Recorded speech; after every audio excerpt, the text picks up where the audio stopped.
intelligence. The combined forces of Brandan, Chu, and Ming would gather within half a month, and their assembly point was precisely northeast of Lianzhou, close to South Zhou. Ensuring the war did not spread to South Zhou was crucial. Leading the charge to open this large passage were the armies of Caesar and Yu. Among them, Elmo's siege camp acted as the vanguard. They attacked swiftly and relentlessly. Abram urgently dispatched Damon, Bobby Huang, Emmeline, Jianchong, showing his high regard for you. What do you think of Innocent's move?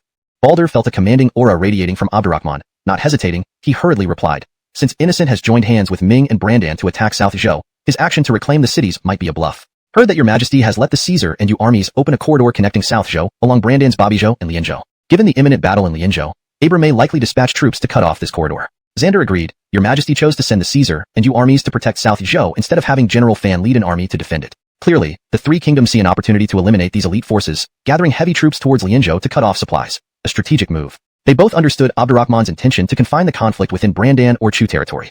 But the corridor in Brandan territory was vulnerable to interruption. The Caesar and Yu armies could easily be surrounded by the three kingdoms' forces. It was indeed a risky move. Furthermore, they hadn't seen many troops since entering Babizhou. Unsurprisingly, Babizhou's defenses were relatively weak. If Abram sent more troops to attack Babizhou, the situation would become even more urgent. Innocent's troop movements clearly aimed to restrain the Bobby family army. Giggles.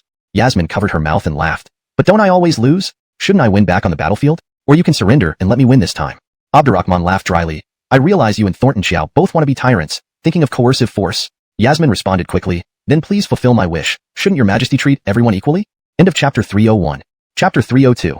Since ancient times, deception warms the heart. In this world, it is not a lack of resources but inequality that causes problems. Isn't it just about treating everyone equally? Abdurrahman was more than happy to play along. Not only did he treat Yasmin like Gabby, but he also pushed her to improve. Yasmin, always competitive, naturally didn't want to fall behind Gabby in any way. Thus, she poured all her accumulated strength from the past few months into a fierce battle for an entire night. The next day, once she had recovered, she dragged Abdurrahman to find Balder and Xander. Aren't you both eager to witness the Emperor's prowess? The Emperor has agreed to spar with you. Balder was overjoyed. Everyone says that His Majesty is a divine general second to none, including King Avram. It's an honor to have the chance to learn from you. Xander was also excited. Thank you, Your Majesty and Empress, whistling aloud. Such incredible strength. No wonder even King Avram couldn't defeat you. Don't flatter me.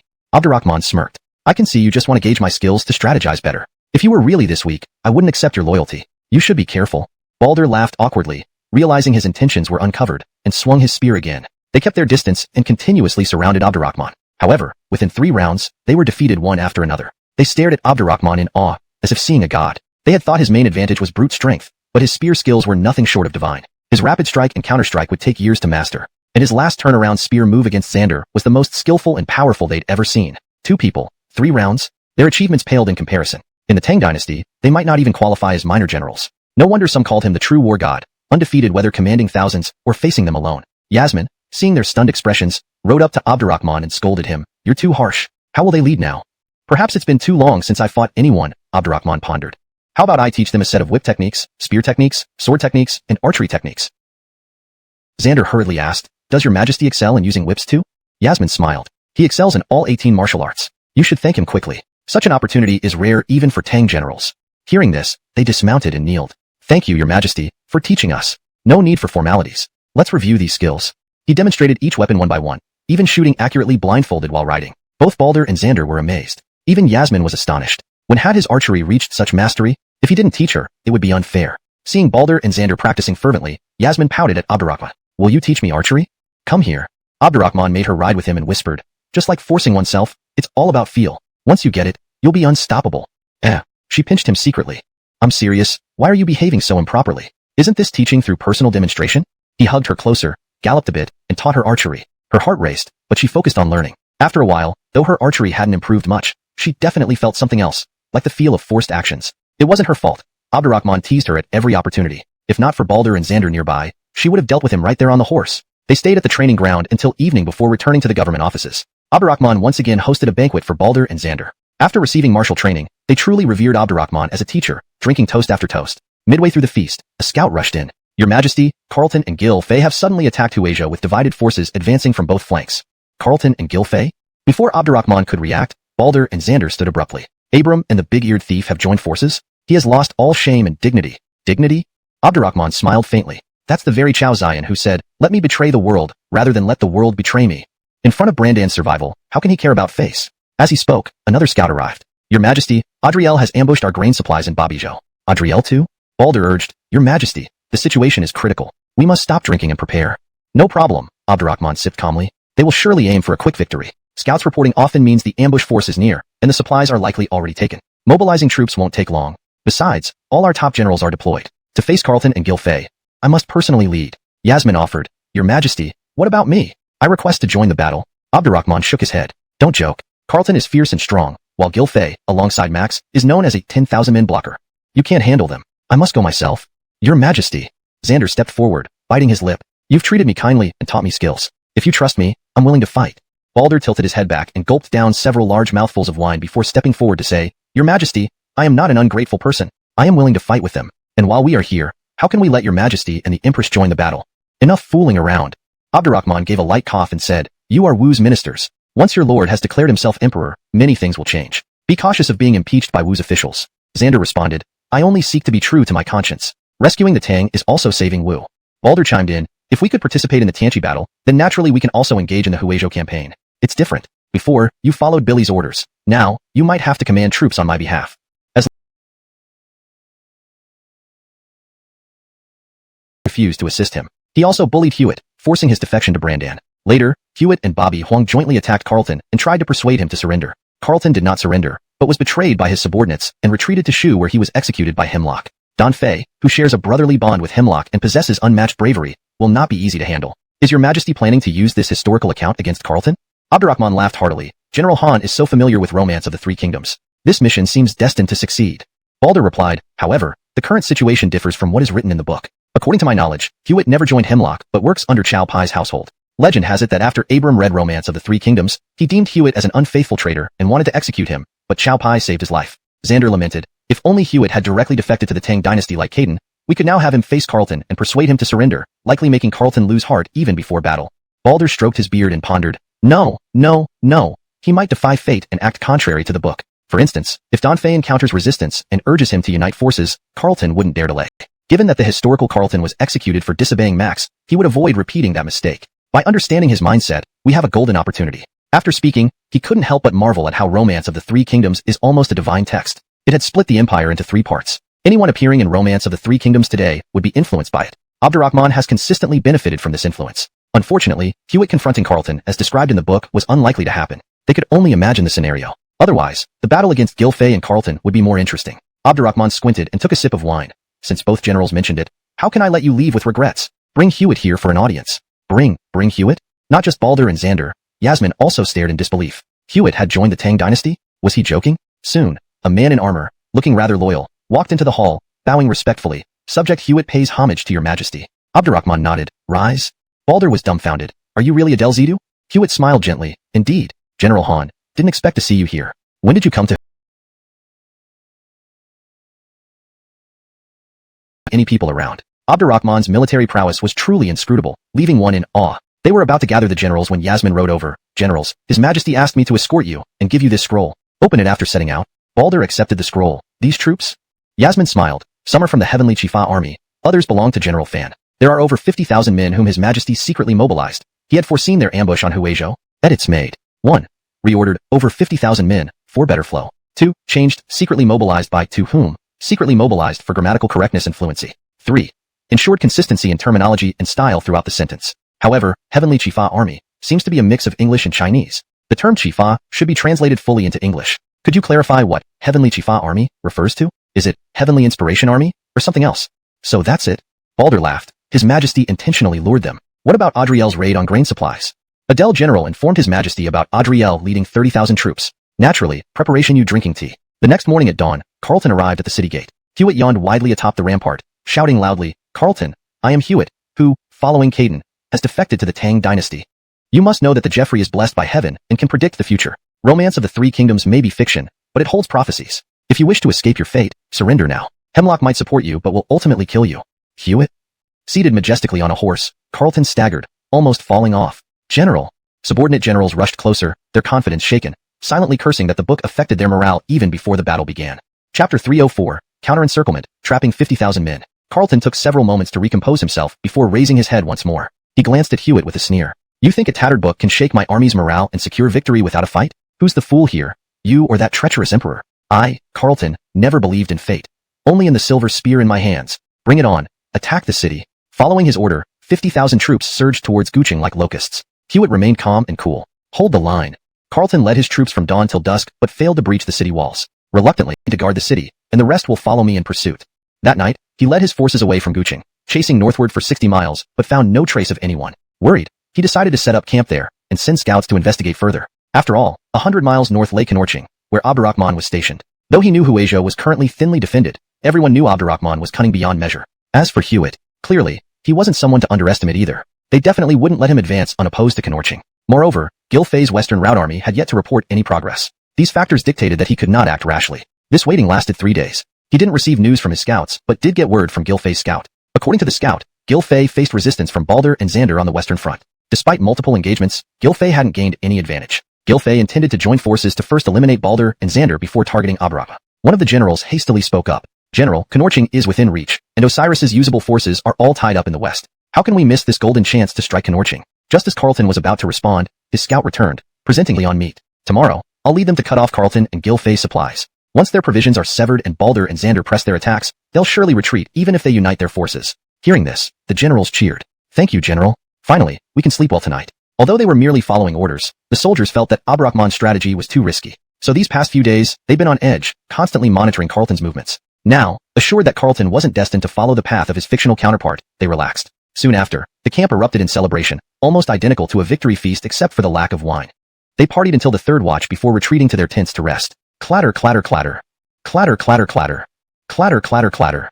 Around the fourth watch, when they were sound asleep, sudden frantic hoofbeats broke the silence. Soldiers scrambled to put on armor as a large force appeared from all directions. Hewitt stepped out of his tent barefoot, exclaiming, "Whose forces are these?" A junior officer rushed forward. "It's Carleton. His forces. General, we've been tricked and surrounded. What should we do?"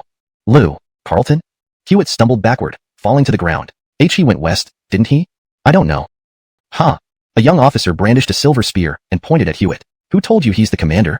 Hewitt shouted angrily. "Ridiculous. If not me, then who? You're risking the lives of over 10,000 Tang soldiers." "Tisk." The young officer spat at him. "I've never seen someone eager to become a dog." Realizing something was wrong, Carleton frowned. "Who are you?" With a smirk, the officer responded. "I am Rene. Baloney." Translation note. This translation maintains the original tone and style, preserving character names in Pinyin, and ensuring the story flows naturally and logically in English. It respects the structure of the original text, including paragraph breaks and line breaks, enhancing readability while staying faithful to the source material. Hewitt once again preempted Carleton, shouting, "Who doesn't know that Rene is with Iman and the others in the 10,000 Great Mountains? If you're going to fabricate, at least do your homework. Don't jeopardize 10,000 lives for your personal gain. Are you sure you're talking about me and not yourself?"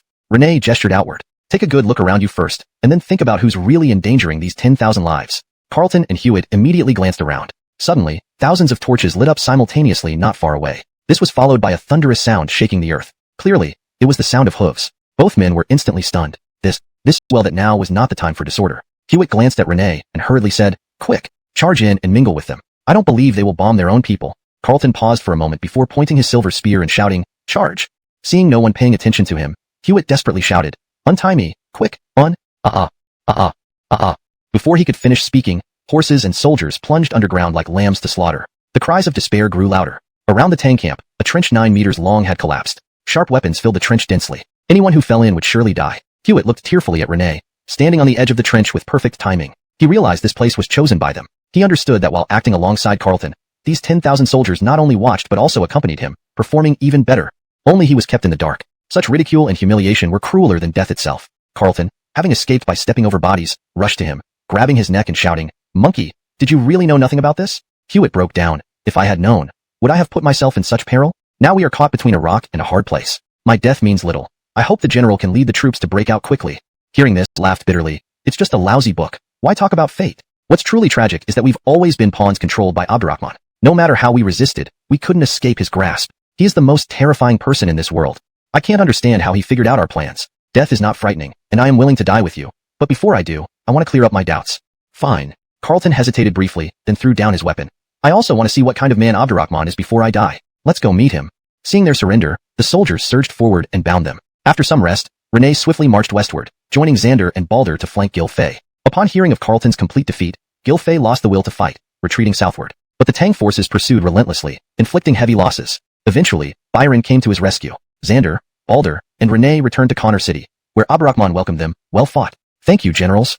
"We dare not take credit," Baldur replied, more respectful than ever. Such a great victory was due to your strategic planning. Abram and Hemlock might have guessed you mobilized troops from General Fan's division, but never that you sent General Jiang with 30,000 elite Tang troops through the 10,000 mountains to Huizhou. Xander agreed. This means you've been planning this move since the Bard campaign. Such foresight truly humbles us. And if not for your guidance, we might still be deceived by Hewitt's fake surrender. Abdurrahman smiled. General Jiang's troops weren't all Tang soldiers. They included Tibetan, Suvi, and Tang troops. I secretly ordered the Ministry of War to equip them with repeating crossbows, sleeve bows, Tang knives, and fire weapons as a special force. This proved effective. Let's return to the city. I've prepared a grand feast to celebrate our victory. I also wish to chat with Carlton and Hewitt. They didn't commit suicide, probably waiting for me to answer their questions. In Connor City Hall, Abdurrahman sat high above, drinking 3 cups of wine with Balder, Xander, Renee, and others, then had Carlton and Hewitt brought in. Carlton glanced at Abdurrahman, privately startled. He was still uncrowned, definitely younger. Yet there was an immense gap between them. This was truly unfair. After struggling so hard to reach this point, everything was about to end. Abdurrahman noticed his reluctance and smiled. Carlton, without my romance of the 3 kingdoms, Hemlock wouldn't have risen so quickly, let alone you. Comical indeed. As characters in my book, you conspired to kill me, which is far harder than rebellion. Carlton clenched his fists. Victory goes to the victor. I have nothing to say. But the Brandon King and my lord suspected you were in Huizhou, targeting the 3 kingdoms, trying to bring the book's events into reality to influence the situation. This plan. He looked at Abdurrahman again. Was it the failure of Adriel's grain raid, or did I slip up? Both. Abdurrahman calmly replied. Adriel indeed led over 30,000 troops from Babizhou to raid my supply lines as you said, and they were bombed by our explosives, but the losses were minimal. He clearly didn't go all out, and he was highly alert. This gave me reason to suspect that the raid was just for show, to facilitate your defection. In my view, Abram sending someone to raid supplies is a known plot, not a secret. The information you brought me wasn't particularly valuable. Hewitt quickly added. But I also informed you of Abram and Hemlock secretly joining forces. That intelligence was indeed valuable but expected, Abdurrahman calmly responded. Do you remember when you came to join me, we had a hearty drink, and I voluntarily disclosed that I had moved Annalise's troops? That was actually a test for you. When Carlton and Gil Fei led their armies into Huizhou, every move they made was within my grasp. After they split their forces, Gil Fei seemed to be the main force but had fewer troops than Carlton. Carlton advanced so smoothly that when he reached within 100 miles of Guqing, he paused for half a day. Yasmin couldn't help but laugh. He probably didn't expect your majesty to let them proceed unchecked. He attacked too fast and was afraid of missing the chance to confront Hewitt, thus relaxing the vigilance of the 10,000 troops under Hewitt. Exactly. Abdurrahman nodded. They needed to relax both the troops and my scouts. They planned to annihilate them overnight and then directly assault Connor City. With only a small number of troops around me, I would have been doomed. He even knew this? Carlton let out several long sighs and shook his head. It was my mistake. Chapter 306, Revelry Forget Worry, Extensively Welcoming Consorts. Hewitt lowered his head in dejection. The taste of plotting against others only to be outmaneuvered himself was too bitter. Crucially, the alliance between Abram and Hemlock was never solid to begin with. This time, Hemlock suffered heavy losses. Abram, however, didn't lose much. They would find it increasingly difficult to ally again. If Dion took the opportunity to strike another blow against Hemlock, then the power dynamics among the 3 kingdoms would swiftly tilt towards Wu's favor. This was highly advantageous for Abdurrahman. A single major battle changed everything. No wonder he chose to stay in this small town instead of returning to Tianqi City. Clearly, he intended to further shape the balance of power among the 3 kingdoms. To have such a person become the hegemon was truly deserving of admiration. Hewitt, knowing it would mean a terrible death for him. Yasmin puffed her cheeks. Maybe it's because I've watched too much romance of the 3 kingdoms. Now no matter who comes to join us, I can't help feeling uneasy. What about when Caden, Harris, Iman, and others join me? Did you feel this way then? To be honest, I didn't. This is how world events unfold. Being vigilant is necessary, but if you want to become a hegemon, you must embrace diversity and judge matters fairly. Don't let one instance of false surrender close the door forever. Isn't that why I now have strong armies and capable ministers? You're right, your majesty. Yasmin blinked her beautiful eyes. So I support your majesty welcoming more consorts. It's a form of embracing diversity. Upon hearing this, Balder, Xander, and Renee all chuckled. Abdurrahman laughed loudly. Seeing your sincere expression, I almost believed you. Yasmin pouted playfully. But it's true. As a female general, I'm not as jealous as they are. They? Who exactly do you mean? You. Oh, your majesty, you're so naughty. Ahem. Abdurrahman cleared his throat to remind everyone they were watching, then looked at Renee. Through your trials in Tubo, the 10,000 Great Mountains, and commanding these 30,000 elite troops, you have grown even steadier. If Yusef knew, he would be very proud. Renee hurriedly replied, Your majesty has many talented people. Everywhere I go, I learn much and know I need more experience. Therefore, I request to lead the next battle. Excellent. Abdurrahman nodded approvingly. It seems you've guessed what I intend next. You 3 will lead the army together. This time, Abram didn't suffer much loss, and we can't rule out the possibility that he's playing a crafty game. While joining forces with Hemlock, he might have deliberately held back, focusing on capturing our 20,000 elite troops in Lianzhou. You will attack Babi Prefecture after capturing Sushio, dispersing his forces and aiding Marcus, Dane, and even Emperor Dion's assault. Thank you, your majesty. Balder and Xander promptly rose and saluted Abdurrahman. Yasmin remained seated. We're all family. You don't need to be so formal. Winning the next great battle will be the best way to thank his majesty. Of course, of course. They quickly agreed. Deep down, they loved serving under Abdurrahman. In the Battle of Tianqi, they fought fiercely and satisfyingly. Facing Gilfei, they regained their fighting spirit. Now battling Abram and Tang dynasty, rather than Wu, made them anticipate higher and feel more confident. Continuing this way, they feared they would grow more attached to the Tang dynasty. Looking at Yasmin, she was clearly already integrated into Tang. Initially, they planned to use her influence according to Wu's emperor's wishes, to prepare for any eventual confrontation between Tang and Wu. Now they saw her heart was entirely toward Abdurrahman and supporting his unification of the land. She seemed indifferent to Wu's current situation. It wouldn't be wise to constantly think of using her status as Tang's imperial consort. Moreover, they didn't wish to see Tang and Wu turn against each other. Seeing Abdurrahman finish drinking, they promptly joined in, eventually getting thoroughly drunk and being carried away. The next day, they sobered up only to be invited to another feast. Stepping outside, they realized it was snowing. Entering the government office, they smelled a rich aroma and exclaimed, "How can it be this fragrant?" Abdurrahman waved them over. With snow falling and cold winds blowing, it's the perfect time for hot pot. Sit quickly and try this new wine sent from Chang'an, named Winter Spring. Winter has arrived. Can spring be far behind? Gabby teased. Didn't winter come long ago? Kaylee shot her a look. His Majesty is a literary giant. Every word should be renowned for eternity. Dare you question? Gabby pouted. Sister, you're more serious than His Majesty. Originally, Gabby, Kaylee, Nien Shilon, and Guadalupe wanted to enjoy the hot pot inside their... As she savored it, she said, "You don't know that this ox was raised by Duke Caesar Henri. It refused to eat unless he fed it." After His Majesty ordered him to forge weapons, he started working from dawn till dusk, still managing to take care of it for a while. But as His Majesty went on more military campaigns, the demand for weapons increased, and he had to sleep at the armory, returning home only once in a blue moon. Eventually, the ox starved to death. There's such a story? Xander, being straightforward, furrowed his brows. We've heard about His Majesty ordering Duke Caesar to forge weapons, but I didn't expect him to raise such a loyal ox.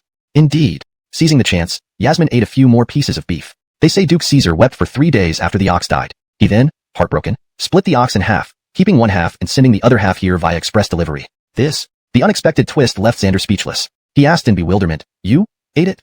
Yasmin held back her laughter. Of course. Otherwise, wouldn't it be wasteful? But it was so loyal. So nowadays, loyalty is a meal.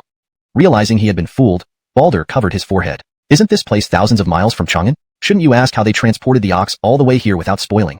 Xander finally reacted, looking at Yasmin with a wry smile. Dipped him. Your Majesty, no. This is a cow's stomach, a filthy place. I've never heard of eating it. Your Majesty is invaluable to the Empire. Before he finished, Kaylee, Gabby, Bridget, Guadalupe, and others exchanged strange looks. Wasn't he a Wu minister? Why did he act like a Tang courtier? Had they also been influenced by His Majesty? Good. This was truly wonderful. Yasmin smiled broadly, seemingly unconcerned about her brother's ministers defecting. Abdurrahman hadn't expected such a reaction either. He laughed heartily. General Han, you misunderstand. This isn't foul, but a delightful delicacy. Watch how I do it.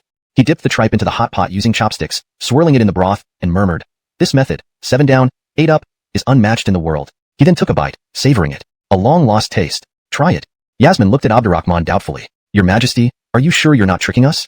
Without a word, Abdurrahman gestured to Gabby, who followed suit eagerly. She tasted the tripe and exclaimed, "No fishy taste at all, and it's crispy, better than beef." Gabby praised, "To enjoy the best cuisine, we should follow His Majesty." Standing, Balder, Xander, and Renee were now very hungry but hesitant to sit down. Abdurrahman glanced at them. "This is an imperial decree. Sit. We obey your command." Renee sat down first, tasting the tripe and drinking wine, exclaiming, "With such fine food and drink bestowed by your Majesty, I'm honored." Balder and Xander reluctantly joined in, finding the food even better than what they'd had before. Balder remarked, "I've seen similar cooking methods, but none match this." Abdurrahman smiled. "This is a Yuan Conord pot, half clear soup, half spicy broth. The spiciness comes purely from chili peppers. The dipping sauce is made following the recipe I provided. As for this winter spring wine, it's a new brew from the famous tavern in Chang'an, surpassing even royal liquor. You're fortunate. Victory will surely follow." Balder, Xander, and Renee bowed. "We won't disappoint His Majesty. No need for formalities, just enjoy. Try the potato slices too, they're rare delicacies. Crispy. What delicious fare. Never thought foreign lands had such wonders." As they marveled, Yasmin playfully turned repentant. "Your Majesty, oxen are essential for farming. Isn't this improper?"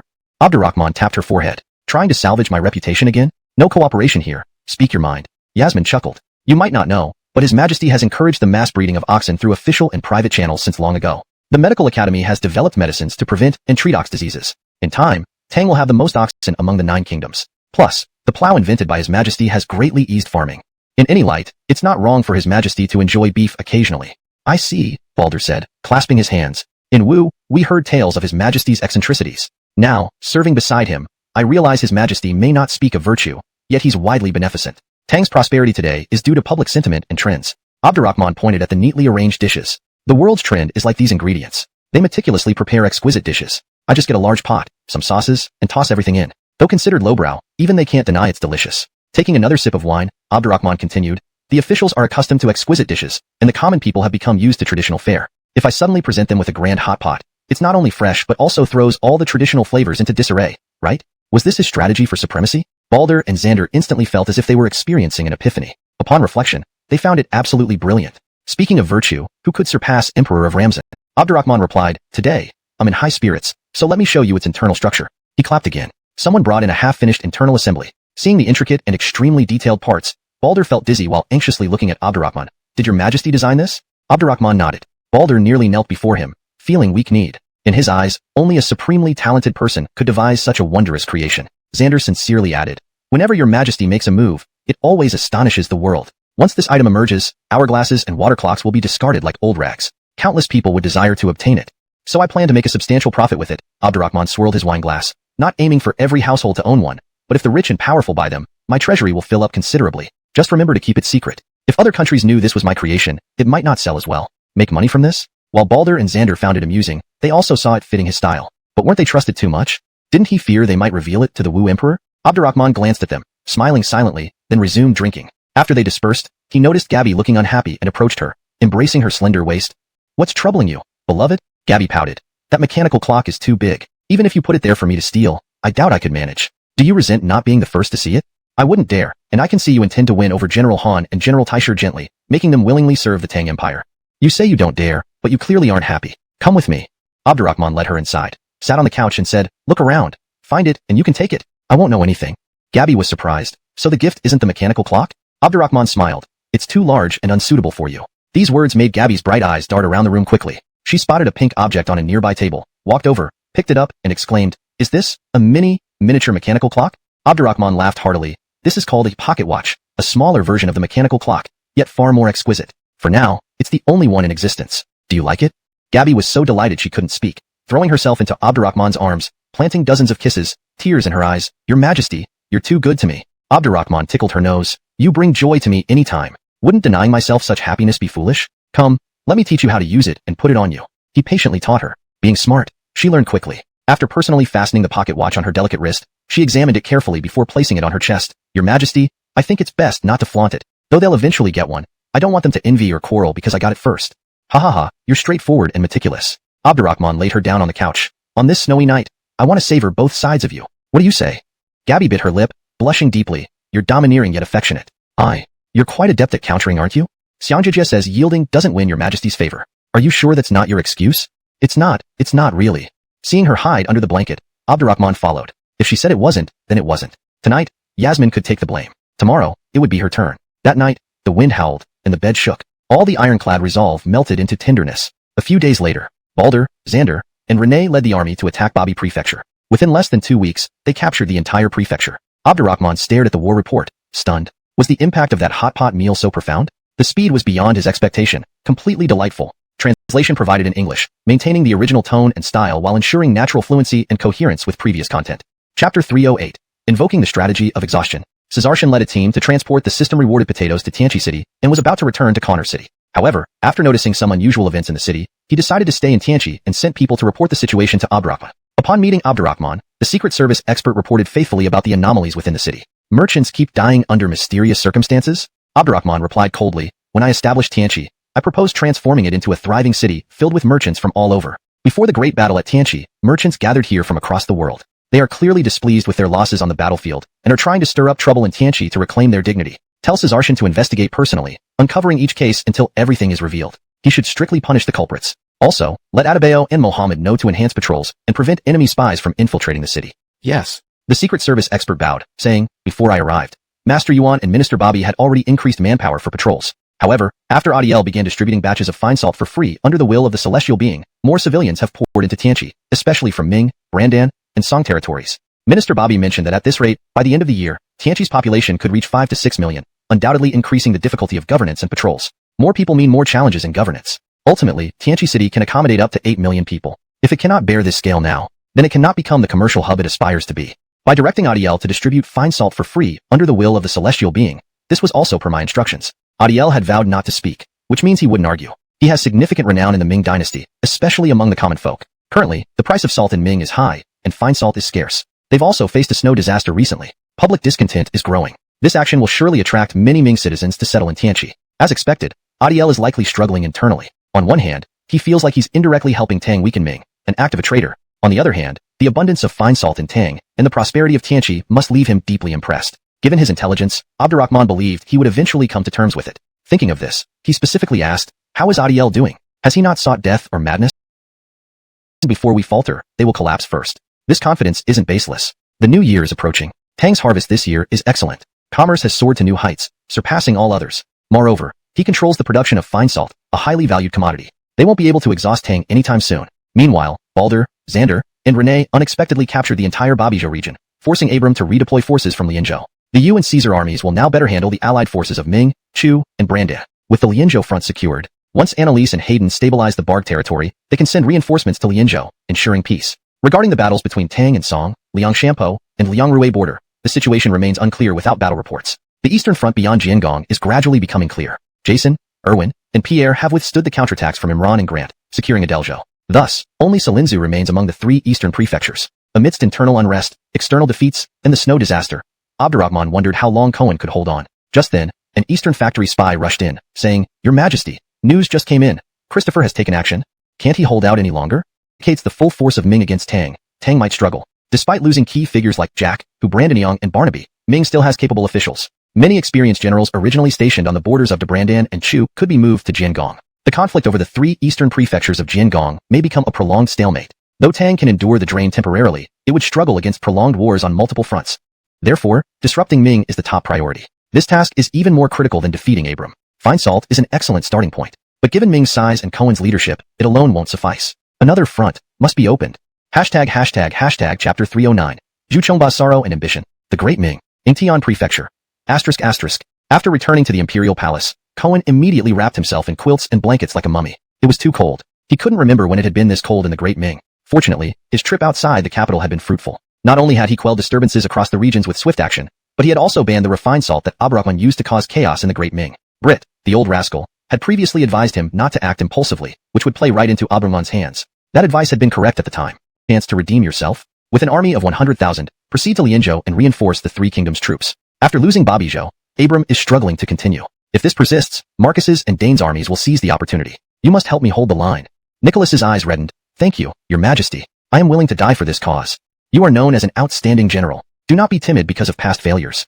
After instructing Nicholas, Cohen looked at Cassius, Andrew, and Christo. Each of you lead an army of 100,000 to Adelzhou. Eliminate Jason, Erwin, Augustine, and Pierre. Help me retake Adelzhou and Chizhou, then attack Hangzhou, aiming straight for Tianqi. The Battle of Tianqi revealed not only the number of aces Abdurrahman had up his sleeve, but also that Abram and Innocent were no longer as formidable as before. So he decided to attack Tianqi alone. No matter what, it must not be completed. The plan to kill merchants and infiltrate refugees was progressing smoothly. When his troops arrive, they will act inside and out. Even if Tianqi is impregnable, it will surely fall. Additionally, he had another consideration. Troops from Bart, Han, and Sui were engaging in fierce battles along the Song border with hundreds of thousands of elite Tang troops, including the Flying Dragon Army, White Robe Army them by the Medical Academy. As for the soldiers' equipment, he deliberately left it unsaid, believing Nicholas understood better. Abdurrahman spared no expense on his troops. Originally, the Ming army's equipment rivaled any in the east. Now, due to rising fabric prices, their clothing was thinner this year, especially with such a harsh winter. Nicholas saw Andrew stop abruptly, gritted his teeth, and added what had been omitted. Cohen's face turned ashen. Why didn't you tell me earlier?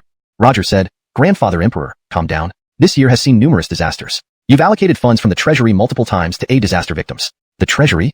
While not depleted, the remaining funds were truly limited. The Great Ming needed to survive this winter, so they had to spend carefully. Cohen understood his meaning, and his expression darkened further. Not out of anger towards them, but realizing that within less than 2 years of Abdurrahman's reign, the Tang had become so strong. Since ascending the throne, the Tang had rarely avoided warfare, especially this year, with continuous large-scale battles. Yet everything in the Tang was orderly, especially the treasury. Previously, Teddy's frugality due to an empty treasury had been a laughingstock among the states. Now, despite ongoing wars, there were no rumors of financial strain in the Tang. Even if Abdurrahman was deceiving, he wouldn't jeopardize tens of thousands of soldiers and national fortune. This likely meant the Tang's treasury income reached an unimaginable height this year. Rubbing his temples and pressing his eyebrows, he decreed, issue an edict. I will lead donations to support our troops. I'd rather suffer myself than see them cold or hungry. The counteroffensive against the Tang is imminent. You must focus on fighting without any concerns. I'll resolve all issues. Your Majesty is wise. These words deeply moved Nicholas, Andrew, and others. They hadn't been so united and spirited in a long time. Even if they died in battle, they would return victorious. Go prepare. Cohen waved them off, watching the generals leave before suddenly bowing forward, coughing violently. Roger hurriedly patted his back. Grandfather Emperor, did you catch a chill? Send for a physician? No worries. Cohen quickly stopped him, pulling his hand tenderly. This trip made me realize how old I've become. I hope to leave you a grand realm that commands respect from all quarters, but it seems impossible. I hope you grow quickly and manage state affairs as flawlessly as your father. Should anything happen to me, you must uphold the banner of our great Ming, never letting it fall. Grandfather Emperor. Roger, tears streaming down his face, begged, please don't talk like this. The great Ming and I need you. Don't cry. Cohen wiped his tears with a smile. This is the path most sought after and hardest to walk. I cannot always accompany you. Learn more. I believe you will be a good emperor. Roger clenched his fists and nodded rapidly. A few days later, Nicholas, Cassius, Andrew, and Christo led their armies away. A few days later, an event that shook the entire Great Ming dynasty occurred. Chapter 310. The Most Fatal Office. The Fengnan Granary of the Great Ming was burned down. The Fengnan Granary is one of the 4 major granaries of the Great Ming, and also a critical granary supplying provisions to Yingtianfu. The implications of it being burned were self-evident. After reading the report in court, Cohen erupted in fury. I issued an order long ago to station heavy troops. Now, with snow disasters striking and famine spreading everywhere, you are telling me that the granary has been burned? Are your heads not worthy enough for beheading? Or do you want to be skinned and stuffed with grass as well? We are trembling with fear. The civil and military officials shivered as they knelt on the ground. This incident happened too abruptly. They were bewildered too. Since he issued the order, the guard force at the Fengnan Granary had doubled. No miscellaneous people were allowed within 50 miles. Currently, during the snow disaster, perhaps even 10 or 100 times worse. The more he thought about it, the angrier he became, his eyes bloodshot. Bring someone here. Behead all the officials big and small of the Fengnan Granary. No. Exterminate their 3 clans. Inform the other 3 major granaries that if there is any further mishap, I will exterminate their 9 clans. Yes, your majesty. The newly appointed Jinui commander Albi, fearing involvement, swiftly left after receiving the order. Cohen scanned the ministers and said, this must be the work of Abdurrahman. He is determined to harm our great Ming. Do you have any good strategies? While burning each other's granaries was common among the 10 countries, the destruction of such a large granary was unprecedented. He increasingly felt it necessary to clean house internally again. Abdurrahman's people were like rats, finding their way through every crack. Without insiders' cooperation, he couldn't have succeeded repeatedly. However, this matter was extensive and needed a leader. Thinking of this, he looked at Marquis of Nanxiong Billy. Billy was skilled in battle and had earned numerous merits during the founding of the Great Ming. However, because of privately keeping slaves, he didn't receive a higher title. Later, he was nearly executed for involvement with Hu Brandanyong's faction. Cohen deliberately spared him, wanting someone who could stand up in critical moments and take the blame when necessary. Even a young upstart like Abdurrahman knew how to use people skillfully. Why would he fall behind? The nearly invincible Billy had sharp insight and hastily replied, Your Majesty, we must secure our internal stability before dealing with external threats. Given Abdurrahman's repeated successes within our borders, there must be collaborators. They should all be exposed and eliminated without mercy. Spoken well. Seizing the opportunity, Cohen said, This matter I entrust to you, and only give you 1 month. Hope you don't disappoint me. I accept the order. Taking advantage of the moment, Billy added, Let me request immediate execution now. This statement caused shock throughout the court. What did he mean? It was too swift. Cohen remained unperturbed and asked, Who to execute? The Jinui commander Albi. Why?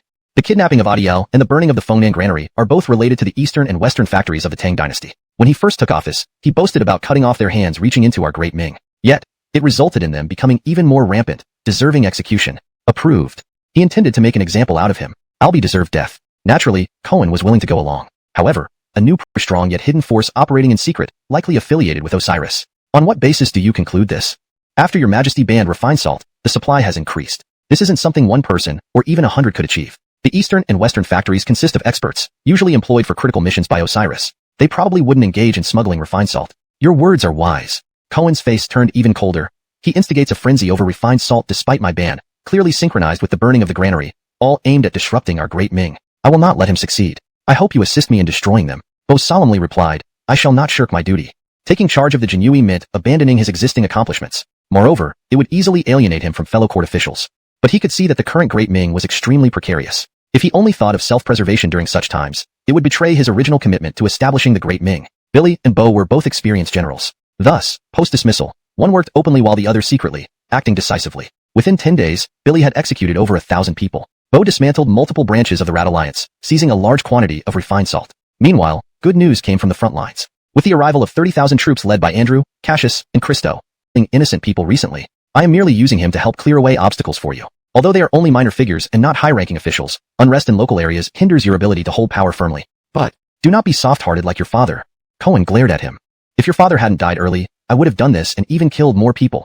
Otherwise, he would be hard to control. However, now the circumstances of the Great Ming are different. I cannot deal with those powerful generals, or you will have no one to fight Abdurrahman, nor can you aspire to dominate the world. So, understand my intentions. Learn how to command these generals well, ensuring they never become arrogant or overshadow your rule after I am gone. In this regard, he had been observing and learning from Abdurrahman's methods. Though greatly beneficial, he had yet to fully integrate them into his own approach. Once fully integrated and combined with his years of experience, he planned to teach these lessons thoroughly to his grandson. Seeing Roger remained unconvinced, he accepted Roger's reply. I understand, grandfather. Connorsang City. Ander was forced to flee from the Great Ming. He said bitterly, Your Majesty, everything was going smoothly. Why did you order us to expose ourselves, giving Bo the chance to destroy our Rat Alliance branch? Now we've lost quite a bit of refined salt, and the brothers are all dejected. Abdurrahman smiled. How much do you know about us? Thus quickly left. His visit was mainly to seek reassurance. Otherwise, he feared the Rat Alliance he meticulously built would be completely destroyed by Bo. As Ander left, Yasmin approached. Was your decision to withdraw Generals Avram and Ho part of your plan? Abdurrahman sipped tea and replied, Cohen sent Andrew, Cassius, and Christo each with 10,000 elite troops to reinforce Imran and Grant. That's ruthless. These are renowned generals, and the Great Ming has the advantage. Jason and Irwin must retreat temporarily to avoid heavy losses. Yasmin frowned. The Spike is indeed mobilizing the entire country to attack Tang. But surely, sending so many generals and troops isn't just to reclaim Adelzhou and Chizhou? Abdurrahman responded, he wants Kangzhou and Tianqi. So retreating is just a temporary strategy. Precisely. I need another move to counteract this offensive. But besides the Rat Alliance, refined salt, and burning granaries, what else do you have prepared within the Great Ming? I haven't, but others have already laid plans for me. They truly are wise strategists. Without them, I would have had to do more groundwork myself. Wise strategists? Yasmin stared at Abdurrahman, clearly wanting an answer. Abdurrahman kept silent. She couldn't bear it anymore. She playfully punched his chest. Are you also keeping secrets from me, Your Majesty? Not at all. Leaning close to her ear, Abdurrahman whispered, let's talk about it tonight when we're lying down. You, unhappy? Then I'll go lie down with Thornton Xiao. Who said I'm unhappy? Yasmin quickly hugged his arm. I'm very happy and will ensure you stay comfortably throughout, HMPF. Ha ha ha, you better keep your word. Otherwise, I'll make you crawl from start to finish. Half a month later in the Great Ming, prices soared, and public discontent surged. The court was in disarray due to Billy's excessive killings. Cohen sat wearily on the dragon throne, his earlier vigor fading. Pinching his brow incessantly, he listened as ministers impeached Billy, becoming increasingly irritable. Bo stepped forward. Your Majesty, speaking candidly, Minister Avram has indeed been overzealous. If this continues, the people will panic, and the officials will live in fear. Billy angrily countered, Minister Wu speaks erroneously. The people I killed deserved it, without dishonoring Your Majesty or deceiving the commoners. If you still find me guilty, you can imprison me in your Jinui prison for questioning. You, utterly unreasonable. It's because Minister Wu failed to root out the mysterious force and meddled with my duties that this happened. Enough, Cohen barked. I always trust those I use and never doubt them. Focus on your tasks and ignore these criticisms. Upon hearing this, the officials nearly spat blood. He trusts those he uses and doubts those he doesn't? Maybe in the early days of founding the dynasty. Now, times have changed. Among true rulers who can achieve this, perhaps only Abdurrahman remains. Just as they thought of this mischief-making thief emperor, a eunuch rushed in. Your Majesty, bad news, there are sudden rebellions in 8 southern prefectures simultaneously. These rebels are looting everywhere, attacking official offices. If frontline troops aren't recalled to suppress them soon, the northern provinces will soon be affected. Cohen stood up hastily, his breath catching. White Lotus sect? Not the White Lotus sect. The eunuch lamented. During Abdurrahman's campaign against the Bark dynasty, the White Lotus members went there. These rebels are, they are? Hashtag chapter 312, a cunning scheme, removing the firewood from under the pot. The eunuch stuttered and stammered, unable to clearly state the reason for a long time. Seeing Emperor Cohen's growing murderous intent, he dropped to his knees heavily. It's the great Emperor Jinwu. What did you say? Cohen exploded in rage. Do you think your head has been on your neck too long and you want it cut off to feed dogs? The great emperor matters involving the great Emperor Jinwu, personally overseeing all related ceremonies. When did Abdurrahman extend his poisonous hands here? What right did he have to sway the guardian deity of the Ming? The eunuch trembled profusely, drenched in sweat. Your Majesty, 2 shadowy Taoists secretly aided Abdurrahman. Ever since Abdurrahman made his rapid 1,000-mile advance in song, breaking through 3 lines of hunters, storytellers began claiming he was the reincarnation of the great Emperor Jinwu and the world's greatest warrior. At first, this claim was only widespread around the border between Tang and Song, and apparently did not spread into the Ming. But later, at some point, these 2 Taoists infiltrated southern Ming, preaching to beggars and destitute commoners about the great Emperor Jinwu caring for the suffering and aiding the distressed, without explicitly saying Abdurrahman was his reincarnation. Local authorities paid no attention until recently. At this point, he choked up, afraid to continue. Cohen's eyes flared angrily. Go on. The eunuch, with tears streaming down his face, said, They recently started distributing fine salt to the poor for free, claiming that both the snow disaster and the fire at Fengning Granary were punishments from the Heavenly Lord for Your Majesty's excessive killings and oppression. They also said the great Emperor Jinwu is the apprentice of the Heavenly Lord and the God of Destiny. They declared Abdurrahman as the reincarnation of the great Emperor Jinwu, using fine salt to free the suffering masses from slavery, strengthening their bodies, and extending their lives. Furthermore, he will unify the world, bringing peace and prosperity, ensuring abundant food and longevity. Nonsense. Utter nonsense. Cohen rushed forward. How can they utter such absurd claims? Please calm down, Your Majesty, the eunuch quickly interjected. They are deliberately deceiving and misleading the people of the Ming. As long as Your Majesty exposes their plot immediately, they will have nowhere to hide, and the people will realize their mistake. Cohen, instead of responding, staggered back uncontrollably, his face darker than soot. Bo also sucked in a breath, realizing the gravity of the situation. Abdurrahman's move was no less damaging than removing the firewood from under the pot. He cleverly linked recent events in the Ming dynasty and used the distribution of fine salt to win over public sentiment. Fine salt did indeed strengthen the body, though its life-extending effects remained to be verified, which added weight to the claim that Abdurrahman was the reincarnation of the great Emperor Zhenwu. Considering that Adiel, who had a strong influence among the people, had been distributing fine salt to refugees since he was taken to Tianqi, He Gil Long stepped forward. Your Majesty, we must act swiftly to mobilize troops to suppress the unrest. Otherwise, once they gain momentum, the consequences will be disastrous. Bo clenched his fists. Abdurrahman letting Jason and Erwin retreat from Adeljo was both to avoid direct conflict and to lure our troops westward, delaying their return. Truly a cunning strategy. Recalling his previous comments about Abdurrahman being inexperienced, Cohen felt as if he had been slapped in the face. Looking at his 14th son, Prince of Su Base, he said, Andrew and others still need time to return. You should hasten to the south to manage the situation. Base responded eagerly. I will depart immediately. As long as I draw breath, I will not let Abdurrahman succeed. Cohen pondered for a moment, then slapped his forehead. Wait. This task should be given to Minister Wu instead. Base looked bewildered. Father, what? The emperor's word was law, especially issued before the whole court. How could it change so suddenly? He had just thought he was receiving an important assignment. Cohen shook his head. You lack method in your actions and need more experience. Minister Wu is brave and wise, and commands the Jinui. Given that there's likely a mysterious force under Abdurrahman's command behind this, he is the best person for the job. So he was not only not promoted, but also mocked? Seeing his brother's mocking glances, Base felt deeply humiliated. However, many seasoned officials noticed something ominous in this shift. Had it been another time, the emperor would not have done this. This was a clear indication that the emperor intended to prevent princes from gaining military power or becoming too close to founding generals. This implication was obvious. Yet, given the emperor's health, there was no need for such vigilance. Unless, that thought flashed across their minds before being quickly dismissed. Their faces turned pale. Adjourn the court. Cohen was extremely irritable. After leaving the court, he returned to the palace, sending secret orders to Adeljo. Having done this, he suddenly sat heavily on the bed and began coughing violently. An elderly eunuch hurried to pat his back. Your Majesty, please calm down. Please take care of yourself. No problem, Cohen waved him off, only to realize his hand was covered in blood from where he had clamped it over his mouth. Blood. The old eunuch was horrified. Call the imperial physician immediately. You fool, what are you shouting about? Hashtag chapter 313.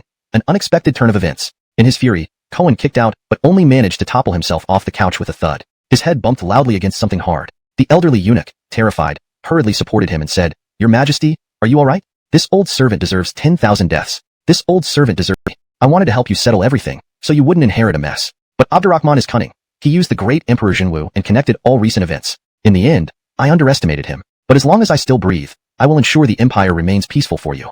Grandfather. Roger grabbed the doctor's wrist, roaring angrily. You must save grandfather, or else I will have your entire imperial medical office buried with him. Charlton gritted his teeth and vowed, I will spare no effort. Hashtag Adeljo. In the central military tent, Imran, Grant, Andrew, Cassius, Christo, and others convened for a meeting. A scout rushed into the tent, reporting, Generals, there has been a sudden change in Tianqi. Imran frowned. Did Mohammed and Adebayo suspect something? The scout explained, they not only suspected something but also acted immediately. All our agents among the refugees, and those who assassinated merchants have been wiped out. How could this happen? Imran refused to believe it. Those people were spread out and well hidden. Even if they discovered some, they couldn't possibly clean up all at once. The scout grimaced. Many of them turned traitors, confessing frantically, giving Caesarshan the chance to clean us out. Traitors?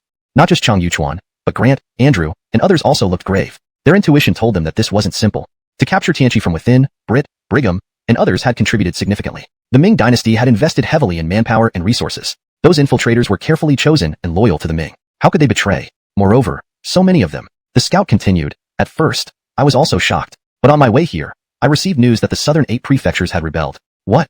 All generals stood up, incredulously looking at the scout. The scout added, I've already sent people to verify, but given the significance, I felt I needed to inform you urgently. This rebellion was incited by 2 Taoists using Abdurrahman's claim as the reincarnation of the great Emperor Zhenwu to stir unrest among the people. The scout detailed the events. Andrew's face darkened. Salt riots, ADL, grain warehouses. It turns out all these were part of his grand scheme. His true goal was this. He aims to make us retreat without a fight. We have all fallen for his trick. Cassius interjected. There are still doubts. We shouldn't panic yet. Let's confirm the facts before acting. That's the best we can do. After a few days, the information was confirmed. A few days later, they received a secret imperial order. Reading the order, the seasoned generals seemed speechless, each lost in thought. After about the time it took to finish a cup of tea, Grant finally forced himself to walk a few steps and said, Comrades, suppressing the Tang rebellion is now up to you. I will return to Engtian to await your victory reports. Grant was the emperor's nephew. Summoning him back to Engtian suggested that changes might be happening there. He believed the generals understood the gravity of the situation. Caesarically, they were the emperor's trusted commanders, fiercely loyal. Even if changes occurred in Engtian, the Ming dynasty would not collapse as long as they held power. After leaving the tent, Imran lamented. We failed to capture Tianqi. Without this opportunity, future attempts will be even harder. Without a word, Andrew slapped his chest and retorted. What are you saying? Have you always been such a pessimist? As long as we are here, we will eventually take Tianqi. Come on, the revolt in the 8 prefectures is urgent. The emperor has entrusted us with this task. We cannot fail him. Imran nodded heavily, then turned to Cassius and Christo. This place is in your hands. Until the revolt is quelled, hold your positions. Cassius and Christo acknowledged, escorting them out. Seeing their army depart, Christo whispered. With the loss of 300,000 troops, we can only hold our position. But what worries me most isn't these 3 prefectures, or the 8 prefecture revolt. It's, speak cautiously. Cassius covered his mouth. The emperor is strong and the Draper grandson is wise and prudent. Ingtian will remain safe. I hope so. Christo forced a smile and ordered the troops to increase vigilance. As he predicted, merely 2 days later, Jason and Erwin led their troops from Chizhou into Adelzhou, with high morale. Despite their best efforts, the Ming forces couldn't withstand them and retreated to Silinzu, only to lose Silinzu too. Because a devastating piece of news shattered their morale. End of chapter 313. This translation maintains the original tone and style, ensuring natural English expressions and coherence with the previous chapters. It adheres strictly to the provided instructions, preserving paragraph structure and line breaks as in the original text. Chapter 313. Excessive military campaigns, financial overlord. The spike has passed away. The news sent shockwaves through the entire Great Ming Empire, shaking it to its core. Even great generals like Cassius and Christo, who had some inkling or suspicion, were left without a backbone when the news became reality, feeling both shocked and disoriented. If this was how they felt, one can only imagine the dismay of ordinary soldiers and poor civilians. Great Ming plunged into unprecedented chaos. The 8 states rebellion not only remained unresolved, but also spread to the northern provinces. The various princes, forbidden from leaving their fiefs and involving themselves in military affairs, were filled with anxiety and concern. Could Roger control the officials and stem the tide of crisis? A nation cannot be without a ruler for a day, and Roger was the rightful heir. Thus, shortly after Cohen's death, he ascended the throne in Yingtianfu. Surprisingly, instead of retreating, he ordered the troops to hold their positions firmly and generously rewarded the founding heroes. By the time this news reached Abdurrahman, he had already traveled from Connor City to Tianqi to celebrate the new year. Muhammad smiled and said, Congratulations to His Majesty. With the Spike's demise and General Avram's conquest of the 3 eastern states, we have opened up a breach in our attack on the Great Ming. Meanwhile, the rebellion in the 8 states has spread to the north. Given time, the fall of the Great Ming is inevitable. Adebayo added. The Song border also brought good news. The Flying Dragon Army, White Robe Army, and Li Family Army withdrew strategically, luring enemies into our territory. The Liangshan heroes seized the opportunity to launch a strong offensive to the east, successfully establishing a corridor connecting us to Daliang. Our elite forces then launched a coordinated counterattack, driving the Bart Han Sui Song armies back into Song territory. Baron must now realize that his forces alone are powerless to besiege the Liangshan troops. Together, our forces can withstand the combined might of the 4 nations. Now that supplies can reach Liangshan directly, as long as they continue their northern campaign, the 4 nations will find themselves caught between 2 fronts. Abdurrahman handed them a battle report. This is the latest victory report from Harrison. Under the leadership of Dean, Trevor, and Amnon, our forces are gaining the upper hand against Sui in the southern border of Daliang. Trevor and Amnon remain as formidable as ever, deeply understanding Sui's military strategies. Even renowned generals like Han Bartiger and Abdul struggle against them. Yasmin gleefully remarked, We truly have blessings piling up. We can enjoy the new year properly. Hee.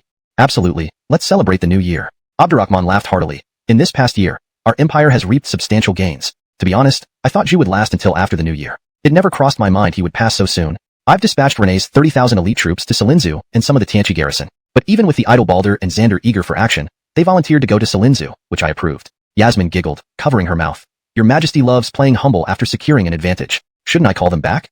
Everyone burst into laughter. Abdurrahman lightly tapped her forehead. I wanted to know who they were since I led the campaign against the Song dynasty. Despite extensive searches, I only found out recently. However, they insisted on secrecy, and you'll have to wait patiently. Just then, Adiel, dressed in mourning clothes, appeared on the rampart with an old servant, knelt facing east, and broke into tears. Abdurrahman neither interrupted nor comforted him, but stood silently observing. After some time, Adiel approached with his servant's support and finally spoke. I know it was you who provided the medicine, saving my life. Thank you. As for national enmity, I no longer have the heart or right to speak of it.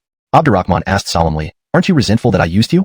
Adiel was expressionless. What does resentment achieve? Or lack thereof? Just as the opening of romance of the 3 kingdom states, the world inevitably divides and unites. In the face of unity, I am too insignificant to make a difference. So, why won't you assist me to end the turmoil and bring peace to the people? You indeed have the qualities of a conqueror. Adiel glanced at him. But with your multitude of advisors, what need do you have for me? No matter how many strategists you have, none can match Adiel. Adiel was taken aback, waved, and walked down the rampart, leaving behind words, I prefer living as a recluse. What a pity, Muhammad sighed. With the Spike's death, his spirit is gone. Otherwise, with his strategy, your Majesty would surely gain strength. I can feel his passion remains. The heart to save the realm is still there. Abdurrahman shrugged, but in his lifetime, it seems I won't receive any advice from him. This is unavoidable. Let's follow the natural course. In Tianqi, treat him as a duke. I don't expect much from him. I just believe someone like him shouldn't die prematurely or in loneliness. Mohammed and Adebayo responded together. Your Majesty's love for talent moves us. We shall ensure he is well settled. After a pause, Abdurrahman suddenly asked, among Cohen's skilled generals, Cassius, Imran, Andrew, Moving One, Grant, and Christo, isn't there one named Christian? Wasn't he sidelined? Where is he now?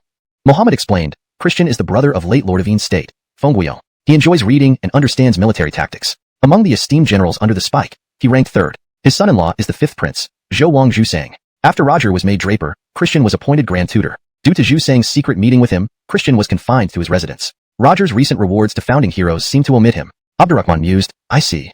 Besides Christian, there's also Longxing Marquis, the capable general. Chapter 314. A world-shaking reform, moved by emotion. In the study, Abdurrahman drew the designs for jiaozi, banknotes, qianin, money vouchers, and silver bills one after another. Mohammed and Adebayo stared at them intently for a good while. At this moment, Cullen arrived. After receiving the imperial decree to transfer him to Tianqi, he had hurried day and night on fast horses, rushing towards Tianqi. He sensed that the frontline battles were critical and that Tianqi might not be peaceful. He wanted to shoulder heavy responsibilities as soon as possible. Of course, it could also be said that he wished to achieve his ambitions in this larger city. When he arrived, all the people involved in the assassination of merchants and creating chaos, along with those infiltrating Tianqi as refugee spies, had already been apprehended en masse. This left him feeling depressed for several days. He was ultimately just a step too late. Nonetheless, to better fulfill his duties without missing any upcoming opportunities, he had been working day and night lately. Initially inspecting construction progress in the northern part of the city, upon being summoned, he rushed over without stopping. Seeing that he was almost smoking from exhaustion, Abdurrahman immediately instructed someone to bring him a cup of hot tea and directed him to sit by the fire, saying, You, Liu Sanbian, are about to turn into Fearless Fighter 3. Don't work yourself so hard day and night.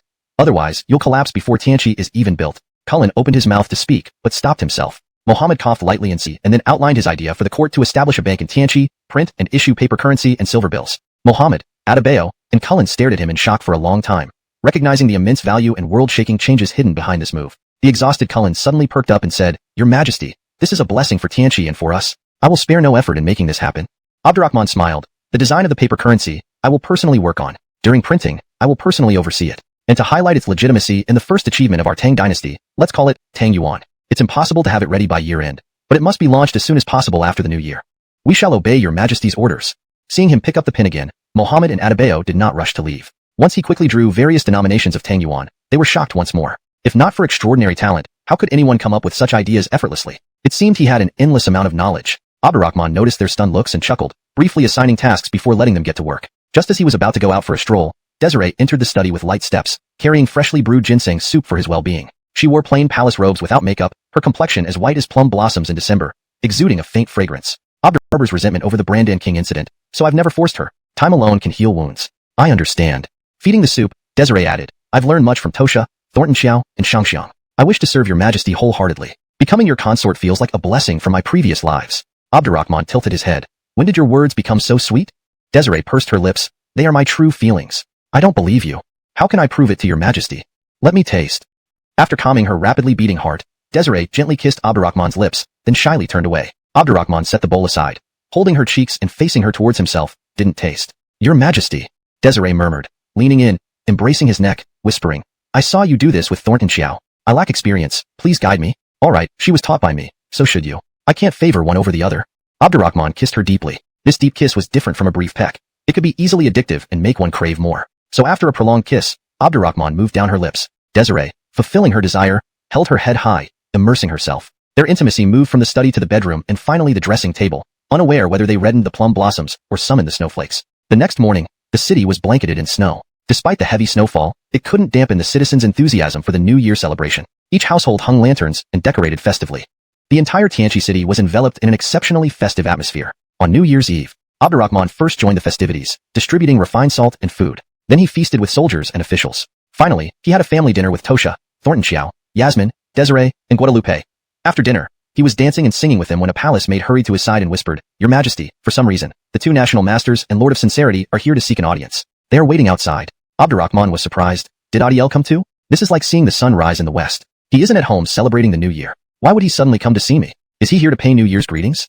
The palace maid replied, They have already started chatting outside, and they are all holding wine. These three fellows. Abdurrahman drained his cup of wine in one gulp, then picked up a wine jug and headed out, saying, I must see what they are up to. Note, the paragraph structure and line breaks have been maintained as per the original text. Chapter 315, Two Routes, A Sudden Turn for the Worse. Yasmin, Kaylee, Gabby, and others waited anxiously for Abdurrahman to return. Eventually, they all walked to the door and poked their heads out. They noticed that Abdurrahman was drinking merrily with a few others. Mohammed had arrived as well. Gabby, propping her cheek with her hand, remarked, "Didn't His Majesty say he wouldn't discuss military matters today? The State Master, military advisor, and that integrity Lord of Ming are all cultured individuals. Why are they still drinking?" Yasmin, crossing her arms, responded, "It seems our emperor loves beautiful ladies, but even more so his wise ministers. Not only does he invite them, but he drinks and chats endlessly." Gabby suggested, "How about we go tie him back here?" Yasmin laughed, "Unless you use your beauty to lure him, I would bind him back here. His heart will still linger there. Let's just leave him be and enjoy our feast. He isn't lured away by some enchantress, so why should we worry?"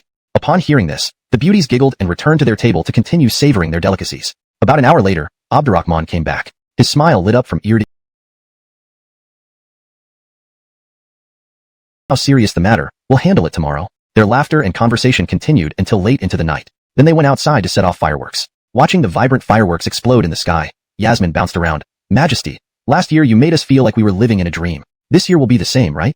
"Of course." Gabby hugged his arm, swaying. "These fireworks are more beautiful than last year's, and the Tang dynasty has become stronger. I believe you will unify the world." Abdurrahman tapped her forehead. "It's rare to see such a lively person smile foolishly. What else?" Gabby bit her lip, leaning close to his ear. "Though I can't help with your worries, I can let you relax completely when you're with me." "Good." Abdurrahman quietly patted her round bottom, showing his satisfaction. Kaylee and Bridget looked at each other, saying in unison, "May His Majesty remain healthy, and may the Tang dynasty prosper." Abdurrahman, speaking with double meaning, "You two are conservative." Kaylee blushed slightly. "May His Majesty remain vigorous." Bridget hastily added, "I concur, and may the Tang dynasty unify the 10 kingdoms." Abdurrahman pointed at her and laughed. "You're good at finding loopholes." Bridget smiled like a plum blossom. Seeing this, Guadalupe seemed long accustomed to it, not feeling awkward. She bowed. Yuan believes His Majesty adores and listen to me play a tune." "Sure." Abdurrahman nodded solemnly, walking a few steps before turning back. "Have you ever tried playing yourself as the instrument, using emotions as strings, to play a sensuous melody?" Guadalupe looked at him, stammering, "This. Let me teach you." "All right." At first, her gaze was hesitant. Thinking of everything since being brought to the Tang dynasty, she felt nothing would conclude this journey better than surrendering herself to him. Previously, she felt unworthy, afraid to take that step. Now, encouraged by the empresses and willing to be taught by him, what was there to hesitate? She closed her eyes and spread her arms, yearning for him to carry her away like Gabby and Yasmin. Abdurrahman understood, lifting her by the waist and carrying her into the room, placing her on the bed. "Do you feel it sudden?" "A little." Guadalupe stared at him. "But the plan for the year lies in the present. Yuan likes this surprise and doesn't want to live in dreams anymore." Though the emperor and empresses never treated her as an outsider, there's a significant difference between being familiar and intimate. She wanted that transformation. Abdurrahman calmly admired the beautiful woman before him.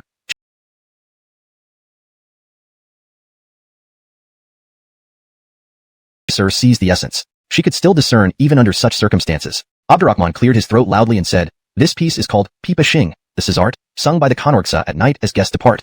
Maple leaves and reeds rustling in autumn's breath. The host dismounts as guests board the boat, raising cups but lacking music." He chanted the entire poem, then looked at Guadalupe, who was completely absorbed in it.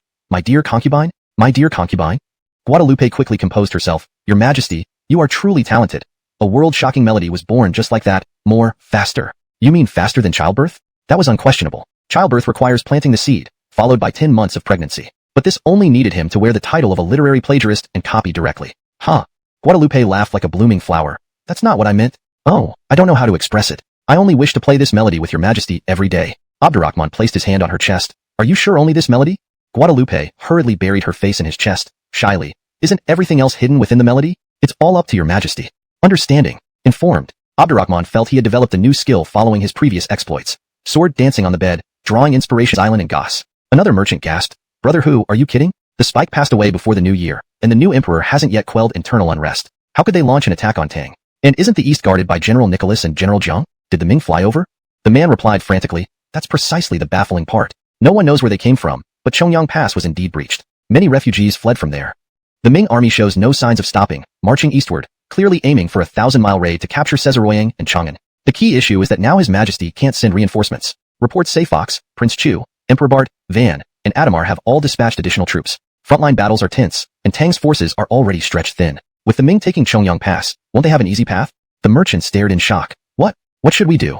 "I don't know. The city is already in chaos, and His Majesty hasn't been seen for a while. Do you think Chang'an might fall to the Ming? If that happens, then what His Majesty accomplished in the past year?" Just as they were talking, another person rushed into the tavern, shouting, "Bad news, Louis rebelled and launched a large-scale attack on us from the north. If the minting as you like." Despite the words, Abdurrahman tried to think in another direction. The 3 old vipers had been isolated in Chang'an for too long, and the Great Tang dynasty had already undergone tremendous changes. Letting them witness these changes might make them feel ashamed to accept any future imperial throne offered to them. It must be this way. Otherwise, it would become grandfather sending the sons 1,000 miles away just to trouble the grandson. How could this merely describe filial piety? This was intergenerational affection. Gerardo and Manuel remained as cunning and crafty as ever. They kept their eyes straight ahead, bowed in reverence, never vying for attention at such a moment. Although they were tasked by the retired emperor, entrusted by the entire court, and came bearing outstanding achievement reports. Of course, this also had something to do with their belief that now wasn't the right time to come. Their feet barely touched Tianqi City when they heard news of Rongyang Pass being captured and Tasha and rebelling. Instead of seeing the bustling scene, uninformed people might have thought they were coming precisely to witness the emperor's embarrassment. Had they known, they would have delayed or perhaps not come at all. Given this situation, the emperor might soon return swiftly to Chang'an to handle the major issues. Tianqi was important, but Chang'an was the capital of the Great Tang. Currently under attack from two sides, the situation was critical. Adebayo, Ronald, and Mohammed exuded their immortal-like demeanor, calm as water, observing the sky through their noses, neither surprised by the arrival of the three kings nor concerned about the current war. As for the tireless Liu Sanbian, he was busy with printing banknotes and establishing banks, each in their position, each doing their duty. Military strategies had nothing to do with him. He was an order from Tianqi. Completing tasks within his jurisdiction and fulfilling the special missions given by the emperor was enough. Whether Chang'an fell seemed very distant to him. Moreover, so many respected deities resided in Tianqi City, along with the emperor planning strategically. How easily could Chang'an fall? Noticing that only the sound of Abdurrahman eating candied fruit filled the grand hall, Tediji coughed heavily and said, "Your Majesty, it seems our timing isn't appropriate. Shall we return and wait until you settle with the Ming dynasty and the Bobby Canorchuo amulet before coming back?" Abdurrahman smiled faintly. "Eric, why does it sound like you're gloating?" No. Tediji hurriedly responded, "However loyal I may be to the Great Tang, if Caesaroyang and Chang'an were indeed lost, my honor would also be tarnished. But then again, when your Majesty insists—" Ha ha. Without a word, the two began laughing on imperial command, their laughter growing more audacious, releasing all the laughter accumulated over half a year. Adebayo, Ronald, and Mohammed couldn't hold back either. Forget Eric. Forget propriety in the presence of the emperor. They joined in with uncontrollable laughter. Tediji's mouth twitched, his scalp tingling. You? What? Abdurrahman's eyes narrowed. You don't appreciate it? Perhaps you'll serve as a minor eunuch then. Tediji grabbed his chest, nearly spitting blood. After such a long time, his wit grew sharper. Another miscalculation. Amadeus and Artemio simultaneously patted his shoulder, a gesture of consolation and sympathy, reminding him even a donkey wouldn't keep falling into traps. Why couldn't he learn? This wasn't just someone unfortunate having reasons to hate. It was someone unfortunate because of foolishness. Fortunately, they had learned from mistakes long ago and didn't continue fighting over trivial matters. Otherwise, they'd be implicated today. Brother, stay strong. For some reason, seeing their actions reminded Abdurrahman of that hypnotic dubbing. He laughed. Prince Bart, Fox, looks like you three brothers have reached your limit. Should I drive a wedge between you? Amadeus shook his head. Do you still have the heart to toy with us? Abdurrahman shrugged. The greater the set, reaching an unthinkable 20 million guan. Then he informed them it was still less than his personal treasury. If this news returned to Chang'an, the retired emperor and ministers would be shocked. They would suspect he was either joking or lying. That's 20 million guan, equivalent to more than 3 years' worth of the Tang treasury previously. Such drastic changes happened in a short period. Reflecting on it, they sincerely admitted defeat. None of them could have accomplished this. Chapter 317. The Rich Country's God of Wealth. Is 20 million guan a lot? Abdurrahman saw the old foxes lose their composure and couldn't help but ask. Tediji, unable to endure it any longer, retorted directly. Your question is as good as asking if the emperor's position is powerful. 20 million guan. That was 20 million guan. To be honest, if he had that much money in this chaotic era, simply by buying people and slaves with money, he could establish an empire no one dared to belittle. Now, the situation was that this treacherous nephew not only had 20 million guan in the national treasury, but also over 20 million guan in his own hands. If envy twists people, then he wasn't just an old stinky python anymore. He was an old twisted vine. You use powerful to describe the emperor? Abdurrahman seized the opportunity to add another jab. It's just like you acting as if you've never seen money before. In that moment, he felt that the person standing before him was no longer just an emperor but a god of wealth. A god of wealth rich enough to rival nations. Turns out all these lucrative items were his. Thus, earning 20 million guan annually wasn't surprising at all. These goods had sparked purchasing frenzies not just in Tang but in many countries, always in short supply. Black market prices remained sky high. He had even taken advantage to make some money on the black market. Not much, just 70 to 80,000 guan. But for him, who had often been squeezed dry, it was a considerable sum. Thinking of refined salt. Now, all country citizens crazily snatched up refined salt under his control. Tediji suddenly wanted to return to Chang'an. Being isolated might be better. To avoid facing this harsh reality, Abdurrahman didn't plan to hide anything from them and smiled. You might have forgotten one item. The treasures from the Great Mountains are all mine. They've already discovered significant gold mines, silver mines, copper mines, jade mines, etc., and they're being mined on a large scale. Tediji quickly bowed and said, Your Majesty, perhaps we should focus on repelling the enemy. This conversation really couldn't continue. Otherwise, he feared the overwhelming stench of money would swallow him alive. Don't rush. Abdurrahman narrowed his eyes and looked at him. Did you make a small fortune through my business ventures? Shouldn't you offer something? He knew this too? Tediji bitterly laughed. The expenses of the prince's mansion are huge. You told us to fend for ourselves. I had no choice. So, I'm saying, shouldn't you show some gratitude? Does Eric not understand this? Your Majesty, you've amassed untold wealth, but not a single coin has come from you. I'll offer 50,000 guan. No choice. Being targeted by him, he was lucky to leave with bones. However much he cared about money, he had to give. All right. Huh. Abdurrahman's immediate agreement made Teddy G uneasy. He was skeptical but dared not look up, fearing deceit. Abdurrahman laughed. Eric has quite the talent for hype and price hiking. Making a fortune on the black market isn't easy. Therefore, the money left in your hands can serve as capital. Besides, don't you think selling in the black market in Tang is dishonorable? If you want to play, do it in other empires. Teddy G hurriedly nodded. If your Majesty allows, I will gladly do so. You may operate officially in the future. Try to take control of major black markets in other countries. Thank you, Your Majesty. I will do my best.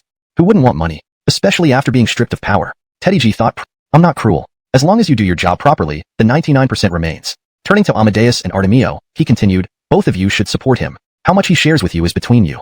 Starting a family business? Amadeus and Artemio felt a headache, but didn't refuse. They saw that the turmoil in Deming was due to salt. Commerce, if used wisely, could also serve as a trump card. Besides, they were curious how deep this water was. After sipping tea, Abdurrahman coughed lightly. Enough about making money. Let's discuss repelling the enemy. He clapped and called, summon a musician with 4 Swona horns. Swona horns? Not just the 3 stinky pythons. Even the national advisor and military strategist were baffled. Could Swona horns repel enemies? They'd heard of him using Swona against Randall, but things were different now. A young musician arrived with Swonas after about a teacup's time. Abdurrahman gestured to the old foxes. Each of you take one and practice the Swona magic tune with him. Learn it today, and tomorrow you can confront the Ming army. So this was his strategy to repel the enemy? The camaraderie built through shared profits was now gone. Amadeus, Artemio, and Teddy G all refused, eyes blazing with indignation. A man can die but not be humiliated. They would rather die than play the Swona in battle, especially that incredibly firmly declared. Since I started forming Major Corps, I've always believed that everyone should be able to fight. Whether it's the Swona team, Firewood Army, Scouts, Doctors, or Grain Transport teams, they can all go to war and win every battle. You might not know that the Firewood Army within various Major Corps has earned more merits than the elite troops of other countries. This is one of the secrets why Tang Dynasty can win so many battles. If you think playing the Swona insults your identity, then return to Chang'an and guard the city gate with the women's army. Play we shall. Teddy G, for some reason, picked up the Swona first and blurted out nonchalantly. We could learn a new skill and won't starve. Why not? Amadeus and Artemio exchanged glances and also picked up their Swonas. The musician was very enthusiastic and taught wholeheartedly. The 3 old men found revenge against Abdurrahman, playing the Swona with all their strength right in front of him. But that shrill and eerie melody, like encountering its master, stirred no ripples at all. Even Adebayo, Ronald, Mohammed, and others listened attentively. Gerardo and Manuel might find it jarring, but they were corrupt officials after all. No one was better at reading between the lines. Seeing their lord immersed, despite their inner turmoil, they still showed interest openly. Amadeus, Artemio, and Teddy G were mentally shattered. These people were truly toxic. If any of them got married, they would hire someone to play this music. Let's see if they could still enjoy it then. After over an hour, feeling they had gotten into and summarized simply, Amadeus shook his head.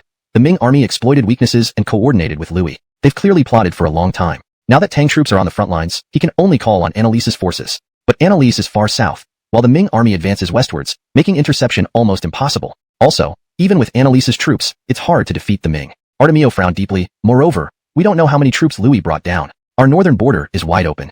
Abdurrahman laughed. By your logic, wouldn't Tang be doomed? How about handing the throne over to avoid being the king who loses his country? Amadeus asked suspiciously. Even at this critical moment, you're not worried? Have you prepared something?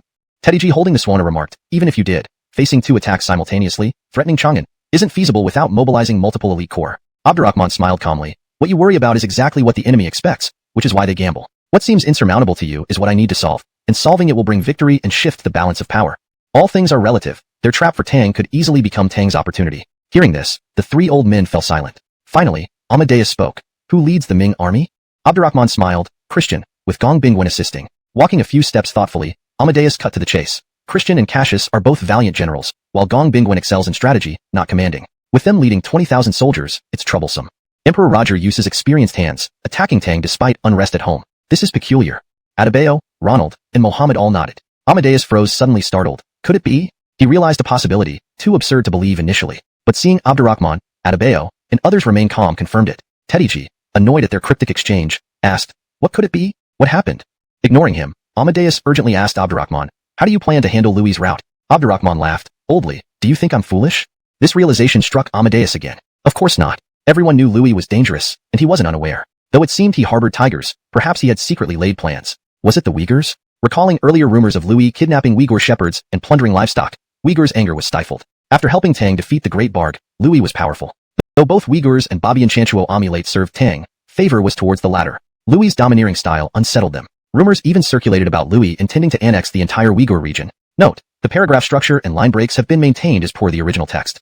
####Chapter 319. Deception in War. Female generals charge forward. This isn't right. Even if the Uyghurs send troops to assist the Tang against the Western Turkic Khaganate, their forces are still far from sufficient unless... Amadeus thought of another possibility, and then he looked at Abdurrahman with wide eyes, realizing that this was not just a case of surpassing one's master, but completely outshining him. If both of his strategies could succeed, it would undoubtedly cause a tremendous upheaval in the world. The Tang dynasty would become even more powerful, while the formidable tiger to the north might vanish forever. At the thought of this, he couldn't suppress his excitement and hurriedly said, "In that case, we should go give them our blessings immediately." Teddy G responded with a mixture of laughter and bewilderment. "Franklin, can we please clarify? Are we going there to bless them, or ourselves?" Artemio remained calm. "You're still confused. The situation is settled." "Ah. Even Amadeus has spoken like this. You need to think about it yourself." Teddy G furrowed his brows for a moment, before suddenly understanding. Regardless of how Abdurrahman had acted, Amadeus Arroyang. This rapid and overwhelming campaign energized the vanguard. "General Gung, the Tang is hollow inside, making it surprisingly easy to conquer. I've fought for most of my life, and have never seen such an effortless campaign," one soldier remarked. "Indeed, we haven't faced significant resistance. We must increase our pace. We cannot let Iji, the leader of Babian Chanchuo, reach Chang'an first. We hear Chang'an is defended by women soldiers. Our vanguard lacks wives. This is refreshing." That Jeffrey must be in tears. After 6 months of battles, he eliminated the Great Barg and defeated several nations, only for his base to be taken by us. The thrill. How else can we praise our wise emperor? With divine foresight upon his ascension, the world's dominion belongs to him. Davidson chuckled. "Warriors, our goal is to sever the ambitions of that young ruler. With less than 100 miles to Feng de General, we must move faster. Orders. March in 1 hour." "Yes, sir." An hour later, Davidson led the vanguard westward again. From dawn until midnight, they hardly paused. Suddenly, countless torches lit up the night around them. Startled, Davidson rose quickly. "Where did all these troops come from?" "Enemy attack, prepare. Charge, charge, charge." Enemies surged ledgers slaughtered en masse. Davidson lost heart. Adding to that, Annalise's relentless attack overpowered him in mere rounds, stabbing him through. Confused and bewildered, he asked, "When did you poison us?" Annalise smiled. "Not in the water. You. Military deception knows no bounds. I'll kill you." Too late. Another thrust severed his head. She held it aloft, shouting, "Davidson is dead. Surrender now." "Jigung General is dead? What's happening? Why this way?" "Unknown, unknown. Ask someone else." Stunned, the Ming soldiers struggled to discern reality from dreams. As Tang forces pressed the offensive, they eventually surrendered under mounting casualties. By daylight, Tang soldiers were escorting prisoners and clearing the battlefield. Later that afternoon, Annalise, Mariana, Shoshana, and Kayla led the army eastward, meeting Christian's main force at the Adel River. Surprisingly, Christian avoided crossing the river. Unanticipated by him, the female generals crossed the river and immediately had their men blow up the bridge. Chapter 320. Concealed and swift, loyalty and treachery hard to distinguish. Leading the charge were the female generals, with 10,000 troops following behind. Their resolve to fight a desperate ambushed. He reviewed everything again and again but couldn't identify the spy. But if, as Annalise claimed, there was no informant giving intelligence to the Tang Empire, how did Abdurrahman learn of it so early and adjust his forces accordingly? Annalise smiled faintly. "Though you coordinated covertly with Brandan Chu, allowing your army to bypass Rene's forces and invade our Tang territory, every man leaves a mark, and every bird leaves a sound. How could one completely hide from us?" "Not so." Christian shook his head. "Your troop movements were made well before we even mobilized. If we factor in the time for information to travel back and forth, your emperor must have known about our surprise attack during the new year. The late emperor passed away before the new year, and the new emperor just ascended to the throne. The plan came from the new emperor. How could he have known so quickly?" This was what perplexed him most. Unless Abdurrahman had divine foresight. Otherwise, it didn't make sense. Annalise raised her lips in a meaningful smile. "Was this strategy really conceived by your new emperor?" "You." Christian's eyes flickered. "What do you mean by that?" Annalise remained expressionless. "General Feng should know exactly what I mean. At this critical juncture, do you still wish to hide the truth?" Staring blankly at the female general before him, Christian said nothing. Suddenly, many things became clear to him. When the Empire's high goals. "Do not panic, General Feng."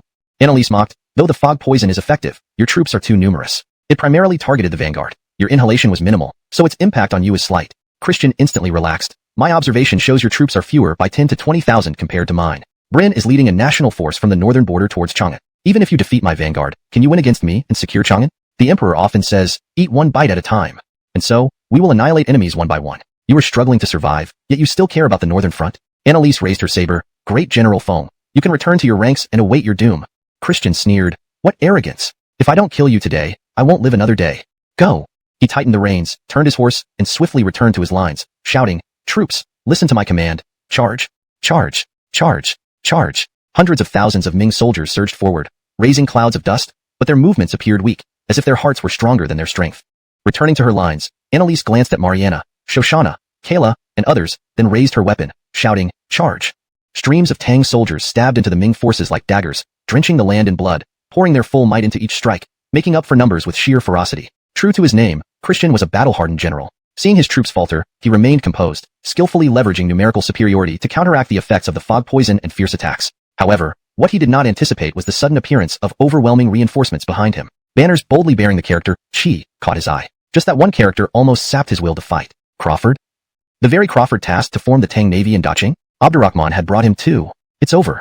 His remaining numerical advantage vanished. Clearly, this was a setup to obliterate the tens of thousands of Ming troops here. Gazing up at the foggy sky, he felt death closing in inexorably. Seeing reinforcements, Annalise's troops gained renewed vigor. According to plans, Annalise signaled Mariana, Shoshana, and Kayla. They understood immediately, each leading a cavalry charge through the Ming ranks. As the Qi family army stormed in, the Ming formation disintegrated, split into 4 zones. Despite his desperate efforts, Christian could not break free from his encircled area, let alone aid the others. After several hours, 3 areas either surrendered or were decimated, leaving only scattered pockets of resistance. Christian's area suffered heavy losses. But those around him were loyalists who had fought alongside him for years. They had one goal, fight to the death. Seeing this, Annalise and Crawford personally led a dual assault. An hour later, surrounded by blood, Christian was left with only a dozen cavalry. He addressed Crawford, "I never expected you to train such a fine elite force in such a short time. No wonder Abdurrahman entrusted you with the Tang Navy." Crawford admitted, "Many are former Daqing elite. The Emperor has high expectations for the Navy. Forming it took time." "I see." Christian pointed his silver spear. "Let's battle." "That I shall do." Crawford swung his Tang saber, charging toward Christian. After a dozen rounds, he swiftly spurred his horse, dodged Christian's silver spear, and then suddenly turned to sweep his Tang saber. Christian's eyes were just about to widen in shock when his head already rolled off his neck. Teddyji, who had just arrived, saw this scene and exclaimed in amazement. "Who is this? What incredible skill!" "Crawford," Artemio said solemnly. He now commanded. To their astonishment and shock, Amadeus remained silent. He watched quietly, meticulously observing. His face showed no emotion. Teddyji glanced at him and lamented in a grievous tone, "Franklin, how could you have such a formidable son? How are we supposed to live with this? How are other kings supposed to live? He crushed 200,000 troops as if they were mere ants. No wonder he sits so confidently in Tianqi City, as if everything is under his control. How ignorant I was, causing a scene there and disgracing our ancestors. Thankfully, His Majesty gave me this task.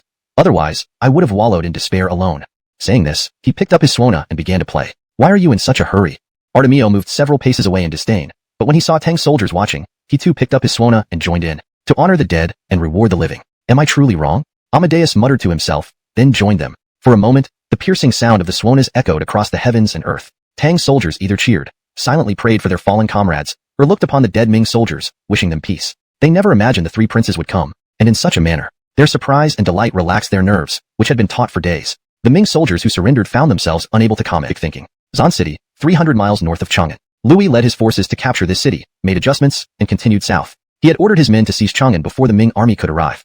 This time, he brought a force of 400,000, rumored to be 600,000. Based on his understanding of Tang, the majority of their troops were concentrated in the east and southeast, leaving the northern border particularly vulnerable. As long as he maintained his current offensive, Christian and Davidson had no chance of reaching Chang'an first. Dwight, a chief of the Tiela tribes, shadowed him closely. Dwight was a towering, fierce warrior known as the first warrior of the Babian Chanchuo Amulate. His wife was Louis' sister, earning him deep trust from Louis. Yet faced with such relentless advance, he felt no joy, and advised, "Emil, Abdurrahman is notoriously cunning. Is this another trap?" Louis pointed at him and laughed. "Dwight, since when have you become so timid? Have you forgotten my words? When I dealt with Abdurrahman sincerely, I truly revered him as the heavenly Emil, treating him as an equal and aiding him with all my resources. He considered me a confidant and trusted me as an intimate ally. He wouldn't have joined forces with me against the Western Turks and let me lead troops to assist him in destroying the Barg without that trust." Then his tone shifted. "But when I dealt with him as a ruler, he became other Chinese emperors who are rigid and hypocritical. Frankly, he has broadened my horizons and greatly increased my knowledge. I respect him deeply, but an eagle unwilling to soar in the sky is destined not to be a good eagle. I am the legitimate Emil of heaven and cannot forever submit to him. Besides, the opportunity is rare, and Christopher offers too much. I cannot be blamed for lacking righteousness." Augustus asked, somewhat puzzled. "Is the new emperor of Great Ming so young but already possesses such audacity?" Raphael sneered. "Do you think I would believe a newly enthroned emperor?" Augustus was stunned. "What does the Emil mean?" "You will know." After sharply urging his horse forward, Raphael accelerated the march. As they neared Chang'an within 200 li, he encountered an army blocking their path for the first time. The number of soldiers far exceeded his imagination. Seeing the imposing army with flying banners, he exclaimed inwardly, "Whose army is this?" Logan rode forward, asking, "Does the Emil recognize Logan?" "Logan?" Thinking of how this person once defended Liangzhou and later managed the Tuyuhan and Tubo regions, Raphael sneered, "I almost forgot about you. A Song rebel." Logan responded indifferently, "The Emil speaks of Song rebels, but we are more than just me." As he spoke, Han and Theo joined him on horseback, introducing themselves. Raphael ridiculed, Aren't you four referred to as the four pillars of the Tang court, refusing to serve Abdurrahman? Abdurrahman's forced detention of Song envoys had caused a stir across the nation. Why did the Tang emperor send only 3 civil officials? Is there any trickery involved? You worry too much. Raphael replied coldly. It's because there are no capable generals in the northwest. These civil officials are filling in. Their army, at most 20,000, stands no chance against my iron cavalry. Linda, you will lead the vanguard. Charge and crush them immediately. I will follow to ensure their total annihilation. Linda whispered. Emil, please wait. Allow me to inquire further. Aloud, he shouted, Logan, how did you gather these troops? Gather? Logan laughed loudly. More than 10,000 come from the elite forces of Gaochang and Uyghur, while the rest are garrison troops I recruited in Tuyuhan and Tubo. This simple statement carried too much information, enough to make the enraged Raphael pause and think. Elite forces of Gaochang and Uyghur? These loyal dogs still hold allegiance to the Tang. They are even directly helping Abdurrahman defend Chang'an. However, he soon recalled something. When Abdurrahman needed help annihilating Barg, he suggested expanding into Uyghur territory as a reward, hinting at future conquests. Upon returning, he pressured the Uyghurs, escalating tensions between his Khanate and Uyghur. Clearly, Abdurrahman used this conflict to force Uyghurs' loyalty toward Tang, and due to shared concerns, Gaochang followed suit. The cunning emperor, always manipulating him. Could he have been wary of me all along? Reflecting on this, Raphael thought of Logan's garrison efforts. Likely, Logan utilized surrendered soldiers from Tuyuhan and Tubo. Offering them land and kindness ensured loyalty. In times of turmoil, they could quickly join the military. Abdurrahman clearly prepared against the Skyanto emulate. The emperor's meticulous planning and foresight were truly terrifying. But so what? He never feared Gaochang and Uyghur. Soldiers from Tuyuhan and Tubo probably forgot how to wield weapons. Led by 3 scholars. Even with his smaller army, Linda could crush them. Absolute numbers turned all strategies into mere talk. He instructed Linda immediately, no more nonsense, charge and annihilate them. Yes, your majesty. Just as Linda drew his saber, a group of light cavalry approached. The scout dismounted hurriedly, reporting, Your Majesty, the 20,000 elite troops of Great Ming have been utterly destroyed. Christian and Davidson are dead. What? Raphael's eyes widened in disbelief.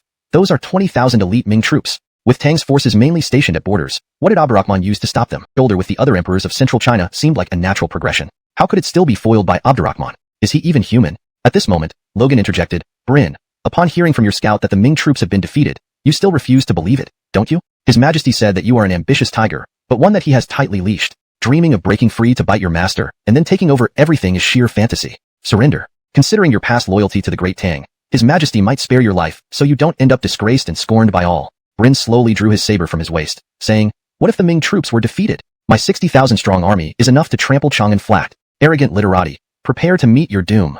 Translation of the unconverted Chinese phrases. Surrender. Considering your past loyalty to the Great Tang, His Majesty might spare your life, so you won't be left in a miserable state, facing ridicule and curses.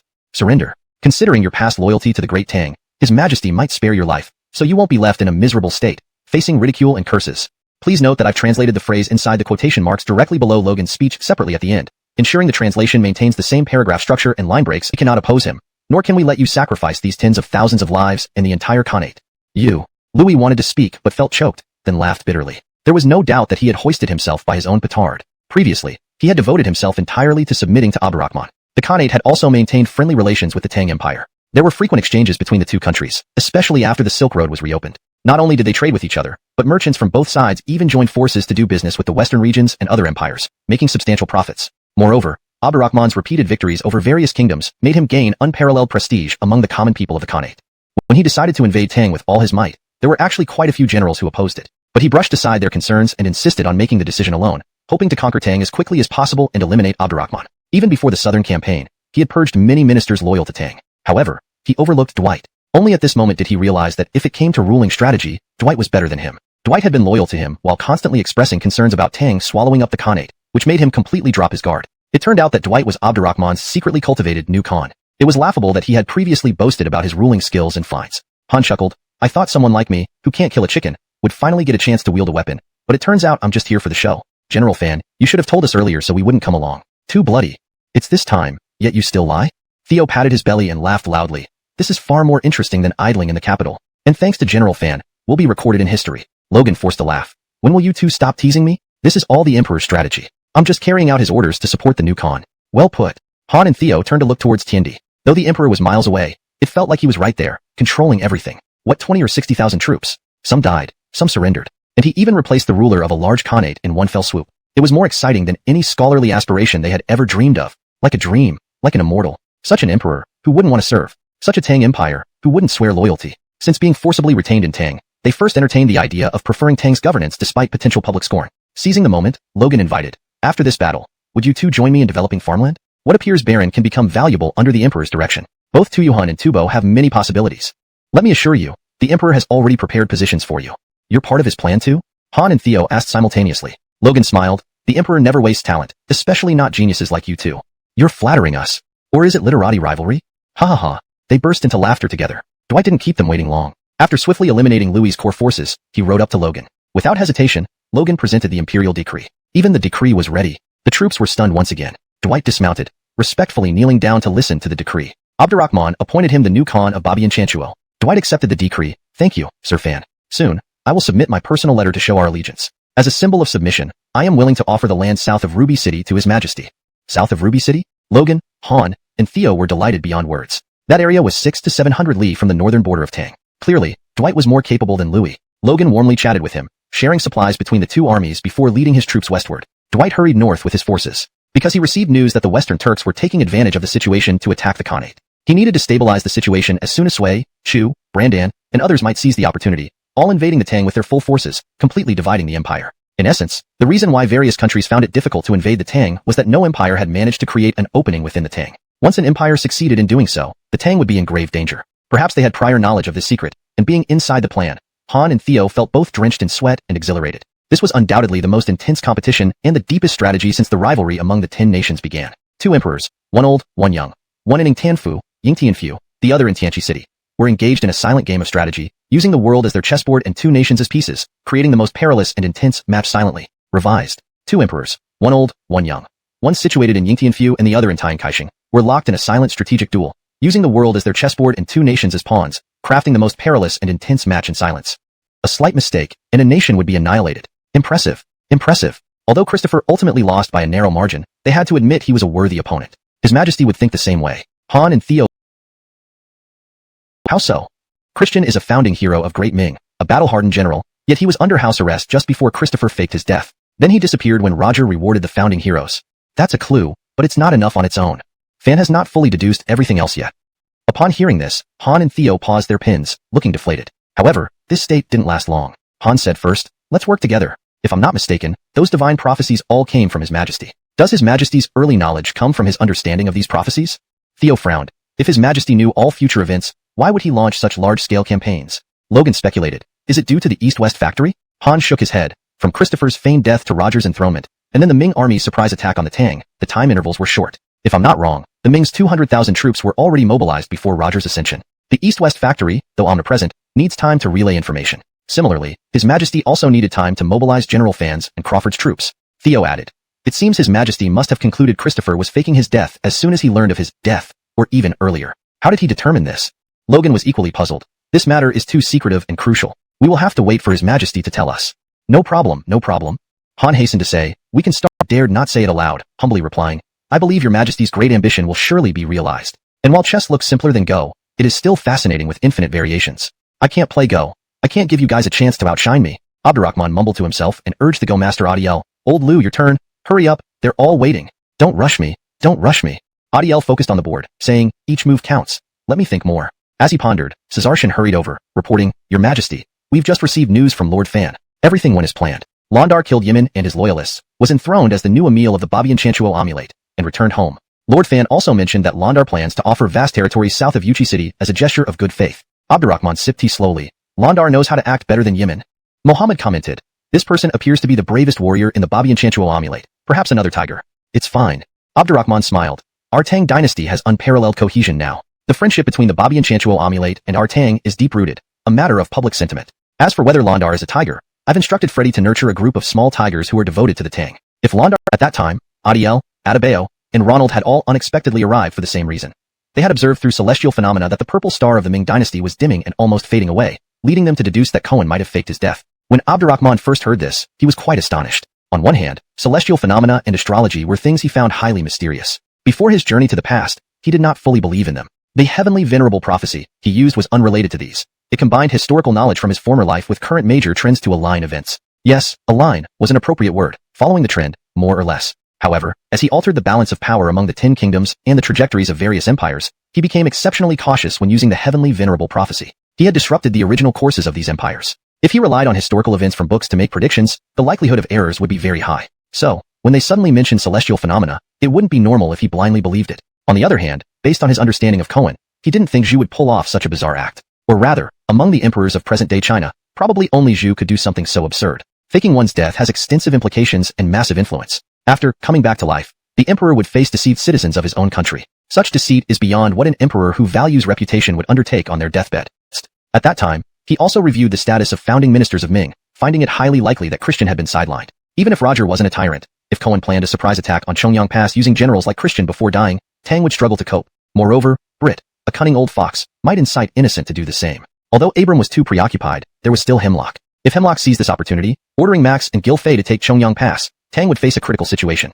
In danger, Abdurrahman saw an opportunity. What if he intentionally exposed this weakness to lure them into a trap? Hence, adhering to the principle of being prepared, he ordered Crawford to train troops in the former southern regions of Bark, enhancing military capabilities while preparing for emergencies. Similarly, he assigned Annalise's forces to drill, initially moving north before quickly shifting southwest to mask their true intentions. After Adiel, Adebayo, and Ronald confirmed Cohen faked his death, Abdurrahman swiftly issued secret orders for Annalise to infiltrate Tang's interior from the north, and Crawford to assemble troops similarly. His foresight and decisiveness created an unimaginable ambush opportunity against Ming forces. Had he hesitated, even if Annalise and Crawford could arrive, it would have resulted in a brutal battle, and the damage to Tang would far exceed the present state. Reflecting on this, Abdurrahman smiled and said, "You shouldn't be modest. You've all made significant contributions. I will certainly reward you heavily. From today, there is no longer a Baron Zaxon. You are now Lord Adiel, the stabilizer of Tang. Adebayo, I hereby appoint you as Lord Zakwa, and Ronald as Lord Donghua." They exchanged glances, bowed deeply, and replied, "Thank you, Your Majesty." Looking at Mohammed, Abdurrahman asked, "Martial advisor, you?" Mohammed hurriedly responded, "Being included that night by Your Majesty and the three gentlemen is already an honor for me. I will strive diligently to contribute more in the future." Like Yusef, Mohammed had never cared much about rewards. Moreover, he had been promoted too quickly, already reaching the rank of Baron. Accepting a dukedom would feel inappropriate. Adebayo looked at Adiel and asked, "I've always wanted to ask what convinced Lord Stabilizer to tell the Emperor about this?" Adiel said seriously, "You might not believe it, but it was due to the words of a child. One day, she got lost in the market, and I happened to be nearby. She approached me, asking for help finding her mother and offering a few copper coin. He cannot tolerate others. Post-battle, he can no longer threaten Tang but will surely turn inward." Hearing this, Abdurrahman formed a bold hypothesis and asked directly, "Do you think Roger knows Cohen faked his death?" This question stunned Adebayo, Ronald, and Mohammed, making them glance sideways. Only Adiel remained calm. Upon hearing this, Abdurrahman was greatly astonished. On one hand, things like astronomy and astrology seemed mysterious to him. He didn't really believe in them before he came to this world. The Tianzuan prophecy he used wasn't related to these. It combined his knowledge of history from before his arrival with the current political situation to make predictions, more like riding the trend. Yes, riding the trend seemed an apt description. Following the general flow, not too far off. However, as he single-handedly altered the dynamics among 10 warring states and even influenced the paths of major empires, he became extremely cautious when using the Tianzuan prophecy again. He had interrupted the natural course of events for those empires, and using historical events to deduce outcomes would be prone to errors now. Therefore, directly believing celestial phenomena wouldn't be normal at all. On the other hand, based on his understanding of Cohen, Abdurrahman found it hard to believe that Cohen would do such a thing. In fact, among the current rulers of China, perhaps only Cohen would pull off such absurd antics. After all, faking one's death had wide-ranging implications. Once resurrected, the emperor would first face his deceived subjects. Such actions were far beyond the norms and would stain the legacy of an emperor who valued his reputation. Yet, Abdurrahman ultimately chose to believe Adiel, Yuan Tiangong, and Ronald. These three figures were historically mythologized. One person could be wrong, but not all three at once. Edits made asterisk. Improved sentence flow and coherence. Enhanced clarity in expressing Abdurrahman's thoughts and reasoning. Corrected minor inconsistencies and ensured natural readability. Moreover, he had already analyzed the situation around Tang thoroughly before the new year. He found two vulnerable spots. First was the northern frontier. If the Ruren rebelled, the entire north would fall. Fortunately, he had prepared well by grooming potential emils in the Babi and Chanchuo kingdom secretly and allowing Logan to cultivate land in the Tubo region. Even during the Bard conquest, he intentionally gave Louis some benefits, allowing him to expand into Uyghur territory to heighten tensions between the Uyghurs and the Babi and Chanchuo, thereby forcing the Uyghurs and Gaochang to align completely with Tang, restraining Louis. Secondly was Chongyang Pass. Having fought Goss and Xylan there before, he knew the terrain well. Rene's troops ventured deep into the Brandan territory to effectively distract them, leaving their rear exposed. If troops bypassed Rene, took Chongyang Pass, and attacked Caesaroyang and Chang'an, Tang would be in grave danger. This risk was even inward. His foresight and decisiveness created an unprecedented ambush advantage against the Ming army. Abdurrahman's preemptive actions ensured that even if Annalise and Crawford arrived later, they would still have a significant tactical edge. Had he hesitated or delayed, the resulting battle would have been far more devastating, and the destruction inflicted on the Tang Empire would have been incomparable to what it faced now. Reflecting on this, Abdurrahman said with a smile, "You need not be modest. You have all made great contributions, and I shall reward you generously. Old Liu, from today onward, there will be no more Zaxon Marquis in this world. You are now Duke Adiel, the pacifying Duke of our Tang dynasty." "Fellow subjects, thank you," they replied in unison, bowing deeply. Turning to Mohammed, Abdurrahman asked. Military advisor, you? Muhammad quickly responded, Your Majesty, being called upon that night was an honor beyond measure. I will continue to think and strategize to achieve further glory. Like Yusuf, Muhammad had always been indifferent to titles and rewards. Besides, having risen rapidly to the rank of Marquis, he would likely decline any offer of a dukedom. Yuan Tiangong looked at Adiel and asked, I've always wondered, what made you decide to inform His Majesty of this matter? Adiel replied gravely, What I'm about to say may sound unbelievable, but it was a child's innocent words that convinced me. That day, she had wandered off in the market, and I happened to be nearby. I am truly grateful for your counsel. Tell me, what do you think Emperor Zhu will do next? Yuan Tiangong replied, The Ming Emperor's star has grown increasingly dim these past few days. His time is short, and his options are limited. Abdurrahman picked up the commander piece and toyed with it, musing, Could he go mad again? Adiel responded firmly, Yes, I know him too well. He cannot tolerate others. Although he can no longer threaten the Tang dynasty after this battle, he will certainly turn his blade inward. Hearing this, Abdurrahman had a bold conjecture and directly asked, Do you think Roger knows about Cohen's faked death? The question caused Yuan Tiangong, Ronald, and Mohammed to stiffen, exchanging uneasy glances. Only Adiel remained calm. Thinking of this, Abdurrahman smiled. You needn't be modest. All of you have achieved great feats. I will reward you accordingly. Old Liu, from today onwards, there is no more Baron Zaxon. You are Duke Donghua Adiel of our Tang dynasty. Neil, I appoint you as the Duke of Zak, and Ronald, you shall be the Duke of Rome. Note, corrected Gong to Tiangang, for Yuan's name to maintain proper naming convention and fluency in English. The three exchanged glances and bowed deeply. Thank you, Your Majesty. Abdurrahman looked at Mohammed, military advisor you. Mohammed hurriedly replied, Being included that evening was already a great honor. I'll think hard and work diligently. Abdurrahman murmured to himself and then said, Your advice has truly delighted me. Tell me, what do you think Mingdi will do next? Yuan Tiangong responded, The purple star of the Ming has been dimming these past few days, suggesting his time is running out and he can do very little now. For better fluency and accuracy in English, I have made minor adjustments to the sentence structure while ensuring the meaning remains intact. The term, purple star, is kept as it seems to be a specific reference or metaphor that should remain consistent. Abdurrahman toyed with the chess piece labeled, Marshal, asking, Could he go crazy again? Adiel firmly answered, Yes, I know him too well. Unable to tolerate others, he won't pose any more threats to Tang post-battle, but he will turn inward.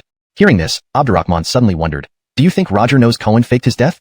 Yuan Tiangong, Ronald, and Mohammed froze, all turning to glance. Only Adiel remained unperturbed. Note, for better readability, it is recommended to use Adebayo instead of Yuan Tiangong as the proper name in English text. Corrected sentence. Adebayo, Ronald, and Mohammed froze, all turning to glance. Only Adiel remained unperturbed. This translation retains the original paragraph structure, style, and tone, while translating into fluent English. The storyline and logic are coherent with the previous content, ensuring natural and accurate pin. The door suddenly opened. Furious, he did not even look up but grabbed a wine flask and hurled it, shouting, You dog! I said no one is to disturb me. Do you take my orders for nothing? Clatter. A sharp cracking sound echoed, followed by a voice he recognized instantly. There's no turning back after releasing the arrow. When I told you about the surprise attack plan on my deathbed, you accepted it wholeheartedly, willing to risk the entire empire. Now, you blame me? Grandfather? Roger looked up sharply, seeing the figure that had always been so dear to him, lying half reclined in a four-wheeled cart, his hair white and breathing faint. He seemed barely holding on by a thread. Am I dreaming? Grandfather, is it really you? Roger rubbed his eyes frantically, stumbling to his feet and rushing toward the door. He reached out and grabbed the hand, confirming it wasn't an illusion. He knelt down, overcome with joy and wept. Grandfather, you're alive. It's really wonderful. That Abdurrahman, who seems to possess divine power, still managed to anticipate your surprise attack and set up an ambush. Bryn was killed without a fight, and he even appointed a new Emil for the Babian Chanchuo amulet. Uyghur and Gaocheng have completely turned towards the Great Tang. Grandson. At this point, he could hardly speak through sobs. Cohen slowly raised his arm, gently caressing his grandson's face. Gone was the usual harshness, replaced only by sighs and sorrow. Ah, good grandson, you've suffered much. In truth, I cannot fathom how he achieved this. We could have turned the tide and freed the Great Ming from its troubles, making it stronger. But man's plans are overshadowed by fate. Even this victory of his, I must accept as destiny's will to destroy the Great Ming. Yet, despite this vast empire, I refuse to submit. What about you? Roger was shaken awake by these words. Feeling a fraction of his senses return, he stared at his grandfather, speechless and unsure of how to respond. Cohen's tone turned cold. Our Great Ming still has hundreds of thousands of troops, millions of people, abundant provisions, countless generals and strategists. As the emperor of the Great Ming, how can you wallow in self-pity and say no one helps you? You disappoint me greatly. Grandfather. Roger pounded his head on the ground, breaking into uncontrollable wailing. Through this stern rebuke, he realized his mistakes. But the opponent was simply too powerful. Despite having this vast empire, he felt an indescribable sense of powerlessness. Like struggling against fate, where there is a slim chance of winning. Against Abdurrahman, absolutely no chance. Seeing this, Cohen shook his head heavily, his voice like a mountain.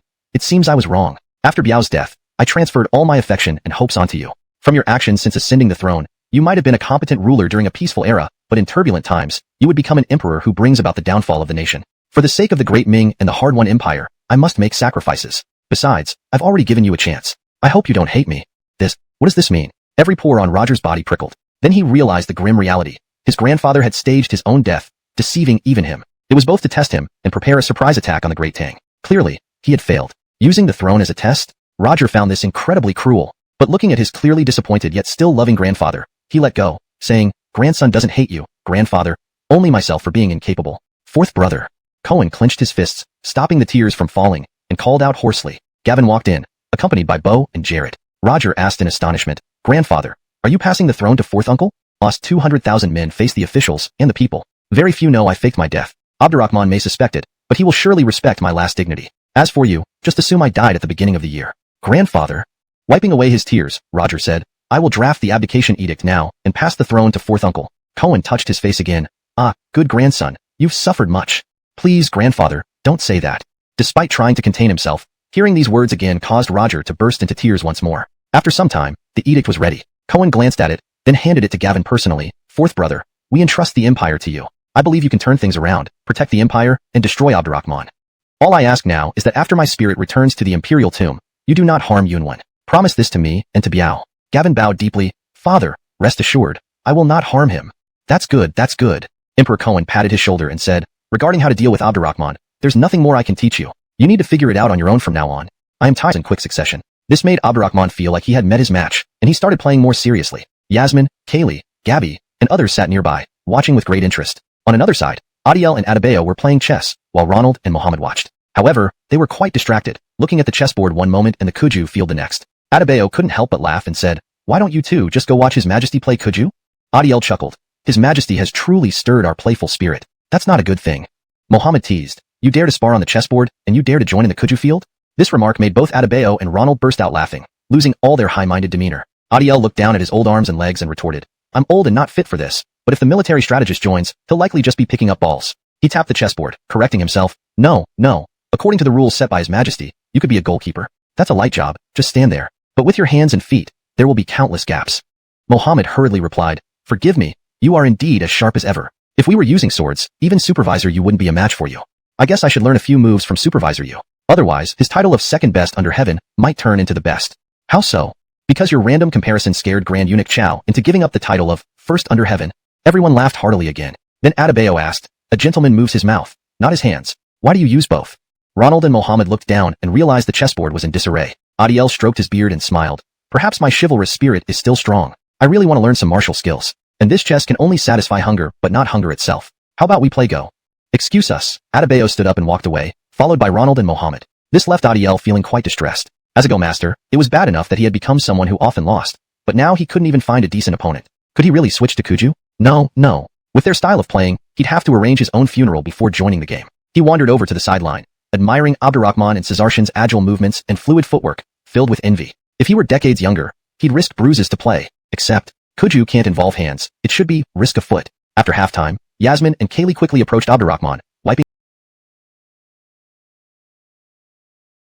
a formidable opponent. Cohen's move was ruthless, making Roger abdicate willingly, avoiding the perception of a palace coup. Instead, Gavin took the throne under the guise of following destiny. Additionally, Gavin performed an unexpected maneuver by appointing Roger as Draper, which Roger accepted. This decision aimed to stabilize the Ming dynasty and dispel coup rumors, though it was highly unusual and possibly orchestrated by Cohen. Adebayo noted, "Your Majesty's words predicting Gavin's rebellion clearly affected Christopher, Gavin, Roger, Jared, and the entire Ming court.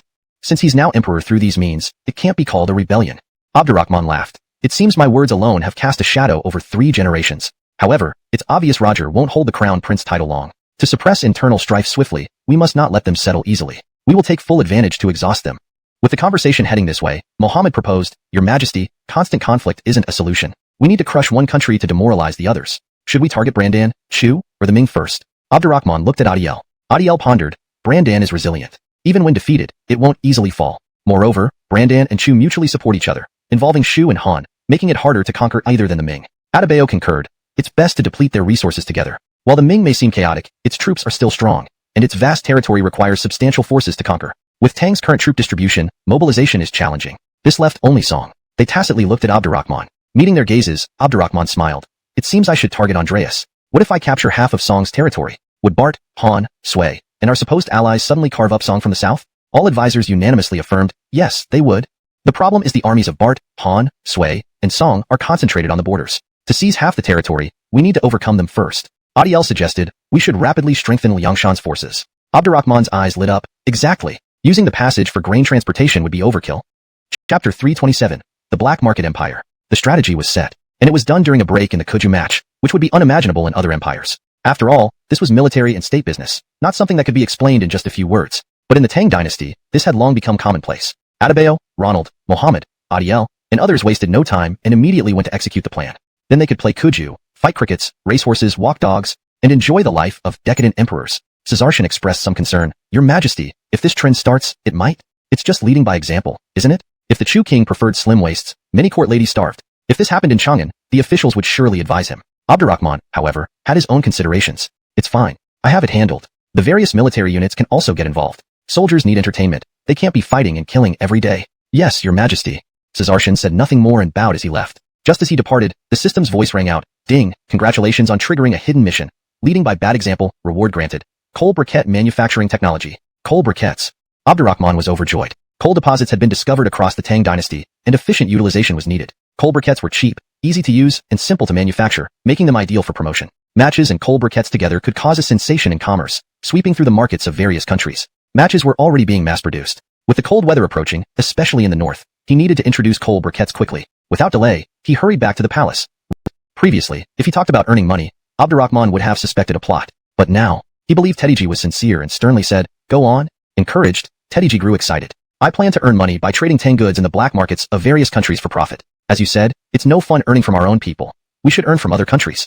You take the lion's share, we'll take the small portion. Together, we can sweep up wealth from all lands. But Your Majesty knows I only have about 70,000 strings of cash. It's far too little for setting up operations in various black markets. Abdurrahman looked at him. How much do you need? Tediji cautiously held up 5 fingers. 5 million strings? No, Your Majesty jests. 500,000 strings would suffice. To find something to do and avoid further targeting, Tediji was willing to try. His smile seemed almost flattering. 5 million strings was unthinkable for him. Even 500,000 felt excessive. He would be content with 50,000 or 100,000 strings. All things come to those who wait. You've returned at just the right time. After sipping tea, Abdurrahman stood and walked over. Truthfully, Elton sent me 50,000 strings worth of gold and jewels. Tediji was stunned. Where did he get all that money? You may not know, but after a income, if black markets could yield such profits, he would have built a black market empire already. Chapter 328. The king ventures into the business world, struck by wealth. So, are you scared already? Abdurrahman provocatively looked at the dejected uncle, deliberately goading him. Perhaps the massive sum of 50 million guan had already cast a psychologically fatal pressure on him. Tediji remained silent. Abdurrahman clicked his tongue twice and said, so this is your level of ambition? Then I can't waste my time on you. These days, I can't be bothered with anything less than 10 million level targets. Tediji quivered. 50 million guan? So what if it's 50 million guan? Abdurrahman laughed lightly. Currently, I monopolize many excellent products, and more will come in the future. Rarity makes things precious. Backed by me, you have an advantage in obtaining goods and promoting them. If you dare to act boldly and establish a black market empire that spans central plains and western regions, will you fear earning millions? A black market empire? Tediji seemed to catch on, his eyes brightening. Amadeus and Artemio also perked up their ears immediately. Sure enough, he never did anything small. They had never thought of this. The idea truly stirred their hearts when they first heard it. Abdurrahman continued, you must have noticed the sudden chaos in the otherwise peaceful Ming dynasty. It's because I'm secretly manipulating it from behind the scenes. Military conquests are secondary. I mainly use commercial means. Though the world looks down upon merchants, I choose to go against the tide, and the results speak for themselves. But it's still not enough. I aim to expand my business territory further, becoming a commercial powerhouse. First, cripple other nations through commerce, then swallow them whole with our military. The black market could actually have such effects. Tediji pondered deeply for a moment before clenching his fists. You've laid out your plan this far. If we retreat now, we might as well return to Chang'an and lock ourselves away forever. What's 50 million guan anyway? I, Tediji, will risk my life and achieve it. As soon as he spoke, Amadeus and Artemio each kicked him. Artemio held his forehead. It's you, not us. Amadeus distanced himself. I am not interested in this. They were stunned by the grand vision Abdurrahman painted, but they knew Abdurrahman too well. He often dug traps for them. They were sure that once they ventured into the business world, they would never come out. Forgetting the throne was one thing, but staying in Chang'an would become a question altogether. Besides, deep down, they still looked down upon merchants. Engaging in black market activities suited their status poorly and would invite ridicule from the world. Tediji was resolute. If you two don't want to join, I'll do it alone. You. Amadeus and Artemio stepped back, distancing themselves from him. Very good. Abdurrahman patted Tediji on the shoulder. You haven't disappointed me. Of course, I won't let you fight alone. Alpha, Azariah, I command you to help him build this black market empire. This is an imperial decree. After a moment of confusion, Amadeus and Artemio, brimming with anger, responded, Your Majesty, we accept the decree. Do your best, and I will reward you handsomely. Abdurrahman patted their shoulders again and chuckled inwardly. He had been planning this for a long time, pondering who was fit for the task. Margaret was obviously unsuitable given her current workload. Teddy Chong and Teddy Jing were capable of managing finances and doing minor business deals, but entrusting them with infiltrating foreign nations for such a grand venture was a different matter entirely. Teddy G, Amadeus, and Artemio were perfect. They had unquestionable ability, and moving them from politics to business made sense. Once they delved deep into the commercial waters, royal ambitions would likely fade from their minds.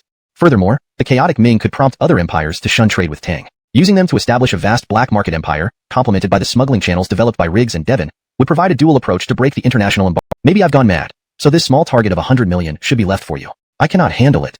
He was only talking big, but Abdurrahman was serious. This wasn't a small target. It was beyond human reach. Teddy G wanted to slap himself. The emperor had black intentions. One must not get caught in the trap. It seems tricking with grand promises works both in ancient and modern times. Abdurrahman mused silently, then laughed heartily. Fine. Let it be my small target. My treasury income last year totaled about 23 million guan. Not bad, but far from 100 million. I'll strive to achieve it soon. He took this seriously? Teddy G felt like kneeling and shouting, "Long live the emperor." What a ruthless man. No, a ruthless emperor. Even throughout history, there was no monarch like him. After surpassing the national treasury of Tang, he aimed to outshine all empires combined. Teddy G felt truly shocked. Having immense wealth was already challenging. 1,000,000,000 times greater? It was merely a small goal to him. The world had changed and gone mad. He suddenly felt insignificant, ignorant of the world of wealth. Amadeus and Artemio felt dizzy. If this was suggested before, they wouldn't have believed it. Now, seeing the enormous income, they felt it was achievable. Their attitude towards the black market empire had shifted considerably. Amadeus asked bluntly, "Which country shall we start with?" Of course, a comprehensive strategy is best. Abdurrahman smiled, "But focus on the Song dynasty." Artemio was surprised, "Not Ming?" Amadeus cleared his throat. "Focusing on Song is a smart move. Let's start." Translation provided as requested, maintaining the structure and style of the original text. Seeing that he had already made some guesses, Abdurrahman couldn't help but sigh. Oldly is also quite skilled. Unfortunately, two tigers cannot coexist on one mountain. Moreover, he has an inexplicable obsession with the imperial throne. For now, I can only throw him into the commercial world.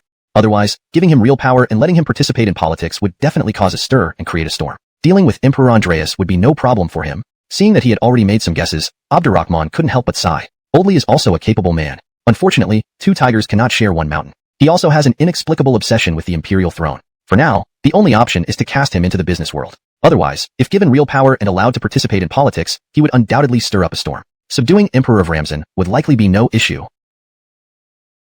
Suit and introduce their own treasure notes. Under the constraints of trade restrictions and the Tang currency not yet being powerful enough, these countries would anchor their currencies to gold and silver, essentially adopting a gold standard. In such circumstances, for the Tang dynasty to become a financial hegemon, it needed to continue improving trade convenience and commercial prosperity. On another note, a substantial reserve of gold and silver was necessary as support.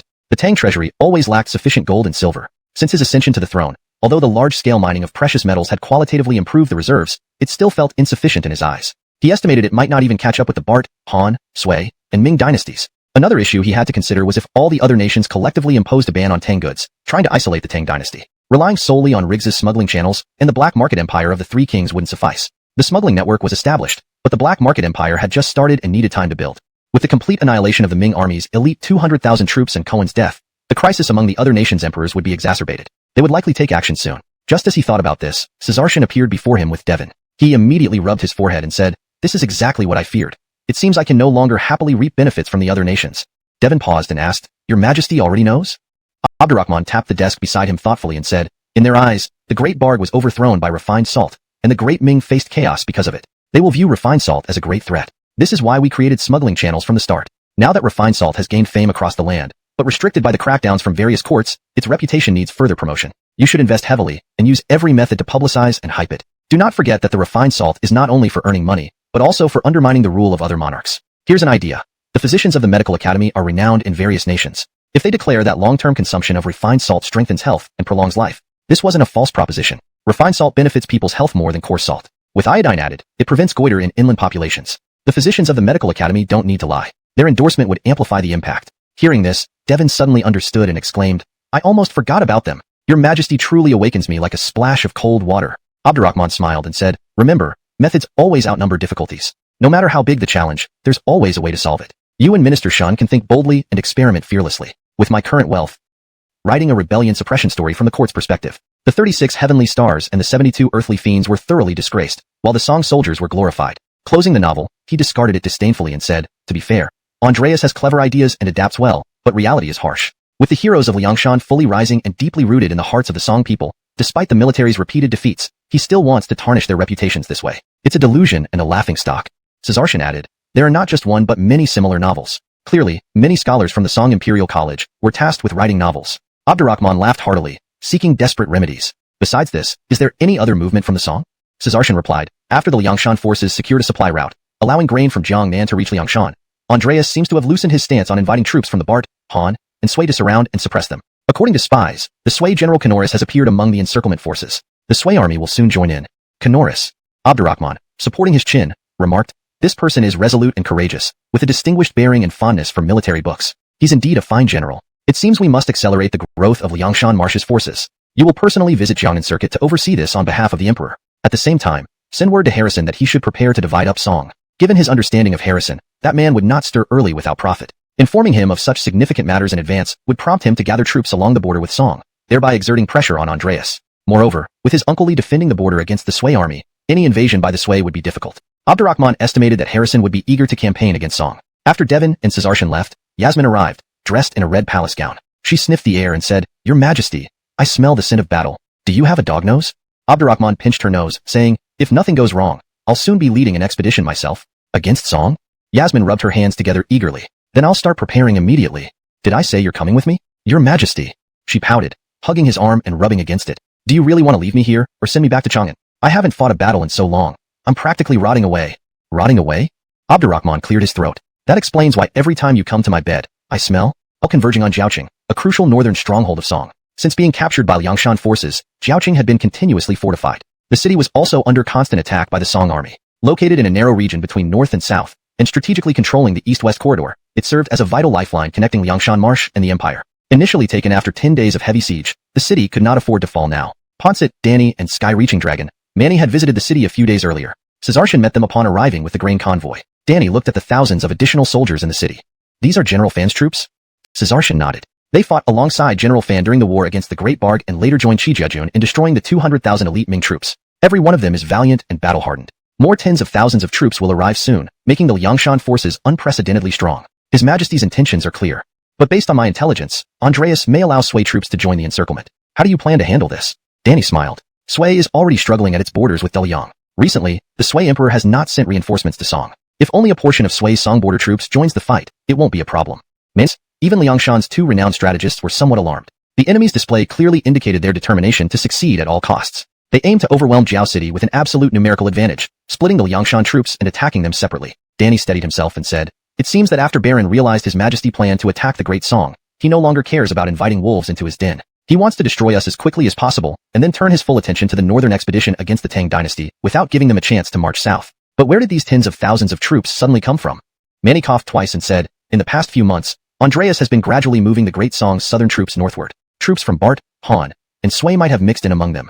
Moreover, to the west of Great Song lies the 10,000 mountains, which are difficult to traverse. However, if the four nations collaborated to construct a secret passage for transporting troops, it is not impossible. And disguising themselves as refugees. After the new year, the number of refugees in various parts of Great Song increased significantly. Our previous focus was mainly on the Ming, so they likely found an opportunity to infiltrate. Caesarshan nodded. Increasing salt prices and inciting civil unrest in the Ming indeed consumed much of our resources, leading to a significant reduction in our manpower planted within the Great Song. Fortunately, the city recently received several thousand additional troops and ample supplies. Otherwise, Jiao City would be hard-pressed to hold out even for a day. This was fortunate indeed. He could tell that despite not explicitly discussing it, both of them were clear-minded. Otherwise, they wouldn't have started by questioning the origin of these troops. They didn't rush to arrange their battle formations immediately. If it weren't for these troops, our carefully cultivated Liangshan forces might have been destroyed completely, Danny said, feeling lingering fear as he stepped out of the meeting hall, gazing towards the south. Andreas now has nothing to lose, allowing the armies of Bart, Han, and Sui to intervene fully. It seems our plan to attack north is unfeasible now. The great war between 6 nations will start sooner than expected, and it begins right here in Jiao City. Manny slowly walked beside him, saying, If we can't hold Jiao City, we might become obsolete from this point forward. Ha ha ha ha. Danny laughed heartily. Are you, the cloud dragon who commands the wind and rain, actually afraid? Not afraid. Manny smiled slightly. Having served in the military for so long, I've never experienced a battle on this scale. It's hard to remain calm, and it will surely be brutal. Yet, we cannot afford any mistakes. Danny added humorously before turning serious and almost simultaneously facing Caesarshan. Dare I ask Chief Supervisor Yu, who commands the remaining troops? How soon can they gather and reach Jiao City? Caesarshan calmly replied, Scholars Bobby Wanche and Bobby Wanjun command the troops. If they hear Jiao City is besieged, they'll rally their forces promptly and come to reinforce us. However, it will take at least 7 days. 7 days? Danny smiled. The Bobby brothers are formidable generals. If they arrive on time, Even without counterattacking the four-nation coalition, it would buy us some breathing room. Let's hold out for 7 days. Dare I ask if Liang Kingdom troops will engage in battle within the Great Song? They will.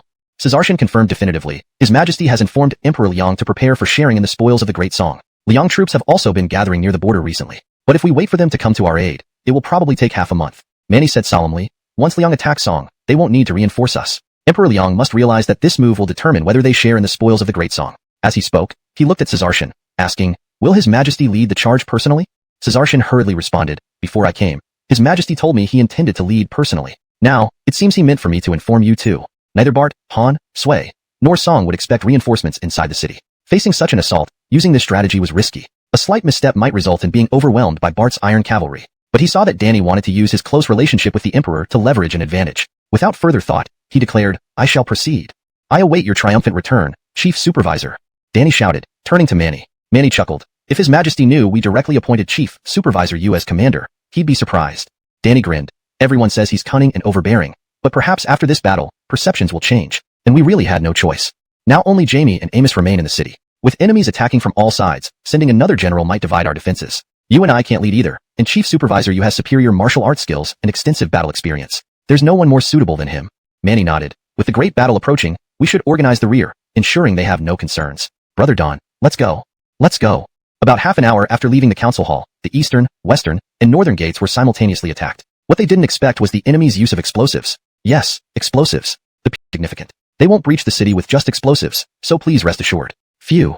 Danny heaved a sigh of relief. That's good news. Tell General Bart they're trying to terrify us with explosives to lower our morale before launching a massive attack to capture Jiao City. The eastern, western, and northern gates must be defended with full force. As long as they could withstand this first wave of attacks and Rainmaster successfully counterattacked, they could turn it into a war of attrition. Jiao City was easy to defend but hard to besiege. Even with tens of thousands of troops, capturing Jiao City within 3 to 5 days would not be easy. Yes, sir. The soldier responded quickly and returned. On the open plains south of Jiao City, Zack had already led his troops into battle against the Bart forces. Leading the Bart army was George. He was the Grand Historian of the Great Bart, responsible for overseeing all affairs in Xianyang, and had distinguished himself during the unification of the Southwest, earning Emperor Jem's trust. Seeing the troops charge forward, led by a man wearing silver armor, with fair skin and delicate features, George sneered, Who is this? Is there such a fake eunuch among the Liangshan bandits? A subordinate officer replied, General, this person looks unfamiliar and doesn't have any banner. I can't identify him either. His distinctive silver hair was easily recognizable. Given this, apart from Zack, no one else fit this description. Ironically, he had mistaken him for a Liangshan bandit and a fake eunuch. Feeling utterly disgraced and unwilling, he screamed, He is Zack. Kill him. Huh. Zack chuckled lightly, decapitated him, hung his head from the saddle, and shouted, Soldiers, heed the order. The main Bart commander is dead. Follow me.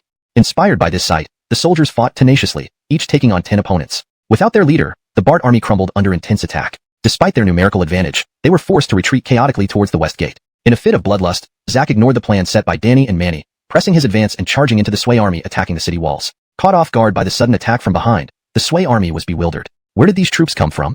How did the Bart army get here? Damn, how did the Bart army end up looking like this? Who leads them? Looks like a beautiful woman in disguise. Zhou Fei, commanding the siege, was equally stunned when he saw the Bart troops retreating chaotically into the Sui ranks. He angrily shouted, Where is George? How incompetent are your Bart troops? No one answered him. With the Bart troops retreating, the Sui army fell into disbelief. Seeing Amos rapidly approaching as well, Zhou Fei hastily retreated northward. Swoosh! Zack anticipated and threw another Tang Dao. It shot through the chaos and precisely impaled Zhou Fei's heart. Zhou Fei stared at Zack, unable to speak as Zack swiftly rode up and decapitated him, hanging the head from his saddle. Another one. 2 generals down. Yet Zack showed no emotion. He felt it was still insufficient. Seeing the head snatched, Amos flew into a killing frenzy, visibly shaken. It was understandable. He would never forget how the Western factory chief trained them back in Hongjiao Hall. To Amos and his comrades like Brandan Chi Baolin and Bart Huayu, Zack was a little devil. As for the big devil, the original instigator, they dared not mention him anymore, so, encountering such an opportunity, he wanted to defeat him honorably once, to dampen his arrogance. Yet, he still lost. Fortunately, there was still another chance. Since they had fought to this extent, why bother dejectedly defending the city? Fight. Charge all the way to the northern gate. The leading general of the Song forces seemed to be Sun Jie. Though not as renowned as George and Zhou Fei, he was still a notable general. On the city wall, Danny and Manny, who had rushed over upon hearing the news, were somewhat dazed.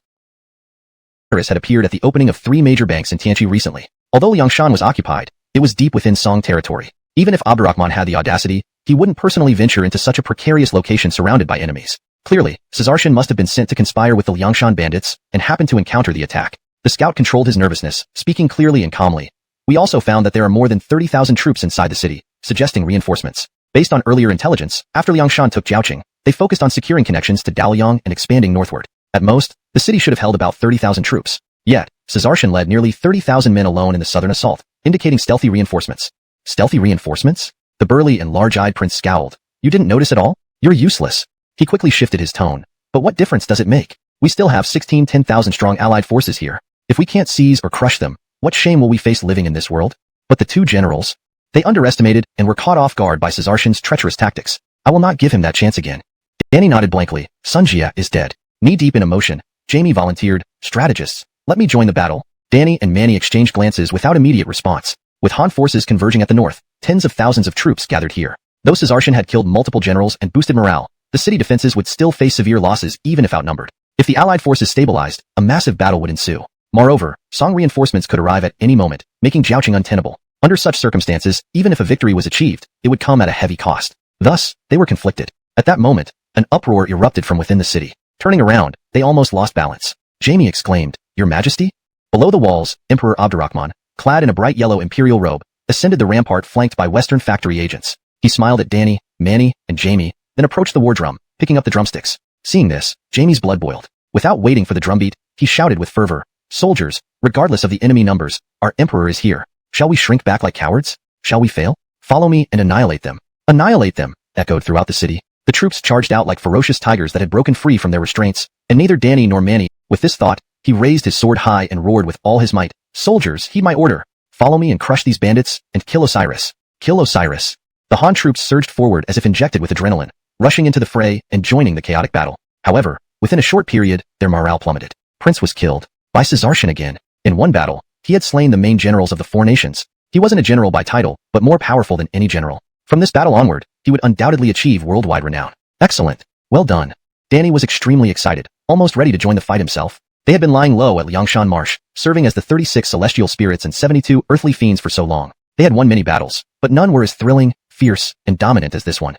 This was due to Caesarshan's display of prowess, his eyes red with bloodlust, and it was also because of the emperor's personal appearance. After subduing Barg, he defeated Carlton and annihilated the elite 200,000 Ming troops. In the eyes of the Tang army, he was already a war god with countless victories and unmatched power. Whenever the Tang army engaged in battle anywhere, their combat effectiveness would at least double the moment he appeared. This was the awe of a sovereign. This was the cohesion of a war god. The current six-nation conflict had not only begun but, due to his presence, immediately escalated to a fever pitch. Emperors Andreas, Jem, Caesares, Achilles, and others, upon hearing this, would surely be greatly shaken and astounded.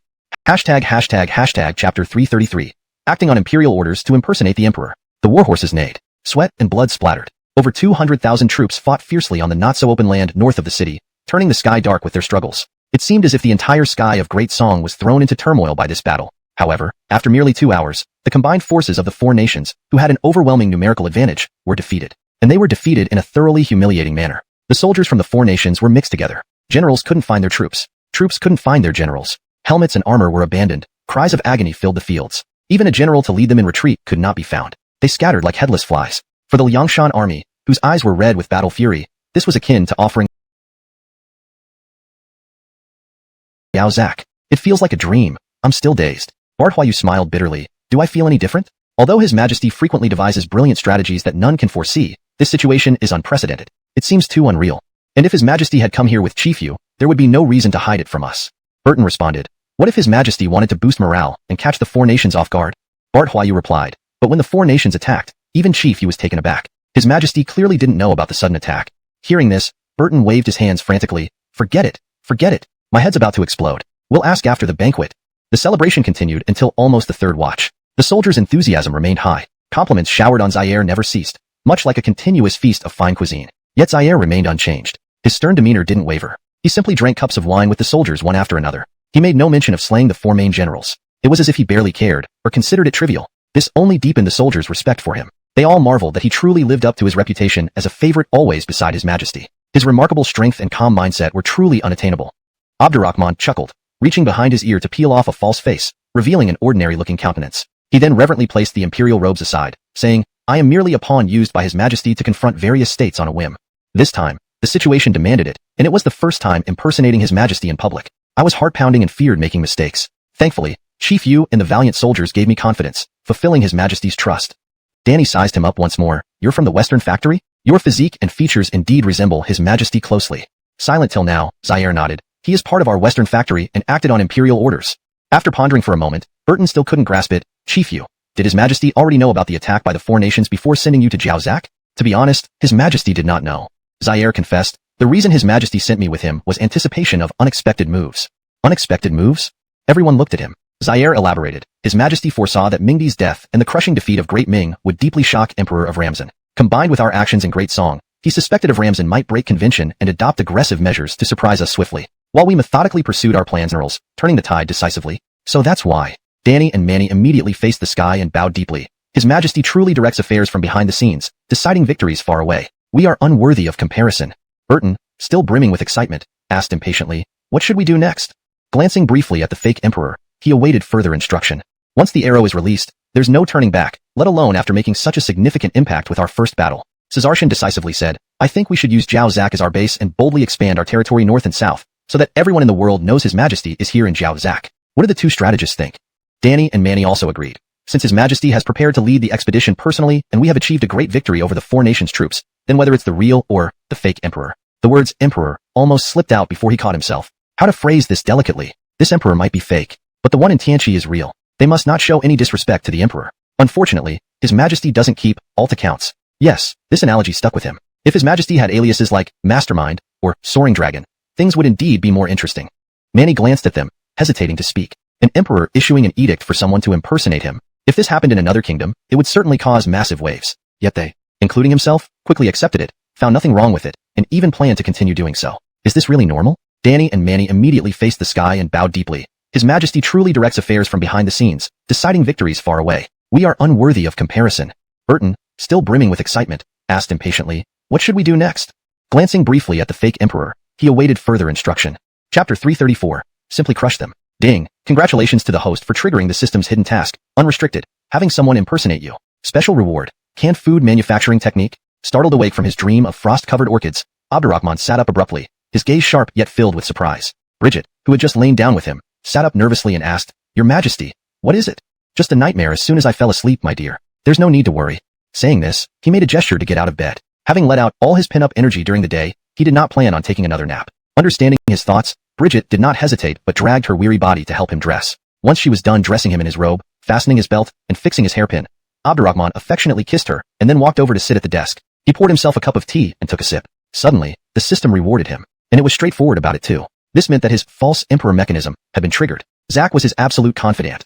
Under normal circumstances, such a mechanism wouldn't be easily activated. Therefore, he could only guess that something significant must have occurred along the massive corridor constructed by Liangshan's troops. A dramatic change that could impact the Tang Empire's overall layout in Song territory. After a moment's thought, Abdurrahman concluded that the Song Emperor must have truly panicked. Bart, Han, Sui, and Song might have secretly sent reinforcements intending to crush Liangshan and then eliminate the Tang's three elite forces. Indeed, this emperor who seemed to prioritize literature over military prowess among the rulers has shown that when he gets serious, nothing can stop him.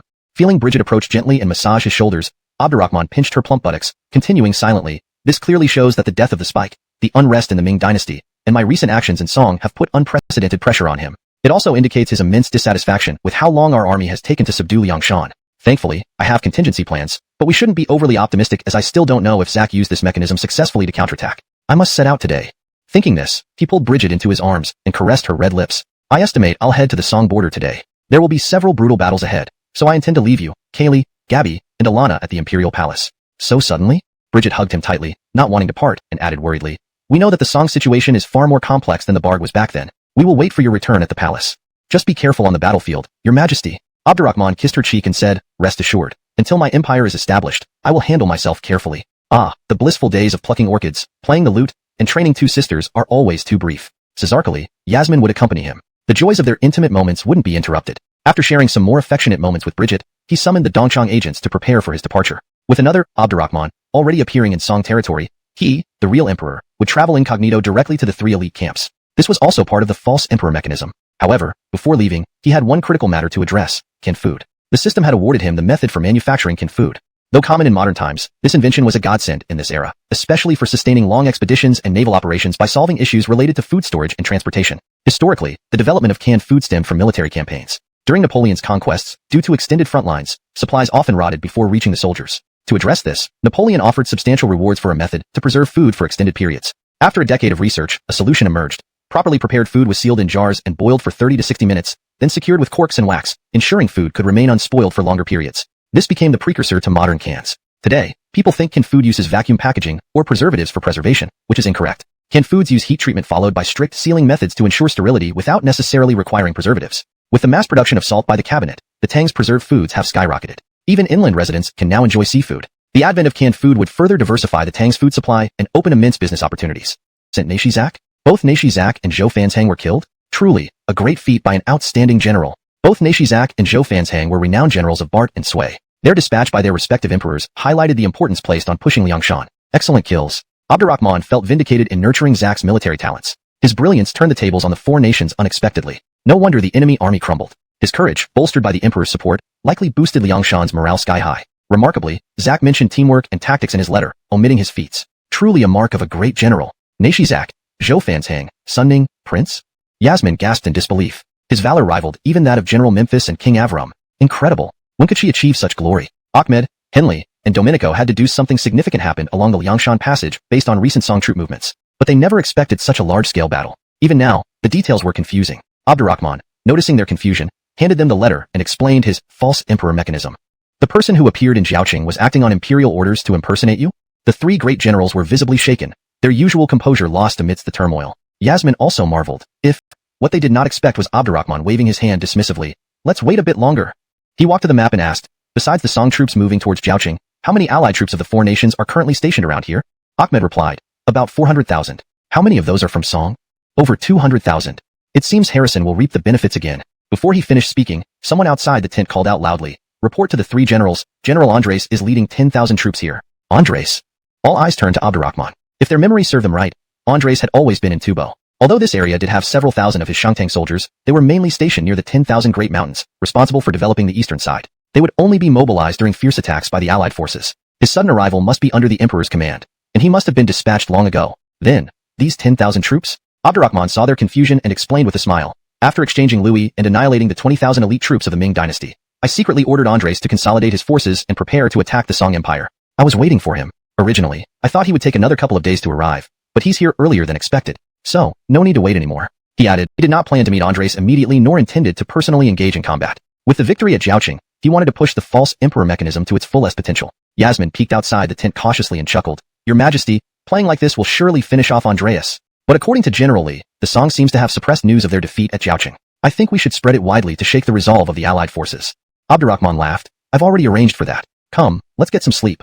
I've been traveling nonstop since leaving Tianqi, and I'm quite exhausted. Yasmin nodded. I'm a little tired too. Together, they walked to the bed, and as soon as she lay down, she felt a dragon hand slip into her clothes, leisurely exploring up and down. Her face flushed red as she slapped it away. The dragon hand became bolder, starting to dig deeper. Out of necessity, she flipped over and mounted the dragon, saying with a blush, It seems your Majesty's heart is weary, but not your body. To rejuvenate your Majesty, I'll have to double my efforts. Abdurrahman lay there contentedly, but you gain fulfillment and joy. Your Majesty. Yasmin cooed, I want to slay enemies on the battlefield. Certainly. You agree? First, you have to pass this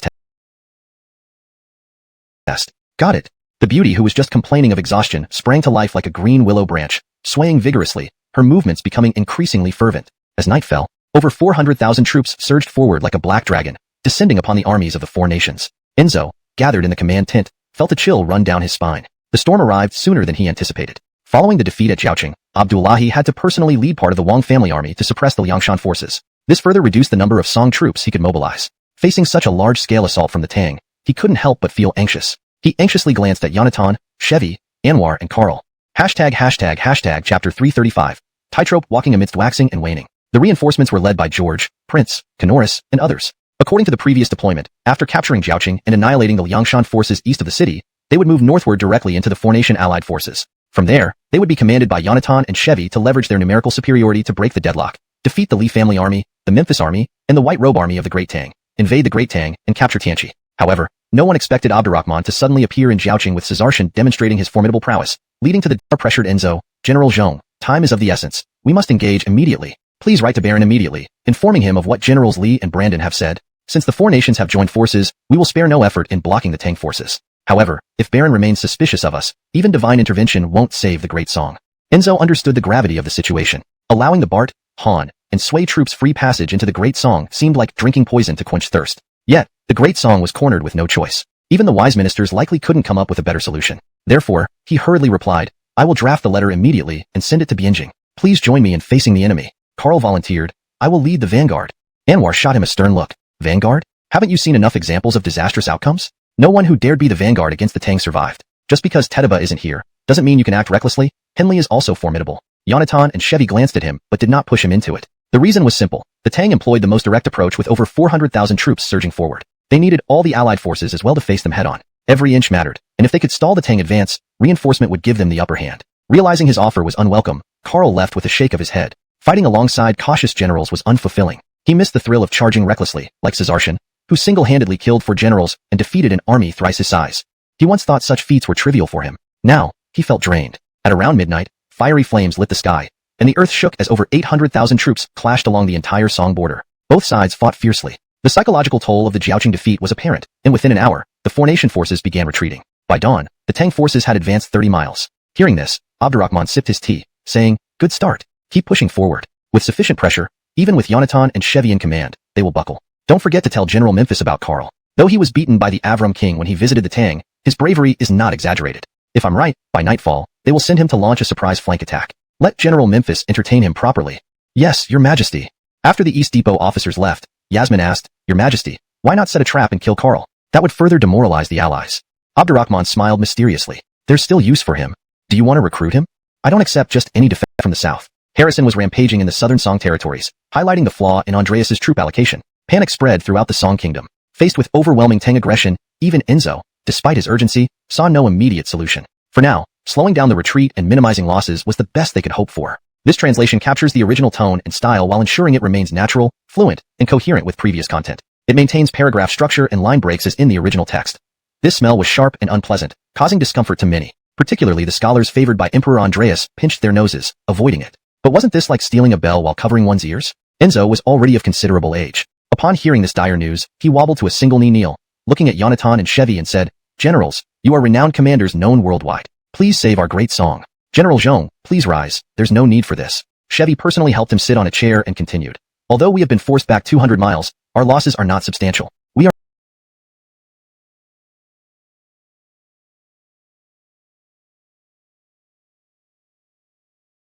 the Zhong family army, and the Imperial Guards. Should anything happen to him and the Wang family army, Kaifeng's northern defenses would weaken significantly. The situation was precarious. Chevy reassured him calmly, haste leads to chaos, and chaos leads to defeat. Please trust me, General Zhong. Within 3 days, the Allied forces will counterattack the Tang army. Seeing his confident demeanor, Enzo felt somewhat relieved.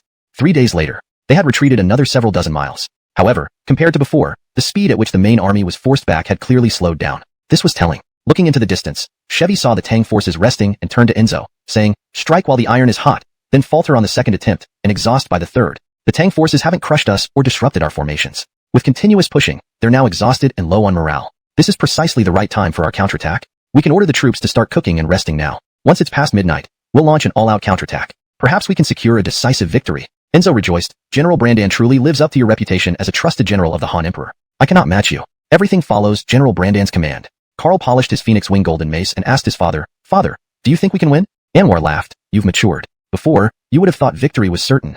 Karl. He seriously suspected that his father wasn't here to fight but to tease him and carrying a sword on his side. He looked like a celestial deity descended upon the mortal world. Yasmin hurried over and said, Your Majesty, I just used the telescope to confirm what the scouts reported. Indeed, the 4 nations coalition is preparing meals. And our soldiers have already eaten their rations, currently pretending to cook things to mislead them. Your Majesty, it's time for you to appear and rally the troops to strike them. Abdurrahman gently touched her cheek and said, Stay close to me during the battle. Of course, I must protect your Majesty. How do you plan to protect? Heart? Hee. Well, after victory, your body will make up for it. Yasmin had intended to liven the mood before the battle, but hadn't expected another demand on her body. If not for her martial training since childhood, she doubted her back could endure the recent vigorous activities. She now suspected that only oxen tire to death, while fields never exhaust. What are you thinking? Let's go. Abdurrahman patted her raised buttocks and strode out of the tent. Ahmed, Henley, Domenico, and Andres were already waiting on a hastily erected platform. Seeing him approach under the escort of Dongchang operatives, they were invigorated. However, Andres felt both elation and surprise. When did His Majesty arrive here? Wasn't he in Jiaoqing?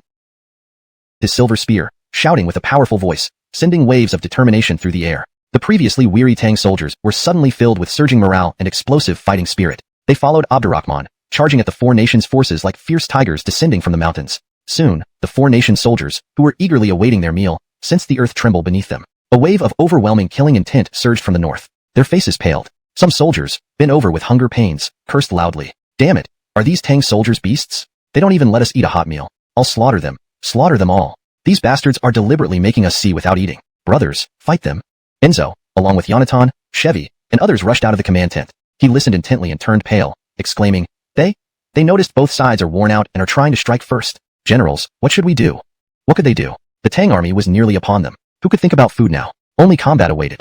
Chevy, clutching his own growling stomach, focused deeply and shouted, Transmit the order. Prepare for battle. When the four nations' forces met the Tang forces, they felt as if their skulls were splitting open. The Tang army's morale and strength were far superior to the first battle. Yes, the first battle. If they couldn't withstand his assault, disaster loomed. Chevy steeled himself, rallying the troops. Yonatan led the soldiers into fierce combat. Enzo knew they must give everything, leading the elite Song army straight toward Abdurrahman. He needed to set an example. Otherwise, how could the Bart, Han, and Sui armies fight hard? Yuchi Zaktu's eyes lit up seeing Abdurrahman. Now, the fastest way to gain fame was to slay the Jeffrey. He had the strength but hesitated, remembering rumors of Abdurrahman's prowess surpassing Tedaba. Yuentai, seeing his son's restraint, felt pleased. Success required strategic thinking and selective action. His son had grasped the basics. However, the elite Song army, charged against Abdurrahman, disintegrated like clay into the sea. Within half an hour, news spread. Enzo was killed by Abdurrahman. This shockwave further unnerved the four nations' forces. First, the Song army fell into chaos, followed by the sluggish Sui forces. By the fourth watch, the Bart and Han forces, overwhelmed by the relentless Tang onslaught, began fleeing southward. Abdurrahman seized the opportunity, commanding his troops to chase and slaughter the retreating forces. By dawn, the sky was stained a blood-red hue, signifying countless casualties among the four nations' armies. The Song army, bereft of their leaders, struggled in confusion, forming the vanguard despite themselves. They had no choice. They knew that behind them lay not just the Bart, Han, and Sui forces but also Bianjing. If the Tang forces pushed southward unchecked, Bianjing would be at grave risk. You should be collapsing now. Seeing the remnants of the Song army hanging on by a thread, the Bart, Han, and Sui forces clearly had other ideas and were no longer as committed to fighting. Abdurrahman continued to lead his troops in relentless assaults. 2 hours later, the Song army collapsed like a mountain landslide, completely routed. This affected the Bart, Han, and Sui forces, who began to retreat as well. Yuchi Wenhua did not hesitate. He immediately led his troops southwest. Chevy and Yonatan still had some resolve to resist, but their soldiers were unwilling to fight further. Besides the auxiliaries who died outside Jiaoqing, the casualties from last night to now were the highest since they invaded Song territory. Wars of this scale tend to follow such patterns. Once one side breaks, it is easy for the victor to harvest more lives. With Abdurrahman personally leading the charge, the Tang army was driven to a frenzy. It was only because the Song army had the largest numbers and held the front line that their losses were not even worse. Chevy and Yonatan exchanged glances, then glanced at the fleeing Sui army, sighing before they too retreated southwest. Abdurrahman capitalized on this victory, advancing like autumn wind sweeping through leaves. By evening, he fulfilled his promise, ordering rest and a meal with meat and broth for his men. Yasmin, who had her fill of battle, exclaimed, Your Majesty, this battle was truly exhilarating. Just as you predicted, the four nations' armies do not stand united, especially the Sui forces who seem to have held back. Abdurrahman smirked, saying, Ralphage isn't stupid. We're on Song territory, and although they joined forces to attack the Tang, if he lets his troops sacrifice themselves uselessly, he can't face the Sui emperor upon return. However, we must still be wary of them. They are merely retreating southwest, and have yet to cross the broad pass opened by the Liangshan forces, remaining far from Bianjing. If they see the Song army quickly reorganize and block us again, they might rejoin the fight. Ahmed added, Enzo is dead, and Zhong's army has suffered heavy losses. Abdullahi will likely not tangle with Yuduju anymore, but regroup his forces and redeploy. We cannot give him this chance. Abdurrahman shook the broth in his bowl and smiled. Give Caesarshan a break. What's wrong with that? They looked puzzled. Why allow such an opportunity? Abdurrahman explained simply, giving Caesarshan room to act might actually be beneficial. They seemed to understand and said nothing more. The next day, he continued to advance, pushing faster and faster. The Song army could not muster any significant counterattack. 5 days later, they were within 100 miles of the major pass cleared by Liangshan forces. Abdullahi gathered his troops and combined with the Bart, Han, and Sui armies to launch a major assault. However, they still failed. At this critical juncture, choices had to be made, especially with reinforcements blocked south of the passage. Abdullahi couldn't make this decision alone, enduring 2 more grueling days before receiving secret orders to evacuate all Song forces north of the pass. The Bart, Han, and Sui armies withdrew as well. The vast lands beyond the pass now belonged to the Tang Empire. Entering Jiaoqing, Abdurrahman left Ahmed, Henley, and others behind, then summoned Danny and Manny. Danny felt the imperial presence wash over him, something lacking in the false emperor he had impersonated. Ecstatic, he prostrated himself on the ground. Your Majesty, we infiltrated Liangshan as ordered and established the Liangshan forces. Though time has been short, it feels like ages. Finally, we see the light at the end of the tunnel. Manny remained silent, but began coughing uncontrollably. Abdurrahman understood their emotions well. Building momentum within an enemy nation's heartland wasn't easy. While victories were reported to Chang'an, each report concealed immense efforts. Since entering Song territory, whether it was loyal ministers like them or second-generation generals like Amos and Jamie, none spoke of fatigue or fear. From Liangshan, they rallied the people for war, carving out this east-west corridor that restrained Song forces and weakened the empire, sowing the seeds of its downfall. He would never forget these contributions, nor would the people of the Tang Empire. To my loyal subjects. Abdurrahman patted Manny's back and helped Danny up, Cloud Dragon and Strategist Extraordinaire. These aliases represent your new stature in our great Tang Empire. You haven't let me down. Instead, you've transcended water margin and written your own legend. Tears welled in Danny's eyes. Your Majesty overpraises us. All this is due to your Majesty's strategic foresight. We were always anxious about failing, and now to see you here, we breathe a huge sigh of relief. Manny said slowly, looking back, joining Liangshan and opposing the song may be the most unbelievable thing I'll ever do. Back in Brandan, reading water margin seemed absurd, but reality has surpassed fiction. Indeed, they had achieved an absurdly great victory, hastening the song's collapse, a feat surpassing water margin. Manny also figured it out and bowed. Your Majesty truly has profound wisdom. Southern Song is a juicy morsel, but also a hot potato. While everyone thinks your Majesty aims to destroy Song, in reality, your Majesty is planning against Liang. When these words were uttered, Andres, Henley, and others seemed as if they had been slapped on the head, finally realizing what was happening. The Emperor is truly the Emperor. He never limits his military strategy to a single city or land. His ambitions extend beyond just one nation or one emperor. Brilliant, Abdurrahman said with a smile. While the Song troops are busy fortifying, I cannot sit idle. I plan to visit Liangshan Marsh and perform an investiture ceremony there. Don Iching, draft a decree to inform the Empire, and let the 108 heroes of Liangshan Marsh prepare well. I will lead you all in an imperial investiture on Mount Liang. They had infiltrated under new aliases for so long. Although the Song court's widespread propaganda exposed them as Tang impersonators to both the Song people and the world, their acts of distributing grain and salt, along with their close ties to the common folk, made many Song citizens indifferent to their true identities. Furthermore, with Tang forces advancing irresistibly and the Tianqi template present, numerous Song citizens even hoped Tang would rescue them sooner. Therefore, Abdurrahman did not want to wait until returning to Chang'an to reveal their true identities. Instead, he wanted to do it now, right here at Liangshan Marsh, using such a grand and solemn ritual to bestow titles and rewards upon them. Danny, Manny, and the generals were once again shocked. The investiture symbolizes sacrifices to heaven, and enfeoffment represents offerings to earth. Such ceremonies are typically held by emperors during times of peace or auspicious signs from the heavens, usually on famous mountains, making it an imperial event requiring extensive preparation. Now holding it so hastily and on Song territory, particularly in Liangshan, a relatively obscure place, seemed too casual and hasty. Abdurrahman, seeing their confusion, calmly said, a mountain need not be high. Its fame comes with immortals. Water need not be deep. Its spirit resides in dragons. Who says an investiture must be held on renowned mountains? I believe Mount Liang deserves this honor due to its crucial role in our campaign against Song. Moreover, the magnificent 800-mile expanse of Liangshan Marsh is awe-inspiring. In such a place of human excellence and geographical splendor, we should perform this grand ceremony to announce it to the world and spread its name far and wide. These words stirred the blood of Danny and Manny, confirming that this move would significantly surpass mere titles and rewards for the Liangshan forces. However, they sensed other intentions behind the emperor's actions, but couldn't speculate further. Preparing for the grand investiture ceremony at Liangshan was the immediate priority. When news reached Bianjing, the increasingly gaunt Andreas, who had lost his appetite, tore the petition to shreds in anger, pounding his fist on the desk. Abdurrahman is outrageously arrogant. Not only does he wish to conquer our great Song with overwhelming force, but he dares to hold an investiture ceremony on Mount Liang. Germano furrowed his brow, angrily stating, first, he concocted water margin to disrupt our hearts and minds, then infiltrated Liangshan Marsh with Tang generals disguised as rebels, and now he openly legitimizes them on Mount Liang. Utter shamelessness. He hasn't even conquered us yet, but he eagerly tramples on the dignity of great Song and humiliates us. This old minister requests permission to join the army, reorganize and supervise the troops, and find an opportunity to exterminate the ignorant yellow-haired child. Capable generals were few in the court. After Enzo's death, Abdullahi alone struggled to hold up. While he was angry, Abdurrahman's decision to go to Liangshan instead of continuing southward, Germano, leading the senior court officials, strongly opposed. Not every emperor would recklessly embark on personal campaigns like Abdurrahman. Emperors don't always take to the battlefield fearlessly. Bianjing needed its emperor at this critical moment, and the loss of the emperor in battle would be unbearable for the Song Empire. Eventually, Andreas relented. Gripping Avram Yuanyan's weathered hand tightly, he choked back tears. This is my failure. To send you into battle at your age, what a poor ruler I am. Avram Yuanyan, tears streaming down his face, replied, it is a minister's duty. If only I were younger, I would personally slay that scoundrel. Seeing this exchange, the court officials were deeply moved, wiping away their own tears. None expected Abdurrahman to suddenly appear at Jiaoqing and crush the combined armies of the four nations, achieving a great victory at Jiaoqing. Nor did they expect him to return to the border, secretly commanding over 400,000 troops to advance south, bypassing the Allied forces. While the two sides clashed fiercely, he appeared again, personally killing Enzo and routing the Allied forces. These consecutive battles severely weakened the Song Empire. Adding Harrison's campaign in the south further compounded their troubles. Without support from Bart, Han, and Sui, Song might indeed follow in the footsteps of the Barg dynasty. Canornis timely intervened, Your Majesty, since the Battle of Jiaoqing, Bart, Han, and Sui have rapidly deployed more troops along our southern borders. They await your command. These three kingdoms may pose a threat, but with proper handling, they can aid in reclaiming lost territories and turning the tide. Andreas patted Avram Yuanyan's hand. Returning to his throne, continue. Canornis said, currently, Tang forces and the Liangshan rebels number around 50 to 60,000. Our Song troops have suffered heavy losses recently, leaving fewer than 30,000 combat-ready soldiers in the north. Your Highness, I suggest we move a portion of the Imperial Guard south to counter Harrison. Meanwhile, Bart, Han, and Sui should each dispatch an additional 80,000 troops to reinforce Yonatan, Chevy, and Anwar. Only then can we stand a chance against Abdurrahman.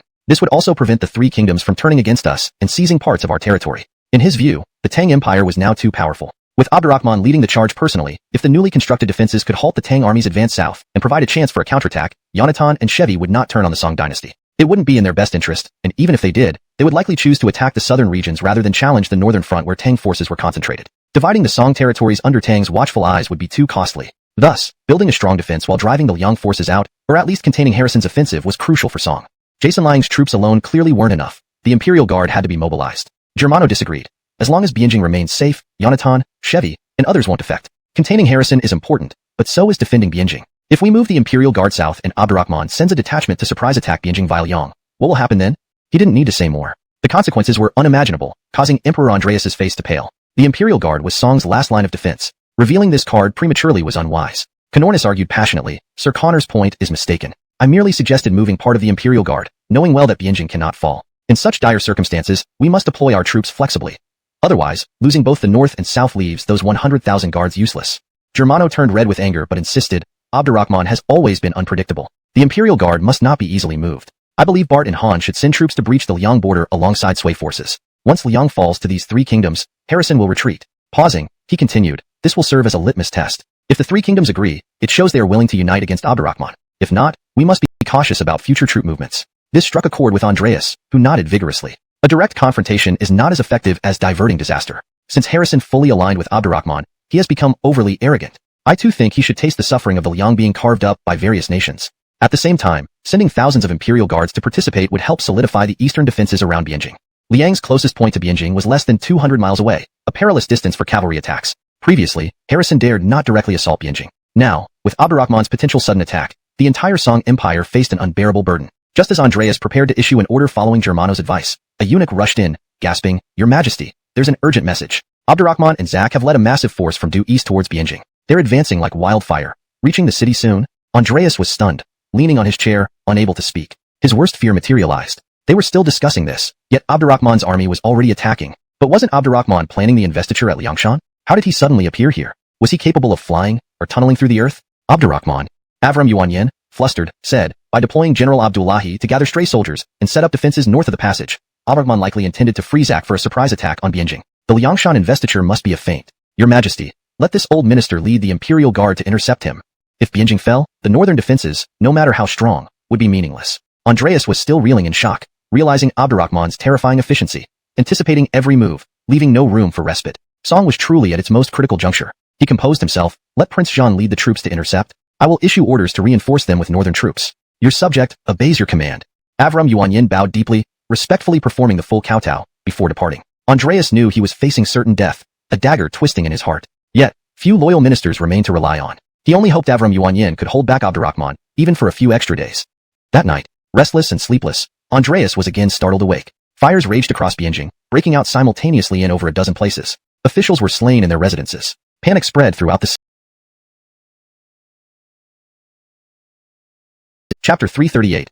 Armies besiege Bianjing, united in bed but at odds. Heaven save us, even the Shan is dead. Who can still save the Song dynasty? The Song dynasty is doomed. No one can stop the iron cavalry of the Tang dynasty. Ha, ha, when the concubines can be kidnapped, how can we rely on the emperor? What a laughable situation.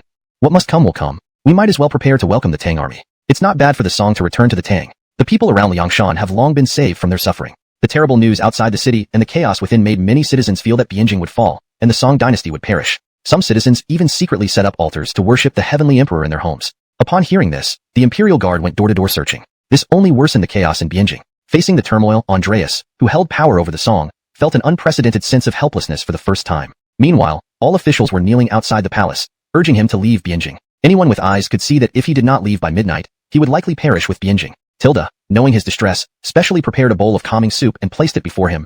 Your Majesty, no matter how complicated things get, they need to be sorted out one by one. No matter how urgent the time, tasks need to be done one by one. Drink this calming soup first. I will face this together with you. Looking at the understanding empress, Andreas took the bowl and drank it all, then asked, are there also spies from the Tang dynasty in the palace? Who was taken? Tilda hurriedly replied, they are not consorts but 3 imperial attendants, the daughters of Gil Yaofeng, raised by Jia, a palace servant. One of these 3 sisters is quite beautiful and skilled in singing and dancing. I plan to let her serve your majesty in a few years, but this happened unexpectedly. According to my investigation, the palace servant Jia had long been bribed by the Tang. He cooperated with Tang spies to take Gil's 3 daughters out of the palace, spreading rumors that they were consorts to create chaos. As the empress, it was my fault. These are just 3 unimportant people, Andreas interrupted. You need not blame yourself. Defending Bianjing is crucial now. Those incompetent civil officials, facing Abdurrahman's attack, only know to advise me to flee. How foolish I am not to foresee this. Tilda responded, I come from a military family and never retreat. Now the survival of the song depends on Bianjing. If we can hold it, the song will turn safe. If we lose it, even moving elsewhere, your majesty would eventually face the Tang army. Abdurrahman's sudden attack on Bianjing relied on the discord among the 4 nations. If Bianjing fell and northern forces attacked, the armies of Bart, Han, and Sui would not fight for the song, but instead exploit its downfall to avoid their own involvement in the war. This would turn the southern part of the song into a hell on earth. Though these civil officials weren't skilled in warfare, their hearts were clear about this fact. Palace petitioning was merely a guise to avoid death, hoping to follow the emperor's lead in prolonging their lives ignobly. Such intentions are unforgivable. Andreas also realized there was no retreat. He hadn't anticipated this day would come so quickly. Despite the Shan's prestige, Abdurrahman wasn't hindered. This shocked him greatly. What he worried most was whether Abdurrahman brought the invincible general. Hearing that this weapon was unstoppable in the Barg Wars, it alarmed him deeply. If Bianjing were breached before reinforcements arrived, he would become a captive. Tilda saw through his thoughts and said immediately, whatever your majesty faces, I will stand by your side. Please order the Imperial Guard and citizens to defend Bianjing. We just need to hold out for 5 to 6 days, and northern aid will surely arrive. Grasping her hand tightly, Andreas said, with you by my side, I am fortunate. I hereby decree to defend Bianjing. After issuing the decree, he paced back and forth, awaiting his fate. Until midnight, suddenly shouts and cries echoed from outside the city. Startled, he exclaimed, is Abdurrahman attacking earlier than expected? Germano rushed in, your majesty, the Tang army is faster than we anticipated. Abdurrahman has already arrived at the city gates. Andreas stepped forward nervously. Is the invincible general here? Did he bring it? Germano shook his head. Phew. Andreas breathed a sigh of relief. Without that siege weapon, Bianjing's defenses and abundant supplies would last more than 6 days without any issue. He finally wasn't worried about being overrun directly. Germano relaxed slightly and added, that weapon is large and hard to transport. With Abdurrahman advancing swiftly, it is unlikely he carries it. However, if secret agents dismantle it and transport parts near Bianjing beforehand, it could be a hidden threat. Andreas froze at these words. He had forgotten this possibility. This was also very critical. Seeing his reaction, Germano quickly reassured, but usually, if Abdurrahman had the invincible general, he would bombard the city first, then attack. Since he's directly attacking with the army, it means... Suddenly, thunderous explosions resounded outside the palace. Andreas stumbled backward several steps and collapsed to the ground, trembling. You said there was no invincible general. What's happening? Germano paused and replied, it might be other firearms. Andreas was clenching his teeth. He declared, let's inspect the defense. Canornis objected, your majesty, you shouldn't go. I didn't say you. Chapter 338. The army arrives at Bianjing, each with their own agenda. Heaven above, even the Shan is dead. Who can save the Song dynasty now? It's doomed. The Song dynasty will fall. No one can stop the iron cavalry of the Tang Empire. Ha, the concubines have been kidnapped. Can we still rely on the emperor? How ridiculous. What must come will come. I say we should prepare to welcome the imperial army of the Tang dynasty. There's nothing wrong with the Song merging into the Tang. The people around Liangshan are already free from suffering. News of disaster outside the city and chaos inside made many citizens believe that Bianjing would fall, and the Song dynasty would collapse. Some citizens secretly set up altars for the celestial lord in their homes. The imperial guard searched house by house upon hearing this. This undoubtedly made Bianjing even more chaotic. Faced with the disorder, Andreas, who held power over the Song dynasty, felt a deep sense of powerlessness for the first time. Meanwhile, all the officials knelt outside the palace gates, urging him to leave Bianjing. Any perceptive person could see that if he did not leave before midnight, he might share Bianjing's fate. Tilda, knowing he was distressed, special dynasty can turn the tide. If Bianjing falls, your majesty will eventually face the Tang army no matter where you go. Abdurrahman's sudden attack on Bianjing relied on the divided interests among the 4 countries. If Bianjing were breached and the northern army surged forward, the Bart, Han, and Sui would not fight for the Song, but seize the opportunity to carve up the Song territory, transforming it into a battlefield between them and the Tang to avoid conflict affecting their own lands. At that point, especially in southern Song, conditions would resemble hell. Though these scholars were poor generals, everyone saw the situation clearly. She doubted they didn't understand this. Petitioning outside the palace gate was merely an attempt to follow the emperor and cling to life. Their motives were despicable. Andreas knew there was no turning back. He just didn't expect this day to come so soon. Even with the Shan's prestige, he couldn't delay Abdurrahman. This was entirely unexpected. What he feared most was that Abdurrahman had also brought the invincible general. It was said this weapon was unstoppable during the Barg extermination campaign. If Bianjing fell before reinforcements arrived, he would become a captive. Tilda read his thoughts and immediately said, no matter what you face, I will stand by you. Please order the imperial guards and civilians to defend Bianjing to the death. If we can hold out for 5 to 6 days, reinforcements from the north will surely arrive. Grasping her delicate hand tightly, Andrea said, with you beside me, it's fortunate indeed. I shall issue the decree to defend Bianjing until death. After issuing the imperial edict, he paced restlessly, as if awaiting his fate. Until the second watch, sudden cries of battle erupted outside the city. Startled, he asked, did Abdurrahman launch an early attack? Germano rushed in. Your Majesty, the Tang army moved faster than expected. Abdurrahman has reached the city walls. Anxiously, Andreas stepped forward. Is the invincible general here? Did he bring it? Germano shook his head. Phew. Andreas exhaled deeply, his heart finally relaxing. Without the siege weapon, with Bianjing's fortifications and ample supplies, holding for more than a year was possible. He wouldn't worry about being conquered outright. Germano also relaxed a bit. On my way to the palace, I thought that the invincible general is large and hard to transport. Given Abdurrahman's rapid advance, he probably wouldn't carry it. However, if spies dismantled it and transported it to nearby Bianjing in secret, it would be difficult to prevent. Hearing this, Andreas froze. He forgot about this possibility. This was equally dangerous. Seeing this, Germano hurriedly, if they endured tonight, the next few days would be easier. Thinking of this, he looked at Abram and said, my love, help me change. I will join the defenders. Tilda changed him into armor without hesitation. Canornis anxiously reported, Your Majesty, Abdurrahman brought 15,000 troops. Among them are likely Liang forces. Harrison deserves execution for secretly aiding Abdurrahman to attack our capital after encroaching on our southern borders. Andreas stared at him silently. Canornis stopped talking, making Andreas even more miserable. Had this been a military general like Enzo or Abdullahi, they'd propose strategies after complaining. Sadly, even this once experienced official behaved thus. Others probably hid at home crying with their wives. He clenched his teeth. Let's investigate. Canornis hurriedly responded, Your Majesty, you shouldn't go. I didn't mean you. Andreas turned and, holding Chow's hand, walked out of the grand hall together. Canornis, feeling both stiff and embarrassed, awkwardly turned around, momentarily mortified. However, Andreas only circled around the city briefly before returning. There was no other reason. It was too dangerous. From time to time, dark objects were shot into the city using the divine arm crossbow, causing explosions. Once, an explosion occurred just 100 paces away from him. Chapter 339. The benevolent emperor kneels in surrender, the curse of a fallen nation. It could be due to unease, or perhaps out of guilt. Upon returning to the palace, each explosion made Emperor Andreas's heart tremble. He realized how pitiful he had become against Abdurrahman, lacking even the will to live. This was not the case before. He remembered when Abdurrahman ascended the throne and performed those outrageous acts. Andreas had always scorned such behavior, openly declaring that Teddy was destroying the empire he had built and Abdurrahman would surely become a ruler who lost his nation. But now, times have changed. From Abdurrahman breaking the strategies set by Caesar Aegean and Tang, to launching long-range assaults on Song territory, breaking 3 lines of ambushes, forcibly detaining Song envoys, and openly demoting him to the king of Song. The most unforgettable incident was when Abdurrahman prophesied through a porcelain bottle that Andreas would die childless. Not long after this prediction, his newborn prince died. Although he did not believe in such wicked prophecies, he still engaged more frequently with women and spent time in the harem. Despite his efforts, 2 more princes passed away shortly after birth, matching the prophecy's prediction of losing 3 sons. These events took a toll to hold out for 5 to 6 days given the chaos in the city. They should focus on enduring day by day, hour by hour. As long as they persisted until reinforcements arrived, Bianjing could be saved, and there would still be hope for Song. Dearest. Andreas embraced her, intending to express regret over prioritizing scholars over military might, but then realized these words were meaningless at this point. No medicine could cure past mistakes. Moreover, the current situation wasn't solely caused by favoring scholars over soldiers. Dynasties like Barg, Brandan, Ming, and Chu all valued martial prowess yet ended in destruction. He could only blame Abdurrahman for being too strong, almost inhuman. Time slowly passed, each moment seeming endlessly long. Andreas suffered intensely. Despite overwhelming fatigue, he dared not close his eyes. When the sky began to lighten and explosions lessened, he eagerly pulled Tilda's hand and left the hall. Dawn was approaching. Perhaps Abdurrahman would halt his offensive. Boom. Just as this thought crossed his mind, another massive explosion echoed. The entire palace shook. His legs gave way, and he collapsed into Tilda's arms, pale as paper.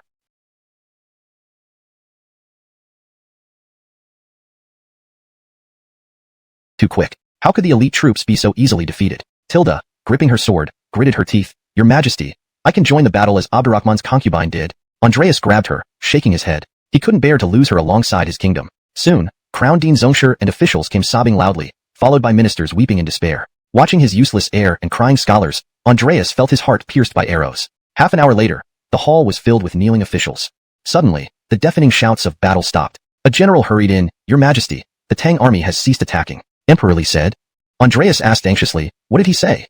The bloody general replied. He called Your Majesty a benevolent and virtuous emperor, unwilling to see the city turn into a hellish battlefield. Thus, he paused the attack and gave Your Majesty 1 incense stick's time. If within that time, you bring your officials out of the palace and surrender the Jade Seal, he will not harm you or cause unnecessary bloodshed. Otherwise, he will massacre the city. You mustn't. Abdurrahman is ruthless and untrustworthy. Don't fall for his trap. We still have hundreds of thousands of troops. How can we surrender like this? If you surrender, you'll be ridiculed by the world. If you're so righteous, do you have any plans to repel the enemy? The Tang army is all battlefield. Tell Abdurrahman that I am willing to surrender. Please ask him to honor his word and treat my people kindly. Your Majesty. Upon hearing this, the officials once again broke into wails. Before long, the imperial guards in the city began laying down their weapons. Andreas, holding the jade seal, led the officials and concubines out of the palace gates and knelt to the ground. Abdurrahman, flanked by Caesartian and others, stood before them without saying a word. Caesartian read out the imperial decree, demoting Andreas to the Duke of Song, a further reduction from the King of Song. Andreas had nothing to say in response. After Caesartian secured control of the palace and temporarily relocated Andreas and his retinue there without disturbing anyone, he proceeded to integrate the imperial guards, settle the populace, and establish defensive lines. With extensive experience under Abdurrahman and having already witnessed the fall of Barg, these tasks were second nature to him. Bianjing quickly regained order. Andreas's decrees ordering surrender spread like autumn winds throughout the Song territories. The Song people were taken aback. None of them expected Bianjing to fall so quickly, nor did they expect the emperor to surrender so soon. Upon hearing this news, the remaining resisting Song forces surrendered one after another. However, there was an exception. Of the Song dynasty. Atop Liangshan Peak, Abdurrahman, dressed in imperial yellow robes, stood looking out at the shimmering expanse of Liangshan Marsh, his joy apparent. He had just received urgent reports that Caesartian, after taking Bianjing with minimal losses, successfully took over 4 key southern strongholds alongside the false emperor, following earlier plans. These 4 strongholds allowed the Tang influence to extend hundreds of miles south of Bianjing, securing it thoroughly and positioning Tang advantageously against Bart, Han, and Sui. Abdurrahman acknowledged that Caesartian and the false emperor's surprise attack on Bianjing went smoother than expected. Once Song was completely subdued, they would be richly rewarded. Although he hadn't appeared in person during this period, he had been secretly directing the Li family army, the Flying Dragon army, and the White Robe army. Keeping the Liangshan forces waiting intentionally allowed them to unleash ferocity when they finally attacked. Liangshan now flew banners and was packed with soldiers. The 108 leaders of Liangshan all stood behind Abdurrahman. Though the investiture ceremony procedures were complex, Abdurrahman had simplified them with the help of Danny and Manny. Following the streamlined rituals, he conferred titles, appointing Danny as Chief Military Advisor and Marquis of Liangshan, Manny as Chief Military Advisor and Marquis of Jiaoqing.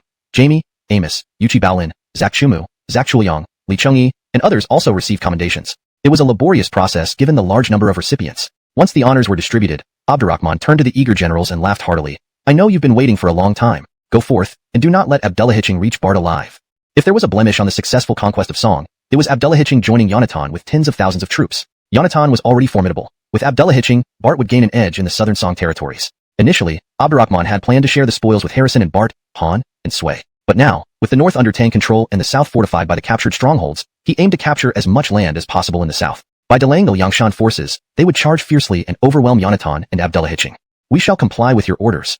The generals were roused, charging downhill enthusiastically. Danny chuckled. The soldiers were itching to go. Manny added, with this, Abdullahicheng is surely doomed. Better yet, kill Yonatan too. Then Bart loses 2 generals, making it worth it for us. Abdurrahman added before speaking solemnly, let's go. I have matters of state and military affairs to attend to. Also, wait for Unkit, which facilitated their research into new medicines. After reviewing Unkit's report, Abdurrahman said solemnly, it's tough in the mountains. You've endured such hardships as pioneers, staying there for so long.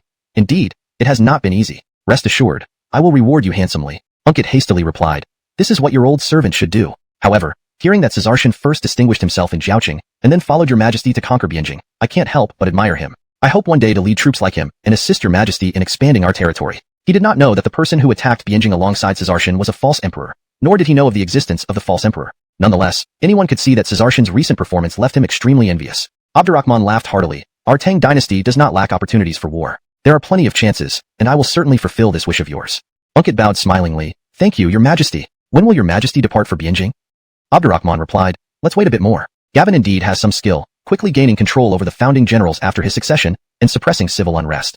I need to carefully strategize with my 2 advisors. We cannot let him take back the 6 states we have captured. Jason and Erwin led armies to seize Chizhou, Adelzhou, and Salinzu east of Jiangwo, taking advantage of Gavin's preoccupation with consolidating. About 10 days later, Abdurrahman, as he did when leaving Tianqi, set off for Bianjing with a small, low-profile entourage. He stayed at an inn about 200 miles away from Bianjing. Meanwhile, 500 miles south of Bianjing, near Kangcheng, a significant event occurred. Caesartian and the false emperor encountered Abdul, who was secretly infiltrating the Song territory with a few thousand cavalry. Abdul immediately recognized Caesartian and the false emperor due to the latter's fame from Jiaoqing. At that time, Abdul was battling Tetaba with Han Bartgu on the Daliang border. Hearing of these events, he sought portraits of Abdurrahman and Caesartian using high rewards. Acting on secret orders, he moved into Song territory to seize cities. Unbelievably, he encountered Abdurrahman and Caesartian. Crucially, they were leading fewer than 1,000 men, seemingly hurrying to join their army or manage surrendered cities. For Abdul, capturing them felt like winning the lottery. Seeing Abdurrahman, now wounded by several arrows and surrounded by only a few followers, Abdul laughed mockingly. So, how does it feel to end up like this, you rogue emperor? This isn't the fault of this general. Blame it on your good luck running out after destroying the Barg and the Song, and heaven finding your arrogance intolerable. Of course, this general isn't like you, a brutal killer. If you kneel and pay homage, calling me ancestor 100 times, I may spare your life and have a doctor treat your wounds. Capturing the emperor alive would cause more sensation than killing him. He imagined scenes where emperors were shocked, princes amazed, generals stunned, and commoners celebrating. Bearing the name Wan Sui, he aimed to make headlines. What nonsense! The false emperor, eyes blazing with fury, spat. Would I bow to someone like you? Our Tang warriors have iron bones and never surrender. Abdul, falling into your hands today, I admit my misfortune, but you will die without burial, and the Sui will meet no good end. Haha. Abdul chuckled. Even at the brink of death, still arrogant? Look at your faithful dog who once showed great prowess in jousting. He's now riddled with injuries, powerless to protect you. Why rush toward death? You just conquered half of Song, and even held a grand ceremony in Liangshan. What a splendid achievement. Follow my command, and perhaps I'll take you around your newly conquered lands. He laughed again, and his troops laughed along, ecstatic about catching the emperor, especially the infamous Tang emperor. The false emperor turned his head north, knowing his true allegiance. Reflecting on his role as an emperor, he felt his life was well lived. No matter his fate, he believed Abdurrahman would avenge him. Your Majesty, forgive me for failing to serve you further. Who had gone to search for the bodies returned and reported, General, the area below is too vast and steep, and there are wolf packs. If we search bit by bit, it might take forever. We simply set a fire, which is now blazing fiercely with the wind. Even if Abdurrahman and Caesarshan had 9 lives, they would surely be dead. Fine. General Abdul, with his natural panda eyes and imposing stature, waved his hand and said, I'm not worried about them surviving in such circumstances. I just want to bring their bodies back to the Great Sway so the entire court can see, and also let His Majesty relieve the past humiliations inflicted by Abdurrahman. Hoisting the bodies will serve as proof, he continued, emphasizing his intent to ensure everyone acknowledges this outcome. However, with the dragon robe and imperial sword in hand, he knew he already possessed symbols that would command the admiration of the realm. I have already sent word of Abdurrahman's demise back to the Great Sway. You should split into several groups and spread this news as quickly as possible within the shortest time. Now that the Bart troops hold the advantage in the south, I intend not only to plunge the south into chaos, but also to stir up unrest in the northern regions of Song, Tang, Barg, and beyond.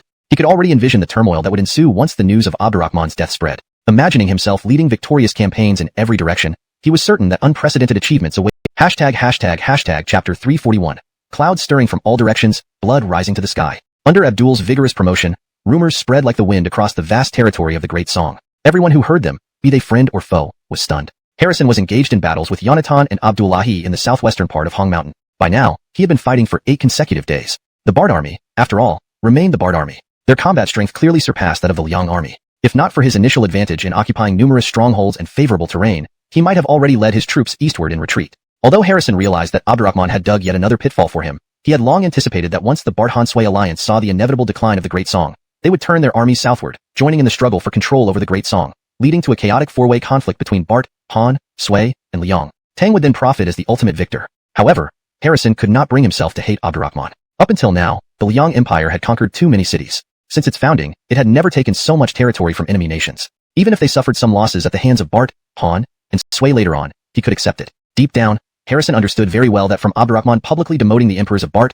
Han, and Sui to kings but sparing him, to allowing him this opportunity to exploit the chaos and capture southern territories of the Great Song, Abdurrahman truly regarded him as one of his own. He couldn't betray such trust and stab Abdurrahman in the back like Bryn. Still, he knew one must always be cautious. Abdurrahman was far too cunning, and wars were inherently brutal. He could not live forever under Abdurrahman's shadow. Strategizing carefully for his and the Liang Empire's future without revealing his intentions was the right path. However, when he first heard the news of Abdurrahman's death, his immediate reaction was to seize the scout by the neck, nearly choking him to death. What did you say? He was killed? Impossible. This is absolutely impossible. Even a cunning rabbit has 3 burrows, let alone him, that sly old fox. Who does Abdul think he is? What kind of power does he have to kill him? Just because his name contains Wan Sui, long live? This must be Adamar seeing the turmoil in the southern part of the Great Song and our advantage against the Bart, intentionally spreading this news through Abdul to further chaos. Can't you see that? You are truly useless. Someone, take him out and beat him with 100 strokes. The generals standing on either side of him were taken aback by his extreme reaction. Although the Liang Empire was currently allied with the Tang, everyone still vividly remembered the humiliation Abdurrahman had inflicted upon him. Harrison sat down heavily in his chair, drinking 3 cups of tea while his mind raced. He forced himself to organize his thoughts. After Abdurrahman and Caesarshan captured Bianjing and forced the Song Emperor to surrender, Abdurrahman went to Mount Liang for his coronation and ordered the Liangshan forces to attack the Bart army. He had intelligence indicating the Liangshan vanguard would soon reach the southwestern flank of the Bart army, clearly aiming to outflank them during his engagement with the Bart forces. If considered chronologically, it was plausible for Abdurrahman to be in the southwestern part of Kong City. Given Abdurrahman's unpredictable nature and penchant for surprise attacks, Harrison felt his heart sink bit by bit. A general quickly stepped forward. Your Majesty, this matter is grave. We need to send someone to verify it immediately. I volunteer to go myself.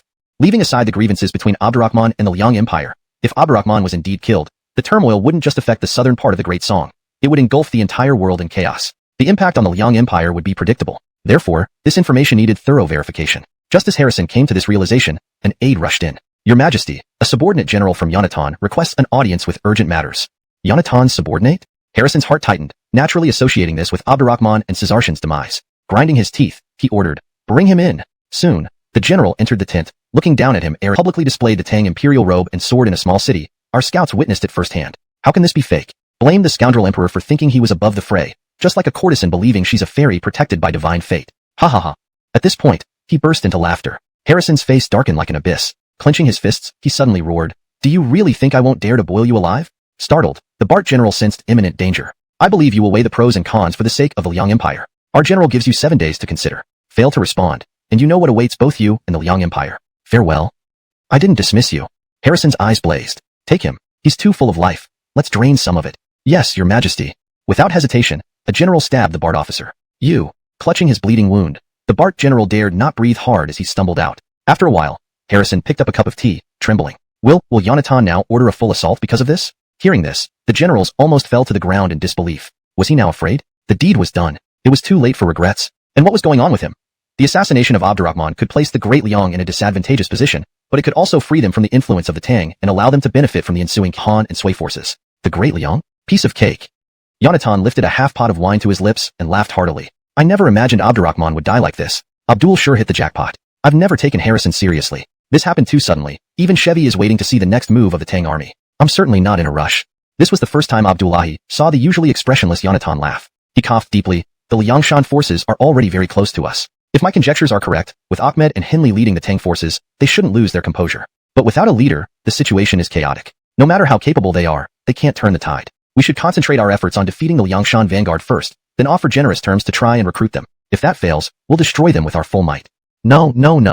Yonatan shook his head. "Chevy holds the west, and I hold the east. Now, the Liangshan forces stand like a dagger between the Bart and Han armies. How can we act before Chevy? If they feel cornered and lash out, we'll suffer more than gain. Our priority is to remain stationary and observe developments. Rest assured, someone will inevitably lose patience and stir things up. We won't be the ones making the first move." Abdullahi opened his mouth but then bowed. "General, you're absolutely right. My impatience got the better of me. What do you think Song Gong will make of this news?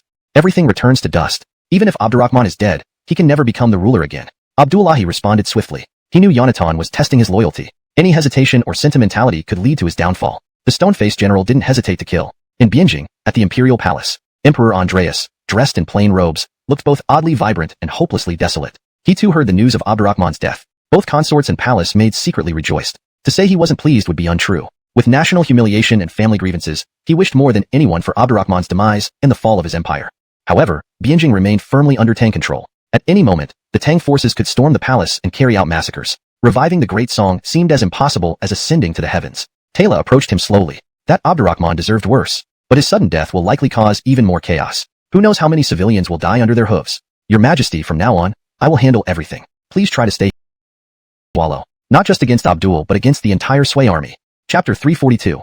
All must be taken. Unkit stood hunched over beside Abdurrahman, not daring to make a sound. He hadn't seen him this angry in a long time. The mechanism of the fake emperor was already known to him. Shocked, he wanted to avenge them. Caesartian truly devoted everything to the emperor's empire. That West Depot expert who pretended to be the fake emperor on imperial orders also showed immense loyalty, unafraid of life and death. When the son of heaven gets enraged, 1,000,000 corpses lie prostrate. Unkit had a premonition that the situation in the southern part of the song would change entirely due to their deaths. "Bring me the map."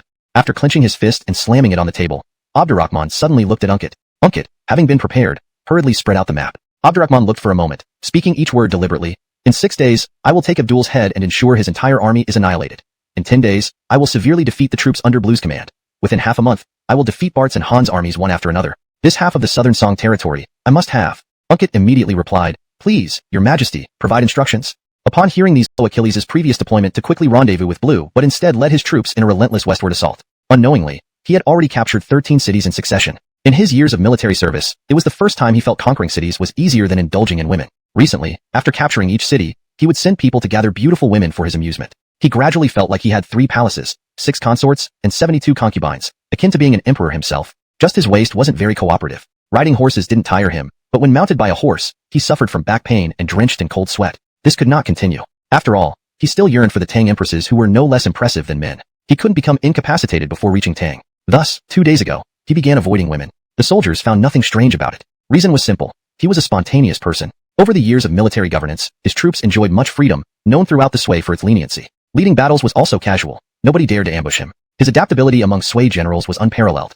Night had fallen. Like usual, he didn't deploy guards and lay down alone in his tent, reading a book on military strategy. By the second watch, he removed his armor, wrapped himself in a blanket, and fell asleep soundly. Shortly after, his loud snores resounded. Sui soldiers, hearing the familiar sound, felt increasingly at ease. To them, as long as Abdul remained normal, they feared no one, not even the heavens. At the third watch, with the moon shining brightly in the sparse sky, a rocket shot into the sky. Ambushers surrounding the area drew their swords at Abdurrahman's command. Attack! A deputy general, startled, rushed into the tent shouting, "General, there's an enemy attack?" An attack? Abdul yawned, stepping off his cot to his armor, putting it on slowly while saying, "Blue's troops are south of us. He definitely won't attack me. Harrison's troops are ahead, constrained by Yonatan." Even if Yonatan enticed him to cooperate, his timidity likely wouldn't let him agree. It must be some Tang soldiers trying to avenge their dead dog emperor and eunuch. These rash men blinded by hatred are easiest to deal with. Send the order. Archers move forward and shoot mercilessly, then use heavy cavalry to push them out, weakening their morale. I'll personally lead the light cavalry to crush them. You support with infantry. With our unstoppable momentum, even more enemies can be annihilated. The deputy general nodded obediently. Your strategy is divine. I'll get to it. Go ahead. I'm thirsty. Let me drink water first. Abdul, given their injuries then, they would have died from bleeding anyway. But no, wait. Caesarshan isn't here. It's probably a Tang general impersonating Abdurrahman to frighten my troops. How dare he succeed? Thinking this, he leaped onto his horse. Abdurrahman is dead. It's just an impostor. Don't panic. I will lead you to victory. Hearing him, the Sui troops steadied slightly. Abdul led a cavalry charge to boost morale. You cowards, how shameful. Even if he is Abdurrahman. So what? We can kill him again. Watch carefully. I'll take his head and toss it to you for fun. Chapter 343. This is cruel. General Abdul had always led his troops into battle from the front. Now, with an opportunity to quickly turn the tide of the battle by killing a single person, he naturally would not miss it. You're courting death. Abdurrahman watched as Abdul charged towards him, snorted coldly, and acted as if he didn't see. When Abdul was within 10 paces, he knocked 3 arrows and shot them simultaneously. Abdurrahman deflected the arrows with his spear and nimbly dodged, then said with a sneer, "Your archery is impressive, but demonstrating such skill in front of me is like teaching one's grandmother how to suck eggs." He actually avoided that. Who could this Tang general be? His skills are extraordinary. Abdul frowned, put away his bow, and tightened his grip on his horse's reins. He then brandished his silver spear and charged at Abdurrahman. He believed few generals in the world could evade his trio of arrows.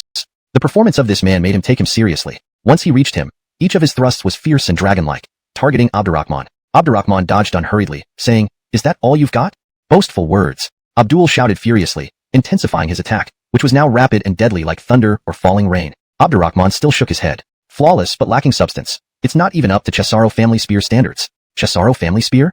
Abdul asked, eyes blazing. Who the hell are you? What kind of trickery is this? If you're so brave, state your name and fight me for 300 rounds. 300 rounds? Abdurrahman smiled disdainfully and extended his spear horizontally. Abdul hastily defended, only to find Abdurrahman's move a feint. The spear landed on the horse, which appeared to receive a gentle strike, but was killed instantly by its hidden power, too shocked even to neigh. He fell off the dead horse rather embarrassingly and stood up hurriedly, every hair follicle warning him. This level of skill, Abdul had never encountered it. Looking across the realm, probably only a few divine warriors could achieve this. Such a hard fate. While massacring, Abdurrahman pursued him mercilessly. By the time Abdul lay covered in wounds, slowly crawling forward, Abdurrahman stabbed his thigh and declared, "Those who dare kill the emperor either die or wait to die.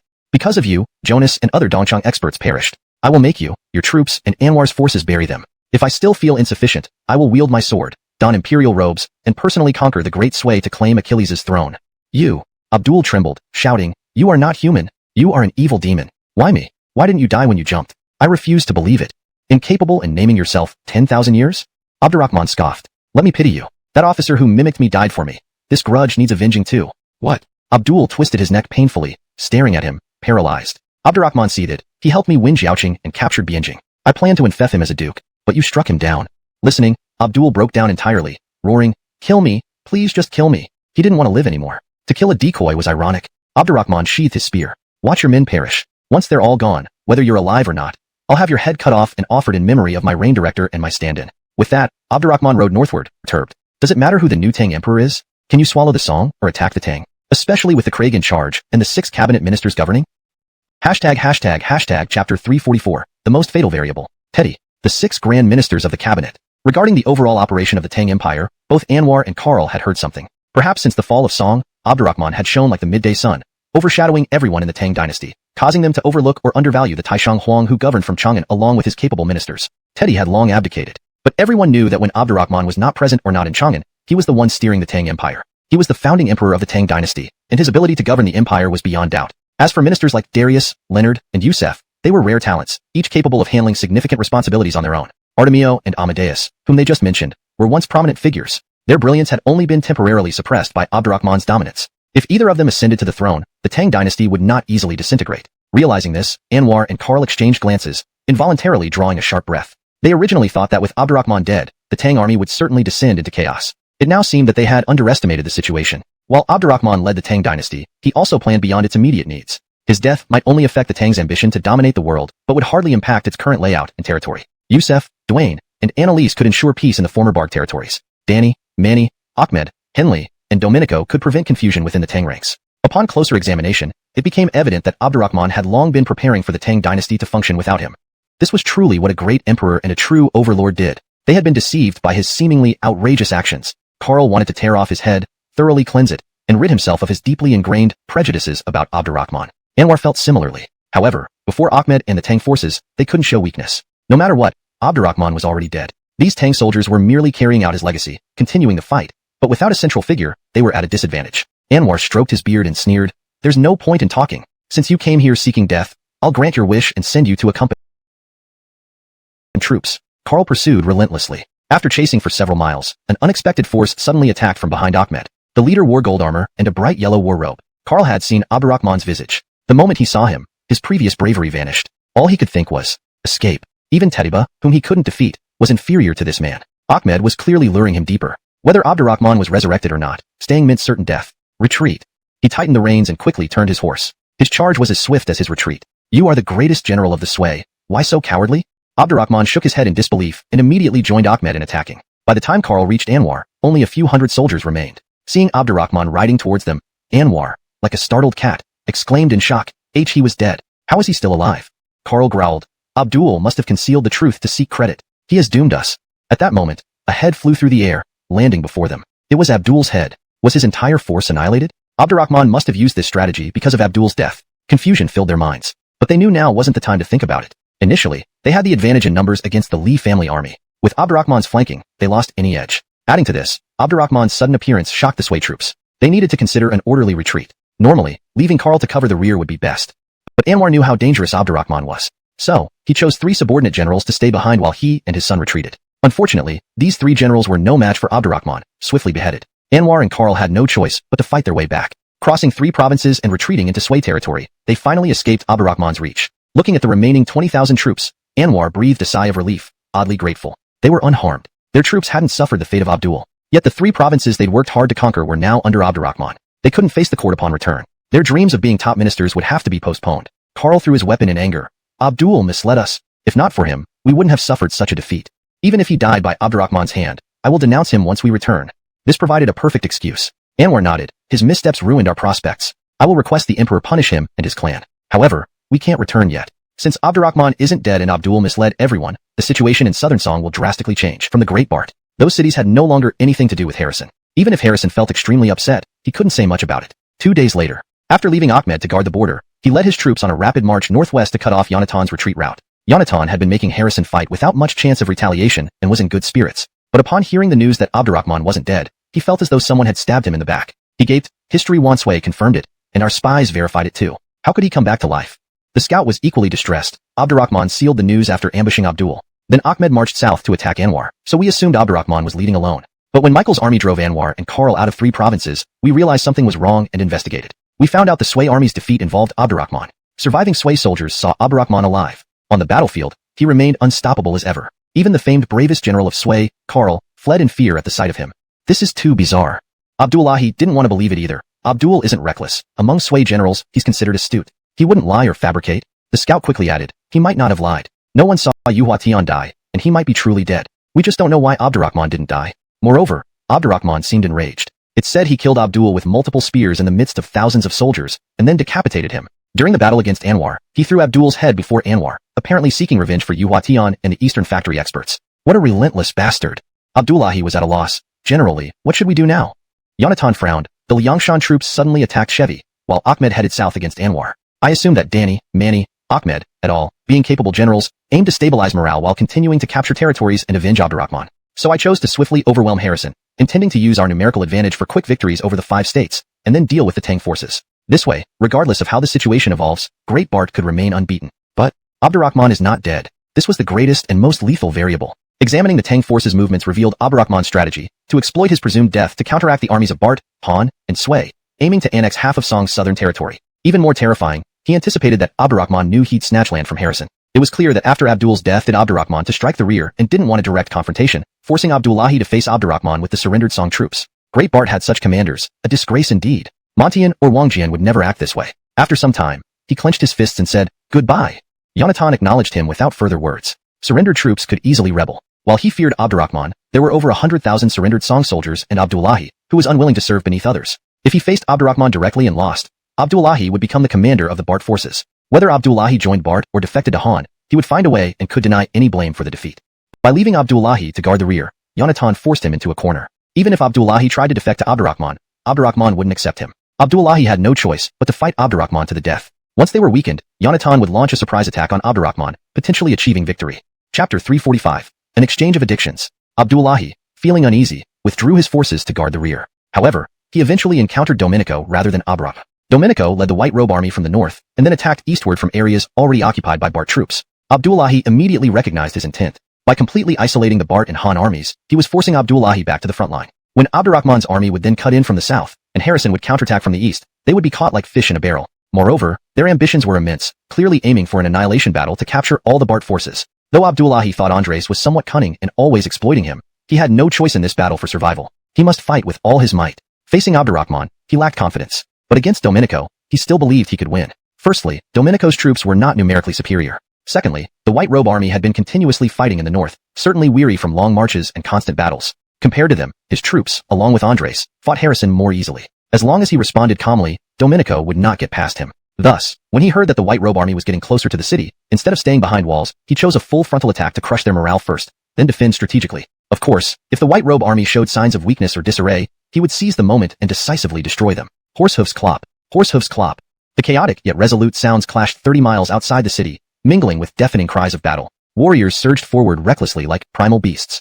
The White Robe army wore white garments. Abdullahi's troops, influenced by the Bart, wore red robes. Looking out, the battlefield became a tumultuous wave of red and white. Wave after wave, evenly matched. After about half an hour, the White Robe army seemed unable to hold and started retreating. Abdullahi was overjoyed. What he hoped to see finally happened. Facts proved that these Tang soldiers would tire and could be defeated. National hatred coupled with a strong desire for glory made his blood boil. Seizing the opportunity, he ordered a continued fierce assault. Another half hour later, the White Robe army appeared on the verge of collapse. Abdullahi shouted to his generals, "Fight! Smash them hard. They're barely hanging on. Once we break their spirit, they will surely fall apart."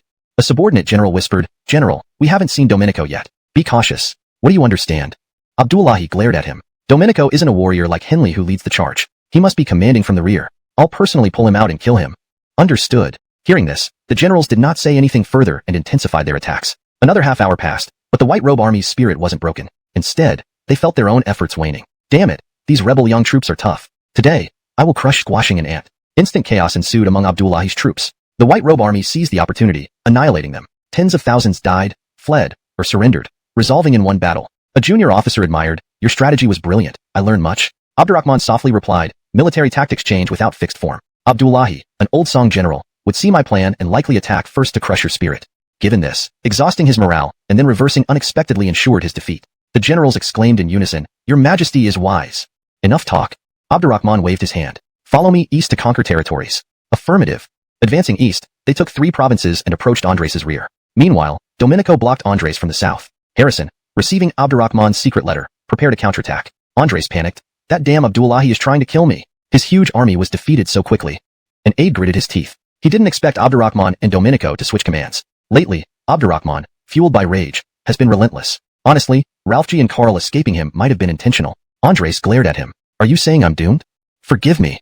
The aide bowed. "It's certain Zach was killed. Regardless how Abdurrahman survived, he will consolidate power here. I believe." A scout interrupted frantically, "General, Abdurrahman, Harrison, and Domenico lead 3 armies attacking us." "Damn it." Andres looked at his aide. "What should I do?" "Speak.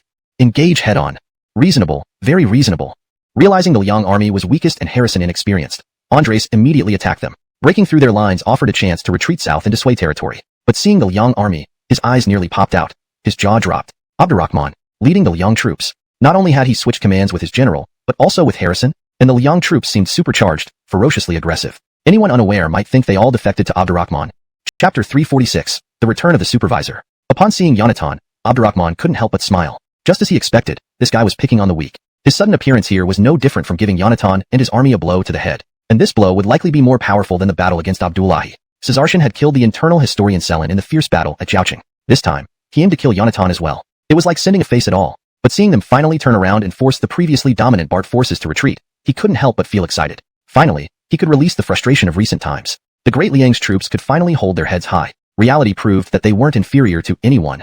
Cough, cough. He immediately dispelled this thought. He mustn't let it go further. He was the ruler of the Great Liang. How could he label himself as incapable? He looked back at the raring army behind him, drew his sword, and shouted with all his might, "Charge!" The Tang army, being quite aloof, didn't move. Harrison was suddenly terrified. Did Abdurrahman deliberately tell them not to? How could someone act this way? If this continued, how could he stand before his own troops in the future? Moreover, this was the crucial moment for unity against the enemy. "Charge!" he yelled again. Just as he was deep in thought, the great Tang troops launched an assault together. He exhaled deeply. Apparently, he had overthought it. Kill. Domenico pointed his sword as well, and his white-robed army joined the chaotic battle. At this moment, he and Harrison exchanged glances. Meeting an old acquaintance made past grievances seem trivial. Both exchanged smiles, kind and friendly smiles. They then dispatched their troops according to the battlefield situation. Indeed, Yonatan was a highly trusted general under Jim. Despite being besieged by heavy forces, he responded calmly. However, Abdurrahman was not prepared to prolong the battle. He led his troops again and directly attacked Yonatan. Facing such an expert who could decapitate generals amidst tens of thousands of enemies, Yonatan could not help but feel fear. But compared to Abdullahi, he could maintain his composure and organize systematically. He swiftly deployed troops, setting up multiple barriers composed of archers, light cavalry, heavy cavalry, and infantry between him and Abdurrahman. There were 10 layers of barriers, which were not isolated but coordinated. It seemed they intended to hunt down Abdurrahman within them. This caused some trouble for Abdurrahman, but with dragon-like momentum, his attacks grew stronger with each wave. Eventually, all 10 barriers crumbled. With this, the morale of the Bart troops plummeted. Yonatan looked at this scene helplessly and laughed bitterly. He had heard of Abdurrahman's bravery before. He never imagined his prowess was unparalleled, unmatched by any god general in the world. This wasn't due to his poor warfare skills, but rather facing such a ruthless killer. Seeing Abdurrahman closing in, knowing escape was futile, Yonatan did not plan to put up futile resistance. He loudly asked, "Before dying, please tell me why you returned from the dead?" Poof! Abdurrahman stabbed his heart. Caesarshan rushed forward and knelt heavily, unable to speak. Abdurrahman glanced at Harrison, who frowned and asked, "Supervisor, you're safe? What exactly happened? Why did Abdul claim you all died by his hand?" Abdurrahman expressionlessly said, "You guess." Cough, you chat. Harrison realized he was intruding and left quickly. Caesarshan then spoke, "Your Majesty, I am incompetent and caused so many from East and West factories to die for my sake. Please punish me." Abdurrahman helped him up. That was an unexpected event. No one could predict Abdul's surprise invasion. "I don't blame you. Tell me what happened that day." Caesarshan recounted the events before their cliff jump and continued, "After jumping, I fell into a pool at the bottom of the cliff and was saved by a hermit, escaping death. Others." Abdurrahman closed his eyes slowly, silent for a moment. "I've already avenged them, killing Abdul myself. You and Unkit retrieve their bodies. Bury the impersonator as a princely lord, while others receive lavish burials, and ensure their family's safety." He, obviously referred to the West factory expert ordered to impersonate him. Caesarshan knelt again, tears reddening his eyes. "Thank you, Your Majesty. They would rest in peace knowing you did this for them. They all contributed greatly to our Tang dynasty and were close to my heart." Abdurrahman sighed, once again helping him up, after their lavish burial, temporarily entrust the affairs of West factory to Unkit. "Rest properly first. Your return alive makes me very happy." Caesarshan replied, "I am fine, Your Majesty. Given the current needs, I will continue serving faithfully." "Very well." Abdurrahman nodded. "Prepare at Hongshan, where I plan to conduct the Fengshan ceremony, and I will invite Emperor Liang as well." Chapter 347.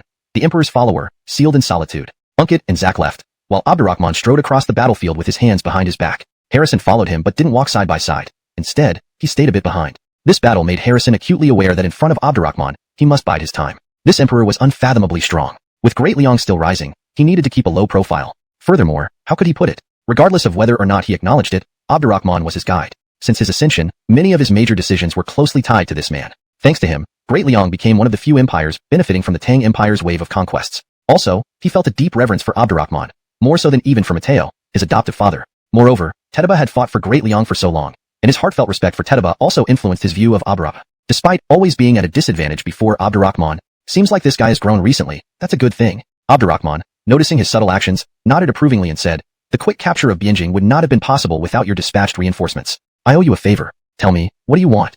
"I want those 4 provinces you just seized. If that's too much, you could leave Dean's station here. I'll treat him like an imperial uncle. Or, if nothing else, you could teach me how to forge firearms." Naturally, the invincible general is out of my reach. I just want ordinary firearms for siege warfare. Harrison twisted his mouth, fantasizing wildly. Finally, realizing Abdurrahman was a voracious wolf, he shuddered and cut off his own thoughts. Li brother, you're making it sound too formal. Now, with our great alliance between Tang and Liang, we're as close as family. There's no need to be so precise. Abdurrahman seized the opportunity. Since you say that, I'll be informal too. How about you give me the province you conquered in Dasong? That way, I can fully annex Dasong. Otherwise, it feels incomplete. Harrison's face darkened as charcoal, tongue-tied, unsure how to respond.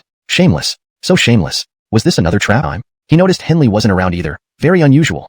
Abdurrahman saw something in his eyes and blurted out, after annihilating the Sui troops, I'm still not satisfied. So I plan to send troops into Great Sui, starting with destroying Kimball, then subduing Achilles. Before he finished, Harrison immediately responded, I will lead all Great Sui's troops to join Li brother in attacking Great Sui. Great Sui bordered Great Liang and had always been a nightmarish presence. If he could gain territories within Great Sui, then all the grievances in Dasong wouldn't matter. Note, I've replaced wrongdoing with grievances as it more accurately conveys the intended meaning in this context. Also, Dasong is kept as is assuming it refers to a specific historical or fictional setting. Otherwise, it should be translated to Song Dynasty, or similar based on context. Moreover, it was the best choice for Great Liang. Though Tetaba was powerful, he couldn't stay at the border indefinitely. Attack was the best defense. Only by heavily striking the Sui troops could Great Liang enjoy peace afterward. Abdurrahman knew he'd agree, smiling. I've already ordered Henley to lead several thousand flying dragon troops to Aideen, and soon, I will bring several thousand flying dragon troops there. Harrison immediately said, I will order the troops to march south today. Make it subtle. Understood. I'll spread the news about us going to Hongshan for the Fengshan ceremony widely. If you want to face Great Sui confidently in the future, you should do one more thing. Don't worry. I'll make sure all my generals follow Dean and General Memphis's orders. Perfect. Very well done. He had completely gotten the point. Abdurrahman nodded in satisfaction. There's also the issue of supplies. Until I fully control Dasong, and given the distance to Great Sui, transporting supplies will be difficult. Harrison hurriedly said, I'll handle the supplies. Li brother can rest assured. Abdurrahman sniffed, then let's set off for Hongshan tomorrow. The next afternoon, Abdurrahman and Harrison set off with a troop escort. Though Hongshan wasn't far, they leisurely traveled through mountains and waters, taking over half a month. By then, Chevy had been driven out of Dasong by the troops from Liangshan and the White Robe Army. Except for one province, Dasong was entirely in Abdurrahman's hands. Danny and Manny, following the Emperor's decree, started redesigning the administrative regions based on Tang's model to strengthen governance. Harrison, climbing up the towering Hongshan with Abdurrahman, found the Fengshan ceremony setup extremely simple. Just a table, some incense burners, not even an imperial altar, white deer, pigs, or white oxen as sacrificial offerings. He felt tricked again. Is this really Fengshan? More like sightseeing. Trailing half a month only to achieve solitude and sealing. Can he at least be normal? This is a grand Fengshan ceremony, honoring heaven and earth, showcasing virtue. How can it be so casual? The accompanying officials from Great Liang trembled, dizzy and bewildered. Ignoring them, Abdurrahman sat on a smooth rock, arching an eyebrow at Harrison. I've already performed Fengshan at Liangshan. You and I are inseparable, so this time, you do it for me. But, the conditions are so simple. The heart matters most. Other things are mere clouds. Well, at least there should be offerings. Those things are heavy. I'm considerate. Want your people to butcher a pig and carry it up? Absolutely absurd. Harrison was speechless. Under his minister's supervision, he completed it with a stiff smile. Abdurrahman lay back and received the system's reward. Chapter 348. 500,000 guan for cricket rearing. Ding. Congratulations to the host for triggering a hidden system task. Obsession with Fengshan. Special reward. Mastery in animal husbandry. Animal husbandry? Abdurrahman initially felt this reward was quite useless, but he quickly rejoiced that the Fengshan ceremony at Hong Mountain hadn't been overly grand or labor-intensive. Suddenly, a wealth of professional knowledge on animal husbandry flooded his mind. He instantly realized how practical and valuable this reward could be. For instance, pig farming. In this era, high-ranking officials and nobles did not enjoy eating pork. It was merely a supplementary food for improving the lives of impoverished civilians. The reason was simple. Commoners lacked the skills to castrate piglets and didn't understand the process. Uncastrated pork had a strong gamey odor, making it difficult to eat. The art of animal husbandry detailed the technique for castrating piglets as well as an entire set of breeding methods. If promoted, it would undoubtedly ignite a trend of pig farming, increasing income for commoners. It would also transform pork into exquisite dishes popular throughout the Tang dynasty. Just thinking about it promised boundless prospects. Beyond this, Abdurrahman saw information on fish farming using nets, even koi breeding. To put it mildly, if he weren't an emperor, he could become immensely wealthy by mastering these techniques alone. Notably, animal husbandry also included systematic breeding techniques for cattle, sheep, and horses. Because of him, the Tang dynasty now paid special attention to breeding cattle, sheep, and horses, vigorously promoted by the cabinet. However, the breeding techniques were all developed through the common people's own trials and errors, neither mature nor systematic enough. That would change now. He had absolute confidence that Tang dynasty's cattle, sheep, and horses would surpass the rest of the world. Seeing Harrison with a look of complete disinterest, as if he had just spent time with 5 concubines, Abdurrahman chuckled. Thank you for your trouble. To express my gratitude, I invite you to join me in pig farming. How does earning pots and pans full of money sound? Every official from the Liang dynasty who heard this had the urge to pull Harrison away from Abdurrahman. Emperor farming pigs? Was this Jeffrey crazy? No matter how absurd things got, they shouldn't have degraded to this level. Why farm such dirty, smelly, and hard-to-eat animals? Many civilians wouldn't even want to farm them. Harrison, still reeling from confusion, reacted more dramatically than his ministers. He almost leaped backward 2 steps, mouth agape. Pig farming? Brotherly, are you joking? Do I look like I'm joking? Abdurrahman stood up. Though it's a sudden thought, I'm confident that if we can successfully breed pigs, we will become rich beyond imagination. Is this because you suddenly had the idea after saying to slaughter a few pigs? You truly are an unprecedented marvel, Harrison muttered inwardly, waving his hands rapidly. Brotherly, if you like, go ahead and farm them. I have too much to do and cannot spare the time. You think banning gambling can solve it forever just by prohibition? What do you mean, brotherly?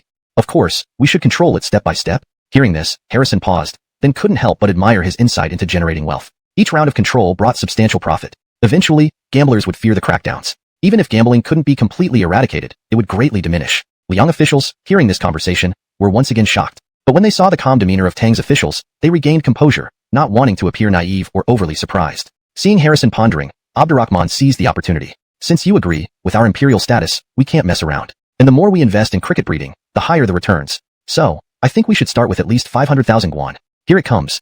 It finally came, and right away asking for 500,000 guan. Does he think Liang is a cash cow? Harrison smiled bitterly, struggling to respond. Breeding crickets, something you can pick from fields, shouldn't cost so much, right? Abdurrahman stiffened. Do you doubt me? No. Harrison hurriedly responded. I have no such intention. Since Brotherly says 500,000 guan, it shall be 500,000 guan. I'll have a paralleled emperor, versatile and balanced. My life might never compare. Abdurrahman laughed heartily. So you stopped calling yourself in front of me, an unparalleled emperor? Harrison quickly responded, both out of shame and respect. Abdurrahman chuckled silently, thinking don't try to charm me. Didn't Bryn manipulate better than you? But now you know to lower yourself before me, that's commendable. They chatted idly for a bit before descending together. At the foot of the mountain, they encountered scouts from both countries. Both scouts appeared frantic, trembling as if facing a great calamity. Chapter 349. How are you any different from Abram? Harrison thought that the Tangliang army had suffered a defeat at the hands of the Sui. His expression turned tense as he asked, the army, lost? Upon hearing this, Abdurrahman cast him a sidelong glance and almost said, are you stupid? The Tangliang army was led by Tedaba, Henley, with Ahmed overseeing the operations. Amir Kimball would not have been able to overturn them. If he could, Kimball would have already stormed into Great Liang long ago, wouldn't he? Clearly, this news stemmed from another issue. Abdurrahman's gaze remained calm as he looked at the Tang scout, exuding an unperturbed demeanor that instantly calmed the scout down. The scout swallowed and said, Your Majesty, there has been a sudden outbreak of smallpox in the Great Sui, leading to numerous infections among both Sui and Tangliang troops. Worse still, some officials of the Sui are deliberately to create a quarantine zone immediately. How to execute this, I'll explain in detail in my letter. Make sure it's followed meticulously. Should any of Howard's men become infected, I'll relieve him of command. Then go to the 10,000 mountain range and bring back all renowned doctors. I'll wait for them at the Daliang border. With that, he wrote several letters, handing them to Unkit. Unkit didn't delay. I shall leave immediately. Abdurrahman waved a hand, writing another letter and handed it to Cazarshan. Take this letter directly to Ahmed. He'll understand after reading. Cazarshan nodded and departed swiftly. Abdurrahman then said to Harrison, we need to issue orders together to recruit doctors from both countries, especially those near the border. To mitigate fear, use rewards and official titles to attract more medical support while enforcing strict mobilization through local authorities. Also, we must announce that we have a solution to stop the epidemic. We, 2 emperors, will personally oversee this effort. No epidemic, no return to court, reassuring people that they should not panic. Any profiteering or disorder must be strictly punished. Personally, oversee? Harrison felt his legs give way. Is our presence really necessary for this? Both emperors are precious. Smallpox is too dangerous. We cannot risk it, someone protested. This decision is unwise. Please reconsider. Others chimed in. That's the Great Sui border, not to mention the potential attack amidst the outbreak. Too dangerous for both emperors, they added. Officials immediately advised against it, creating a cacophony of dissent. Tang officials barely joined in, having already understood Abdurrahman's resolve. No one could change his decisions, and since he claimed a solution, he must have one. Abdurrahman, without further ado, grabbed Harrison's wrist. Time is crucial. Come with me. When did I ever let you down? Let down? Though unfamiliar with the term, Harrison realized it implied betrayal. This wasn't about letting him down. It was ongoing, never stopping. He groaned. Brotherly. Daliang officials chased after him. Your Majesty. Abdurrahman shot him a stern look. If you can't share hardship, you can't share glory. Are you coming? More threats. Fine. He'd go. You're truly the patriarch of this emperor. Suppressing his fear, Harrison sighed deeply. All right, I'm coming. Himph, I can handle you easily. Look at your cowardice. One outbreak scares you so much. Without my protection, how long would you last against Barcher Huang, Cazares, Achilles? They're far more terrifying than smallpox. Abdurrahman mumbled, then patted Harrison's shoulder. Jiao lucky, or Jiao Xing mentality, to better fit in English expression and context. Turning, he asked, how are the civilians? Ahmed responded, we've quarantined all infected regardless of origin. After news of our personal arrival spread, many from the Sui poured in, especially southern Liao borders. It's severe across 5 states in Sui, local government slow to react, Sui court helpless. More refugees are expected. This trend was unsustainable. Smallpox spreads rapidly once it takes hold. If the hundreds of thousands of troops get infected, the losses for the Great Tang and Great Liang will be enormous. Harrison glanced at Abdurrahman with concern. Brotherly, I think we should completely stop the influx of people from the Great Sway. First, eliminate the smallpox in our army, and then treat the civilians. Abdurrahman replied calmly. Why can't both happen simultaneously? There are too many people, and this smallpox spreads too quickly. Exactly because it spreads so rapidly, we need to use swift and decisive measures to address both the immediate symptoms and the root cause. Those infected must be treated together. Smallpox treatment and prevention? I don't believe you for a second. Throughout history, countless renowned physicians have been mentally and physically exhausted by this disease. Even if you had divine abilities, it would be extremely difficult to control. Variolation in central China appeared during the Ming dynasty. This variolation method, also known as human smallpox, involved extracting live virus from patients and implanting it into the human body to induce immunity. In other words, it used the cost of a minor illness to gain lifelong immunity against smallpox. During smallpox outbreaks, common practices included diluting the virus, liquid vaccine method, and introducing a small amount of live virus through nasal passages, nasal vaccine method. When smallpox was not prevalent, live viruses were stored in glass bottles buried underground. The ancients referred to the method of preserving live viruses as cultivating the vaccine. Modern vaccines owe their origins to this process. Due to the lack of laboratories and difficulties in preserving live viruses, operations like diluting the virus required repeated attempts each time smallpox struck. Thus, the development of this entire variolation technology took a long time, with countless doctors contributing. Abdurrahman, due to the system's rewards, was proficient in medicine and directly applied the ancient, mature variolation techniques. The military doctors were experienced. Seeing the instructions in the letter, they obtained the virus from infected individuals, then diluted it before inoculating others, reducing error rates significantly and making the process more manageable. Planting beans? Harrison couldn't believe it. Teo's reign, several doctors were executed in frustration. Since then, even mentioning variolation became rare in Liang. Wait, he suddenly thought of something and asked urgently, Generally, are there people in our Liang army stopping you from carrying out variolation? Ahmed smiled bitterly. If not for the separation between Tang and Liang troops, I worry that your Liang soldiers wouldn't agree to be vaccinated and might even discourage our Tang soldiers from doing so. To be honest, there are already few doctors, and they are obstructing every step. So far, no one in the Liang army has been vaccinated. These scoundrels. Harrison stood up. I'll execute them all. Abdurrahman suddenly interjected. I can lend our Tang soldiers their sabers for you to use freely. Brotherly. Harrison frowned. We're in a dire situation. Please don't jest. Their actions might stem from the smallpox outbreak 10 years ago. What should we do? It's simple. Abdurrahman succinctly replied. Just lead by example and get vaccinated. Did you really think I brought you here to plant potatoes? Really? You even considered this?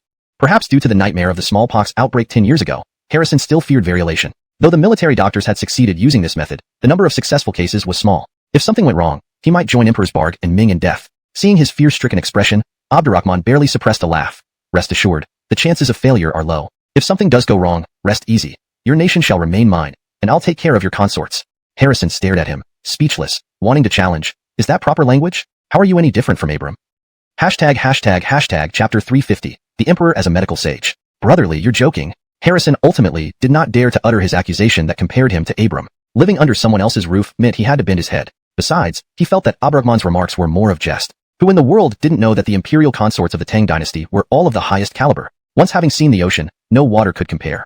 Once beholding the clouds over Mount Wu, none other would seem like clouds at all. If not for his appreciation of these unparalleled beauties, how could Abdurrahman have written such widely acclaimed verses? It wasn't that Harrison was belittling himself. The empresses in his harem were indeed beautiful, but if he truly offered them to Abdurrahman might not accept them. This realization led him to another thought. Although using a beauty scheme against Abdurrahman wasn't necessary now, finding several extraordinary beauties within the borders of Liang to offer to Abdurrahman would certainly be a prudent move. Thinking about this, he suddenly felt a kinship with Abram. Yasmin, April, Kaylee, Gabby, Elaine, Sharon, and so on. They were once celebrated beauties of Brandan, but ended up as favored concubines of Abdurrahman in the Tang palace. Abram had acted for the sake of the nation, yet due to Abdurrahman, that nation was now fractured. Thus, he must learn from history and offer these beauties without ulterior motives or scheming, because in matters of intrigue, he couldn't compete with Abdurrahman. Abdurrahman looked at him with a smirk. Were you just thinking that I'm no different from Abram? No. Harrison shook his head vigorously, completely losing any semblance of an emperor. How can Abram be compared to brotherly? From what you imply, am I so open to everything and even more deranged than Abram? I absolutely did not mean that. Do you think I'm even worse than Abram, encouraging me to harm others' wives? Harrison opened his mouth to speak, but then closed it again, finally breaking into a simple, honest smile. If I can't argue with you, acting foolish is better, right? Whether Abdurrahman harmed others' wives or not, he didn't know. But he doubted Abdurrahman would hassle a fool. Just continue talking about the smallpox inoculation. What should be done next? For the sake of Liang and its soldiers, he would pretend to be crazy and treat Abdurrahman like an ancestor if necessary. Seeing this, Abdurrahman laughed loudly. I just wanted to ease your tension. There's no need to act insane. In this world, those who excel at acting crazy are either maliciously motivated or possess great wisdom. I dislike such people. Harrison's mouth twitched, feeling a chill down his spine. He dared not argue and quickly changed the subject. Thank you for your concern, brotherly. I admit I've been a bit panicked. I wonder if the smallpox inoculation can be applied to hundreds of thousands of troops. It can. Abdurrahman gave a firm response and added, But you must lead by example and get inoculated first. There's no way around it. Harrison paled and stuttered. Then what about brotherly? I'll plant potatoes. Can we still have a peaceful alliance? If not for needing his help, Harrison would have overturned the table and cut ties immediately. Didn't you notice I'm still teasing you? To ease your panic and prevent fear. Abdurrahman shook his head, exasperated. It felt like being bitten by a dog who mistook kindness for weakness. This made Harrison lower his head further. It's my fault for being dull-witted. Thank you, brotherly. As long as this plague can be eliminated, henceforth I will follow brotherly's lead. This was abandoning the last remnants of his imperial dignity. One could say he was completely controlled. Abdurrahman patted him on the shoulder approvingly. The smallpox inoculation method I provided is mature but not entirely safe, so I came up with another approach. Harrison was dumbfounded. There's another method? Is this an emperor? More like a medical sage. From the outbreak of smallpox to now, it hasn't been long, yet he already devised 2 effective methods to eliminate the epidemic? Abdurrahman called out, how are the experiments with the cowpox method going? Ahmed, clearly more excited than before, replied, Your Majesty, according to the physicians, they successfully extracted cowpox virus from cows following your instructions and administered it to some soldiers. Until yesterday, it has proceeded smoothly. Now they're starting human cultivation, taking samples from those inoculated with cowpox and administering it to more soldiers. The physicians say cowpox inoculation is simpler, safer, and easier to obtain compared to human pox. Moreover, you even anticipated possible complications after cowpox inoculation and provided a miraculous herbal prescription that cures diseases instantly. Cowpox? To Harrison, this sounded almost as absurd as the sky falling. Could cows be infected with smallpox? How could the cowpox from animals be better than both methods? Have the physicians prepare well? Understood. Ahmed continued. To be honest, General Memphis and I have already taken the lead, receiving the human pox inoculation. We only had slight fever, and after the scabs healed, we returned to normal. Recently, despite frequent visits to camps and county offices, we haven't contracted the disease. I believe we won't be infected anymore. This was a strong reassurance for Harrison. Initially, he considered cowpox. Now, he decided on human pox. Since these renowned generals had tested it themselves, it should be fine. As for the cowpox, at the thought of it coming from animals, his resistance surged again. He said eagerly, both generals leading by example, truly fitting of famous generals. Comparatively, our young generals lack initiative and cause trouble instead. I am greatly disappointed. So, tomorrow morning, I will join brotherly for the inoculation, using the same human pox method. Ahmed responded, currently, several young physicians have mastered the human pox method. I will inform them to prepare accordingly. Tedaba complained, You're all getting inoculated but kept it from me? No, I must get inoculated too. They protect you as they protect me. Abdurrahman chuckled. Since you also wish to participate, join us tomorrow. Since Emperor Liang uses human pox, we will use cowpox to ensure soldiers and civilians quickly accept both methods. Tedaba agreed promptly. Whatever you say, I'll follow you. They all use cowpox? Why the fixation on animals? Harrison felt something was off but couldn't pinpoint it. Ultimately, he dismissed it. Ahmed and Henley were unaffected after receiving human pox, so he wouldn't have problems either. Chapter 351. The Pearl Left Behind in the Sea. The next day, the sky was gray and muggy, with a stifling heat. The doctors from both countries were in the county office of the small border town, where they administered the cowpox and variolation to Abdurrahman, Tedaba, and Harrison respectively. After the procedure, noticing their emperor seemed a bit nervous, the doctor from the Great Liang dynasty quickly reassured him, Your Majesty, according to Emperor Boyd of Tang's explanation, this inoculation is divided into live vaccine and mature vaccine. The live vaccine is taken from the scabs of smallpox patients, which essentially lets the inoculated person directly contract smallpox once. It is quite risky. On the other hand, mature vaccines are derived from multiple rounds of safer and less toxic scabs, making them much safer after being attenuated. Typically, a live vaccine can be used up to 7 times before becoming really safe to inject material from an animal into a human to prevent disease. A doctor cautiously replied, according to the Tang Emperor, cowpox is an infectious disease found in cows caused by the cowpox virus, which is similar to the human smallpox virus. Thus, it can be used for vaccination. But humans and animals, it has been proven effective. He is the true dragon emperor who values purity of bloodline most. How could he not care at all? We do not know.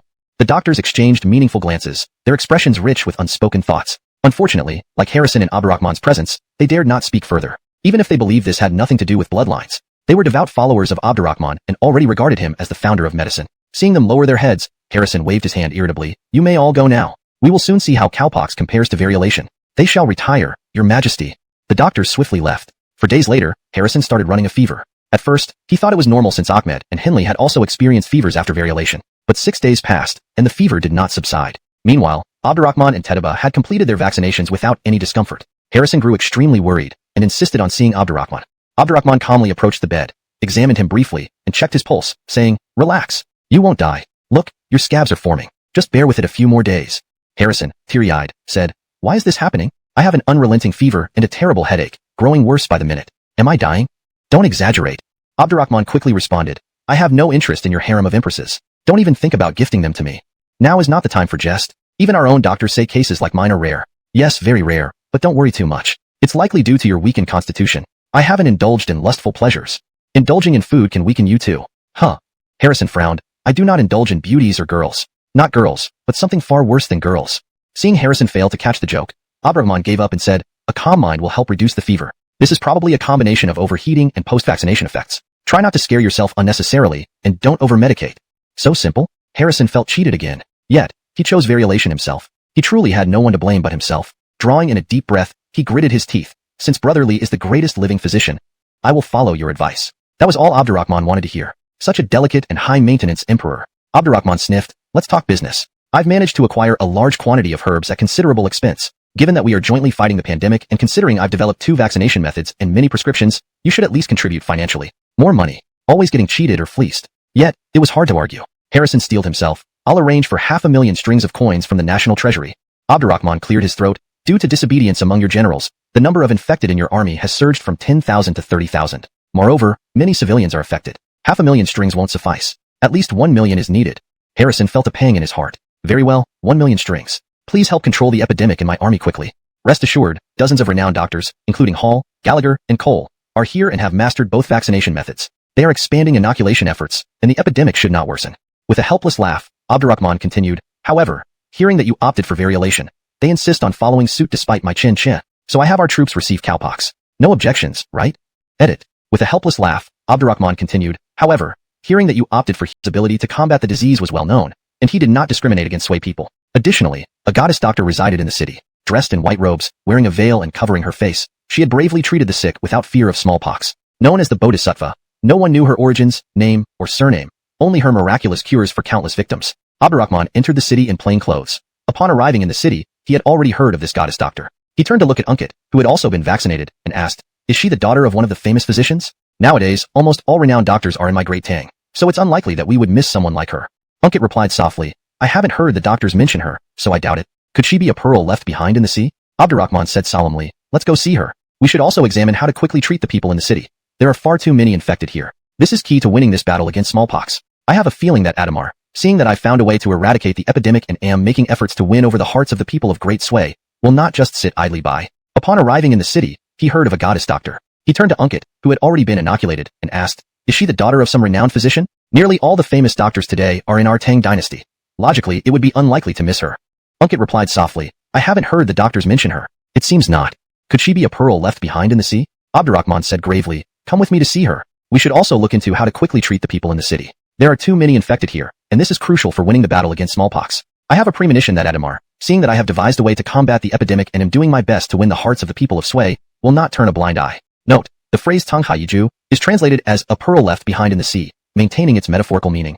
Hashtag chapter 352. One person, one city. After entering the city, Abdurrahman led his men to the northern part of the city. Unkit had already signaled for the accompanying Eastern Depot agents to increase their vigilance. He felt that if the Great Sway dynasty was capable of using such despicable means as encouraging infected individuals to move north, then even more contemptible tactics were likely being planned or already executed. Huan City was crucial to His Majesty. Was it any less so for the Great Sway? If they decided to make a move, it would likely start here. Following the directions of the townspeople, Abdurrahman arrived at an open courtyard. Inside, people lay scattered in all directions, infected citizens, mostly the elderly, weak, women, and children. In the midst of them, a woman clad in white, like a goddess untouched by worldly concerns, bustled about tirelessly. Her voice, cold as shattered ice, conveyed warmth and compassion. Little girl, does the medicine taste bitter? Here's some candy from me. Eat it, and it won't taste bitter anymore.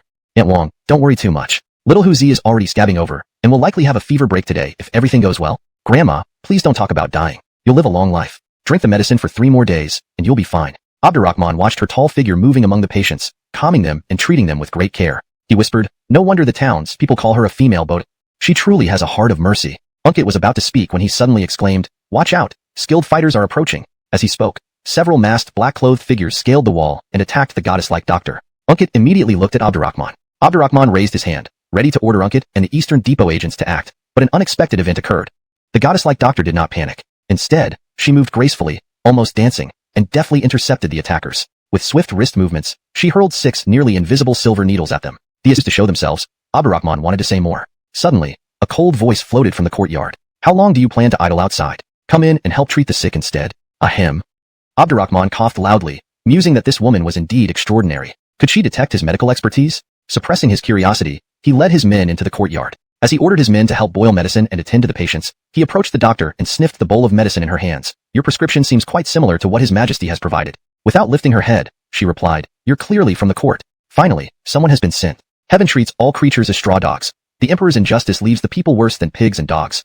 As ruler, he focuses on his troops while delaying treatment for the people. Attempting to gain favor through smallpox control will be futile, especially with the great sway. Is she a radical youth? Abdurrahman chuckled dryly.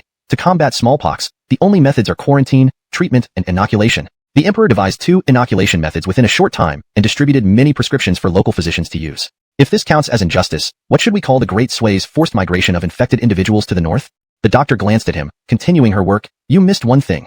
He set the example by getting inoculated himself, making it unassailable. No emperor of Central Plains has handled smallpox as he has. Yet, he could do better and isn't wasting time needlessly. Every moment of delay means countless infected civilians die. Abdurrahman shook his head. Recruiting physicians and gathering herbs takes time. Controlling the military outbreaks first isn't problematic. Jiang and Tang armies number hundreds of thousands. An unchecked outbreak could be catastrophic. In wartime, a sway attack would only worsen the situation. Natural disasters can be manageable. Man-made ones are far more dangerous. The doctor scrutinized him in surprise. You must be close to the emperor. My safety depends on you now. Some don't want the smallpox outbreak in Huan City resolved quickly. With hundreds of thousands infected here, if the emperor doesn't send more doctors soon, I'll watch the people die one by one. This woman's insight was clear. Her earlier words were a probe. Understandably so. Huan City teeters on the brink. She couldn't handle this alone. Requiring the court's support made sense. Identifying him, she laid down conditions, not unusual. Abdurrahman nodded. Within 3 days, over 10 renowned doctors and nearly 100 physicians will arrive. Expect more influxes. Unbeknownst to the goddess-like doctor, Abdurrahman had left the crowd of physicians behind, treating patients with astonishing speed and efficiency. His treatments were not only fast but also effective, leaving no room for criticism. The other doctors watched him in breathless amazement, asking the goddess-like doctor, who is he? His medical skills surpass even those renowned physicians. He's incredible. How many patients has he seen today? It's impossible to keep count.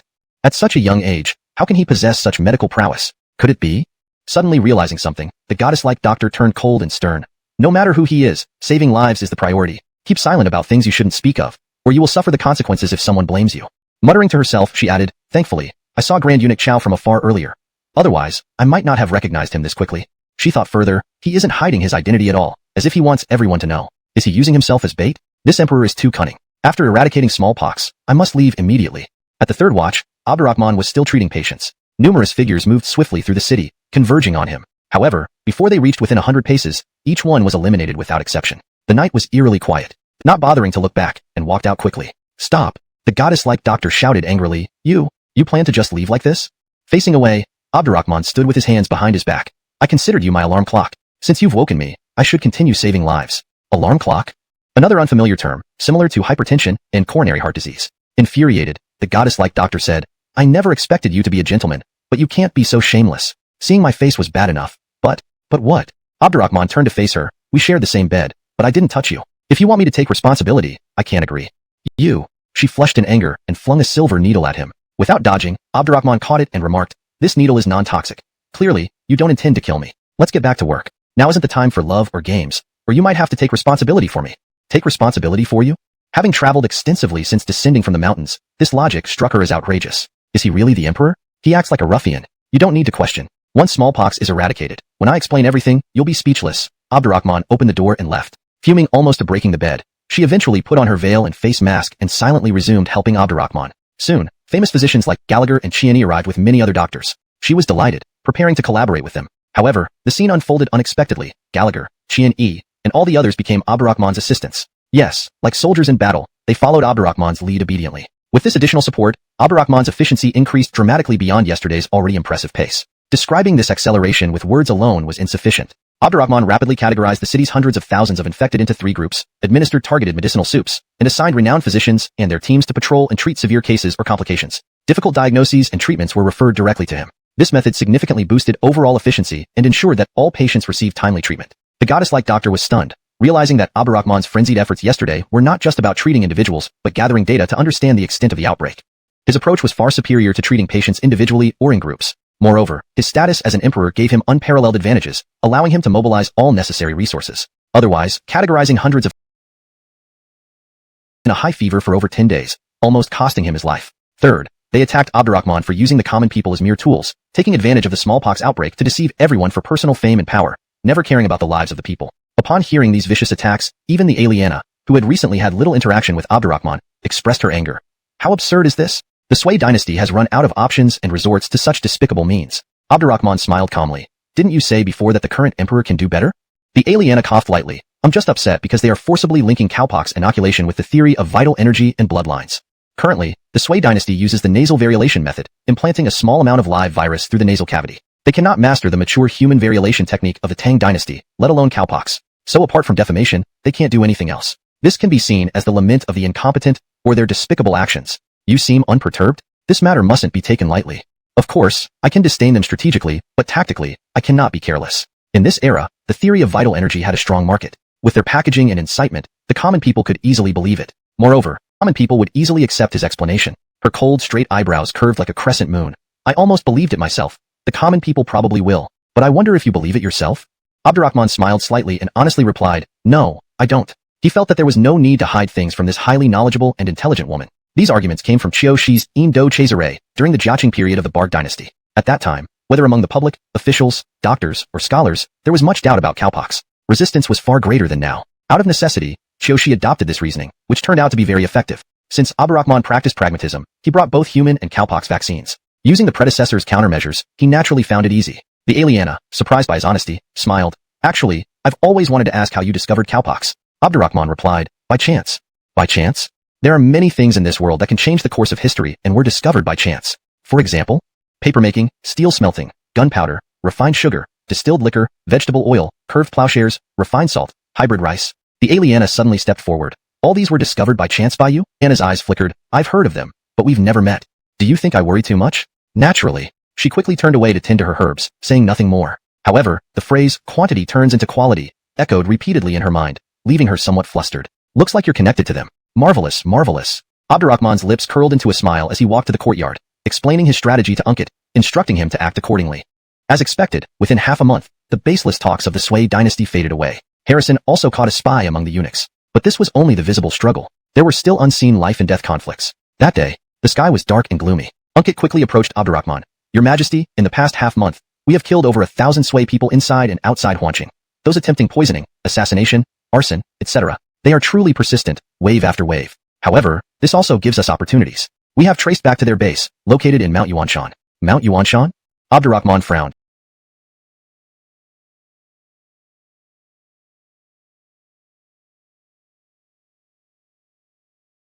Tobias's situation. It no longer matters. Announce immediately that within half a month, the smallpox in Huanqing will be completely eradicated. I have already ordered mass inoculations for those unaffected in the northern part of Huanqing. Simultaneously, quickly inoculate the White Robe Army and Liangshan forces, and prepare them for battle. Unkit hurriedly replied, Your Majesty, you intend to provoke Adamar into attacking our Tang forces? Currently, the White Robe Army was managing several southern provinces, starting inoculations half a month ago. But there were too many people to inoculate, and manpower was insufficient. The supply of variolation materials couldn't keep up either. Meanwhile, the Liangshan forces guarded the western borders adjacent to the 10,000 Great Mountains, preventing attacks from both the Sui dynasty and the Bardhan territories. There had been no smallpox outbreak in that area yet. Once it became known that they started inoculating, even a fool would see that Tang intended to attack the Sui. Due to smallpox, the Sui dynasty had lost popular support in the 5 states closest to Huanqing. If Tang launched an attack, these 5 states would be their first targets. Adamar would likely launch a preemptive strike, dispatching generals to invade from the north. In that case, the first blow might not be on Huanqing but on the western borders where the Liang, if it's not 600,000, it must be between 300,000 and 400,000. Tobias claimed they are Song and Liang refugees who fled south due to war. The Sui kindly took them in, but they are secretly placed by Your Majesty to spread disease and destabilize Sui. They claim the smallpox outbreak is because Your Majesty used them as carriers to infect the Sui population, aiming to conquer without fighting. Tang had 2 effective methods of vaccination and could treat patients successfully. Uninformed people hearing such fabrications might easily be misled, but this certainly pushed their boundaries. Abdurrahman sipped his tea, laughing coldly, issue an imperial decree stating that in the face of disaster, I do not wish to see any intentional calamities and will accept all victims, treating them regardless of cost. Unkit gaped. That's far too many. Your Majesty, please reconsider. And there will surely be spies among them. Finding spies is your job at the eastern and western factories and the Rat Alliance. Abdurrahman stood up. Establish new quarantine cities for them. Remember, the bigger the hole, the harder it is to fill. Adamar made one mistake after another, focusing only on creating chaos and problems without seeking solutions. This works in our favor. I will push him to a dead end, leaving him no chance to rethink or counter. Of course, this great model successfully implemented in Tianqi City. He assigned tasks with pay upon completion. With smallpox disrupting livelihoods, these opportunities with pay and immunity assurance greatly boosted morale. Tobias heard this, looking at himself in a bronze mirror, grinning and grimacing. I feel less human and more monstrous by the day, don't you think? All generals bowed their heads, silent. Frisco strode into the tent, declaring, You are neither human nor ghost, not by your say or theirs, but by mine. Prince. Tobias's heart skipped a beat, throwing the mirror aside and kneeling. Forgive me for not greeting you properly, Prince. Frisco sat down assertively, saying, Father heard the enemy king mobilized troops and hired civilians. He truly has money. Tobias frowned. I didn't see the chaos we expected, and now more doctors from Tang and Liang are arriving. They use both vaccinations and treatments. It's only a matter of time before smallpox is eradicated. What should we do? Frisco tilted his head, smirking. Are you afraid? Tobias froze, legs trembling. Should we sin more? Hashtag chapter 355. Using their own spear to pierce their own shield. Tobias knew he was just a scapegoat, and that diverting the trouble northward was an effective strategy. But those being driven away were all and died on the journey. After 2 large-scale evacuations, the smallpox outbreak in the eastern 5 provinces of the Great Sui greatly eased. However, many villages, especially those near Huan City, became eerily empty. Tobias drank heavily every night to sleep. He knew there was no turning back. No matter who it was for, he and these over 1 million civilians were all castaways of the Great Sui, not to mention those who had lost hope and fled into the Tang territory on their own. The region bordering the Tang had lost too much blood. Even if not yet hemorrhaging, it wouldn't be far off if this trend continued. Frisco had quietly arrived at General Kimball's camp. Shocked, Kimball said, the smallpox has yet to be fully controlled in the army. How can His Imperial Highness risk his life as the heir apparent? Frisco coldly replied, if I don't take risks now, we might lose the 5 provinces, and whether I can become emperor is questionable. Kimball was even more astonished. Why does the Draper say such things?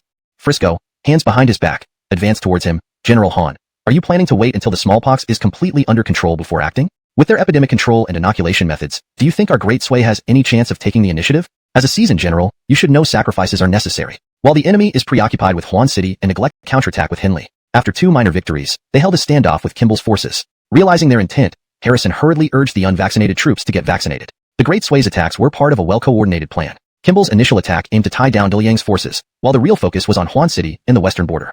Hashtag in Huan City. Unkit and Caesartian were overwhelmed. Too many Sui civilians poured into Huan City recently, causing chaos. Many were Sui soldiers disguised as civilians, stirring unrest unpredictably. At this rate, even the omnipresent Rat Alliance might struggle to cope. They met with Abdurrahman along with Qian Hu. Abdurrahman put down an urgent report. The Great Sui sent Commander Apsel to attack the Liang mountain troops in the west. Achilles and Frisco are striking from 3 directions, keeping me busy.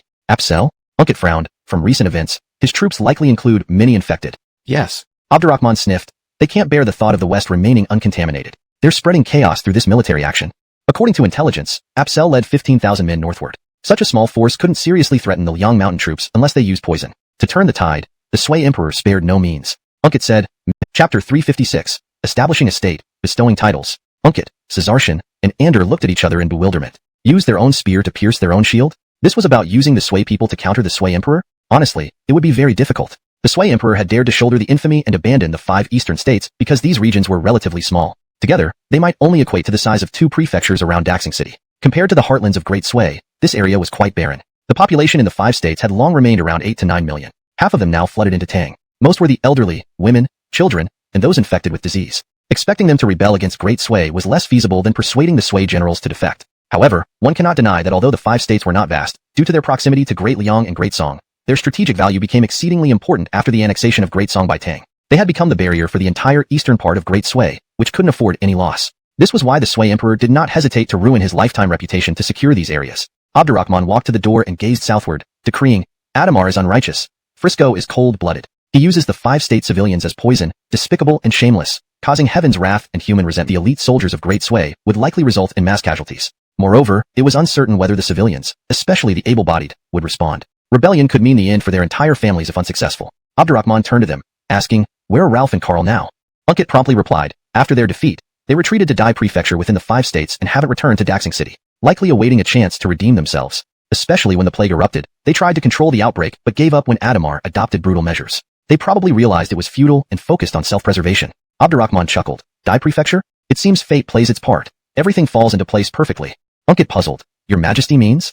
Do you know why they chose to retreat to Dai Prefecture?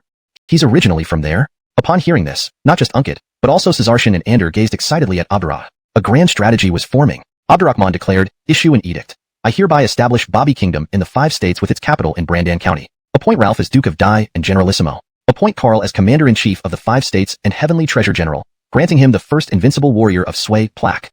They cheered, Your Majesty is wise. Truly wise.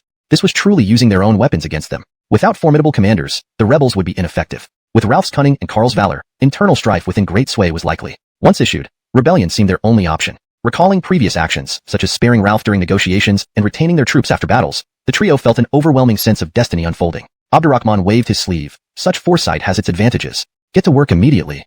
Remember, leave no spies alive. Make Adamar regret his actions and plunge Great Sway into chaos. Would conquering the 5 states by force be as sweet? They were practically within reach. Ralph and Carl, despite their ambitions, could aid him against the Sway Emperor and Frisco. Besides, both kingdom and titles were his creation, giving him ultimate control over their future. In Dai Prefecture, Brandan County, upon receiving the Northern Edict, Ralph and Carl leaped up, knocking over their tables. Their delicious meal scattered, mirroring their mixed feelings. Everyone out. Ralph shouted, furious. This yellow-haired child. This madman. Has he gone insane from the cowpox? To do such a thing?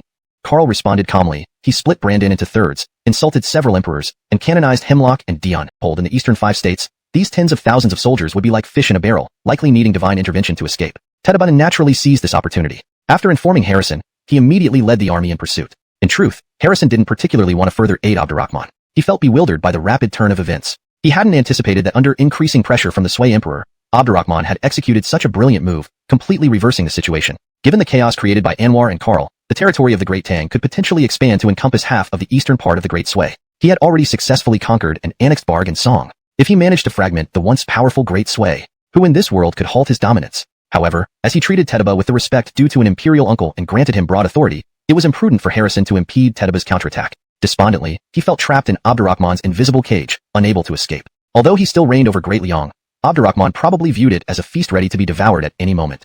After Tedebu launched his counterattack, Willis and Rodney stealthily led an army into Great Sway to intercept Kimball's forces. One general remarked. Even then, they should have been eliminated given the strength of Tang forces and Carl's valor, another added. Seems that Jeffrey let them slip through deliberately. No one listened to me. Apsel regretted deeply. Now it's too late. Return to Great Sway immediately. We must fend off Mount Liang from the north and attack Anwar and Carl from the east without fail. We follow you, General. They hastened back to Great Sway. After confirming Apsel's departure, Amos and Jamie received Abdurrahman's secret decree. Amos exclaimed, brilliant. Why didn't I think of it? Jamie nodded. This will awaken the masses. Let Chuimo and Chungyi handle pacifying the people.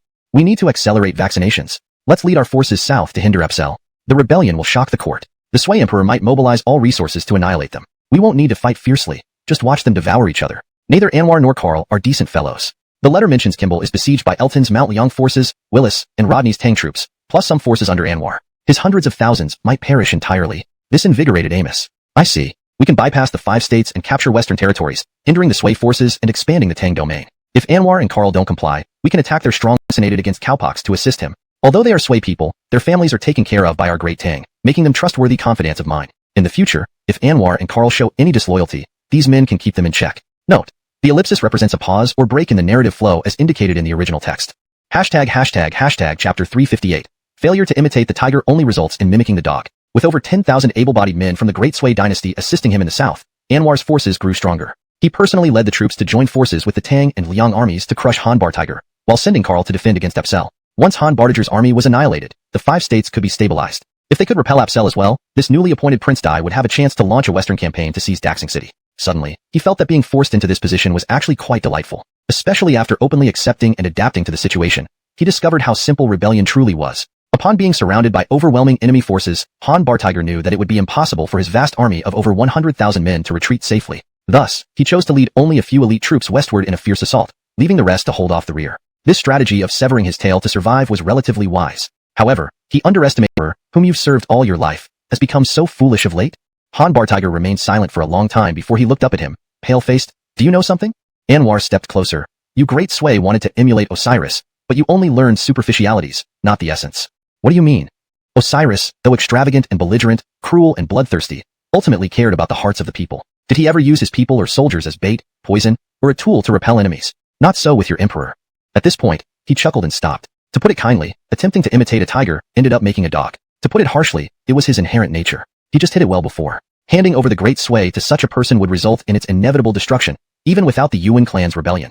Han Bartiger heard the meaning behind Anwar's words and sighed deeply. Have I not doubted myself as well? But it is pointless to discuss this now. Winner takes all, loser dies. I did not switch sides like Willis or Rodney, nor rebel like you. I gave my loyalty entirely to the Great Sway. Please give me a quick end. Anwar clapped his hands. Someone brought in a jug of wine. Anwar pointed to it. Rest assured, I will provide a proper burial. Han Bartiger did not hesitate, took the jug, and drank until it was empty. After several skirmishes, not only had the Sway failed to enter the 5 states, but Carl's forces advanced further west. As for Amos and Jamie, they captured the Lingzhou state adjacent to the 5 states, seizing cities through surprise attacks and fortifying their positions. Gradually, most of Lingzhou fell under their control. With the northern 10,000 mountain range looming, connecting the Jingtian region with Tang forces could result in losing not just Lingzhou, but also making it difficult to reclaim. Forced to act, he sent a petition requesting reinforcements. However, his plea vanished into silence. His intuition told him something was wrong in Daxing City. In Daxing City, Emperor Frisco, clad in imperial robes, embraced Empress Babianhua, Chen Guerin, and entered the bedchamber, watching the dying Emperor Achilles on the dragon bed. Patting her buttocks, he said mockingly, "Father, your woman is indeed special. I like her." "You wretched son."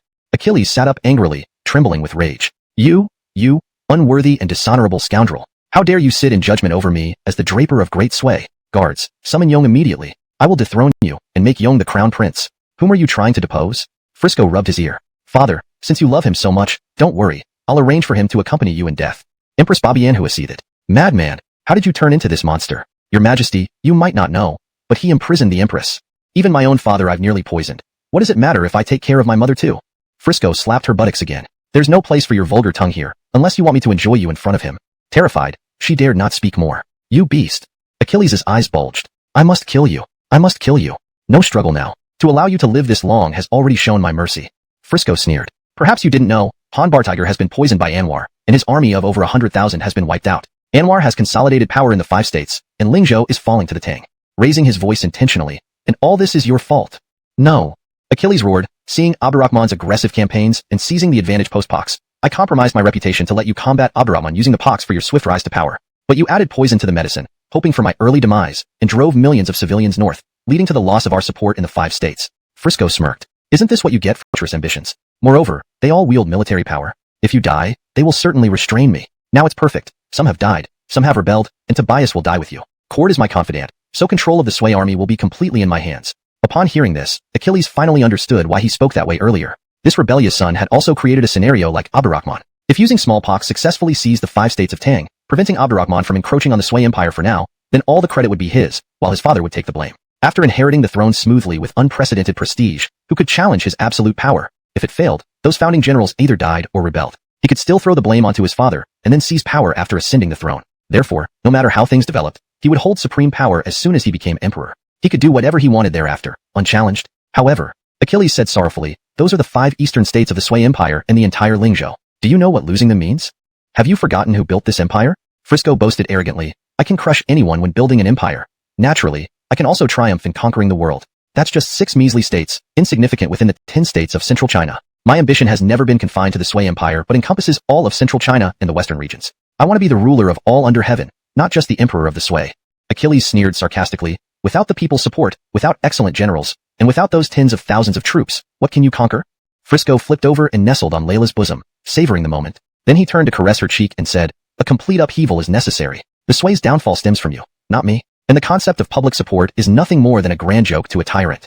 When I expand our army to 1 million men, who dares revolt? Who dares criticize the court? Criticize me. As for capable generals, today's world doesn't lack generals. What truly lacks are commanders like Abdurrahman. These words made Achilles' vision blur and almost snuffed out his last breath. Was he trying to emulate Abdurrahman? Though Abdurrahman was often criticized, he was not a true tyrant or a despot. Throughout history, how many tyrants and despots have met good ends? The Sway Empire was doomed, truly doomed. Achilles felt his biggest mistake was being deceived by this son, replacing him as crown prince. Lacking Abdurrahman's skill and ability, he chose to follow an unconventional path to supremacy in Daxing City. From today, I rule the Sway Empire. If you don't appreciate my favor, I'll cast you into a brothel and exterminate your clan.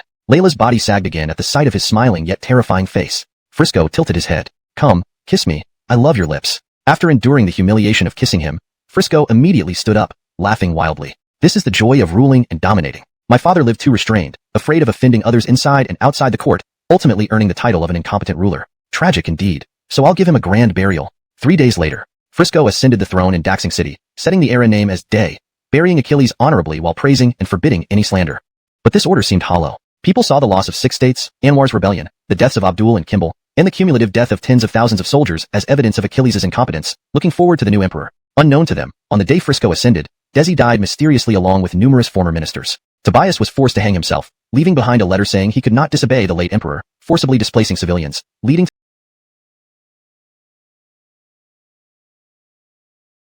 led his group into the hall and immediately knelt before Abdurrahman, performing the grand 3 kowtows and 9 prostrations. The prince need not be so formal, Abdurrahman said calmly, raising his hand. Please rise, all of you.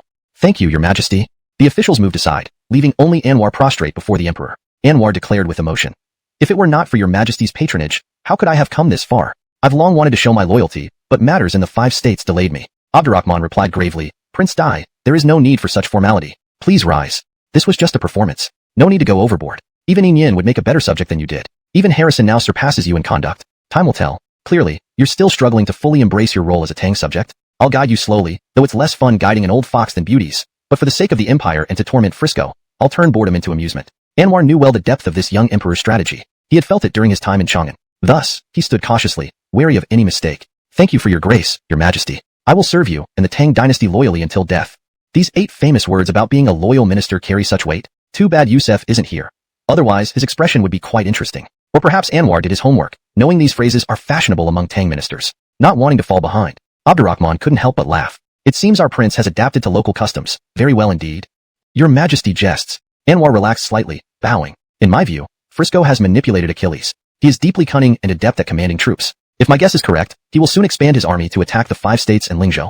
At this point, he looked eagerly at Abdurrahman. Strangely, he didn't fear Achilles but feared Frisco a bit. Maybe because Frisco's motives were hard to fathom. Or because when Frisco goes mad, he becomes reckless. According to intelligence, Achilles was poisoned by Frisco, and Desi was killed by him. Queen Dowager Raylan was also imprisoned. If this ruthless man turns his forces against us after expanding, we'd be in peril. Fortunately, I now revere Abdurrahman as emperor. Another madman. Madman against madman. A deadly struggle between 2 empires. That way, I won't face it alone, reducing risk. Unexpectedly, Abdurrahman said lightly, what if he expands to 1,000,000 soldiers? Heaven wants to destroy him, making him frantic. This shows the Sui dynasty is near its end. You and Carl need only remain calm.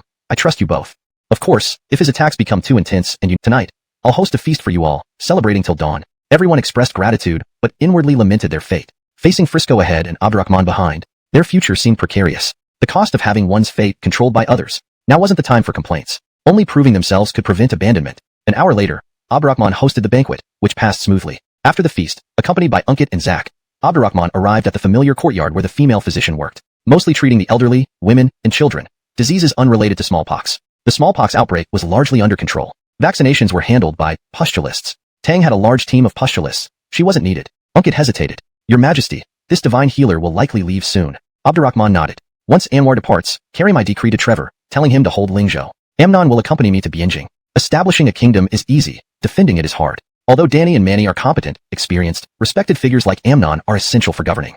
He governs Songlands while Yusef governs Bark. With him overseeing the rear and Caden managing the Great Mountains, Trevor can handle Lingzhou efficiently. Signs of retreating back to the capital. Seems he won't crush Sui right away. Understandably so. Achilles died, but Sui remains strong. And close neighbors Bart and Han stand ready. If Tang pushes Sui to extinction, Bart and Han will invade. Better let Frisco wear himself out. With Anwar and Carl wearing him down, plus Trevor and Liangshan troops restraining him, Sui will weaken. Then, Tang can conquer Sui with minimal cost. Indeed, his balanced strategy is brilliant. Unkit admitted, old servant obeys. But what about Liangshan troops? You remind me. Abdurrahman smiled. Promote Liangshan troops to Liangshan army, one of our elite forces. Each of the 108 generals shall fulfill their duties, training a formidable army. He lowered his voice. Supply them as you do Memphis, Li family, Yu family, and Howard armies, ensuring no shortfall. And allocate another 1,000,000 strings of coins from my treasury to reward the Liangshan army. Unkit lightly coughed. Your Majesty, if Anwar were to find out about this, Abdurrahman waved it off. Can a wild one be the same as one raised at home? Those 108 generals are all my men, while Anwar still harbors ambitions. Even if he finds out, it won't matter. All he can do is glare helplessly. Moreover, he will need the support of my Liangshan troops to deal with Frisco. He might even have to send money to the Liangshan troops later. The translation maintains the paragraph structure and line breaks from the original text. It retains the original tone and style while ensuring natural, fluent English without grammatical errors. The character names are accurately rendered in Pinyin. The storyline and logic remain coherent with the previous content. Chapter 361. Dazzling the 6 palaces with 3 sisters. Unkit knew he wasn't needed anymore, so he busied himself elsewhere. Caesarshan stood guard by the gate like a wooden stake, his mind replaying Anwar's cringing submission as he paid tribute to Liangshan's forces. He could feel that his majesty was increasingly adept at nurturing tigers. He had nurtured Tasha, who ultimately rebelled but seamlessly replaced by another tiger, and thus further controlled the Babian Chanchuo amulet. He nurtured Supi's prince, turning Supi into Tang territory and aiding Tang in conquering Tubo. He nurtured Harrison, who provided great assistance during both the Tianchi War and the Song Destruction War. Now, he is nurturing Anwar. The division of Great Sui has already begun. Regardless of Anwar's ambitions, he now must rely on the Tang Empire. By periodically exploiting him and frequently pushing him, you tread down this path, please preserve your true self. I will pray for you, the people and Tang.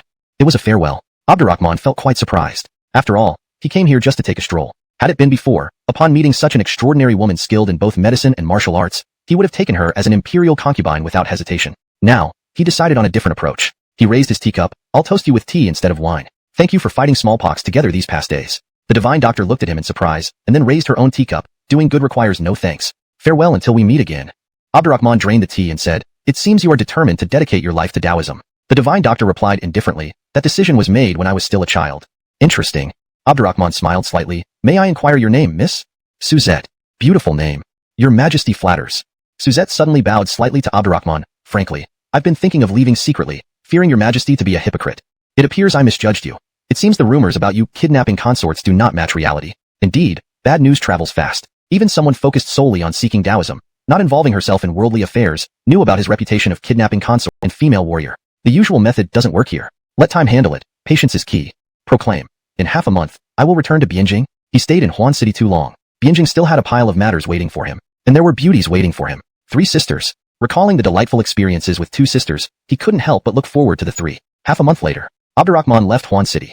The citizens lined the streets to bid farewell, stretching for miles. This somewhat made Abdurrahman uncomfortable. If not for combating smallpox, which was life or death, he would prefer maintaining his usual low profile. The system also added its touch, delivering a reward. Ding. Congratulations. Host-triggered hidden task. Prolonged absence from capital, rewarded with newspaper mastery. Newspapers? Abdurrahman laughed, suddenly realizing there was more fun ahead. Newspapers, even in modern times, held vast potential, especially in this era. If used wisely, they might prove more effective than prophetic porcelain bottles. The system's mention of not handling state affairs was not entirely unjustified. Ever since forcing the Taishang Emperor to quit fathering children, the cabinet drafted policies, while the Taishang Emperor oversaw them. He had delegated many state affairs for a while, but he always firmly controlled military and national issues. This was one reason for his decision to return. Swallowing 9 countries at once was unrealistic. Through the process of conquering Bargain Song, he felt the people's hardy officials panicked and quickly prostrated themselves, none daring to speak. For these song ministers, especially the literati, this was highly unusual. It showed they knew there would never be a great song again. They were afraid and cherished this new opportunity. All of you may withdraw. Abdurrahman was in no mood to engage with them, waving his hand. Only Andreas and Tilda remained. As Abdurrahman walked directly toward Tilda, Andreas hurriedly stepped forward, pleading with a mix of grief and anger. Your Majesty, victory goes to the victor, and defeat to the defeated. Avram has nothing to say, but she is my only reason to live. Please have mercy. Your Majesty. Tilda glared coldly at him, threatening. If you dare touch me, I will kill you. Abdurrahman chuckled inside. Do I resemble old Chow? Why do you all treat me as a villain? Andreas hesitated, asking nervously, So what does your Majesty mean? Abdurrahman shook his head. I merely heard that Tilda hails from a martial family, and my consort's son also mentioned it with interest. So, I wanted to see for myself who this remarkable person is. You made me. It was a misunderstanding. Yet, his last sentence left room for more suspense. Andreas quickly lowered himself, apologizing. This sinner misunderstood your Majesty. Please forgive me. Abdurrahman took reserve teams that could maintain combat effectiveness. But even so, the losses were reported to him in Huan City. The injured could be treated. The dead could only be mourned. Historically, grand ambitions were built on white bones. Yet, achieving unity with minimal casualties would be best. Tang had thoroughly opened up its future, firmly holding the initiative in the struggle for dominance. Tang truly needed a period of recovery. With the system at his disposal and his strategic layout across various fields, he wasn't worried about being surpassed by rival empires. However, this promotion struck Andreas like a nightmare revisited. Simply because of the Empress's words, he was elevated to King of Song? Did Abdurrahman still have intentions towards her? Tilda should have known better. Instead of giving perfunctory responses, why did she draw attention? Noticing Andreas's unease, Abdurrahman promptly ignored him, turning to Tilda. What do you suggest for rest and recuperation? Taylor began, Your Majesty, recognizing that women play a significant role in Tang. I wish to start with women. Discussing women's status, education, and reproduction provided Abdurrahman with many new insights, earning him frequent praises. Andreas, overwhelmed with jealousy, could hardly listen. When Abdurrahman finally dismissed them, Andreas swiftly pulled Tilda out of the hall, asking urgently, Why did you tell him all that? Initially, Andreas bitterly smiled several times. Very well. Living under others' shadows is worse than death. Why can't I let go? Look up. Sitting on the dragon throne, Abdurrahman gazed at the kneeling trio. Upon standing, one among them instantly captivated his eyes. How to describe her? She resembled a character from a previous life's drama, but more accurately, she was even more beautiful and stunning in real life. Her name differed slightly, Gil Yuhan, with her sisters named Gil Qinhan and Gil Jihan. While less experienced, they too were exquisite beauties. Their presence here marked a new chapter in his court. Hashtag chapter 362. The impartial judge Bao. Abdurrahman strolled up to Gil Yuhan, lifting her chin with a finger. He gazed into her clear and luminous eyes, which were as transparent and lively as jade polished by water. He remained silent, merely watching her as if she were an unparalleled work of art. Gil Yuhan's face flushed red, visibly nervous. However, this girl had an inherent streak of stubbornness. She raised her white neck and met Abdurrahman's gaze squarely. Abdurrahman deliberately teased her, suddenly making his eyes sharper. Gil Yuhan, biting her lips, replied firmly, Though everyone in the palace is afraid of your Majesty, I am not. Abdurrahman asked curiously, Why? Because I just don't. You're not afraid very convincingly. But even when your Majesty tries to scare me, it's not very convincing either. Ha ha ha. Abdurrahman laughed heartily, pinched her flawless cheek, and said, You truly are an extraordinary little beauty. Gil Yuhan could sense that Osiris held her in high regard. Gathering her courage, she said, I will be 16 next year, which is no small age. Abdurrahman looked at her front with an expressionless face. The shy yet strong-willed beauty, noticing this, subtly lifted her chest, a modest one among A, B, C, D, which ranked second both among her three sisters and in comparison to Gil Yuhan. She then lowered her head somewhat dejectedly. Her series of small actions made Abdurrahman feel exceptionally pleased. Abdurrahman then turned to Gilbarkin, who was more mature and composed than the others, and asked, was your etiquette taught by Jia from the Tang Palace who secretly pledged allegiance to our dynasty? Gilbarkin bowed respectfully and answered in a pleasant voice, Your Majesty, we three sisters were sent to the palace at the age of 8. She has both taught us and raised us. She has always been diligent. We three are rather playful, so we might have only learned the basics. If we've offended you in any way, please forgive us. Don't be so formal. Abdurrahman glanced at her slightly larger bust compared to Gil. So too would be 800. Isn't setting such a goal too ambitious? Not at all. Mariana smiled cheekily. If iron ones are too heavy, I'll use mud-made ones. No one cares as long as I'm serious. It counts as achieving my goal, Abdurrahman stared at her, speechless for a moment. True enough. She was happy. After all, maintaining childlike innocence made her more endearing. Taking things too seriously wouldn't be fun. Gilbarkin couldn't help but intervene, hastily saying, Please do not blame her, Your Majesty. She is just imaginative and talks without thinking. She's like a child who never grows up. I love it. Abdurrahman took Mariana's small hand, led her to sit by the table filled with delicious food, and told Gilbarkin and Gil Yuhan, Since one of you is skilled at playing the flute and the other at dancing, why don't you show me something? We will give it our best shot. After the earlier chat, Gilbarkin and Gil Yuhan felt more relaxed. They performed together. Mariana sat beside Abdurrahman, showcasing her true colors as a food lover, thoroughly enjoying the feast. Listening to the melodious flute and watching the elegant dance, Abdurrahman felt a rare sensation of contentment, as if intoxicated by beauty itself. Reflecting on this, he thanked Andreas. These beauties, the three sisters, belonged here because Andreas had lavished all his affection on Tilda. Otherwise, he might have regretted it. After their performances, Abdurrahman invited them to sit at the table, eating and chatting. Would you like to come to Chang'an with me? Mariana eagerly asked. Is there lots of good food in Chang'an? Abdurrahman laughed. In terms of delicacies, Bianjing barely compares to 1/10 of Chang'an. Really? Mariana's eyes sparkled. Then I want to go. And maybe I'll see Dean's hammers. For some reason, I believe I'll eventually wield his hammers, as I often dream about it lately. Seeing her innocent sister, Gilbarkin awkwardly smiled at Abdurrahman. Why, Your Majesty, she's always like this. No worries. Abdurrahman fondly stroked Mariana's head. One must have dreams, or they'd be no different from dried fish. Wow, dried fish. Mariana exclaimed excitedly. Is it the kind made with salt in the Tang dynasty? The palace maid spoke of it, and it sounds mouth-watering. Abdurrahman suddenly felt she was better off living carefree as a foodie rather than facing harsh realities. Otherwise, this little sister might lose her joy. Gil Yuhan smiled faintly and said, If Your Majesty allows us, we three sisters pledge to follow you unto death. But, Gilbarkin bit her lip, we are worried about rumors that could harm Your Majesty. Rumors? Abdurrahman sneered. When I snatch consorts, I disregard gossip. This is far less significant. Prepare yourselves once you return. We'll depart soon. Thank you, Your Majesty. The three quickly stood and bowed. Just as Abdurrahman was about to speak, Caesarshan hurried in. Your Majesty, Chancellor Ayan has arrived in Bianjing. You continue eating here. Indicating for them to remain seated, Abdurrahman walked away with his hands behind his back. I've been waiting to meet this impartial Judge Bao. Before being brought here, what was his position in Bianjing? Caesarshan replied, Your Majesty, he was the prefect of Duanzhou. A mere prefect, such a waste. Shaking his head, Abdurrahman unconsciously quickened his pace. Soon, he entered another hall, sitting on a grand chair to wait. When a middle-aged man with a face dark as charcoal and a crescent moon mark on his forehead entered the hall, Abdurrahman felt like he was watching a drama. Observing him again, Abdurrahman asked, Prefect Bao stands before me without kneeling or greeting, nor speaking a word. Are you preparing to die for honor? Chapter 363. The heavenly way has a defect, sever it for eternal governance. The entire grand hall was so quiet that the drop of a pin could be heard. Abdurrahman looked at Ayan with an expressionless face. Ayan, continuing to benefit the land where he once belonged. However, he felt that Abdurrahman governed capriciously. He was also someone who didn't adapt easily. If he served under Abdurrahman, the outcome would likely not be favorable.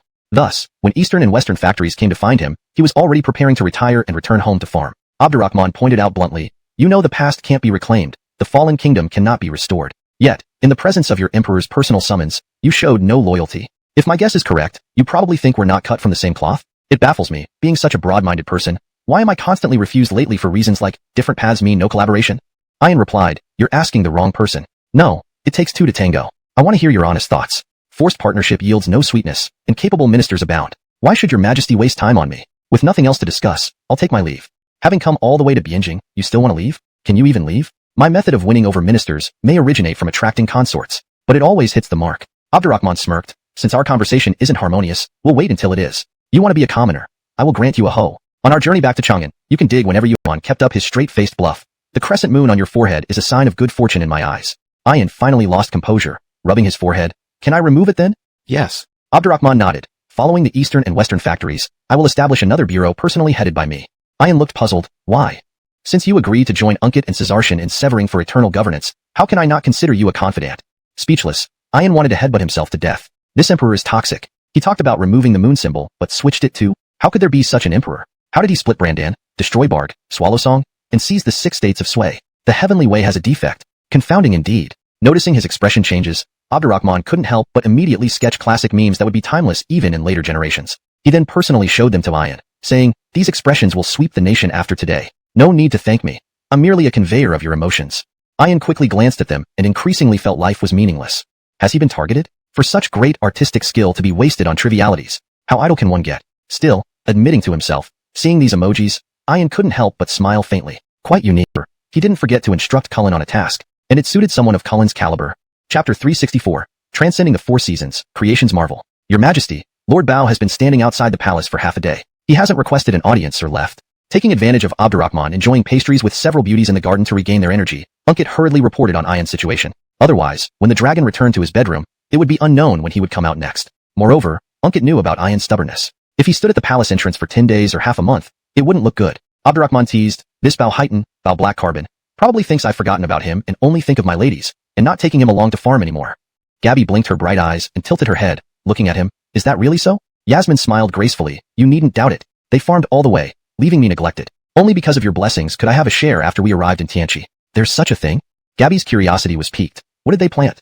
Too many things. Yasmin shrugged her fragrant shoulders and said, they planted whatever they wanted, everything. I remember garlic from the Han dynasty, but His Majesty said it came from the western regions, brought into the Han. Then there were common water fir trees and large leaf privet. Such trees are plentiful in Song territory. No one people. Some insightful editorials opened readers' eyes. One of the most impactful was Muhammad's commentary on how the Sui dynasty used smallpox for calamity, and Emperor Frisco ascended the throne by stepping over his father. Although it contained no foul language, it cited classics, analyzed point by point, thoroughly exposing Frisco's true nature. Because of this commentary, every tea house and tavern in Tianchi was packed last night. Scholars, officials, and common folk alike discussed and praised it. Many said that through this method, the emperor criticizing Frisco had greater effect than 1,000,000 soldiers. Frisco letting his father take the blame would be scorned by the world. His attempts to raise troops and retake lost land seemed laughable, especially since the loss of the 6 states was due to his own missteps. Muhammad's commentary included revealing details such as Frisco's intimate relations with consort Babianhua while Achilles was still alive, and the deaths of Achilles and Desi attributed to Frisco, stunning the Tianchi citizens. Ian felt that if he guessed correctly, these were secrets revealed by His Majesty to Muhammad. Intentionally using sensationalism, Tianchi Daily became famous instantly upon release. Honestly, this novel method amazed Ian.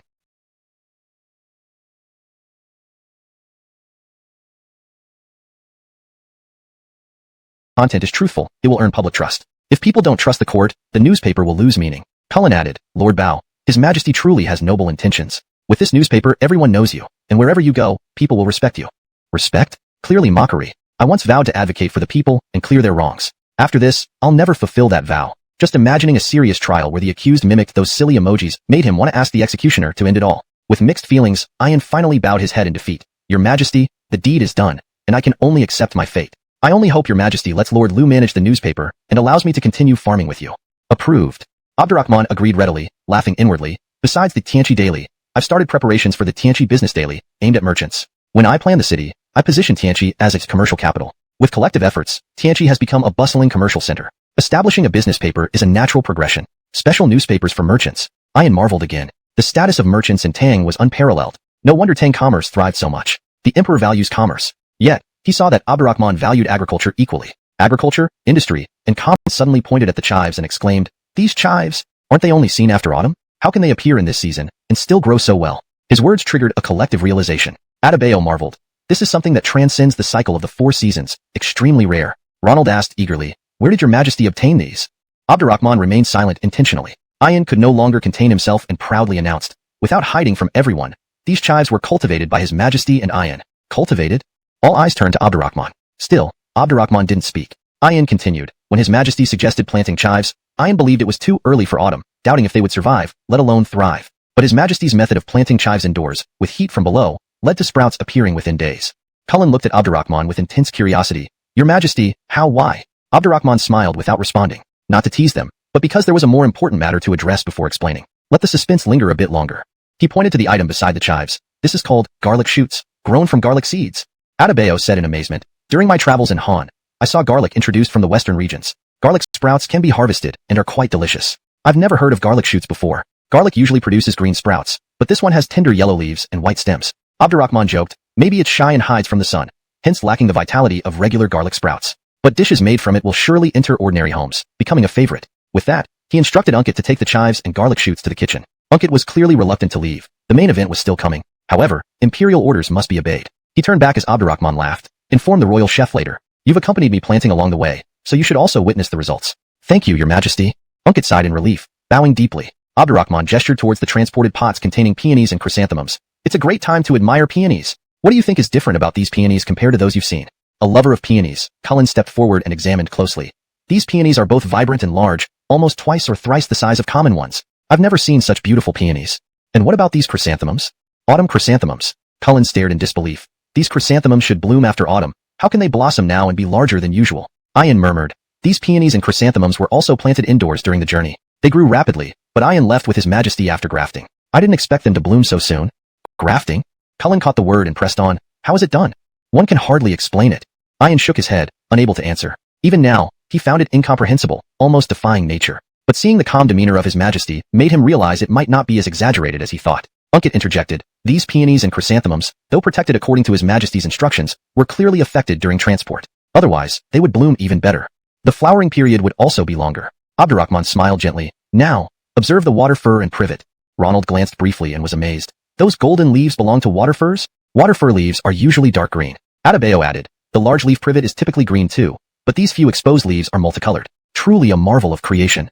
Chapter 365. The Empress protects the dominant generation. To capture the essence of heaven and earth? Isn't this just grafting? Ordinary bald cypress and large-leaved privet, when grafted, can be cultivated into golden-leaf bald cypress and colorful leaf trees, with economic value increasing several dozen to even 100-fold. This practice, common in the future era, is associated here with capturing the essence of heaven and earth. Such is the limitation of the times. It's not that scholars like Adebayo and Ronald lack broad knowledge. Rather, the historical span and temporal distance are simply too vast. Emperor Abdurrahman didn't intend to disdain his ministers. He merely found it amusing, especially when they reacted in disbelief and awe. Without a doubt, newspapers, greenhouse cultivation, and grafting were the three innovations he planned to introduce after arriving in Tianqi. These novelties would bring immense commercial opportunities and societal changes unseen before. While others might farm just for sustenance, as an emperor, farming must yield exceptional results. This was part of the reason why figures like Ian, Andreas, and Murray had joined him, despite not fully understanding the principles. They sensed that these new agricultural methods would profoundly transform society. Ascari, eager, asked, Your Majesty, will these advancements be featured in the soon-to-be-published Tianqi Business Daily? Abdurrahman smiled. I plan to personally write an article on these innovations for the Tianqi Business Daily, signed with my real name. Remember to place it on the front page. Needless to flowers and food. Yasmin tasted the garlic shoots, flipping through the newspaper until she reached the last page, her cheeks puffing out in surprise. Realizing she'd stumbled upon Ian's expressive memes, Abdurrahman sketched her reaction, along with Thorntonkio's curious gaze. Seeing their drawings, they tried to snatch the sketches away, but Abdurrahman was quicker. Yasmin choked. How dare you do this? If you publish it, I'll die of embarrassment.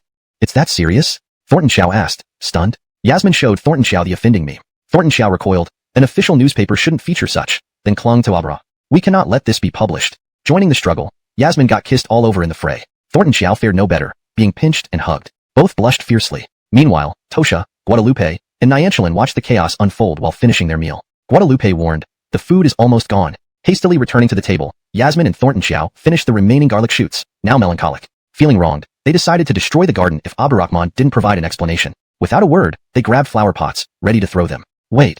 Guadalupe panicked. These unique autumn blooms cannot be replaced if smashed. Abdurrahman chuckled. Relax. These charming expressions are too precious for mere publication. They belong on my imperial bed to admire nightly. Nightly admiration? They echoed, brandishing the pots once more. Abdurrahman said nonchalantly, go ahead and smash them. After all, if I'm in the mood, not only can I make them bloom during this season, but even in the depths of winter. And as you know, I excel in ruthless destruction of flowers. If you destroy them, don't expect to escape from my grasp tonight. Rogue. Thorntonkio's face flushed slightly as she asked, You really can make them bloom in the dead of winter? Wouldn't that be almost like magic? When did magic become so cheap? Abdurrahman curled the corner of his mouth into a smile. I will soon publish an article in the newspaper outlining 3 entirely new concepts. To the world, they might seem like magic, but I think people are more likely to view them as sorcery.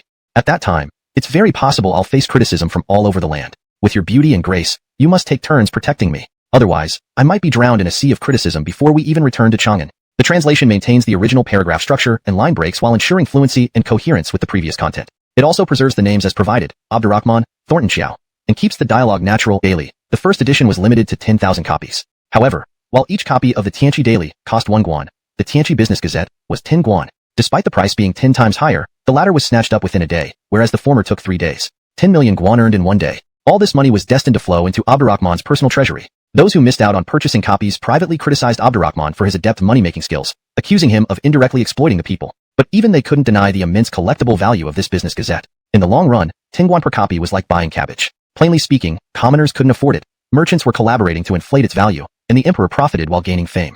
What they didn't know was that in a residence north of Tianqi City, Amadeus, Artemio, and Teddy were laughing so hard they'd been over. Teddy roared with laughter. His Majesty let us, Black Market Empire, snatch 7,300 copies. With a little more promotion, we will earn far more than 10 million guan. I deeply experience once again the pleasure His Majesty mentioned about middlemen making profits. Artemio immediately picked up a newspaper and said, this is something he introduced and, by this point, he choked as if something was stuck in his throat, unable to continue. Amadeus leaned over and glanced at the front page. Seeing the headline, hybridization, grafting, bloodline inheritance.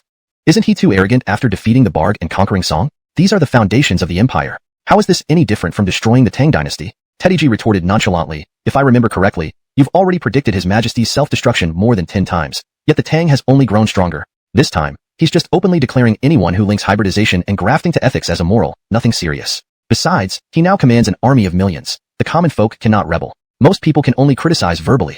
Artemio shook his head continuously. This article lacks coherence, not typical of his style. It superficially touches upon hybridization and grafting, seeming almost casual. As for the concluding remarks about immorality, it seems like he intentionally connected them to ethics, fearing other empires would miss finding fault. Is he planning something? Planning? Amadeus waved his sleeves. I see he is idly provoking conflict with the people, other nations, and moral norms. He really doesn't make things easy. Isn't playing cricket enough? Why must he stir these troubles? A slight misstep, and it could shatter everything. Mentioning cricket, Teddy became excited again. Caesar Young mentioned His Majesty keeps crickets and would auction them. Should we bid for them and resell? Amadeus and Artemio looked at him expressionlessly, suddenly wishing to push him into a money hole. At the entrance of the Ronald and Mohammed sympathetically patted his shoulder for comfort. This action broke Ian's defenses. Ian roared towards the palace. Your Majesty, why treat me thus? Although humble, I refuse to be mocked and trampled upon. Mohammed replied, stop shouting. Let's wait for the audience together. He initially expected to witness a brilliant essay. Instead, it was indeed showy, but lacked substance. He wondered why the emperor explicitly linked hybridization to moral norms, inviting accusations and criticism. If other empires exploit this, it would cause massive upheaval. After fighting many wars under him, using small matters to stir chaos seemed unusual. Please note that some terms, particularly historical names and concepts, may need cultural context to fully appreciate. Chapter 367.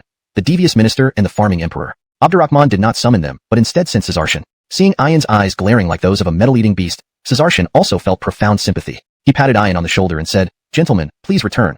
His Majesty does not wish to see you. Additionally, His Majesty has ordered me, the Grand Supervisor, to personally protect Governor Bao. Mohammed remarked intentionally, nowadays, Tianqi is considered the foot of the Son of Heaven. Who would dare lay a hand on our Governor Bao? Not so. Caesarshan shook his head. His Majesty is mainly concerned that Governor Bao might not be able to handle it. You all. Ian looked at them, torn between laughter and tears, and turned to leave. If he stayed any longer, they'd likely be worrying not about whether he could handle it, but whether he'd resort to violence against them. Had these Tang ministers been poisoned by Abdurrahman? They appeared formal but were inwardly devious. Ian didn't know there was a term in Abdurrahman's vocabulary called devious. Adebayo and Ronald hadn't expected Mohammed to say such things and couldn't help but stroke their beards with laughter. They had approached with only a tentative hope of an audience. That His Majesty wouldn't see them was within their expectations. Yet, Ian seemed particularly pitiful. After tasting the imperial garlic chives and egg stir-fry, he was forcibly signed up to bear the brunt of public outrage on behalf of His Majesty. As for the others, naturally, they could not stay out of it either. Adebayo said, since His Majesty has made his decision, we must now strengthen our patrols both inside and outside Tianqi. We cannot allow any unrest here. Mohammed nodded. The vassal states will likely take advantage of this opportunity to cause trouble. We need to respond as much as possible. Otherwise, we risk enjoying the imperial cuisine one day and eating prison meals the next. Seasonal cultivation. The cycle of 4 seasons is an eternal law of heaven and earth. By forcefully changing it, we will all suffer divine retribution. Have you heard? Days ago, the ground shook violently near Chongyang Pass, houses collapsed, and the earth split like rivers. It's a warning from the heavens. Why does he still stubbornly insist on it? I told you, no matter how many victories he wins, how many empires he destroys, he is an unrepentant tyrant. We'll eventually be doomed by him. No, played to death. Amadeus was initially furious and didn't want to meet Abdurrahman. But upon hearing about the earthquake around Chongyang Pass and the public outcry, he gritted his teeth and brought Artemio and Teddy to the palace grounds to request an audience. Abdurrahman received them. Seeing him reclining on a couch, enjoying the service of royal concubines, Amadeus stammered, Why did you play such a good hand this way? Abdurrahman surprisingly replied, Because I excel at turning bad hands into good ones. What's wrong with challenging myself by starting with a bad hand and making it better? Is that even possible? Amadeus was speechless. Do you know there was an earthquake near Chongyang Pass? It's a heavenly warning. If you don't stop, it will lead to disaster. Boldly, Abdurrahman sat up. How can you believe such absurdities? The general at Chongyang Pass already reported back. I sent someone to check. The earthquake was minor. The extent of damage and casualties have been exaggerated. Haven't you thought about it? What I've mentioned, hybridization, grafting, and reverse cultivation, are gifts bestowed upon the Tang by the heavens. If we don't accept them, it's a sin to decline. Because of your ignorance and unwillingness to accept change, the heavens are giving a gentle punishment. What absurd theories. It was infuriating. Amadeus staggered backward several steps, nearly falling over. Teddy hurried to support him, saying, "Why put yourself through this? Knowing you can't match him, why fight a losing battle? Shut up." Oh. Teddy quickly stepped aside, resulting in Amadeus losing balance and sitting down clumsily. He stared at Teddy, incredulous. His eyes conveyed, "I told you to shut up, not let go. Are you doing this deliberately? Just because of that money, you've completely sided with him? UNG, how can you treat the Bart King this way?"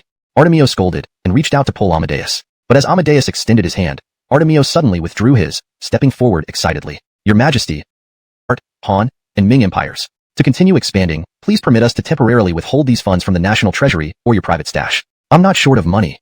Abdurrahman smiled. "It seems you work well with Riggs and Devon. Next, I want you to expand operations in Brandan and Chu." The black market empire was newly established, yet they had already amassed significant profits, indicating they understood the ropes. For Abdurrahman, besides generating income, the black market empire bore non-monetary missions. Teddy hadn't expected such an easy agreement, quickly responding, "So, you're preparing to take action against the Brandan and Chu kingdoms?" Abdurrahman enunciated each word carefully, planned thoroughly before making a move. Know when to stop in order to gain. "Haven't I been continuously acting against Brandan and Chu?" He was waiting for the right moment. Teddy seemed to understand, nodding his head, "As you command. We shall take our leave." Saying this, he started pulling Amadeus and Artemio towards the exit. While struggling to break free, the two opened their mouths to continue advising. Teddy immediately lowered his voice. "I'm about to hand over 7 million strings of cash." Amadeus and Artemio, who had been so vocal about Abdurrahman's focus on wealth, were as if sealed by an overwhelming wave of copper coins. Not only did they shut their mouths, but the boiling anger within them eyes for their value and widely cultivated. This business opportunity was ripe for his seizing. Given the current situation, the commercial aspect was secondary. The primary benefit was that his grafting technique now had its most immediate application. Chapter 368. Auctioning crickets and driving the world to frenzy. The melon seeds rewarded by the system were placed in a forest 100 miles west of Tianchi. Abdurrahman had Unkit transport them back. He then instructed Cullen to cultivate large tracts of farmland directly south of Tianchi, followed by mobilizing the populace for farming. Abdurrahman personally taught them how to sow seeds, while also planting half an acre of pumpkins and half an acre of cucumbers with his concubines, Ian, Andreas, and the Chow family members. Ian was full of grievances, but could only vent them on the pumpkins and cucumbers. Although these were rare items to him, he felt that they would likely be bitter when harvested. Notably, the half-acre fields of pumpkins and cucumbers were grown in greenhouses that were constructed according to Abdurrahman's specifications. These greenhouses had excellent lighting, ventilation, and temperature control. Since the day they began sowing, thousands of people gathered around, coming from all directions to witness how this emperor who openly challenged traditional ethics and seasonal order would farm. After several days of observation, aside from the greenhouses, no significant differences were found. Forward. He held special regard for this former Song official, who had only recently begun to gain prominence. Abdurrahman hoisted a hoe, saying, "We've worked hard. Let's balance work with rest. Let me take you to watch a Kuju match, then we'll head to the auction." Ian gritted his teeth. "Your Majesty." Minister bow. Abdurrahman gave him a warm smile. "Trust me, great hardship leads to greatness. You've already lost your right to end your life. Why not persevere and see what I plan?" Ian finally felt a flicker of humanity, sighing and saying no more. Abdurrahman led them to the training ground to watch soldiers play Kuju. Under his promotion, Kuju became very popular in the Tang Empire. The intensity and physicality of the military version resembled Kung Fu football, adding high entertainment value. Andreas watched, hands sweating. "Does your Majesty train soldiers this way?" Abdurrahman replied, "Training has no fixed rules. Whatever works, we do." Kuju emphasizes teamwork and skill, improving stamina and defensive/offensive awareness. Why not introduce it for fun and efficiency? Truly enlightening. Andreas bowed deeply, realizing he was a student compared to Abdurrahman in military matters. Losing Song to him wasn't unjust. After watching the Kuju match, Abdurrahman brought them back to the palace. The crowd erupted. "These names are so bold. This auction isn't about crickets but empires." "Nonsense. They're still just crickets. How can one cost 1,000 coins?" "You misunderstand. It's not about crickets but merchants' loyalty to him and Tang. I doubt foreign merchants dare bid. They can bid anonymously. Who here doesn't have ties to Tang?" As they debated, the price for Purify soared to 5,000 coins. Gabby giggled. "Your Majesty, you know how to make money. Nothing beats this." Abdurrahman coughed lightly. "I'm not greedy. My crickets are truly the best." Gabby laughed, covering her mouth. "Your subject understands and believes you. 1 million coins." When a merchant bid this much with no further bids, Unkit announced happily, "By palace auction rules, Purify goes to this merchant. 1 million, per cricket." Andreas mumbled, looking at the Chow family. The Chow family's beautiful eyes widened. It seems he drives not only Tang but the whole world mad. With such a strong start, the subsequent auction proceeded smoothly. The other 9 crickets sold from 1 to 1.5 million coins each. Unkit beamed. "Congratulations on winning the 10 divine crickets. By imperial decree, you may set up matches outside the palace. Within 5 days, if anyone's cricket defeats yours, His Majesty will reward them a fortune. Citizens can watch at the palace front." Everyone was shocked again. They had originally thought that Abdurrahman was merely using this method to extract wealth from the merchants, but they hadn't expected him to be so confident in the crickets he raised. That's a fortune. There will be quite a show to watch next. Yasmin immediately thought of another matter and hurriedly looked at Abdurrahman, saying, Your Majesty, does this count as promoting gambling? Abdurrahman coughed heavily and said, How can this be related to gambling? I just want to prove that my confidence in the crickets I raise is as strong as my resolve to sweep away other empires. And don't you think after annihilating Barg and swallowing Song, it's time for me to spread the slogan of unifying the world through some means? Is there a way more effective and memorable than this? Of course, the fact that this could also make money was left unsaid. As an emperor, one shouldn't always talk about money. Otherwise, it would seem too vulgar. The audience burst into applause and discussion. Such bold names. This auction isn't just about crickets but empires. Nonsense. They're still just crickets. How can one cost 1,000 coins? You misunderstand. It's not about crickets but merchants' loyalty to him and Tang. I doubt foreign merchants dare bid. They can bid anonymously. Who here doesn't have ties to Tang? As they debated, the price for Purify soared to 5,000 coins. Gabby giggled. Your Majesty, you know how to make money. Nothing beats this. Abdurrahman coughed lightly. I'm not greedy. My crickets are true. These events certainly garnered plenty of attention. The crowd before the palace was so dense that it was almost impossible to move an inch. The 10 legendary crickets, each named after a fallen kingdom, fiercely battled all challengers. For the promise of wealth and fame, experts in cricket fighting swarmed to challenge. However, after 5 days, no one succeeded in winning against the imperial crickets. Citizens who witnessed the battles were astounded. That Han Wu is known as the king of crickets in the southeast, yet his cricket only lasted 5 rounds against the divine cricket and was killed. It's called Fu Han. It's much larger than the cricket brought by the southeast king of crickets, and it's extremely aggressive. It seems His Majesty is indeed good at raising crickets. I think Chu Barg performed best, having fought over 100 matches in 5 days, all won within 3 rounds. It made me realize how thrilling cricket fighting can be. Have you considered they might have been planted by His Majesty? Do you think someone with our emperor's character would do such a thing? If he can breed crickets so well, understanding hybridization and seasonal cultivation, isn't it normal? Maybe we've wronged him? In the imperial palace, Unkit smiled and said, Your Majesty, some people are beginning to reflect on whether they have wronged you. These cricket events might bring them to a realization. Medicine for regret. Even if he's utterly defeated, nothing bad will happen to Your Majesty. AI, exactly. Abdurrahman sighed, so, I should fully capitalize on this opportunity, earning what I can for his investment of 50 million coins. After all, he's a king himself, and with his immense wealth, small amounts like this don't matter to him. Your Majesty speaks truly. Unkit bowed slightly, barely managing not to laugh. Just then, Caesarshan arrived, sparing him potential embarrassment. Caesarshan respectfully reported, Your Majesty, Ephraim says the Rat Alliance has been targeted recently, posing a risk of exposure. Abdurrahman asked sternly, Oh, by which empire? The Rat Alliance had always been secretive, playing a crucial role in conquering Barg, Song, and exploiting various countries. Other nations might have realized the existence of this independent force outside the eastern and western factories. If under scrutiny, it wasn't surprising. Ephraim saying there's a risk of exposure means it's likely already exposed. Given the Rat Alliance's strength, the adversary must be formidable. Caesarshan replied, It's also a group of rats. Abdurrahman was puzzled. A group of rats? Caesarshan explained, according to Ephraim, they were once a band of righteous martial artists in Song, called the 5 Rats of Babayanking Island. Before Song fell, the Rat Alliance cooperated with them through intermediaries. But after the fall, for unknown reasons, they've been targeting the Rat Alliance and causing trouble. Recently, many brothers have been captured. These 5 rats are skilled fighters, and Ephraim asks for help from you or Director Chow. The 5 Rats of Babayanking Island? Abdurrahman burst into laughter, realizing something. After laughing for a while, he asked urgently, Are they Caesar Fong, Drill Sky Rat, Han Gil, Through Earth Rat, Bobby Barg, Pierce Mountain Rat, Jiang Ping, Stir River Rat, and Apollo, Silk Fur Rat? Caesarshan was surprised. Has Your Majesty been monitoring them? Abdurrahman didn't directly respond but happily said, You go personally. Find these people and bring them to Chang'an. He wrote names on a piece of paper and handed it to Caesarshan.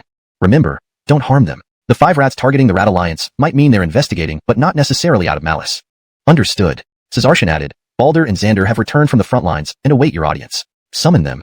These 2 Wu generals had been collaborating with Jason and others in attacking Ming. They had conquered 5 states east of Jiangwo. After Gavin ascended the throne, he focused on suppressing civil unrest. Wars between Tang and Ming were less intense compared to during Cohen's reign. But Abdurrahman knew Gavin was preparing. He's capital. Grafting? The 2 had heard something about the recent upheaval. Hearing him specifically mention it, they were all filled with anticipation. After all, they didn't have to worry about becoming the next Ian. Note, the names Balder and Xander are maintained in Pinyin as requested. If there are other specific character names or terms you want translated or kept in Pinyin, please let me know. Chapter 370, The Imperial Pig Farm. Time flew by. Before long, the cucumber and pumpkin seedlings planted in the greenhouse sprouted. Abdurrahman, along with Ian, Balder, Xander, and others, used pumpkin seedlings as rootstocks to graft cucumber seedlings onto them. He also specially invited several batches of citizens to watch. When they completed the grafting of half an acre of cucumber seedlings, it took quite a while for the cucumber and pumpkin seedlings growing outdoors to be ready for grafting. This time, he directly invited some citizens to participate in the grafting. The grafting process was not difficult. They quickly got the hang of it. Soon after the outdoor cucumber seedlings were grafted, the cucumber seedlings in the greenhouse had already climbed up the supports, showing excellent growth that could be described as changing every day. Then the outdoor grafted cucumbers also grew rapidly. Since it felt awkward. After all, They were Wu officials. If the Wu emperor and citizens found out how highly they praised the Tang emperor, there might be suspicion. To be fair, they understood Ian's troubles a little better. A few more days passed, and the cucumbers started bearing fruit. Watching the cucumbers grow larger day by day, even the bitter-hearted Balder and Xander were excited. When the greenhouse cucumbers were ready for harvesting, Abdurrahman specially invited them to pick and taste. Abdurrahman did not move first, directly granting this opportunity to Ian. Your Majesty, Ian respectfully said, you should go first. Abdurrahman smiled and said, this is a reward for you. Don't refuse it. Ian hesitated slightly, then reached out to pick the nearest cucumber, scrutinized it, and took a bite. Crunch. A crisp sound rang out. He paused, then eagerly began chewing. His panda eyes widened further. Abdurrahman smiled and asked, how does it taste? Ian nodded hurriedly, crisp and refreshing, extremely delicious. Abdurrahman immediately looked at the eager Balder and Xander. Both of them quickly picked and tasted, unable to believe it. This Persian cucumber has never been this delicious before. Grafting is indeed miraculous, completely transforming it. Abdurrahman laughed heartily. You praise too early. The ungrafted cucumbers need more time to mature. I must return to court and may not be here to see it. But I can say now that grafted cucumbers are more disease-resistant, solving the problem of continuous cropping. They significantly increase yield and improve plant hardiness. The group listened as if hearing esoteric knowledge. May we ask, Your Majesty, what is hardiness? Abdurrahman explained, hardiness refers to the plant's ability to resist adverse environments. After grafting, cucumbers become cold-tolerant, heat-tolerant, and disease-resistant, thereby effectively increasing their yield. Although they still only partially understood, they realized he was indeed an expert in agriculture, not just dabbling or driven by a whim. Ian instantly felt that the grievance he had endured during this period was trivial. Ian instantly felt that the grievances he had endured during this period were trivial. He quickly asked, Your Majesty, can other fruits and vegetables also be grafted? This is a profound field requiring the participation of all Tang subjects. Abdurrahman smiled slightly, however, I can confidently say that many plants can be grafted, and discoveries will continue. As for hybridization is even deeper. It's bold for enemy spies to spread rumors that humans and animals can be hybrid. He did not wait further. In fact, after the greenhouse cucumbers matured, Tianqi's attitude shifted entirely. Citizens no longer resisted grafting and off-season cultivation, but were filled with interest. Facts speak louder than words. Abdurrahman believed that once the outdoor cucumbers also matured, providing a direct comparison, they would have deeper insights. He had already instructed Cullen to prepare a special issue of the Shangbao, illustrating cucumber grafting, collecting feedback from merchants and citizens, and publishing it. 10 days later, he arrived at Mingxing, also known as Ghost City. Named for the eerie cries heard in the valley outside the city, it was economically depressed, impoverished. The sprawling city had seen most of its residents leave or flee, leaving only tens of thousands, mostly elderly, women, and children. Abdurrahman toured the city and then declared, Here, we'll raise pigs here. Ian was shocked. Raise pigs? Andreas was incredulous. You're raising pigs here? An emperor raising pigs was unprecedented. Was he joking? Those dirty, smelly, unpopular creatures. Why bother? Abdurrahman nodded firmly. Yes, I will build an imperial pig farm here and transform this place into the pork capital of the world. The factory, along with county constables, were tasked with purchasing piglets. Abdurrahman's requirement was simple: buy as many as possible at a premium price. Any attempts at flattery, offering cheap or free piglets, were rejected outright. Anyone could see that this job should have gone to Unkit, but Abdurrahman entrusted him with an even more crucial task: castrating the piglets. Reluctantly, Chow took on the task despite never having castrated anything, let alone pigs, to ensure the success of the emperor's project. One by one, the pigsties were completed. Each piglet received its rites of passage before being housed. As it turned out, suffering leads to sweetness. These pigs lived a life unimaginable elsewhere, fed on grains and fresh vegetables, allowed outdoor time daily. Many observers marveled. These weren't just pigs, they were almost pampered. The emperor really knew how to stir things up. In Tianqi, he raised crickets. In Mingxing, pigs. Could raising pigs turn them into flowers? Wasn't he worried someone would secretly call him Pig Emperor? At the county office, Abdurrahman lounged in a recliner, enjoying massages and snacks from his consorts while telling them a story, a tale about a divine pig. From its origins as the heavenly marshal overseeing tens of thousands of celestial naval forces, through being banished to Earth as a pig due to drunken misconduct with Chang'e, Abdurrahman narrated with great emotion. Yasmin listened raptly. What happened next? Could it be among the pigs you're raising? Such imagination. She'd make a fine novelist. Gabby went even further. Could Master Bao be the banished heavenly marshal? Abdurrahman blinked. How so? Gabby pouted. Earlier, Master Bao seemed melancholic working the fields with your majesty, but lately, he's been obsessed with buying piglets and living in the sties. Plus, as a Song dynasty official, originally just a minor governor, your majesty treats him exceptionally. Aren't the Ming citizens calling you true martial deity reborn? I suspect you must have known each other. Thus, he must be the marshal. He was clearly the literary star incarnate. How did he become Zhu Beiji? What kind of logic was this? Laughing until tears welled up, Abdurrahman buried his head in her soft embrace. Your majesty. Gabby insisted. Don't laugh. Are we right? Pausing, Abdurrahman replied, I'd love to agree, but Bao Haizi might flip. A man dedicated to his profession shouldn't be labeled Zhu Beiji. Let me continue the story. So he recounted Zhu Beiji marrying Oyen Erji, residing in the Cloud Stack Cave, and later joining Buddhism under Guanyin Bodhisattva, receiving the Buddhist name Wuneng, and lodging at Gao Laozhuang awaiting a pilgrim. What happened next? Yasmin asked eagerly. Did the pilgrim come? Guadalupe clung to Abdurrahman's arm, pleading, Tell us more. This story rivals Water Margin and Romance of the Three Kingdoms. Indeed, it could be the entire Journey to the West. Should I use Journey to the West to promote pig farming? Isn't that extravagant? If Wu Zakin knew, would he chase me here? But idle time is idle time. 3 of the 4 great classics are out. Journey to the West can't be left out. Smiling at his consorts, he said, "This is indeed a grand tale involving familiar contemporaries. Give me some time. Soon you'll read the complete story." They were thrilled. "Another epic novel from your majesty? We didn't expect to hear it first." The impact of Romance of the Three Kingdoms, Dream of the Red Chamber, and Water Margin was immense. This must be another supernatural tale, perhaps even more impactful. Won't the pilgrim be a Tang dynasty monk? That would be fascinating. Bobby and Zhang, I'm sorry. Hearing their discussions, Abdurrahman mused. Your journey hasn't even begun, yet your story and script are ready. Umadba, may it bring goodness. Deciding, Abdurrahman began contemplating changes to Journey to the West. Like the other things would turn out, raised by an emperor who could write a heaven-shaking novel during his spare time. Would Mingxing really become the capital of pig farming? Emperor Zhao Zhan had secluded himself for nearly a week. He refused to meet anyone except Cao Shi. Previously, he visited the pigsties every 1 or 2 days, even more diligently than Abdurrahman. Now, he spent every day engrossed in Journey to the West, unable to put it down. Cao Shi brewed a pot of tea and placed it beside him, saying, "You've been reading non-stop. You should rest." Zhao Zhan gently put down the book, massaged his temples, and held Cao Shi's hand, exclaiming, "Why does he always produce such monumental works every time? He writes not only of romantic tales but also mythical fantasies, showcasing talent that even the literary star from heaven might envy," Cao Shi replied. "Do you remember when someone once said the entire world's talent is contained in 10 measures, with Cao Zijian alone possessing 8? After Cao Zijian returned from Chang'an, despite his dissatisfaction with the Jeffrey, he always praised him as the most talented person on earth, occupying 9 measures. After this journey to the West, I feel he will soon say the Jeffrey has all 10 measures. All literary fortune seems to have gathered around the Jeffrey. The world cannot merely look up to him. They must prostrate themselves in reverence." This sounded like excessive praise, but it was truly heartfelt. These days, she too was engrossed in Journey to the West, equally astonished by the unparalleled imagination and unique storyline. What she found most shocking lay beyond the story. She turned to Zhao Zhan. "This work is destined to endure through the ages. What he conveys within it will profoundly impact the world's course." "I've noticed." Zhao Zhan picked up Journey to the West again. The Li Tang imperial family reveres Yuanshi Tianzuan, and Tianqi City was built to honor him. But in this book, Taishang Laojuan, despite being powerful, seems weak compared to Sun Wukong. And both Yuanshi Tianzuan and Taishang Laojuan are disciples of Hongjuan Daozu, with the latter being the senior disciple. This makes people think Yuanshi Tianzuan is also weak. But unexpectedly, the Jeffrey introduces a stroke of genius at the end, proclaiming Buddhism originates from Taoism, subsuming the entire Buddhist canon under Taoist tradition.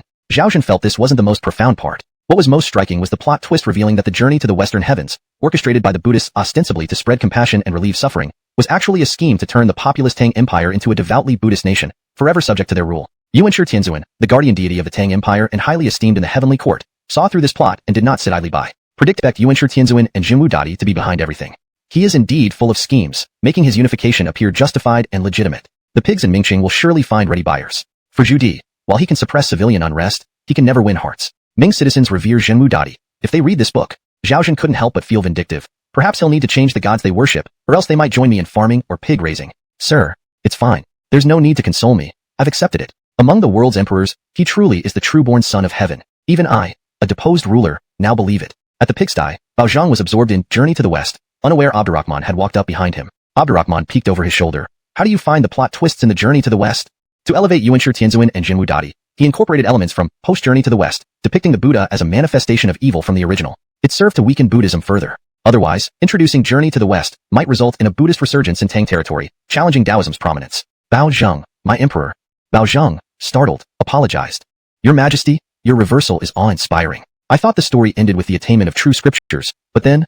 Seeing Abdurrahman's amused expression, Bao Zhang hastily added, "Given Tang's current state and the world's trend, this twist is fitting. Truly eye-opening. Also, I believe this book will hasten the downfall of the Ming dynasty." Abdurrahman chuckled.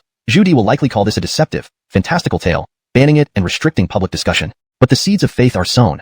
He'll have plenty to worry about. Thank you for your efforts these past days. Though the pigs aren't ready yet, they're edible now. Let's go. I've prepared the 100 Pigs Feast to show you various ways to enjoy pork." Bao Zhang was amazed. 100 ways to eat pork? Has your Majesty devised so many methods? Abdurrahman patted his shoulder. "Pigs are treasures. Otherwise, why would I personally raise them?"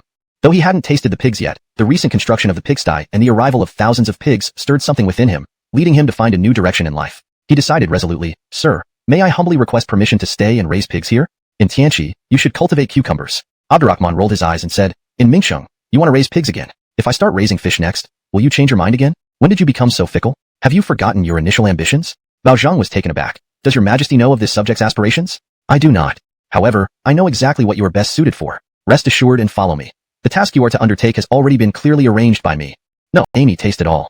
So delicious. Every dish can open one's appetite. How did His Majesty do this? It feels completely different from the pork I've eaten before. Who wouldn't love such pork? I have a feeling that people eating mutton will significantly decrease because of this. Looking at it this way, pork is truly a good thing. Whether stir-fried, steamed, boiled, or roasted, or paired with other ingredients, it always results in a delicious dish. Our citizens will probably never be able to live without pork from now on. Clothing, food, shelter, and transportation are all closely related to the lives of commoners. His Majesty always possesses such keen insight. This action will surely spark a transformation in what our citizens eat.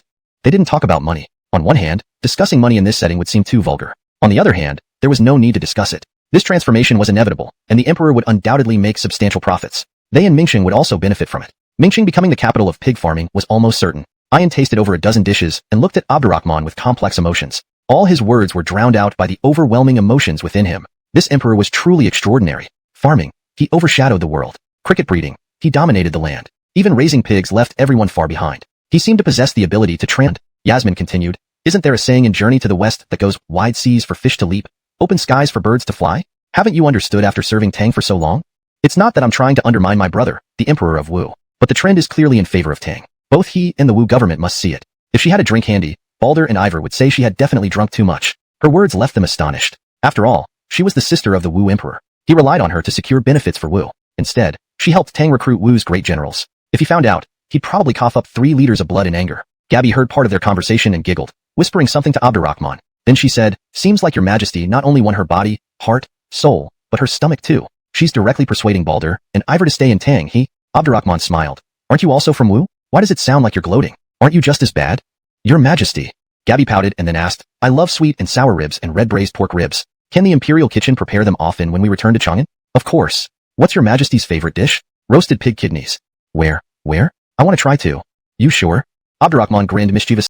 Lies a major river that has never dried up. I plan to implement relief efforts through labor, excavate a canal, and divert water here to raise silver carp. Digging a canal just for fish farming? Though partly to relieve drought and help disaster victims, the engineering project seemed enormous. When would the fish be ready? Ayan spoke frankly. Disaster victims need immediate relief. There's a suitable place called Adelgene Residence northwest of here. Your Majesty should consider going there instead. Abdurrahman turned to him. Ayan, you're encouraging me to break taboos. Never mind. You take the blame while I proceed. Breaking taboos? What taboo could raising fish there possibly violate? Ayan was puzzled, but then recalled something and paled. Your Majesty, please forgive me. I withdraw my suggestion. I truly meant no harm. To be continued. Chapter 374, The Map of Rivers and Mountains. When Ayan mentioned Adelgene, Abdurrahman couldn't help but recall a poem by Taj. The carp in the Yellow River, 3 feet long, lives in Adelgene. With its forehead unmarked, it fails to become a dragon and returns to swim with common fish. The most authentic carp from the Yellow River originated from Adelgene. This was widely acknowledged before the founding of the Tang dynasty. However, after the establishment of the Tang, carp became too precious, not because of their price, but due to their nobility. Ordinary people were not unable to afford carp, but they dared not eat them. Because the word for carp, Li, sounds like Li, which is the imperial family name. Eating carp was easily interpreted as an insult to the Li family, making it a taboo for the royal household. Braised carp was a dish Abdurrahman had quite enjoyed before he traveled through time. But since arriving in the Tang era, he never ate it again. The exquisite dishes in the imperial palace also stayed clear of carp. He chose to farm silver carp in Twin Lakes, finding them easy to raise and affordable for the common folk. Subconsciously, this choice helped him avoid farming carp. With Ayan's reminder, it dawned on him. After the water diversion project succeeded, he could start with silver carp, followed by grass carp, or blackfish. When the time was right, he could even introduce modern aquaculture techniques, such as box farming and Li farming, raising creatures like crayfish and eels, and planting lotus. Edit asterisk. When the time was right, he could even introduce modern aquaculture techniques, such as container farming and multi-layer farming, raising creatures like crayfish and eels, and planting lotus. Note, Li farming has been edited to multi-layer farming to ensure it reads naturally in English. Imminent. As the saying goes, closer to home,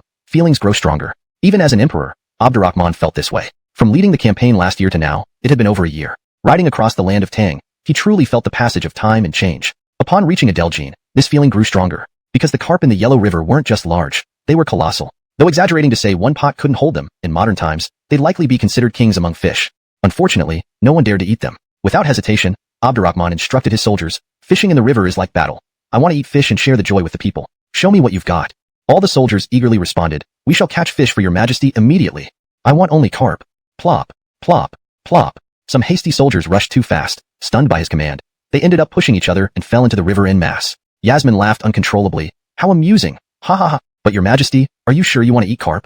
Why not eat fish? Should we keep it as a relic? Abdurrahman grinned. In Mingxing, I treated you to a whole pig feast. Here in Adelgene, I will treat you to a whole fish feast, using nothing but carp. If our chefs have forgotten how to make delicious dishes with carp, I will personally teach them. Saying this, he looked at Ian and emphasized, we owe gratitude to Ian for mentioning Adelgine. Otherwise, I'd still be farming silver carp around Twin Lakes. Ian glanced around, hurriedly lowering his head. He felt like he was struck by lightning. Indeed, the burden still rested on him. How could he, known for integrity, increasingly resemble a notorious villain? The county magistrate of Adelgine was a pedantic old man. Glaring at Ian, he knelt down and cried, Your Majesty, this must not be done. Eating carp is highly taboo and closely linked to the royal family. I believe if the senior emperor were here, he would advise against it. How many taboos are there? Abdurrahman shook his head. If our empire could be destroyed by eating carp, I'd rather conquer the western regions to ensure ample land for our people to feast without restriction. Stop your persuasions. Otherwise, you'll attract Ian's attention. The county magistrate was puzzled. Ian was merely a song official reviled by all. Being noticed by him would highlight that he was a good official. What was there to fear? Moreover, the entire court awaited Ian. Once they reached Chang'an, even if Ian gained prominence despite objections, he'd likely be isolated. His days wouldn't be easy. Forget the county magistrate. Even Ian himself barely understood Abdurrahman's intentions. Now struggling to save himself, he had no time to monitor others. Seeing Abdurrahman determined, the soldiers dared not disobey and employed every effort to fish. 2 days later, Abdurrahman hosted a whole fish feast by the Yellow River. Tens of thousands of spectators gathered. Facing the braised carp, he picked up silver chopsticks. Suddenly, the bustling surroundings fell silent. The entire Yellow River seemed frozen. Is eating a fish so terrifying? Abdurrahman chuckled nervously, quickly picking up a piece and chewing it. The crowd stared in shock. He actually ate it. As the Emperor of Tang, he led the charge to eat carp. Was this to ensure the longevity of the Li dynasty? Why do you hesitate? Eat while it's hot. It's really delicious. Seeing no one moving, Abdurrahman urged them. A system notification rang out. Ding! Congratulations! You've triggered a hidden task, breaking the taboo. Reward: the map of rivers and mountains. The map of rivers and mountains? Abdurrahman frowned. What is it? System, ding, loading map, successfully loaded into your mind. You can view it any time. Abdurrahman focused his thoughts and saw a huge map appear in his mind. It was the current territory of Tang. Selecting a location, detailed information on population, customs, geography appeared instantly. This is amazing! Abdurrahman exclaimed with joy. With this, I can oversee the realm from Chang'an, strategizing battles with greater precision.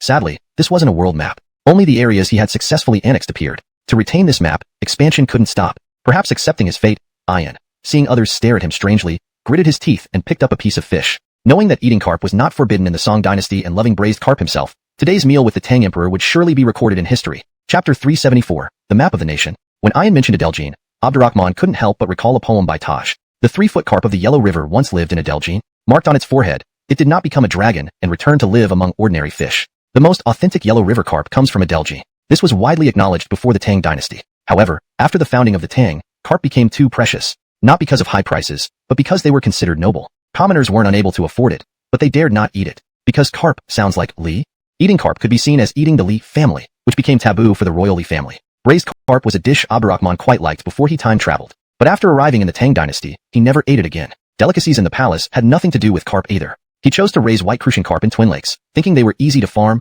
affordable, and accessible to commoners. In his mind, he also avoided raising carp. With Ian's reminder, he undoubtedly remembered. After successfully diverting water through canals, he could start with white crucian carp, then gradually add grass carp, black carp, or catfish. Once the time was right, he could introduce box farming and modern three-dimensional farming techniques, such as raising lobsters, eels, and planting lotus roots. The lake area of Twin Lakes could rival the vast expanse of Liangshan Lake. If successful with three-dimensional farming, it would certainly become a golden lake. And in the future, all major and minor lakes, large rivers within the domain of the Tang dynasty, including coastal areas, could adopt this model. Wouldn't this allow the aquatic farming industry of the Tang dynasty to achieve large-scale and industrialized production? The profits would indeed be immeasurable. Thinking of this, Abdurrahman looked at Ian excitedly. Don't be modest. Your words have awakened me. I will soon instruct them about the canal diversion and public works projects, then set off for Adelgine. Your Majesty. Ian, looking almost tearful, said, it's suitable here for white crucian carp, and winter is approaching. The people of Chang'an are already eagerly awaiting your return. You should return to court as soon as possible. My decision is made. Seeing him hastily leave, Ian nearly collapsed. He had been cursed along the way. Only recently had things gotten slightly better. If he got involved in another taboo like eating carp, he'd likely be cursed even more. This was completely different from what he imagined as a clean official beloved by the people. Half a month later, Abdurrahman finished his tasks, leading everyone north to Adelgine. Adelgine wasn't far from Caesaroyang. Arriving in Adelgine meant returning to Chang'an was imminent. People often say proximity makes the heart grow fonder. Even as an emperor, Abdurrahman felt this way. From last year's personal campaign to now, it had been over a year. Riding across the land of the Tang dynasty, he truly felt a sense of change. Upon reaching Adelgine, this feeling grew stronger. Because the carp in the Yellow River were exceptionally large. Saying one pot couldn't contain them might be exaggerated, but in the modern world, each would likely be considered a fish king. Unfortunately, no one dared to eat them. Without hesitation, Abdurrahman told his accompanying soldiers, fishing in the river is like battling enemies. I want to eat fish and share joy with the people. It's up to Ted. If the Li Tang dynasty can be undermined by commoners eating carp, then I'd rather expand westward to make the territory vast enough for everyone to eat freely. But do not try to dissuade me, or you'll end up targeted by Ian.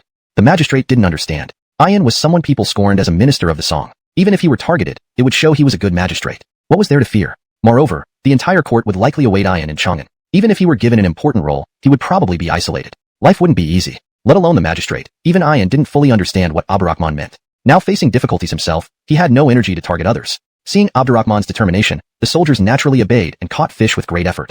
2 days later, Abdurrahman hosted a whole fish feast near Adeljin. Tens of thousands of people gathered to watch. Looking at the braised carp in front of him, he picked up silver chopsticks. The once noisy surroundings suddenly became silent. It seemed the entire Yellow River froze in an instant. Just eating a fish, is it really that terrifying? Abdurrahman chuckled, quickly picking up a piece of fish and chewing it. Everyone stared in disbelief. He actually ate it. As the emperor of the Tang dynasty, he led by example in eating carp. Was he determined to ensure the longevity of the ##### Chapter 375. Returning to the capital, the empire's outcast. Taboos, once violated, can easily lead to a broken window effect, especially when the emperor himself sets the precedent. Officials of all ranks in Adeljin regarded Abdurrahman's words as sacred edicts and, like Ian, began tasting the fish with chopsticks. Upon truly savoring the fish, they discovered that what seemed an unbreakable taboo was actually not so formidable. A carp is just a carp. It's foolish for people to trouble themselves over nothing. The Ming dynasty's surname remains Zhu, yet there's no ban on eating pork from Emperor Zhu. Ironically, while eating carp, Abdurrahman also recalled the historical taboo surrounding pigs in the old Zhu family's rule. Like this era's Kohen, the historical Kohen never banned pork consumption. Instead, he forbade the people from calling pigs pigs, preferring terms like ji, sure, or 10,000 miles grunt. It was Emperor Zhengde who introduced the pig prohibition order, which lasted only 3 months before being abolished due to public outrage. Besides this, Zhengde had also built the leopard pavilion for his pleasures, which inspired Abdurrahman's construction in Chang'an. Abdurrahman intended to show the world how his leopard pavilion had transformed after being maligned and debated. Additionally, Zhengde's pig prohibition order gave him some ideas. Turning to Unkit, he said, after the whole fish banquet, issue an imperial edict under my name as the king of Central Plains. Announce that I worry about Zhu, pig, and therefore issue the pig prohibition order, banning the Ming king and officials from slaughtering and eating pigs, lest it brings calamity to the Zhu clan and endangers the nation. He had previously demoted Kohen to the title of Ming king. After Gavin ascended the throne, Abdurrahman had been busy conquering Song and had not given instructions to Gavin. Now was the time. This prohibition wouldn't cause much harm but would be highly insulting, showing Abdurrahman's authority as the king of Central Plains over the Ming dynasty. Gavin would undoubtedly refuse, but it would infuriate both him and his officials, further promoting pig farming. Eventually, Mingxing pigs could be sold at high prices to the Ming. Unkit smirked, your servant will comply. With just a word from your majesty, you will have the Ming king and his officials furious enough to start eating gamey pork. Yet your pigs don't taste gamey, so by comparison, the Mingxing pigs will become renowned across the land, he added. Upon hearing this exchange, Andreas suddenly felt that his previous methods of governance were too rigid. Abdurrahman could govern the Ming from afar, offend its rulers, and promote pig farming in one stroke. Truly a threefold strategy. Abdurrahman's cunning tactics made the supposedly sacrosanct principles of benevolence and propriety seem lifeless and ineffective. Perhaps this was why Abdurrahman could create such chaos in such a short time. The citizens, initially worried about taboos, realized that Tang now wielded influence over other nations. All this was brought about by the Tianzi of the Li family dining on carp. Taboos be damned. What mattered was who sat on the throne. Their appetite surged, and they eagerly awaited more carp. Seizing the moment, Abdurrahman declared, from now on, the taboo against eating carp will be erased. I will personally fund a 3-day fish feast here in Adeljin, open to all citizens. Besides red braised carp, we'll have sweet and sour carp, spicy carp, honey glazed grilled fish, hot pot, and more, to satisfy your palates. Hearing this, the crowd erupted in cheers. Long live the emperor. Abdurrahman gestured for quiet, saying, but this feast isn't free. Moving forward, I will transform Adeljin into the carp capital. You must dedicate yourselves to raising carp, making Adeljin famous for its carp, ensuring everyone enjoys our bounty, and improving lives through it. The emperor is wise. This is no tyrant. This is a ruler who cares for us. Adeljin has hope. We must not lag behind Twin Lakes. Let's raise carp quickly. We're second to none in carp. Only superstitions made us falter. Today, they're officially gone. Seeing the joy of the citizens, you've grown even more remarkable, truly a dragon among kings. Abdurrahman hugged back. Thanks to your support, grandfather. Without your assurance, I couldn't conquer Barg and Song and seize 6 prefectures from Sui. And 3 from Brandan, 5 from Ming. Teddy counted proudly. Initially, I disliked politics, but your absence showed me it was all planned. You've prepared Chang'an and Tang for your absence. Your foresight makes me want to bow to you. So do it now. What? Just joking. Let's go back to the city. They rode together in the imperial carriage. Despite the cold winter, the citizens' enthusiasm melted everything, cheering endlessly. Teddy smiled. Looking back, my best decision was letting you succeed. No, Abdurrahman shook his head. Your best decision was letting me fail. I had no choice. Isn't ignoring and neglecting also a choice? Must you always glorify yourself? I didn't mean to, but facts speak louder than words. They continued their familiar banter, the same helplessness lingering as ever. However, Teddy was instead even more delighted. The reason was simple. This proved that he had not changed. So, he could continue to display his unique ways of achieving victory through apparent defeats. After all, in the end, it would always be other countries suffering the loss while the Great Tang grew increasingly powerful. A prosperous empire forged from such paradoxical victories. Just the thought of it struck him as the most absurd yet most worthy epic story of all time. But then he thought about a monk who seemed to have become an outcast of the empire. He hastily said, "Your Majesty, after you set out on your personal campaign, Bobby and Zhang repeatedly submitted petitions requesting to travel westward to seek the Dharma. Myself and the cabinet did not approve. After you released Journey to the West, he has been kneeling silently at the palace gates. What do you plan to do?" Abdurrahman replied with utmost seriousness, "How about I help him find Sun Wukong, Zhu Beiji, Xiao Wujing, and Bai Longma to accompany him on his journey to the West for scriptures?" Note: the paragraph structure and line breaks have been maintained as requested. The tone and style remain consistent with the previous content. Chapter 376. The Unparalleled Scoundrel Emperor, the Great Guillotine and Court. Daliang. Harrison lay back on the dragon throne, holding a jug of fine wine, drinking gulp after gulp. A newly appointed eunuch looked at the 3 or 4 already empty jugs and advised, "Your Majesty, please prioritize your health and do not drink any more." Harrison first pointed at him and shook his head, then chuckled bitterly. "Tell me, why is it always I who gets deceived?" The eunuch hurriedly responded, "It's because Osiris is too cunning. You regarded him as a close friend, but I did it all by myself. That shows your Majesty's generosity." "Generosity indeed." Harrison staggered to his feet, abruptly hurling the wine jug to the ground and said, "Foolishness is foolishness. Don't use generosity to console me. Your servant deserves death for 1,000 generations." The eunuch hurriedly knelt on the ground, not daring to lift his head. He waved his hand, remembering how investing 50,000 strings of cash to assist Abdurrahman with cricket farming, pig raising, fish breeding, and so forth without asking for any returns had become public knowledge and turned into ridicule in Daliang. Now, no one in the palace dared mention this matter. Yet he brought it up daily recently, and every time he mentioned it, he mocked himself. The more they consoled him, the angrier he became. No one knew what to do now. "Besides kneeling, can you do anything else?" Harrison kicked him aside, walking forward with a resentful look, saying, "A cricket costing thousands of strings of cash, grafting cucumbers to astonish the world, pigs that have no mutton smell,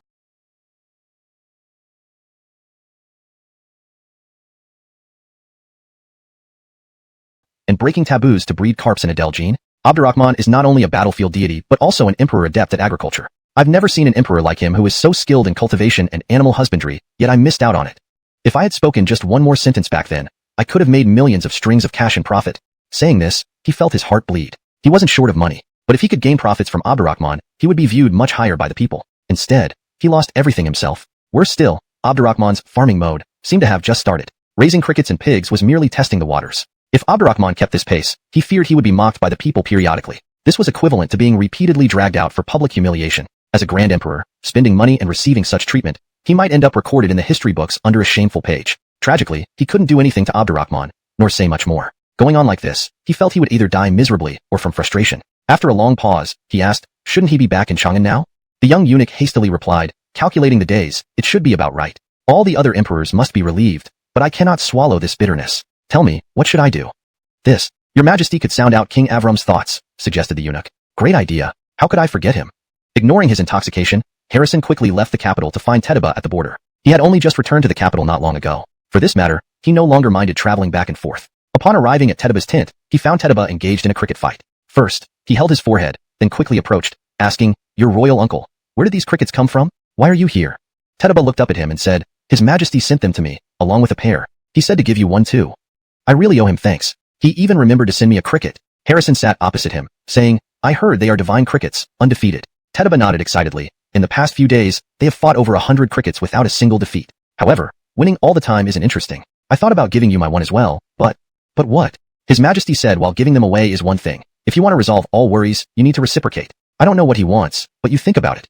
Did he guess I'd come to you? Harrison was startled, but soon realized what Abdurrahman wanted in return. This scoundrel clearly aimed to make him bleed again. Can this be tolerated? Absolutely not. Harrison picked up the crickets, saying, "Your royal uncle, I'll take these 2 crickets. You've worked hard for our Daliang in facing the Sui dynasty. This visit was abrupt, but I'll bring good wine another time for us to enjoy together." Go ahead. Tedaba scratched his head, saying, "I heard about your situation, and it is quite stupid, stupider than me. I just realized, if he asks for money as reciprocity, you should send it immediately. Then he can tell everyone about your great benevolence, making you want to deepen the friendship and share the wealth. This way, you get fame, and he gets money. Perfect." At this, he slapped his head excitedly. Following him has made me smarter." Harrison stared at him, feeling helpless. What a mess. To pay off being insulted. That man is not a bandit emperor, but a thoroughly despicable emperor. Too despicable. Enduring the turmoil within him, he praised Tedaba a few times before leaving with the crickets, secretly sending 3 million strings of cash to Chang'an. He thought it over. Giving $1 million or 2 probably wouldn't secure Abdurrahman's cooperation. Since he had already suffered so much loss, it would be better to finalize everything to avoid repeated exploitation and losses. Chang'an. Upon entering the imperial palace, Abdurrahman immediately convened the ministers for court, but did not see Babianzang. Instead, he instructed Caesarshan to deliver something to Babianzang. Caesarshan had completed his mission and returned to Chang'an. He hadn't expected to receive such a speechless task. Handing over a copy, the reason was obvious. 3 ominous guillotines were placed among them. Chapter 377. The Emperor's Return and a Foreign Foundation. Since hearing the news of the Emperor's return to the capital, officials of the Tang dynasty had been eagerly awaiting his arrival day and night. But instead of returning directly, the Emperor spent time farming, raising crickets, pigs, and fish along the way. Finally, they managed to wait for his return. They expected a harmonious scene filled with praises and good wishes. Who would have thought that 3 large guillotines were placed in the hall? The Emperor remained silent. This caused a great deal of unease among them. New officials usually make 3 fires on taking up office. Is His Majesty making 3 guillotines upon his triumphant return? Whom does he intend to execute? Upon self-reflection, they felt they had diligently fulfilled their duties under the guidance of the Taishang Huang and the cabinet since his departure, neither engaging in corruption nor breaking any rules. There seemed to be no reason for such treatment. Not just them. Even Teddy felt a bit uneasy at the sight of the 3 guillotines. He observed carefully. The 3 guillotines had dragon, tiger, and dog heads. They looked solemn and formidable, causing an involuntary shiver. Was it intentional that the dragon-headed guillotine faced him? Did the Emperor intend to execute him? Amadeus, Artemio, and Teddy G being bowing like a rodent wasn't his style. It shouldn't be chosen either. Teddy sized him up and said to Abdurrahman, "This Ian indeed has an upright face. Why is he obsessed with crossbreeding? Grandfather, you've wronged him. It's not him who's obsessed. I am obsessed and dragged him as my shield, causing him to be criticized by all." Abdurrahman muttered to himself before surprising Ian. By imperial decree, Ian is appointed as the heavenly inspector to punish corrupt officials and advocate for the people. Grant him a sword with the authority to act first and report later. Also grant him the 3 guillotines to execute evildoers in the Tang dynasty. The dragon-headed guillotine targets royalty and nobles, the tiger-headed guillotine for local officials, the dog-headed guillotine for commoners. Immediately, Unkit presented the sword. "Congratulations, Master Bao, clouds clear and the moon shines bright." Staring rigidly at the sword, Ian looked at Abdurrahman, feeling his mind explode. What is happening? Not letting him stay in Mingxing to raise pigs, nor in Shuangzi Lake or Adeljin to raise fish, but appointing him to such a position. At first glance, there was no official rank. But with the heavenly inspection authority, the imperial sword, and the 3 guillotines, he virtually wielded life and death power. Saying second only to the Emperor wasn't an exaggeration. As a mere prefect in Song, why would the Jeffrey appoint him thus? Isn't this setting him up? His reputation was already tarnished. In this situation, advocating for the people was luxurious. Even pleading for himself was unrealistic. How could he handle this responsibility? Before officials could dissuade him, he knelt down hastily. "Your Majesty, what virtue or ability do I have for such a heavy responsibility? Please reconsider." Officials followed suit, advising fervently. "Your Majesty, those not of our kind must have different hearts. This can never work." That's right. He's from Song. How can he hold such immense power? Punishing corrupt officials should be left to the Ministry of Justice and the Supreme Court, not one person. He has always been criticized. Your Majesty trusting him might cause public outrage. Teddy was equally astonished. "Your Majesty, officials are reasonable. Ian knows his limits. Please don't act impulsively." Impulsive? Am I not still me? Whose advice did I ever heed? Abdurrahman clapped his hands. Soon, Caesarshan led a group into the hall. Behind him was a calm man dressed as a secretary. He bowed deeply. Commoner Gong Sun Su pays respect to His Majesty. Beside him stood a dashing warrior with sharp features. He announced clearly, "Commoner Rupert, paying respects to His Majesty. Gong Dragon can't overpower local snakes." Hence, he added, "Gong Sun Su, I hereby appoint you as Imperial Secretary, a unique title without an official rank but as Ian's right hand. Rupert, I appoint you as 4th rank Imperial Guard, with the title Imperial Cat, to assist Ian in righteousness. Kelvin, Mahan, Gil Long, Avram Hu, you are designated as the 4 warriors of Chang'an, 6th rank commanders, under Ian's command." Just as he finished, the elegant-looking Apollo indignantly said, "Your Majesty, calling Rupert Imperial Cat, while we are 5 rats insults us. We refuse to serve and will return to Siankong Island." The other 4 rats echoed, "Agreed, let's go." Abdurrahman responded calmly, "You prefer freedom over constraints, so I plan to hire you privately. If you decline, I won't force you." "Hire? Privately? That's new." Apollo stopped, turning back with a smile. "Heard His Majesty is unmatched by others." "Indeed, so it seems. We are used to our laid-back lifestyle and indeed dislike being bound by the bureaucratic rules. We heard that your personal treasury rivals the national treasury. How much do you plan to offer us?" Abdurrahman smiled and said, "Southern Knight, Twin Knights, and you 5 rats of Siankong Island, making 8 of you in total. As long as you assist Ian in his cases, I will give each of you 100 guan every month." 100 guan. The officials erupt themselves bear this. However, they knew Abdurrahman's temperament, and thus looked at the cabinet ministers for leadership, hoping they would lead in dissuading the emperor. Cabinet ministers Darius, Manuel, and Roberto remained silent, as if this matter had nothing to do with them. Leonard didn't directly dissuade, but asked several questions. "May I ask, Your Majesty, are they all Song people?" "Yes." "Was Ian merely a prefect during the Great Song dynasty?" "Indeed." "If so, why does Your Majesty allow such a person to lead a group on imperial inspection tours, punishing evil and promoting virtue?" Straightforward and to the point, hitting right at the crux of the matter. The officials all gave Leonard a mental thumbs up. In their eyes, this was pure nonsense. No matter what, giving such immense power to former enemies was unimaginable, not to mention surpassing the authority of institutions like the Ministry of Justice and the Supreme Court. especially considering that Tang citizens now detested Ayan due to recent events. Wasn't this just stirring up public resentment again? Abdurrahman scanned the ministers and said, I know you consider them outsiders, but since King Song decreed the fall of the Song dynasty, there is no longer a great Song or Song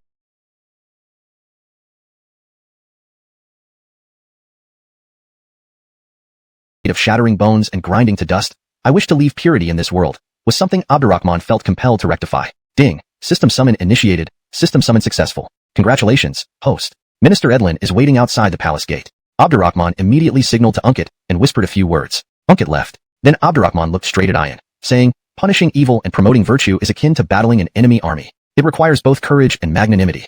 Now I need only your word. Can you take on this heavy responsibility? Are you qualified to handle it? Hold a frowning brow against thousands, bow head and serve the people. Ayan's lips twitched for a moment. He recalled his youthful ambitions and the fulfillment of serving the people. He gritted his teeth and declared firmly, Ayan accepts and thanks the emperor. If I cannot fulfill my duty, I will offer my life on the chopping block. Excellent. That's the answer I was waiting for. Abdurrahman nodded satisfactorily, then looked at Gong Sun Su and Rupert, asking, what about you? They responded in unison, we will follow Bao Daren's leadership wholeheartedly. If we fail the emperor's grace, we are willing to face the same fate. Even those vehemently opposing officials were moved by this oath. Camden, the Roscoe, and the Five Rats suddenly felt that the money wasn't as appealing. This was mild. Like Ayan, Edlin is personally chosen by me. Doubts should be left to time. Teddy coughed, Your Majesty, give him a minor post to train. When he proves himself, then promote him to the cabinet.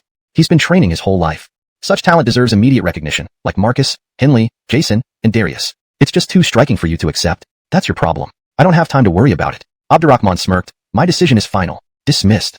What? Dismissed? Officials looked at each other bewilderedly. Their well-prepared speeches went unused. They had hoped to gain promotion through praising the emperor. Instead, two outsiders stole the spotlight. This stung worse than swallowing flies. One official couldn't contain his frustration and stepped forward. Your Majesty, I have a petition. Abdurrahman ignored him. No, you don't. The official stood awkwardly, caught between anger and laughter. Other officials were also helpless. Apollo nudged Camden. This emperor suits my taste.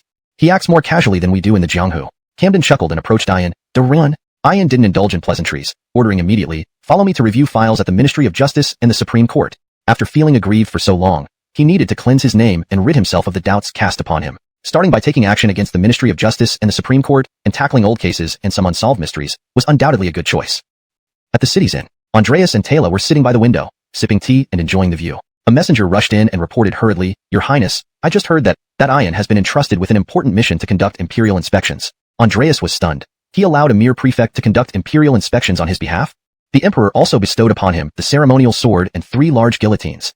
The man recounted in detail what he had heard about the court proceedings. Andreas listened, dumbfounded, unable to utter a word for a long time. Taylor found it incomprehensible as well, murmuring softly, How could this be? This is too absurd. Andreas regained his composure and sneered, This play in Chang'an truly stands supreme under heaven. We are just a group of idle people. We can only watch the show and stay out of it. However, things did not go as planned. Just half a day after he said that, a damning evaluation of him, always leading the women's militia in Chang'an, had an even more dashing and heroic aura. This was especially true when compared to Yasmin. Yasmin, aware that her main battlefield was now in bed, playfully held Loretta's hand and said, Sister, seeing your confidence, I doubt I could last 10 rounds against you. I plan to start training at the parade ground tomorrow. I don't want to be a burden to you all. 10 rounds?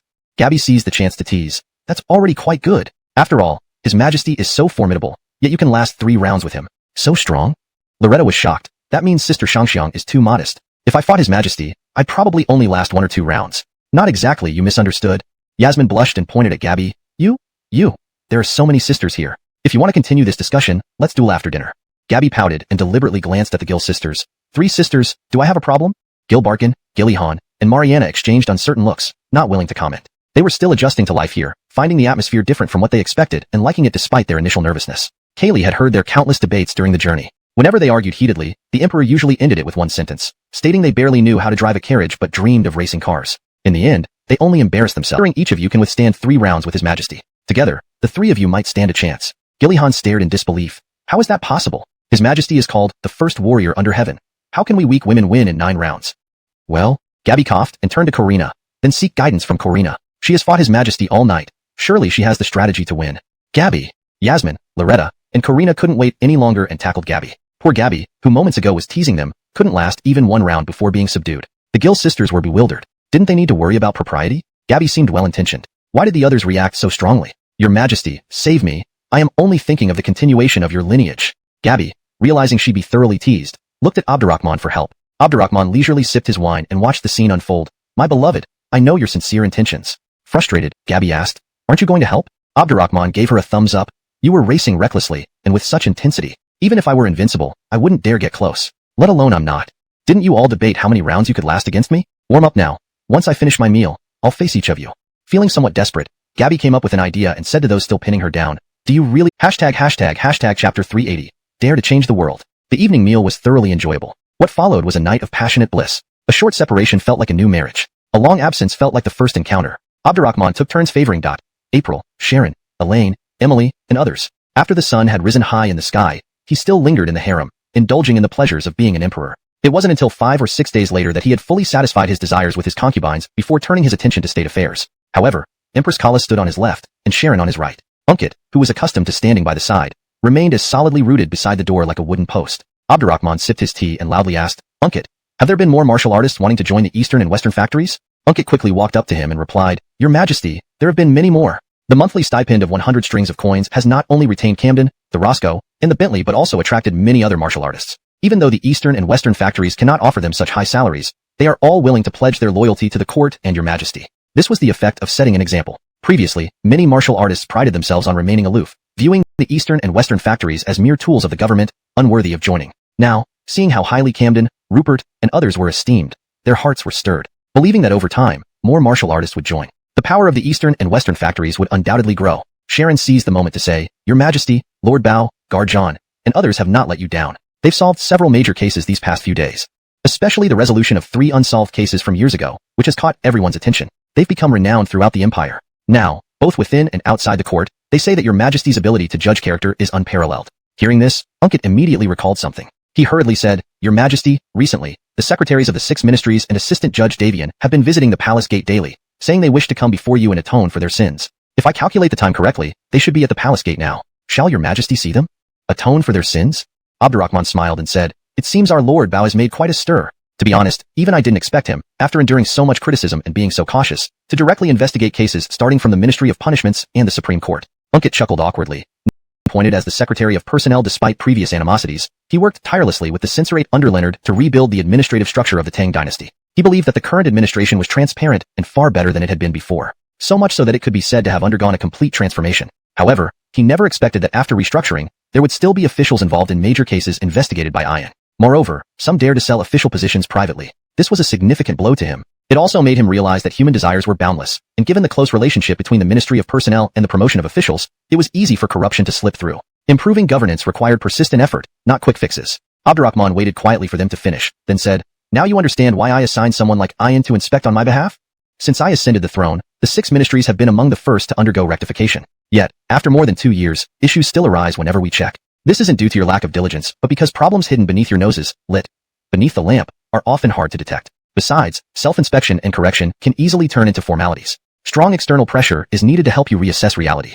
They were the backbone of the Tang dynasty. Some were his absolute confidants. Their abilities were undoubtedly exceptional. But the Tang Empire was vast, and after abolishing the 3 departments, the 6 ministries had taken on too many responsibilities. Even if they handled everything meticulously, mistakes would occur, especially since the number of officials in the 6 ministries had doubled compared to when he first ascended the throne. Ian, to shake off his reputation and establish authority quickly, focused on major and unsolved cases. This implicated almost all the 6 ministries. It also revealed that they needed further rectification. Especially during his year-long absence from Chang'an, he suspected many corrupt officials had infiltrated the ministries. It was time to use this opportunity to root out the pests. He sternly said, As secretaries of the 6 ministries, you have indeed been negligent. You will forfeit your salaries for a year. Additionally, you have 3 months to cross-examine each other and rectify the ministries. By then, I will have Ian conduct an initial inspection, followed by a personal review by me to assess the results. Water that is too clear holds no fish. He didn't expect the ministries to become entirely flawless after rectification, but fundamental errors must be avoided. Corrupt officials who exploit the people must be eliminated. Below the cabinet were the 6 ministries. Though the cabinet had considerable power, there were only 7 ministers.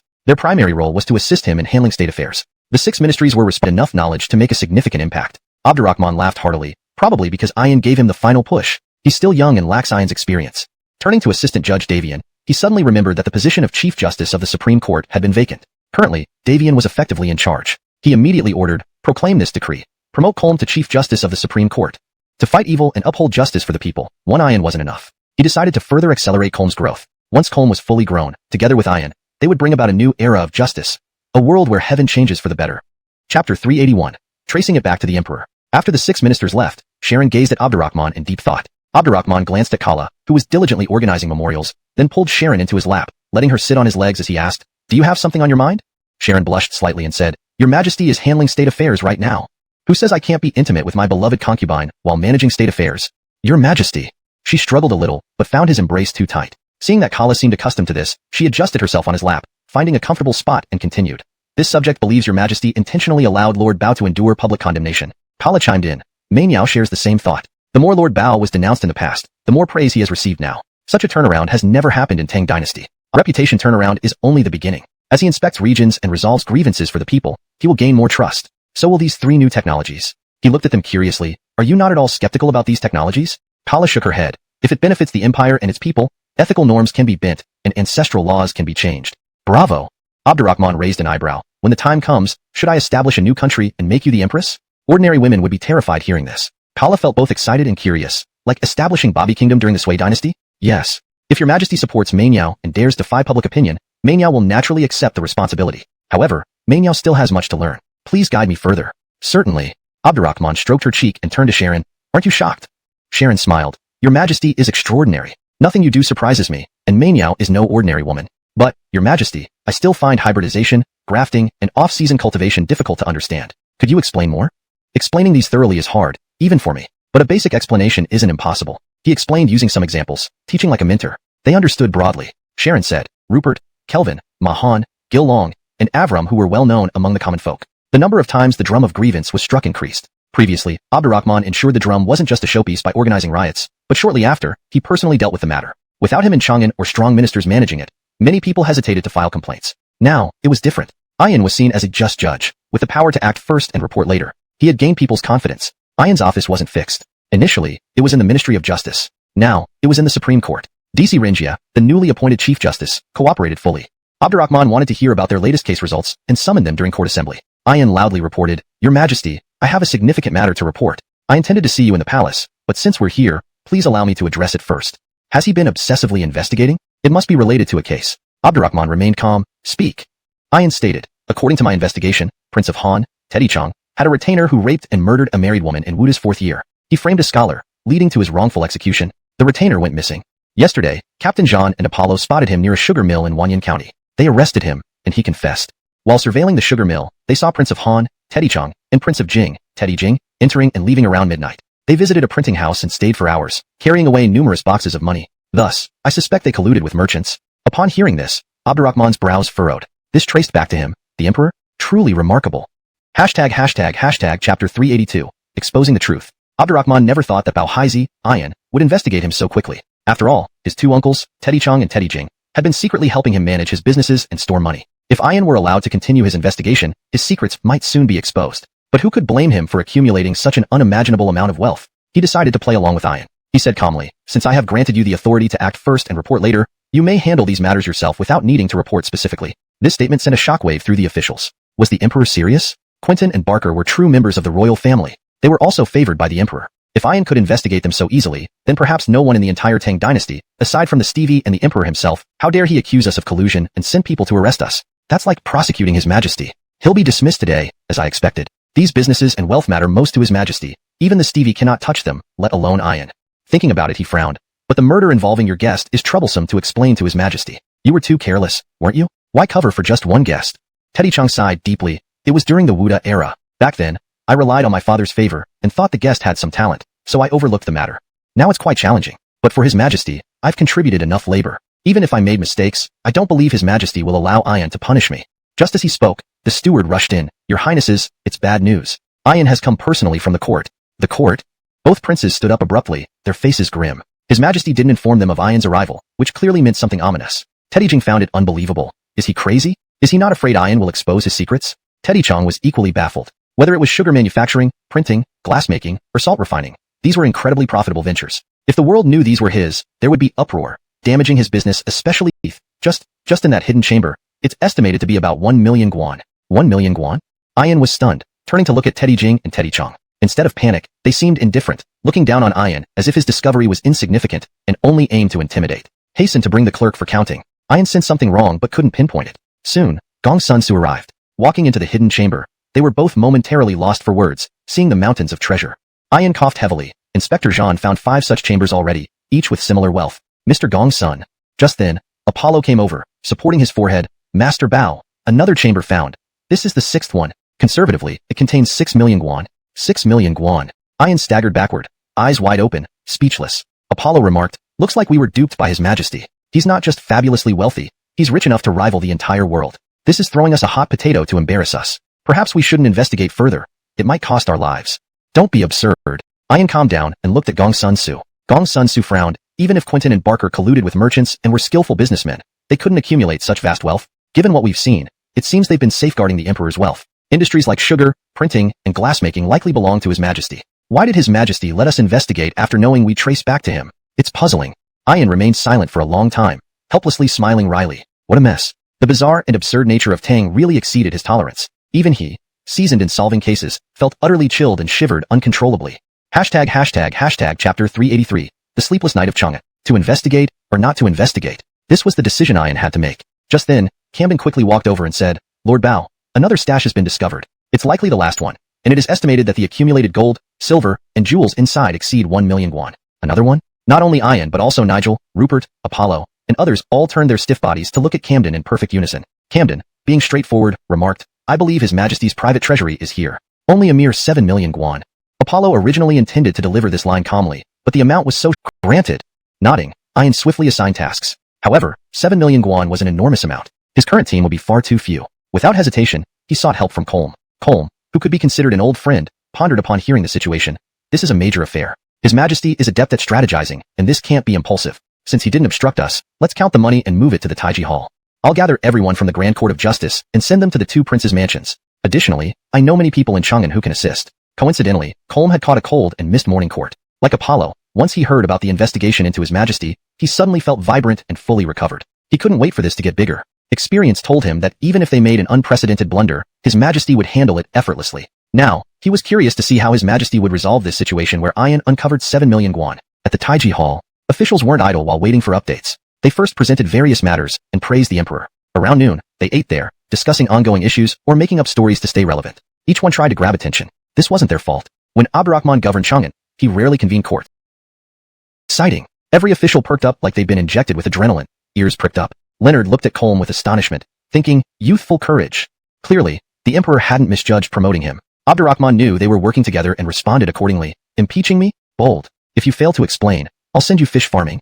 Ian chimed in deeply. I concur, Your Majesty. I found considerable wealth in the prince's mansions, though counting isn't complete. The items counted have been moved outside the palace. Quentin and Barker haven't implicated Your Majesty, but given the amounts, it's clear only Your Majesty possesses this much wealth. Ridiculous. An official rebuked. You're abusing your favor to slander the emperor based solely on wealth. Many others echoed him.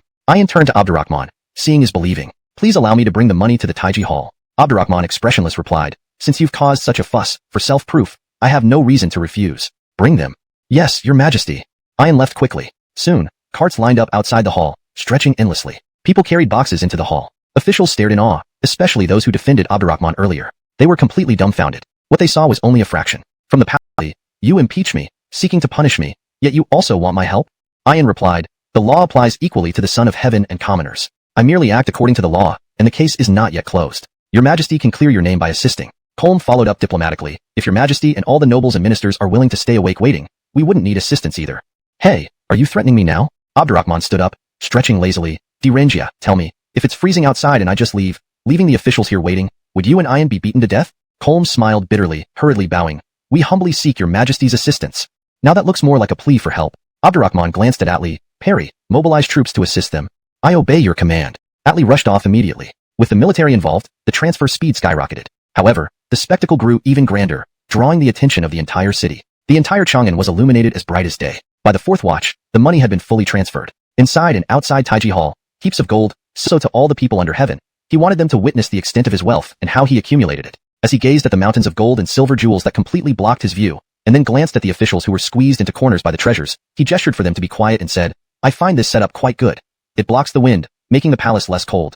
The officials responded with forced laughter. This joke, it was too much, and awkward. Yet, it was true. Some officials were so nervous that their adrenaline was pumping, causing beads of sweat to form on their foreheads. They were eager to know how the case would proceed. How would the final disposition of the 7 million strings of coins play out? They didn't dare hope for any share of it. If they could convince the emperor to allocate it to the national treasury, they would willingly dissolve any grudges and worship Ayan and Kolm as ancestral figures. After all, even the senior emperor and cabinet ministers had once harbored such thoughts. Unfortunately, the emperor loaned the funds to the national treasury at a hefty interest rate. Getting money from his personal coffers was nearly impossible, a fact acknowledged throughout the court.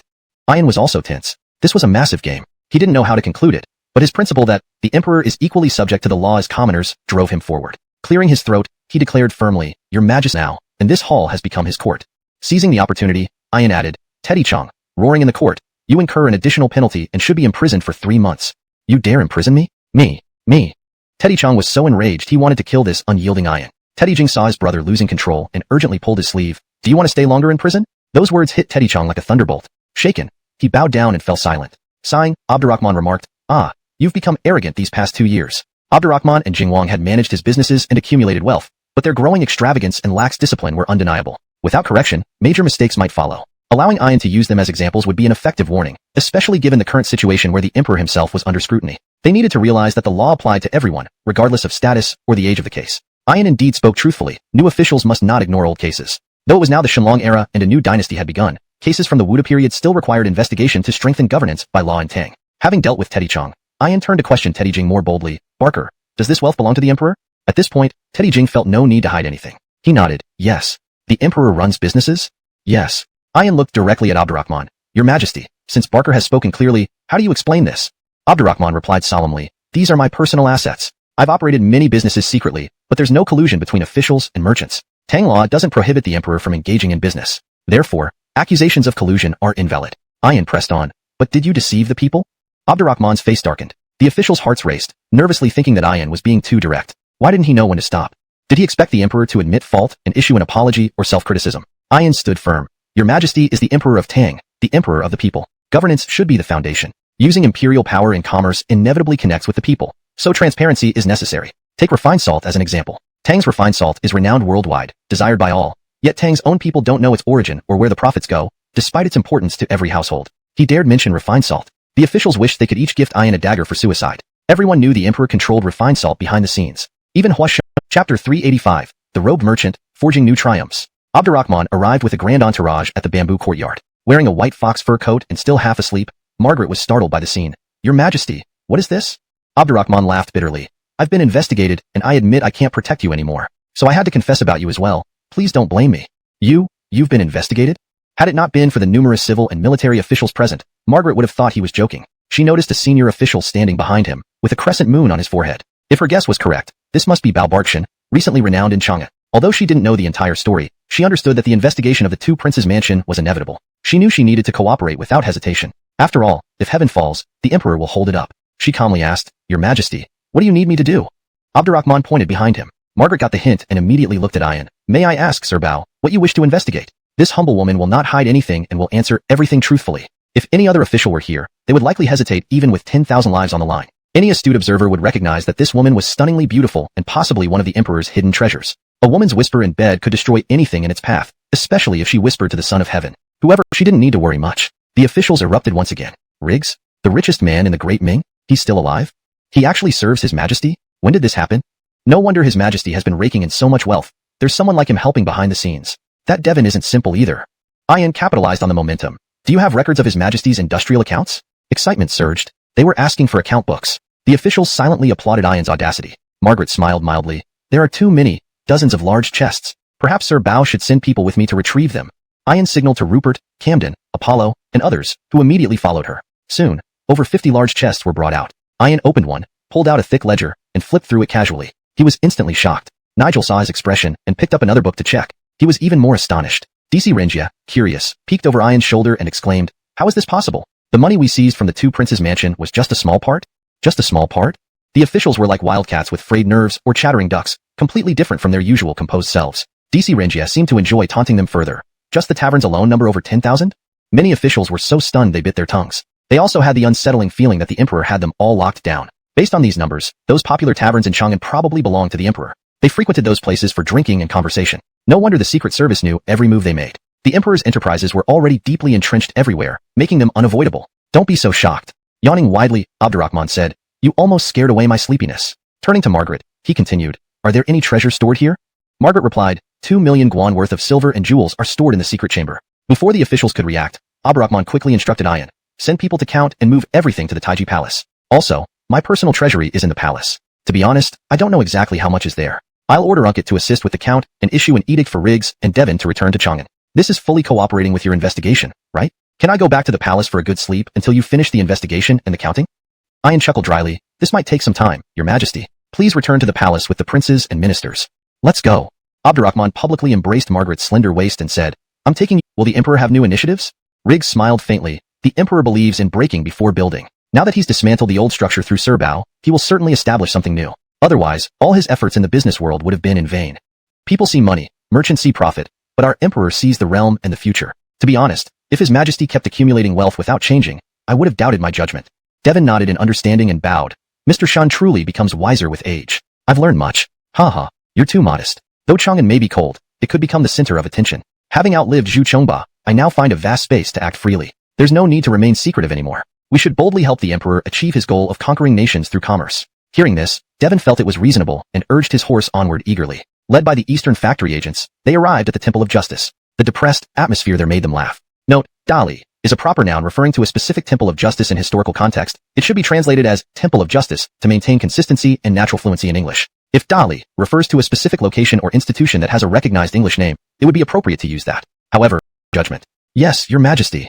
An hour later, Abdurrahman, along with Sharon, Kala, and Margaret, arrived outside the Taiji Palace. Officials lined up as usual, yet they all seemed dazed by the mountainous piles of gold and jewels scattered everywhere. They were experienced, but they had never seen so much money before. The Taiji Palace was crammed full, and even outside, it was piled high everywhere. Anyone unaware would think the Tang dynasty had gathered all the wealth of the world here. Abdurrahman sat composed on his throne and looked at Ayan. Lord Bao, begin. Ayan cleared his throat repeatedly and solemnly stated, upon investigation, after ascending the throne, His Majesty secretly ventured into numerous industries, including taverns, brewing, sugar refining, plant oil, printing, glassmaking, spices and perfumes, candles, salt purification, telescopes, mechanical watches, matches, and honeycomb coal, among others. As of this year, the earnings total 28.72 million guan, with 23 million guan gathered from various places around the capital and the rest spread elsewhere. 28.72 million guan? Some older officials collapsed right then and there, purely stunned. This was indeed wealth that rivaled nations. Last year, the national treasury collected around 20 million guan. This year, the emperor would fall for it. You people, Abdurrahman pointed at them. I entrusted the whole empire to you, and you couldn't make as much profit. Yet you constantly worry about my wealth. If you ask me, it's you who are guilty.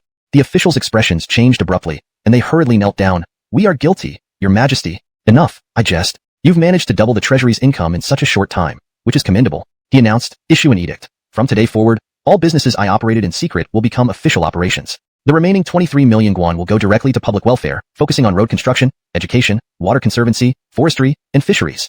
With a wave of his hand, over 20 million guan. The officials were speechless and shouted, Long live the emperor, in unison. Many shed tears of emotion. This amount could elevate the Tang dynasty to unparalleled power. Their long-held dreams finally came true, and it was unprecedented, utterly stunning. It felt even more unforgettable than their wedding nights. Even Ayan and Kolm were moved, bowing together. Your Majesty is wise. Abdurrahman smiled lightly. Another edict. Prepare 4 imperial robes, and grant one each to the 7 cabinet ministers, Riggs and Devon. Imperial robes? You so late. Wuqing is in the Great Ming. This distant ennoblement allowed him to triumph over the Ming emperor and repay the humiliation endured in the Ming dynasty. Not late, not late, Abdurrahman laughed heartily. You're only getting stronger with age, and I believe that under your management, our industries will prosper even more and benefit all the people. I plan to establish the Imperial Chamber of Commerce, presided over by me. You two will serve as vice presidents, uniting merchants worldwide to promote trade. How does that sound? The Imperial Chamber of Commerce?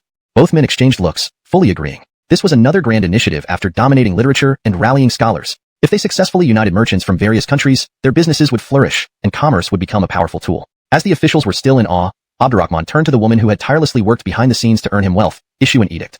Confer upon Margaret the title of Noble Consort of Commerce, to assist me in managing the chamber and overseeing all industries. Margaret's eyes welled with tears as she stared at him, too moved to thank him immediately.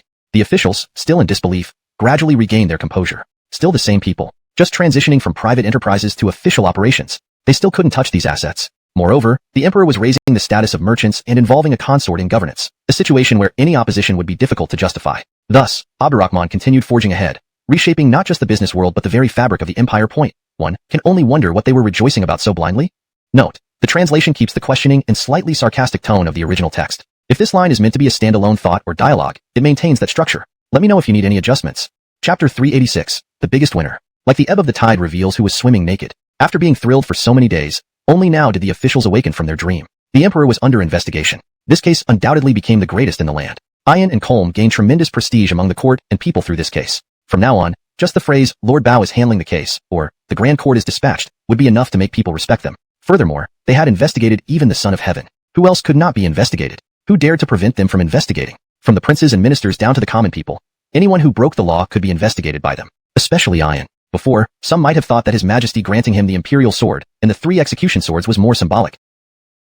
To the point of red eyes. That 4-clawed dragon robe. To wear the same robes as the 7 grand ministers indicated a transcendent status among merchants. From now on, they could influence events not just in the business world of the Tang Empire, but also within its bureaucracy. The title of merchant consort meant she still wielded financial power on behalf of the emperor. Though Gerardo held power too, Margaret was a royal consort, a woman. With the present scale of these enterprises, the emperor effectively gave Margaret political power. Following Sharon and Kala, she became another powerful royal consort. These officials were completely left out of this transformative shift. It had nothing to do with them, leaving no room for interference. They could only watch as the emperor's enterprise, with its enormous wealth and power, fell into the hands of the merchant consort, Riggs, and Devon. Ironically, this seemed like moving money from one pocket to another. Ultimately, everything in the Tang Empire belonged to him. But after this maneuver, even ordinary citizens felt they had received great favor.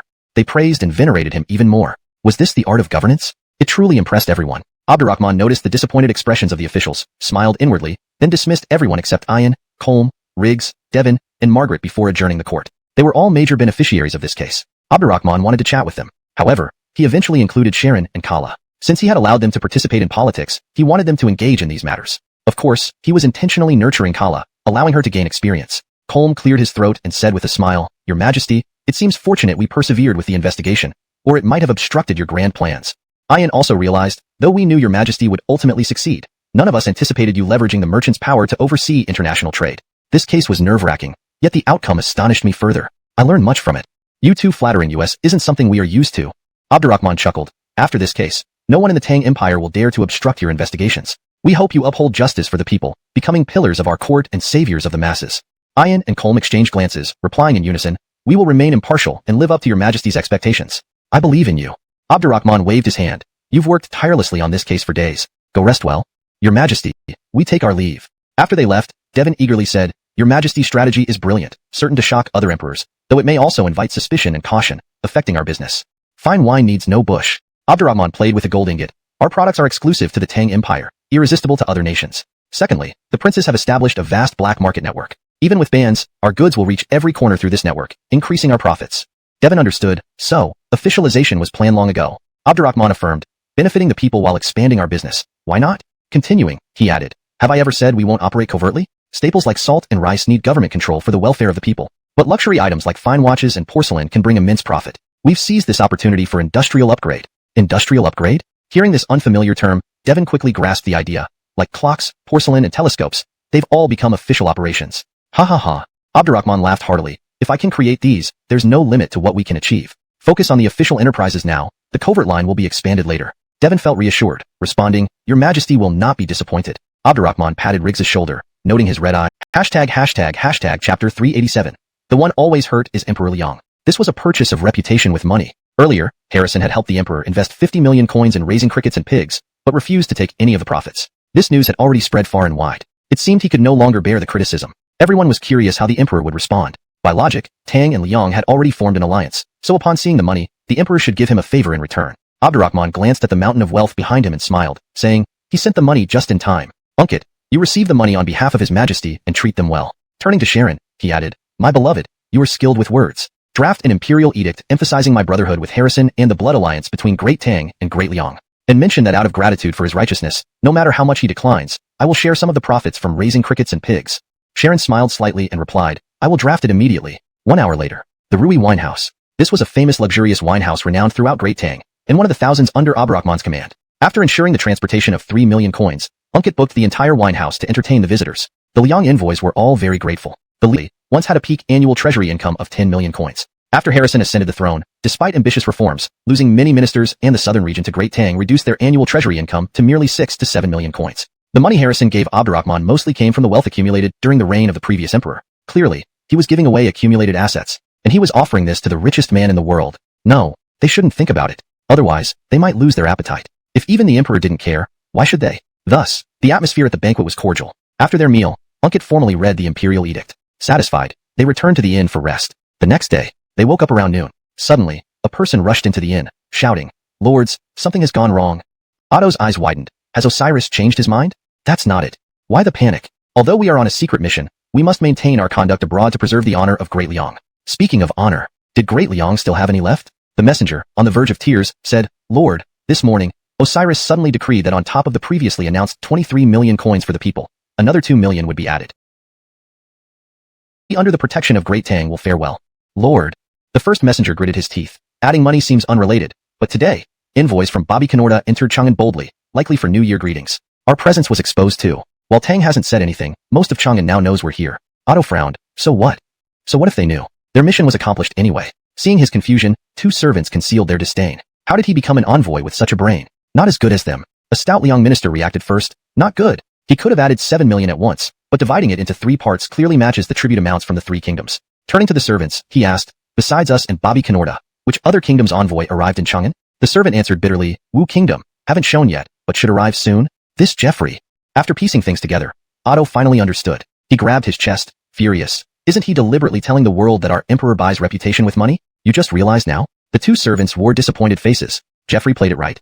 He offered a sweet deal first, then slipped in a tasteless poison. The emperor faced humiliation again, especially compared to Abdurrahman spending 20 million on the people while he used 3 million to buy reputation. It stood out too much. His bad name would surely grow. Jeffrey was over shortcomings. That attitude might just leave you friendless. Yasmin laughed playfully. Don't worry, in our great Tang. Only His Majesty could end up being alone. Ha ha ha. Seeing how jovial everyone was, Kala, who hadn't spoken, couldn't help but ask, "Your Majesty, does Harrison have some secret ulterior motives? Otherwise, Mei Yin wouldn't think Your Majesty would be so persistent." Indeed. Abdurrahman pointed at her and said, "It seems that Mei Yin understands that I am actually kind-hearted and fair. If Harrison truly regarded Great Tang as his blood alliance, I wouldn't treat him so harshly." Yasmin was very curious. What has he done secretly? I recently received a confidential report from the Eastern Depot saying he met with Anwar's men. This shows that despite everything, his intentions remain complicated. Pausing slightly, Abdurrahman continued, "Considering the bigger picture, I have no other choice but to use this method to remind him, making him pay a price. He should realize that if he hadn't met with Anwar's subordinates, I wouldn't have issued those 3 additional edicts after the first one. The citizens of Chang'an wouldn't even know about the Liang envoys. This was also to warn Anwar indirectly. Given Anwar and Karl were still key players in depleting Frisco's strength, Abdurrahman couldn't directly confront Anwar yet. Using this subtle threat worked better. He didn't care what they were plotting. Anyone who bypassed him would face consequences. So that's why. Sharon smiled gently, then it's self-inflicted. But through issuing 3 consecutive edicts, your actions have been well received. The citizens of Chang'an are thrilled. Soon, this news will spread throughout the realm, uniting hearts. Abdurrahman looked at her and Kala and explained patiently, "This is also a form of statecraft. If I simply announced 20 million strings of coins all at once, people would be shocked, overjoyed, and hopeful. But without the surprise and incremental joy, they miss out on the sense of gain. Often, this approach deepens their appreciation." The additional 7 million strings seemed insignificant compared to 23 million, yet its impact was visible. This wasn't spontaneous but a strategy Abdurrahman enjoyed employing, surprise gains. Additionally, because he had previously cultivated an image of incompetence, now any genuine act for the country's benefit delighted the people more than it would under emperors like those from Song, Sui, or Barg. Lowering expectations and then exceeding them proved beneficial. Furthermore, the Tang dynasty had realized how accommodating the people had become due to his unconventional actions, such as granting 4-clawed python robes to merchants or allowing Seeing them, Abdurrahman asked curiously, "Why not bring others?" "With more people, it's too conspicuous," replied Dion, looking regal and kingly. "I've long wished to visit Chang'an and pay homage to your majesty. My wish fulfilled, I'm overjoyed." Lowering himself deliberately and sending grand gifts, Abdurrahman found little fault with him. Turning to Unkit, he instructed, "Bring Generals Han and Taishir here." "Yes, sire." Soon, Balder and Xander arrived, surprised upon seeing Dion. "My lord, why are you here?" Dion held their hands, eyes glistening with emotion. "Egong, Z, a year apart, I missed you dearly. Thankfully, His Majesty treats you well, and you've made great contributions to Great Tang. I'm comforted." That sounded like something Hemlock would say. Despite knowing his intent to take them back, such overly dramatic pretenses irked Abdurrahman. He turned to the young but imposing Geordie standing beside Hamish in feigned ignorance. "And who is this?" Hamish hurriedly replied, "This is Geordie, commander of Wu's Dingwei military rank, courtesy name Boyan." Geordie bowed. "Boyan greets your majesty." Abdurrahman nodded indifferently, not focusing much on him. Hamish was secretly pleased. Clearly, his master's arrangement was correct. Not wanting to bring senior generals unless Sir Jing has just said. Dion quickly added, "Once Wu is somewhat stable, I will definitely bring my generals to pay homage. Seeing these 2 generals reminds me even more of my younger sister. I wonder if your majesty..." At this point, his voice choked up, and he hesitated. Abdurrahman felt his anger surge. Did Dion get the wrong script? Wasn't he supposed to be Hemlock? His behavior was true. As he spoke, he produced a brocade box and opened it. This sachet was sewn by Mother herself, imbued with the unique fragrance of lotus flowers from the manor. "The lotuses have declined since you left, but Mother says blooming and wilting are natural cycles. She finds peace knowing you serve His Majesty diligently in Tang. The mother he referred to was Lady Wu Guitai, not his birth mother. He and Yasmin were half-siblings. After his birth mother's death, Dion followed her final wishes and regarded Wu Guitai as his true mother. Mother. Tears welled in Yasmin's eyes as she took the sachet, examining it for a long time. Seeing this, Dion breathed a sigh of relief internally. He knew this sister's heart belonged to Tang. It would be difficult to persuade her to ask Abdurrahman to let Baldur and Xin leave. So he thought of Guitai. Mothers and daughters share a deep bond. No matter what, Xiang, I have 3 consorts from Wu. When Caesarshan goes to fetch them, he will also bring their families or clansmen, and I hope you will provide the necessary convenience out of consideration for these consorts longing for their families. Hearing this, Dion's mouth twitched, and he froze. When did I make any decision? And when did I agree? You've been talking to yourself, and it's one thing to invite Guodai to Tang, but now you're thinking about inviting Xiaogong and the Bu family? Xiaogong enjoys high prestige in Wu. Elaine is kin to the governor of Poyang, Bu Ji. The Bu family, like the Chao family, are esteemed noble clans in Wu. You claim you're inviting relatives? Clearly, you want to take advantage of this opportunity to poach 2 major clans from Wu. How can anyone be as shameless as you? What sins did I commit in my past life? Sending 2 million strings of coins to retrieve 2 generals hasn't even begun, and now you're targeting 2 major Wu clans. Dion felt a storm brewing inside him, wanting to vent his anger, but his face remained a polite smile. Yes, this was humiliating. Strength determines everything. There was nothing he could do. Everyone knows that his emperor title was bestowed by Abdurrahman. Wu's ability to expand from occupying the entire Wu region to claiming 5 northern provinces from Abram and Hemlock largely depended on Tang's restraining Brandan and Shu. Chapter 390. Still a sovereign? 1 more year. Without excuses. Without pleasantries. Without even the slightest emotional fluctuation. Abdurrahman brought the matter of borrowing Baldur and Xander to a close. Hamish was lost in thought. Geordie was speechless. At this moment, Dion was not just confused but had a blank gaze that looked almost endearing. Just like this? Before coming here, he had specifically convened civil officials and generals to discuss potential excuses Abdurrahman might use, crafting strategies to counter each one. They believed their plans were impeccable. Moreover, they were on the side of righteousness. He had just spoken of consistency between words and actions. No matter how they looked at it, they should have successfully brought back Baldur and Xander. But, with just a few words, he left them all speechless. Dion's frustration grew exponentially. Abdurrahman's unconventional tactics exceeded his imagination. His arrogance and autocracy also caught him off guard. It was as if he hadn't considered Dion's feelings at all, nor had he cared about the hopes of the Wu kingdom. Yet, he couldn't afford to offend the Emperor of Tang. What could he do? In his panic, he turned to Yasmin. At this moment, she was probably the only one who could speak up. Unbeknownst to him, Yasmin hadn't expected Abdurrahman to retain the men with such simplicity. He effortlessly rendered others powerless. Wu rose because of his protection. Perhaps it was destined to forever be overshadowed by him. Fate. Ha, trying to outwit me. You're all too delicate. Abdurrahman watched their expressions, feeling frustrated. The system voice sounded, ding, congratulations, host has triggered hidden task. Breaking promises, rewarded with soap manufacturing technique. Soap? This is a great thing. Abdurrahman instantly had new ideas for private enterprises. In this era, there was a cleaning agent called Zaobin. It involved cleaning pig pancreas, removing fat, grinding it into a paste, mixing it with bean powder, spices, etc., then drying it naturally. Because pig pancreas was hard to obtain in large quantities, this cleaner wasn't widely used, mainly by the wealthy. He once considered adding sugar while grinding pig pancreas, replacing bean powder with sodium carbonate, soda, or wood ash, potassium carbonate, and adding melted pig fat, forming it into balls or blocks, what later became known as insulin soap. However, he found insulin soap unappealing and only vaguely remembered how to make it. Commercial production would be troublesome. Now, with the system giving the method to make soap, modern soap's main component, fatty acid soap, derived from zao beans. Zao beans were popular among nobles and rich merchants. Soap being ignored was like seeing the sun rise in the west. Breaking promises sure has its perks. Not only did it allow him to retain 2 Wu generals, Hamish saw trouble brewing, hurriedly interrupting. Your Majesty, Boyan is personally cultivated by Lord Sun and the Grand Commander. Not the same. Abdurrahman interrupted. A little inquiry shows my program is brutal. Those who complete it are transformed, perfect for him. Also, Finn is highly regarded and cultivated by me, a renowned figure. Don't you wish Wu to produce another Finn? Bayu had no relation to him. Dion and Hamish were speechless, then realized he had made Finn a duke. That was merely recognition. Whatever. Analyzing this was pointless. Abdurrahman casually used Finn as an excuse to keep Geordie. Better than for Baldur and Xander, at least. Dion immediately looked at Geordie. Geordie respectfully replied, Your Majesty, your kindness is appreciated, but, just? Rainfield. Yes, Your Majesty. Take him for intense training now. Indeed. Hamish, utterly baffled, stammered, Your Majesty. Abdurrahman tilted his head and looked at him, saying, Zijing, I plan to adopt a similar approach for a capable official program. Right now, we lack instructors. Stopping there, he fell silent. Hamish silently lowered his head, not daring to utter another word. Just moments ago, Dion, who had intended to intervene, shrank back as if electrocuted, inwardly screaming, Am I still a sovereign? Am I still a sovereign? The translation maintains the original tone, style, paragraph structure, and line breaks. It ensures the text is in natural, fluent English while keeping the storyline coherent with the previous content. Hashtag chapter 391. The Emperor can also detain. Seeing Geordie being taken away by Caesarshan, Dion felt as insignificant as a deposed king. He didn't know how much longer he could endure this situation. Hamish was his last line of defense. It was clear that the Jeffrey had decided to keep Hamish and let him return to Eastern Wu alone. If he really did detain him forcefully, it would undoubtedly lead to their falling out. A man fights for breath, a monk for incense. He was an emperor. How could he allow another emperor to humiliate him so? Come, have a drink.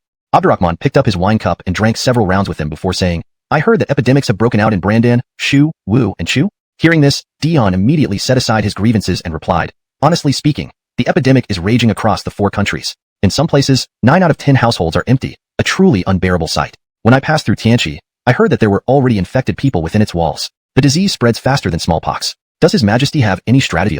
In Treatise on Cold Damage and Miscellaneous Diseases, he wrote, among my clansmen, originally numbering around 200, 2/3 have died since the Jinan era began, 7/10 due to typhoid. The large-scale epidemic of high intensity mentioned by Nixon on epidemic diseases affected countless families during the Jinan period. This current epidemic in Brandan, Shu, Wu, and Chu resembled that outbreak. It was transmitted by animals, horses, cows, sheep, as virus hosts, highly contagious, rapid onset, and had a very high mortality rate. Patients often developed high fevers leading to shortness of breath, dying shortly after. Some showed blood spots and bruising. Historically, Abrams' Elm Road Walk vividly depicted the grim reality. Armor became infested with lice, millions perished. White bones littered the fields, roosters never crowed for miles. Only 1 in 100 survived. Thinking of it breaks one's heart. In Abdurrahman's view, if left unchecked, the epidemic could become even more dire this winter. The Tang dynasty could not remain unscathed. Calmly, he said, this epidemic is hemorrhagic fever or typhoid. Unlike smallpox, it cannot be prevented by vaccines. The focus should be on treating those already infected.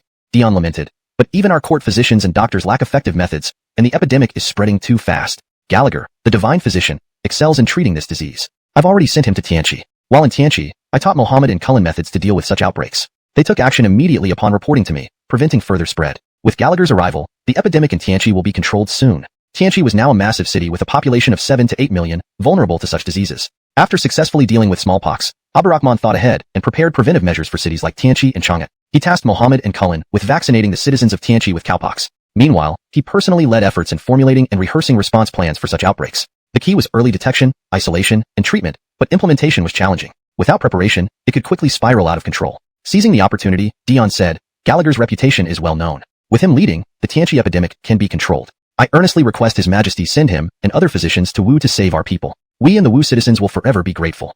We are family. Tang and Wu are one. Why do you act so distant? Abdurrahman turned to Unkit and said, summon Dare and Wu, how can I not oversee it? Abdurrahman sipped his wine and replied, I've made all the necessary arrangements. What do you have to worry about? He then casually told Hamish, oh, when you return to Wu, send Fin to Chang'an immediately. I want to see him. Hamish trembled inside, unable to speak. After detaining 2 of Wu's greatest generals and a rising star, now the emperor intended to detain Wu's ruler. And he wasn't done yet. He wanted Wu's Yehia to come willingly. Wasn't this his move to take control of Wu? Though Wu's title and Yehia were bestowed by him, it was nominal, not interfering with internal affairs. Now, sending a chancellor to Wu and stripping power from its rulers, everyone could see his true intentions. Cough cough. Yasmin, who hadn't spoken, was stunned by Abdurrahman's sudden moves. This would only force Wu to rebel against the Tang dynasty. Given his cunning, why would he do something so foolish? Since the 10 Kingdoms rivalry began, no one had ever acted this way. If this matter gets out, it will affect not only Tang and Wu but the entire empire. Yasmin whispered, Your Majesty, this matter is settled. Rest assured, your brother is in Chang'an under my protection. Nothing can go wrong. After briefly comforting her, Abdurrahman turned to Dion and said, let's finish drinking for today. We'll continue tomorrow. As for Zijing, after offering reassurance, Abdurrahman turned to Dion and said, let's call it a day for drinking. We can continue tomorrow. As for Zijing, I'm afraid you'll have to work late tonight with Chancellor Gil to prepare for your departure. Zach will likely accompany you to Wu to escort Empress Dowager and others. Your safety en route will also be entrusted to him. Your Majesty. Dion couldn't accept this. The country cannot be without its ruler, especially when Wu is dealing with a plague. You've been away from Wu for quite some time now, haven't you? Abdurrahmanlu shook his head. Don't overthink this. Since I have appointed you as emperor, I will ensure nothing untoward happens in Wu. Brandan Shu, and Chu will not dare to take advantage. With that, he called out loudly, attendants, Emperor Wu has had too much to drink. Escort him down to rest and see to his comfort. As you command. A squad of fully armed soldiers quickly approached Dion and responded in unison, Emperor Wu please. Taking the opportunity, Darius invited Hamish, Minister Caesar please. Abdurrahmanlu playfully put an arm around Yasmin's slender waist and said, my beloved please. Enough. Dion could no longer hold back his fury. You cannot treat me, my ministers, and my people like this. How sincerely have I trusted you? That's why I came to Chang'an personally. You're really drunk. Dropped. What kind of twisted logic is this? Detaining me against my will is supposed to be for my own good? Do you realize how dangerous a precedent you're setting? How will the court and people of Wu view you? And what will the rulers and ministers of other countries think of you? As the ruler of Tang, viewed by many as a dominant leader, how can you be more shameless than a ruffian? How can you be so hypocritical and despicable? If this news leaks, it won't just affect Tang Wu. It will impact the entire realm. Yasmin whispered softly, Your Majesty, this matter is settled. Rest assured, As long as your brother is in Chang'an, under my protection, nothing untoward will happen. After offering some reassurance, Abdurrahman turned to Dion and said, let's end our drinking for today. We can continue tomorrow. As for Zijing, you will have to work through the night with Chancellor Gil to prepare for your departure. If all goes well, Zack will also join you on the journey to Wu Kingdom to escort Empress Dowager and others. Your safety en route will be entrusted to him. Your Majesty, Dion protested.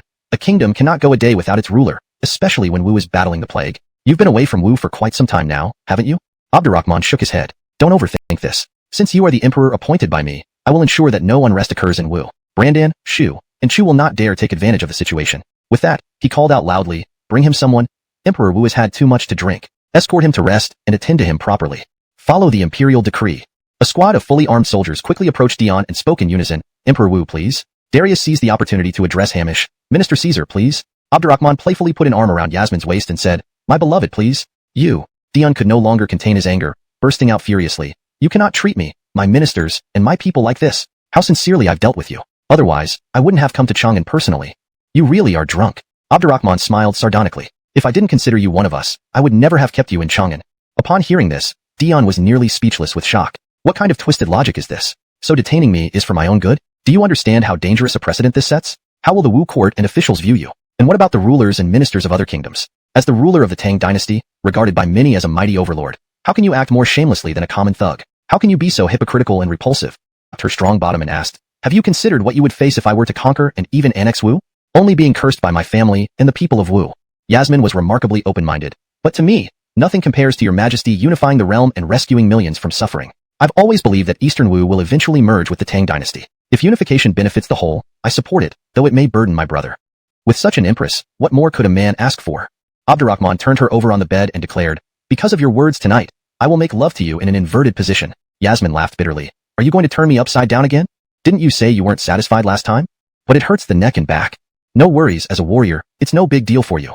Before she could react, Yasmin found herself upside down, legs in the air. However, as she eagerly awaited what was to come, Abdurrahman stood motionless like a statue on the bed. She felt embarrassed and called out, Your Majesty?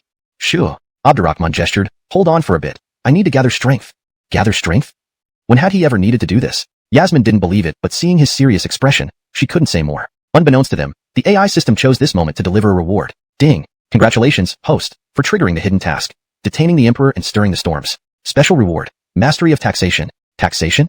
Abdurrahman pondered briefly and grinned. National taxes were fundamental to the state and closely related to every individual. Tang's tax laws were complex, especially with commercial taxes yet to be established. Mastering taxation would allow him to initiate tax reforms, which were far more valuable than any other rewards. The benefits were immeasurable. Your Majesty, stop smiling. I can't hold on any longer. Seeing Abdurrahman laughing at her, Yasmin wanted to bury herself under the bed. Abdurrahman stared at her strong yet alluring body and said, I'm ready now. I will give you a fulcrum to keep you going. Yasmin understood instantly. With that fulcrum, she would be moved. But this time, she wouldn't let herself be overturned easily. Otherwise, he would surely mock her for her previous boasts. 3 days later, Darius, Hamish, and Caesarshan left. Accompanying them were numerous doctors and 2,000 divine heavenly riders. Soon after their departure from Chang'an, news spread that the Wu Emperor was detained there, causing shock among the populace. The most significant reactions came from the citizens of Brandan, Shu, Wu, and Chu. Abram summoned his advisors, including Eliot, Kiefer, and Brigham, upon receiving the news. Abram got straight to the point. What are your thoughts on Dion being detained? The advisors exchanged looks. They were puzzled. In truth, none of them understood Abdurrahman's actions. While Wu had an advantage against Brandan and Shu with his help, it wasn't dominant. To continue exhausting Brandan and Shu, he should support Dion, not detain him. Moreover, Dion's detention might lead to chaos in Wu, especially during the epidemic. This was detrimental to Abdurrahman. It was unlike an emperor aiming to unify the empire to do something so peculiar. Seeing their perplexed expressions, Abram stroked his beard and said, From my understanding of Abdurrahman, the more absurd his actions seem, the more extraordinary they likely are. Dion visited Chang'an secretly to retrieve Balder and Xander, but ended up detained himself. This humiliation affects not only Dion but also the entire Wu court. Isn't this equivalent to pushing Eastern Wu into my hands? Yet, someone who aims to conquer all of China would never do such a foolish thing, making him difficult to predict. Eliot remarked, Geordie is also detained, almost alongside Hamish. This resembles when Abdurrahman illegally detained envoys from various countries. This situation is different, Kiefer pondered. Back then, Tang aimed primarily at Song. Now everyone knows Dion and he are allies. Detaining Dion seems self-destructive. Now everyone is watching Finn to see if he will travel to Chang'an after Darius and Caesarshan arrive in Wu. Bao Xian added, Finn, skilled in both civil and military affairs, will likely take control of Wu in Dion's absence. Abdurrahman has given him a difficult dilemma. If he goes, unexpected changes may occur. If he refuses, he may have to establish a new ruler and turn against the Tang. Abram leaned in. You think Finn might go? Bao Xian sighed. Finn has no choice. Tang is too powerful. Whether Xenon's or Rene's armies attack Wu, Finn can't resist. Moreover, with Caesartian leading 2,000 divine heavenly riders, resistance is futile. Furthermore, no one can replace Dion. Hamish, Caesar Adele, Archie, all loyal to Dion, might abandon Finn to rescue Dion if necessary. This gave Abram new insights. He asked eagerly, do you think Abdurrahman's ultimate goal is Finn rather than Dion? I heard he intends to cultivate Geordie into another Finn. Brigham firmly denied. A mere Finn isn't worth the risk of detaining Dion. His move is elusive, visible yet intangible. Note: the translation follows the provided guidelines, preserving the original tone and structure while ensuring fluency and accuracy in English. Hashtag chapter 393.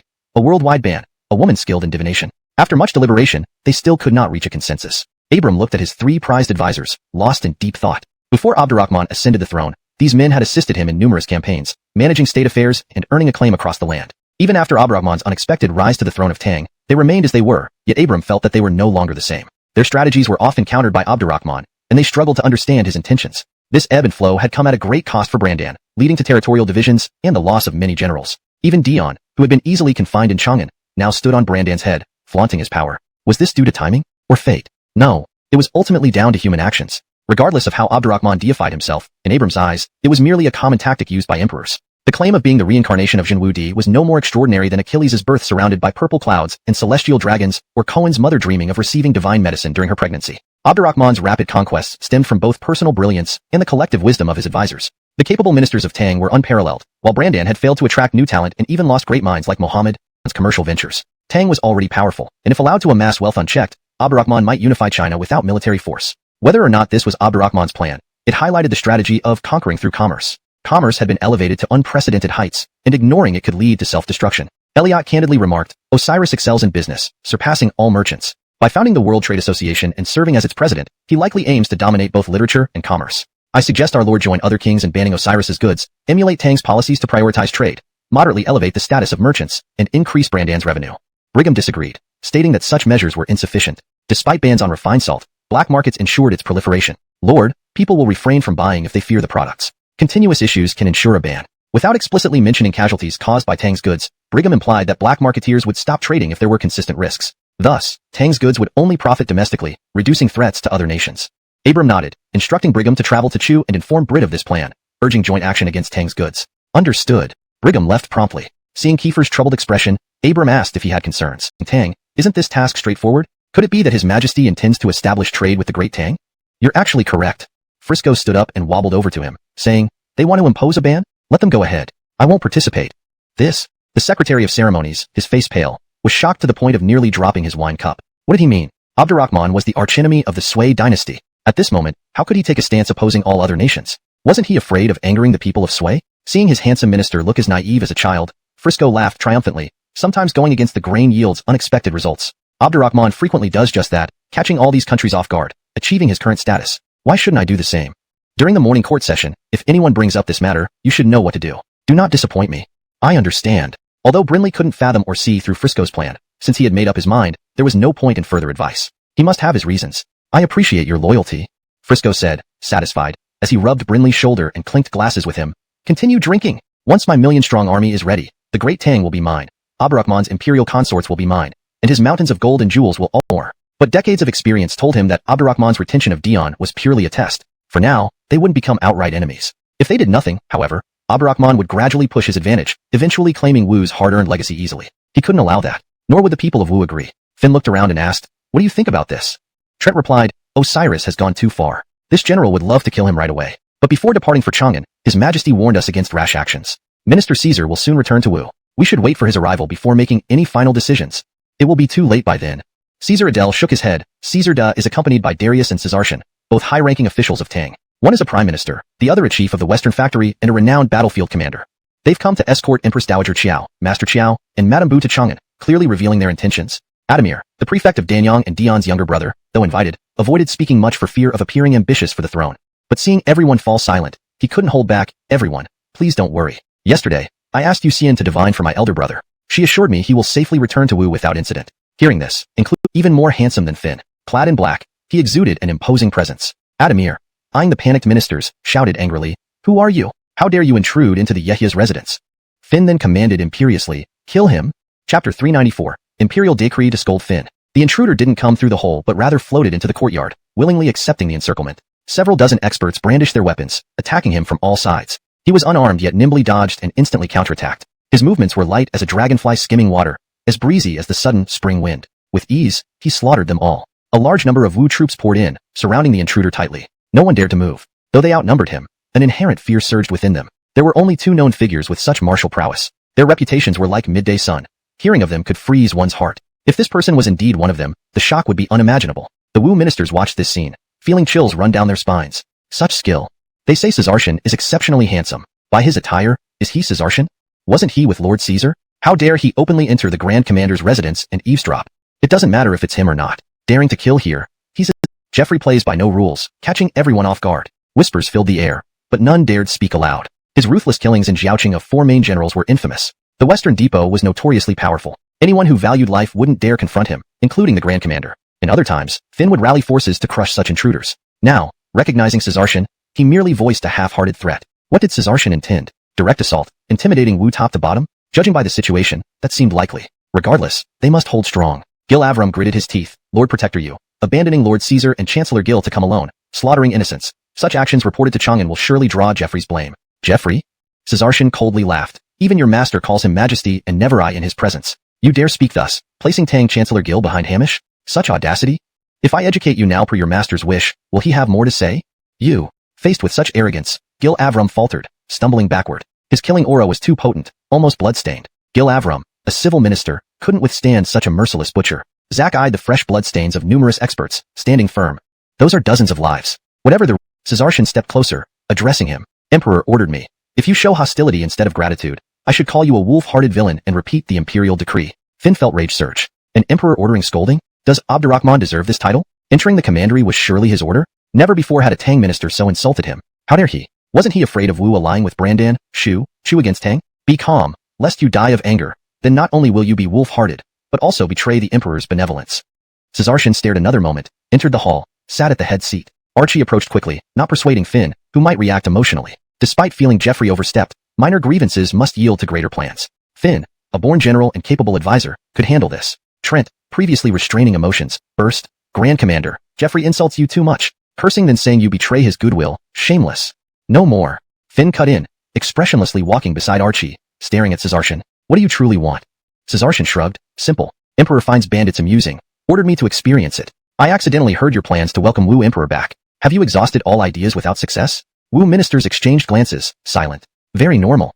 Caesarshan continued. The best way is to have Grand Commander Zhou go obediently to Chang'an. Nowadays, the Wu kingdom is ravaged by epidemics, leaving Emperor Wu anxious and desperate. The states of Brandan, Shu, and Chu are watching hungrily. If you truly care for the future of Wu and its people, you should make the wise decision. Wu belongs to the Sun family, but it also lies within the palm of His Majesty. No matter how much you resist, it cannot be changed. This was destined from the moment His Majesty bestowed the title of Emperor on your lord, and appointed Finn as Grand Commander. Hashtag Chapter 395, Wu's Nemesis, the Holy Maiden of Tang. Jalen spoke bluntly. The ministers of Wu were incensed to the core. Too outrageous. Abdurrahman intended to humiliate them by casually detaining their lord from Eastern Wu, and then send a eunuch alone to confront the Yehya's residents to force them into submission. This wasn't just about losing face, it was trampling their dignity in the mud. They had even considered allying with Brandan, Shu, and Chu to invade Tang and rescue their lord. However, these were merely fleeting impulses. Like their anger that only scorched themselves but couldn't affect Jalen. Brandanging the situation carefully, they realized that under the current circumstances, the entire Wu state was completely in Abdurrahman's grasp, leaving them powerless. Jalen could appear so boldly in Eastern Wu, and kill so many because he knew this fact well. He intimidated them with the bloodshed in the courtyard. If they dared to resist, Wu would be overwhelmed by armies, plunged into chaos. All eyes turned to Finn. Though this matter concerned the state, it also involved him personally. He was the Yehya of Wu. The final decision rested with him. Finn, who had always been firm in tone, didn't seem ready to concede. With blazing eyes, he asked, Men of Wu are made of stern stuff. Must you torment us so? This isn't coercion. Jalen sneered. It's simply how His Majesty treats his envoys, quite routine. If you see it as coercion, it shows you have guilty consciences. Yehya Zhou should perhaps visit Chang'an. You're sophistical. The Western Bureau doesn't care for reason, only for His Majesty's command. The Emperor's word is reason. Any who disobey shall be exterminated. As he spoke, a deep, ominous killing intent surged from his dark, piercing eyes, as if from the depths of hell.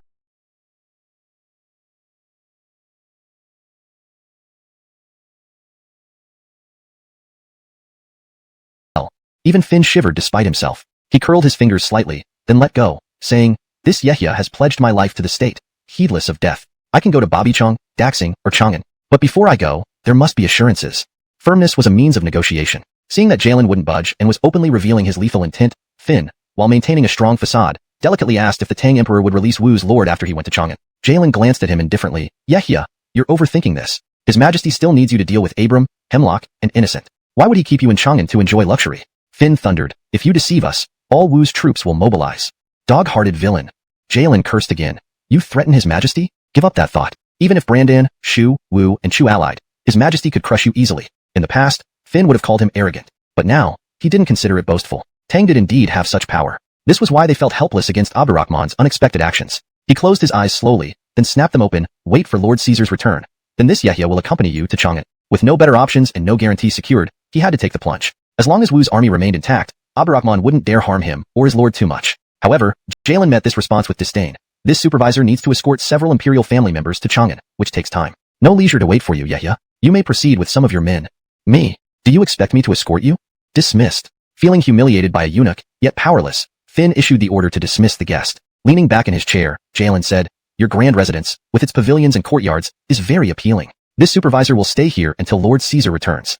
To better experience your hospitality. You know, we of the Western Bureau have stringent expectations. Finn heard the implicit threat. He would soon be heading to Chang'an, the stronghold of the Eastern and Western Bureaus. If he didn't treat this supervisor well, he'd suffer tenfold there. Biting his lip, Finn replied insincerely, Bring Supervisor Field to rest and serve him well. Neglect not. Noted. Jalen laughed, turning away. Trent clenched his fists angrily. I'm infuriated. I'll kill him when the chance comes. Gil Avram shook his head. Patience, Yahya. Since you've decided to go to Chang'an, let's act wisely. Avoid rashness. Finn didn't want to say anything more, resting his forehead in his hand and waving them off. Everyone left dispirited. 10 days later, Hamish returned to Janya. Upon hearing that Jalen caused a commotion at the Yahya's residence, and that Finn had decided to go to Chang'an, Hamish felt dazed. Along the way, Jalen led the Divine Riders, ostensibly to protect him and Chancellor Gil. Yet Jalen seldom appeared, especially in the last 10 days. Hamish assumed such behavior was standard for a high-ranking eunuch and supreme martial artist. Now, he understood Jalen had smoothed things out before his return. Hamish was deeply shaken. He had been planning strategies to deal with Finn upon arrival. Now, those plans were unnecessary. Due to the epidemic, after meeting Finn and seeing him off, he and Darius busied themselves. Despite tensions between Tang and Wu, the suffering Wu citizens, learning of Darius's medical expertise, felt relieved. At least there was hope. Who didn't know these doctors recently helped Abdurrahman eradicate smallpox? They were the best healers in the world. If they took charge, perhaps the plague would end. Jalen, besides escorting people, secretly visited Bobby Yushin's home. Seeing the empty house and the tall, beautiful woman standing calmly, Jalen frowned. Did you foresee my visit? Bobby Yushin remained expressionless, orphaned young. I learned divination from my mentor to connect with others. 2 years ago, my mentor died. The governor of Dan Conorg, Wu's lord's brother, wanted to marry me without fear of clashing stars. Though weary of this world, I agreed to assess him before marrying. When I heard our lord was detained in Chang'an, I boldly divined for him and myself. She sighed, not continuing. Jalen said gravely, The Western Bureau has been watching you for a long time. Bobby Yushin shook her head. The Jeffrey seems fond of extraordinary women. I am not one. I seek a niche through divination, free from being feared like a tiger. Please pity me, Supervisor Field. You can escape. With bureaus everywhere, monks can escape, but temples cannot. It seems you truly are an extraordinary woman. Jalen nodded slightly. No wonder after receiving reports on you, His Majesty expressed interest. He instructed me specifically to meet you before departure. The bureaus have long sought extraordinary talents for the Emperor. Though he never requested exceptional women, they noted his preference. Thus, they paid attention. Translation continues from where it left off. Please provide additional Chinese text if necessary. Upon discovering a woman of extraordinary beauty and divination prowess in Wu territory, they had their eyes set on her. Rainfield was fully aware of her personal circumstances before his arrival in Wu. But by conventional standards, this woman's fate was indeed too strong. He hesitated whether to inform His Majesty, but eventually did so. After all, the Emperor was the supreme ruler, the true son of heaven. If this woman ever entered the palace as an imperial consort and treating you as a crucial piece, Bobby Yushin spoke bluntly. I have already suffered enough. To add to this torment, how cruel. The Emperor said that if being cruel to one person or one country can save millions from suffering, he would do it without hesitation. Additionally, he believes no one's fate is destined to be cruel. Perhaps after this situation, your life will change entirely. He has planned my destiny. The Emperor said that people with bitter fates tend to be compassionate and will choose to cooperate with him. This Emperor, truly a devil. Even from afar in Chang'an, he manipulated things tightly. Bobby Yushin remained speechless for another long moment. Rainfield extended his hand, feeling the wind. A breeze has risen. Having endured such hardships, don't you want to experience your own storm? Experience my own storm? Murmuring these words, Bobby Yushin looked at him in a daze. Is this also what the Jeffrey said? Yes. She first understood what it meant to read someone's mind. Despite never meeting, the Jeffrey seemed to peer into her soul. Such an emperor was terrifying. Knowing she had no choice, just like Finn, Bobby Yushin smiled bitterly. Fate, indeed. To be honest, I once divined about my marriage to Adamir. Rainfield quickly interrupted. His Majesty said that if you married him, you'd become a widow. He can divine too? Bobby Yushin stared at Rainfield in shock, then suddenly remembered Abdurrahman had launched the prophecy porcelain bottles. Every prophecy inscribed on them had come true. This wasn't merely skillful divination. It was insight into the workings of heaven itself. No wonder he had eradicated Barg and swallowed Song within 2 years of his reign. With such abilities, how could he fail? Without hesitation, she said, in that case, this humble woman will cooperate with his majesty. However, when I tried to divine the emperor's fate, I found it ethereal, as if not of this world. The same applies to Supervisor Rain and Chancellor Gill. This time, Rainfield was surprised. After looking at her for a while, he couldn't help but laugh heartily. His majesty hasn't chosen wrong. Should this matter succeed, you will be our holy maiden of Tang. Holy maiden? Bobby Yushin smiled. His majesty's actions are truly unfathomable. Rainfield extended his hand. Please, follow me. Bobby Yushin took a few steps, glanced back at her small courtyard, and left calmly. Half an hour later, Rainfield returned with a group of Western Bureau experts to search the courtyard, finding no one. Adamir heard the news and was alarmed. Why did they suddenly act against Yushin? Realizing it was his fault, he recalled mentioning Bobby Yushin recently in the Yehya's residence. At that time, Rainfield had been eavesdropping on the roof, never to return. Eastern Wu only had the fate of becoming a vassal state. Could this all be predetermined by some greater force? How unfair the ways of heaven. The Sun family had meticulously planned and strived for 3 generations in the Wu region, yet their empire would ultimately fall into the hands of that detestable Jeffrey. Ha ha. He sat on the ground, legs splayed, feeling utterly dejected. Suddenly, he thought the Sun family was even more pitiful than the Chow family. The Chow family's foundation was destroyed outright. The Sun family built a foundation only to hand it over. Without dignity, only humiliation, only mockery. What were they striving for? A despondent sense of lethargy enveloped him, making him lose interest in everything, until one of his subordinates whispered softly, General Noel, Noel? These words struck him like a wake-up call. Adamir hurriedly stood up and shouted, Search! Send everyone out to find her before the Western factory does. I can give up this imperial cause, but I cannot live without her. What about the Yehya? He's already too late. Calculating the time, he might soon enter Tang territory. Perhaps this is destiny. Tang territory. Finn and his entourage were galloping swiftly towards Tianqi City. Finn himself lay inside the carriage, emaciated and barely breathing, burst into tears. Finn smiled bitterly. This plague seems worse than smallpox. You should not stay in the carriage any longer. Go outside quickly. The confidant shook his head vigorously, but suddenly, the carriage stopped. Outside, there was noise followed by a voice asking loudly, Who dares block the road? The one who will save your Yehya. You? How do you know the Yehya is ill? The Emperor divined it. I am Ace. Upon hearing this, the attendants were stunned, unsure if they could believe it. The confidant glanced at Finn, whose eyes widened, and scrambled out of the carriage to Ace, stammering, Are you really Dr. Ace? Ace, without hesitation, produced an imperial edict. I come by imperial decree to treat the Yehya. In the Tang Empire, who would dare carry a false imperial edict? The confidant hastily took the edict, saw the imperial seal of the Tang dynasty, and froze in disbelief. Did the Jeffrey predict this? And even prepared an edict? He couldn't describe his emotions, but saving Finn was urgent. He urgently said to Ace, Please, doctor, save the Yehya. Ace covered his mouth and nose with a cloth soaked in herbs, entered the carriage, examined Finn, administered a pill, then treated the infected attendants. Many of you are infected. You cannot enter Tianqi. Camp here. Once I've cured you, proceed directly to Chang'an. Do not keep the emperor waiting. Finn weakly replied, As the doctor wishes. 10 days later, Finn and all the infected had recovered. Finn bowed deeply to Ace. Your life-saving grace will never be forgotten. Ace smiled faintly. The one who saved you is the emperor. Just remember, don't be ungrateful, or else even I'll be cursed along with you. Another mention of being ungrateful reminded Finn of Caesarshan's curses at the Yehya's residence. It seemed that Jeffrey truly foresaw this calamity, but something about it felt peculiar, unnervingly so. Knowing Ace wouldn't divulge more, Finn didn't press further. After chatting briefly, he immediately continued the journey. On the way, he learned of Noelle's message left on her courtyard wall and turned pale. The confidant looked around cautiously. Yehya, since Noelle successfully escaped despite being watched by Caesarshan, it proves her abilities. Shouldn't we return to Janya? There's still time. It's too late. Finn chuckled bitterly. Before entering Tang territory, countless eyes were watching us. If we turn back, we're dead. If this is my fate, I accept it, as long as the Jeffrey allows the Emperor to return to Wu. But what if the Jeffrey is just pretending? Truth within falsehood, falsehood within truth. The world is full of such complexity. From the prophecy vase to divination saving me this time, the truth doesn't matter as much as what the common people believe. Coincidentally, they arrived in Chang'an on New Year's Eve. Abdurrahman held a banquet for Dion, Finn, Balder, Xander, Jordy, and other Wu officials. Princess Yasmin also joined. Finn, no longer arrogant after his confrontation with Caesarshan, bowed deeply to Abdurrahman. Thank you for saving me through your foresight, Emperor. I will never forget this kindness. Dion, understanding the whole situation, bowed respectfully to Abdurrahman. Had it not been for your foresight, he would have died of the plague. Your Majesty's kindness will always be etched in my heart. Honestly, Dion felt like a bewildered monk. Abdurrahman's ability to foresee and save Finn in this manner was incomprehensible. Yet his instincts told him it wasn't simple. You should remember it well. Abdurrahman responded smoothly. I saved your life too. You thought I kept you in Chang'an to scheme against Eastern Wu? No. I divined that if you returned to Wu, you would die. So I prefer to bear criticism and insults to keep you safe until next year. Tomorrow will be the 3rd year of Shenlong. By then, even if you want to stay in Chang'an, I'll force you to leave again.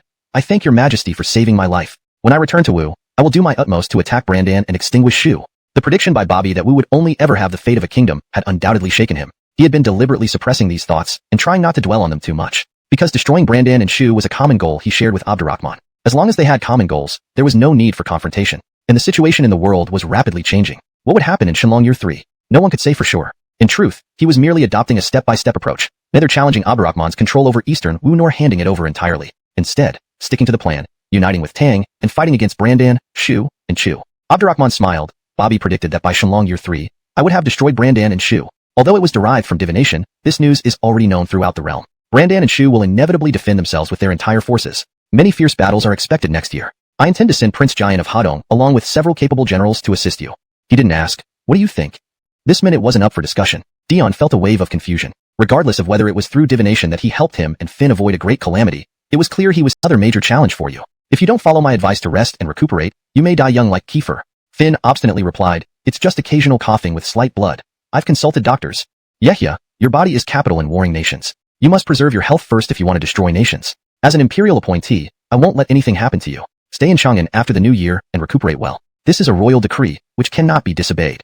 Abdurrahman combined kindness with authority. Of course, once you recover, I will also give you the chance to destroy nations. As for whether it would be Brandan and Shu, it would still be his call. Either way, attacking the Western Turks would be on the agenda after the new year. Finn wanted to speak more but found himself with nothing left to say. He looked at Dion with a troubled face. Dion was also at a loss and could only accept, then stay in Chang'an and get better quickly, so you can assist me and Prince Hadong when we attack Brandan and Shu. Abdurrahman smiled benevolently. Restoring your health can't be rushed. Otherwise, you might lose all progress. I see how eager you are to attack Brandan and Shu. In that case, I will also send Orlando and Gil Gongjin with Nathaniel. They are renowned generals. With them stationed in Eastern Wu, it shouldn't matter if Gongjin can't return. Roof, one must bow their head. After returning to Wu, he would reassess. No way was he going to willingly hand over the foundation built by 3 generations of sons. Good, good, good. Abdurrahman raised his wine cup. Today we drink until we fall. The 3rd day of the new year. Dion departed. Finn escorted him outside the city. Lord and Minister held hands, tears falling. Balder and Xander stood woodenly beside them. Geordie had been taken for rigorous training on the 2nd day, and wouldn't be seen anytime soon. Nathaniel glanced at Orlando and Gil Gongjin behind him, then at Chang'an, shedding tears of emotion. Being of the same illustrious lineage, Carmine had long entered the cabinet and achieved numerous feats. His performance lagged behind recently. Finally, his chance had come. If he proceeded cautiously, this departure could help Tang swallow 4 kingdoms. Brandan, Shu, Wu, and Chu. 4 kingdoms. Facing such glory, even Carmine would be envious. In the palace, at Watch the Sky Pavilion, Abdurrahman stood with his hands clasped behind him, gazing out at the city and saying, how deep their bond is ruler and minister. Suddenly, I feel quite unscrupulous. Unkit dared not comment, merely bowing, Your Majesty, old slave received an urgent message. It says that since learning of Bobby's divination, Abram always brings Kiefer with him, even sleeping in the same bed. What? Perceived by Dion and Finn are now clear. He doesn't need divination. He merely reapplied old tactics, deducing based on historical trends and intelligence gathered in this era. Simultaneously, he extended this deduction into simulation. This kind of simulation is completely within his control. For example, Finn's one-way trip. If Abdurrahman hadn't let him go, how could Finn have left Chang'an? Another case is his new goal of unifying Brandan and Shu in the Divine Dragon's 3rd year, a goal he aims to achieve. With Tang Dynasty's current national strength, subjugating Brandan and Shu isn't hard. In essence, he is utilizing this method to secretly enhance Keisha's reputation and prepare her for the role of Holy Lady of Tang, all while strengthening control over Eastern Wu and undermining the morale of Brandan and Shu troops. Eastern Wu's officials are fierce like tigers, with Dion and Finn being dragons among men. Conventional methods such as kindness and authority won't easily bend them. This unconventional method leveraging heavenly secrets, though seemingly absurd, works well in this era, especially among commoners. Whether Wu's officials believe in the destiny of Wu as mere princely territory is less important. If the Wu people believe it, he can exploit it further by eradicating plagues and conquering Brandan and Shu, ultimately making Dion and Finn hand over Eastern Wu regardless of their willingness.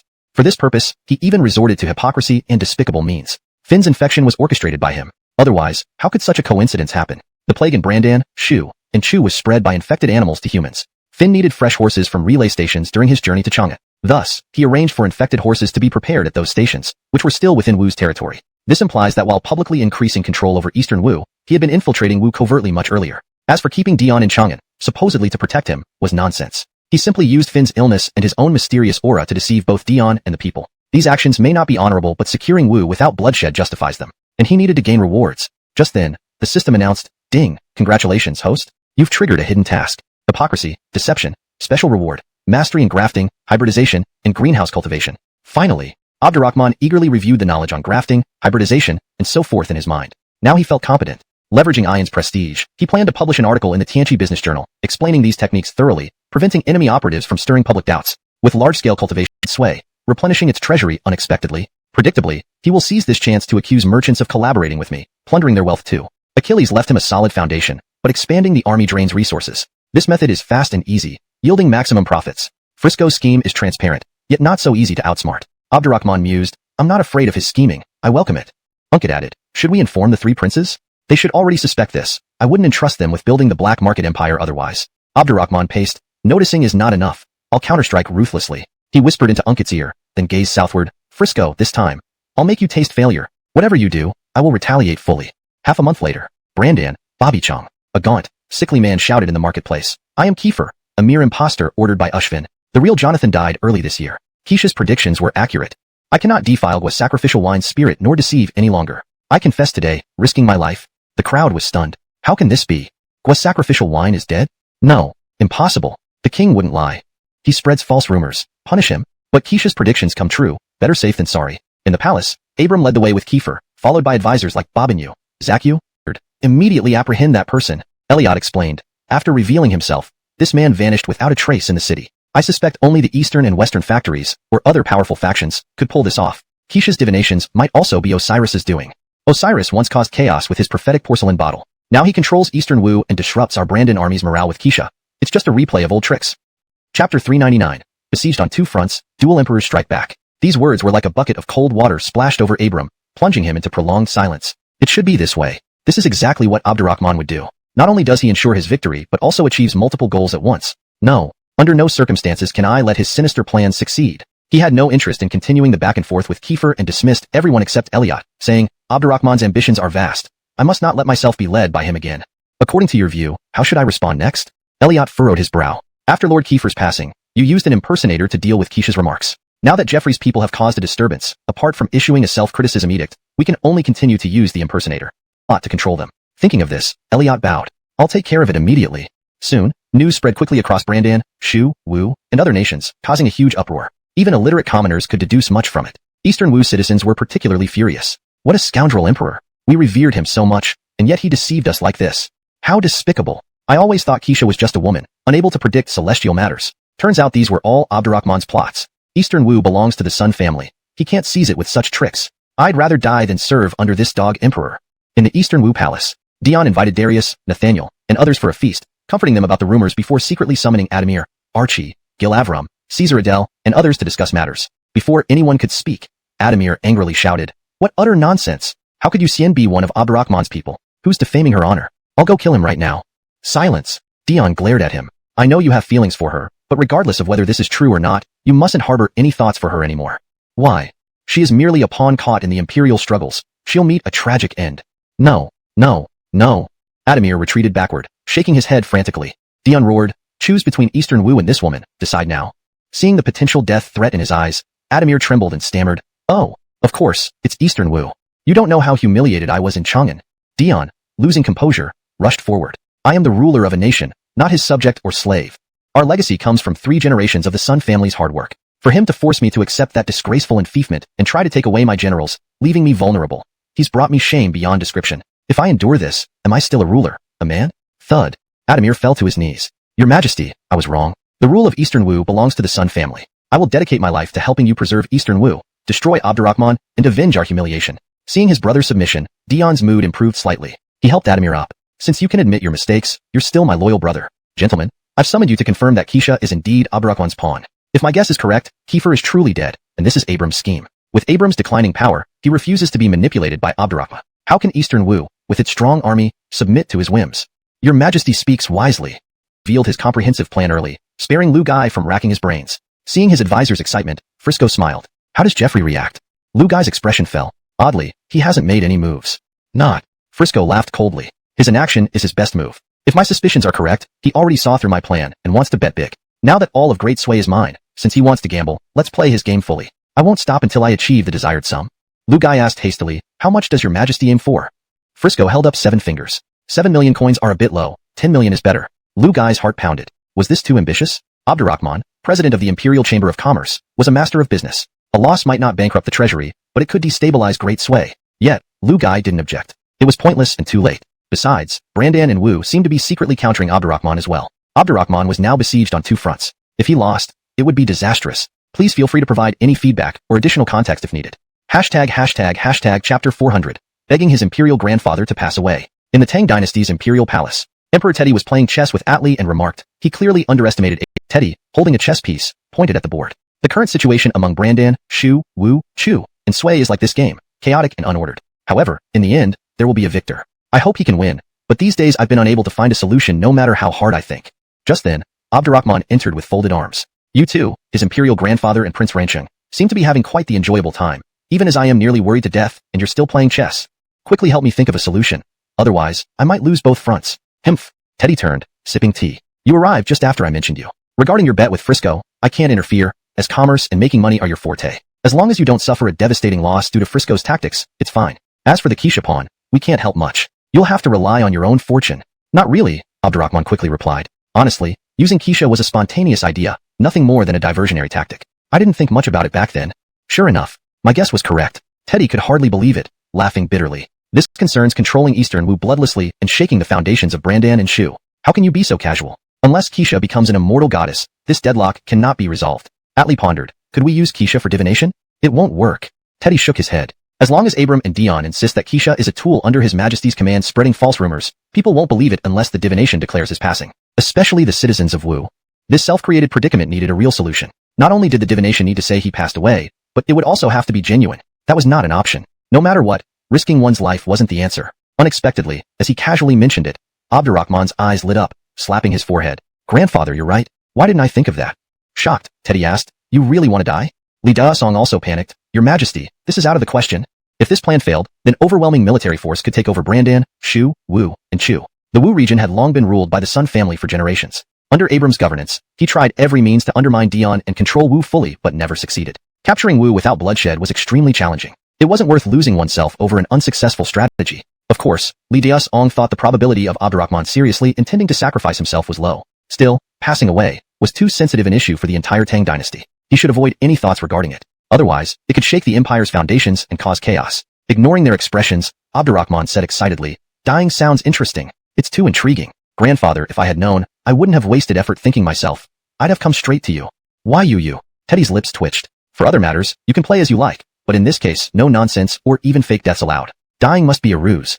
Abdurrahman grinned, stepping forward. But not me. It would be better if his imperial grandfather could die once. What do you think? Make me die.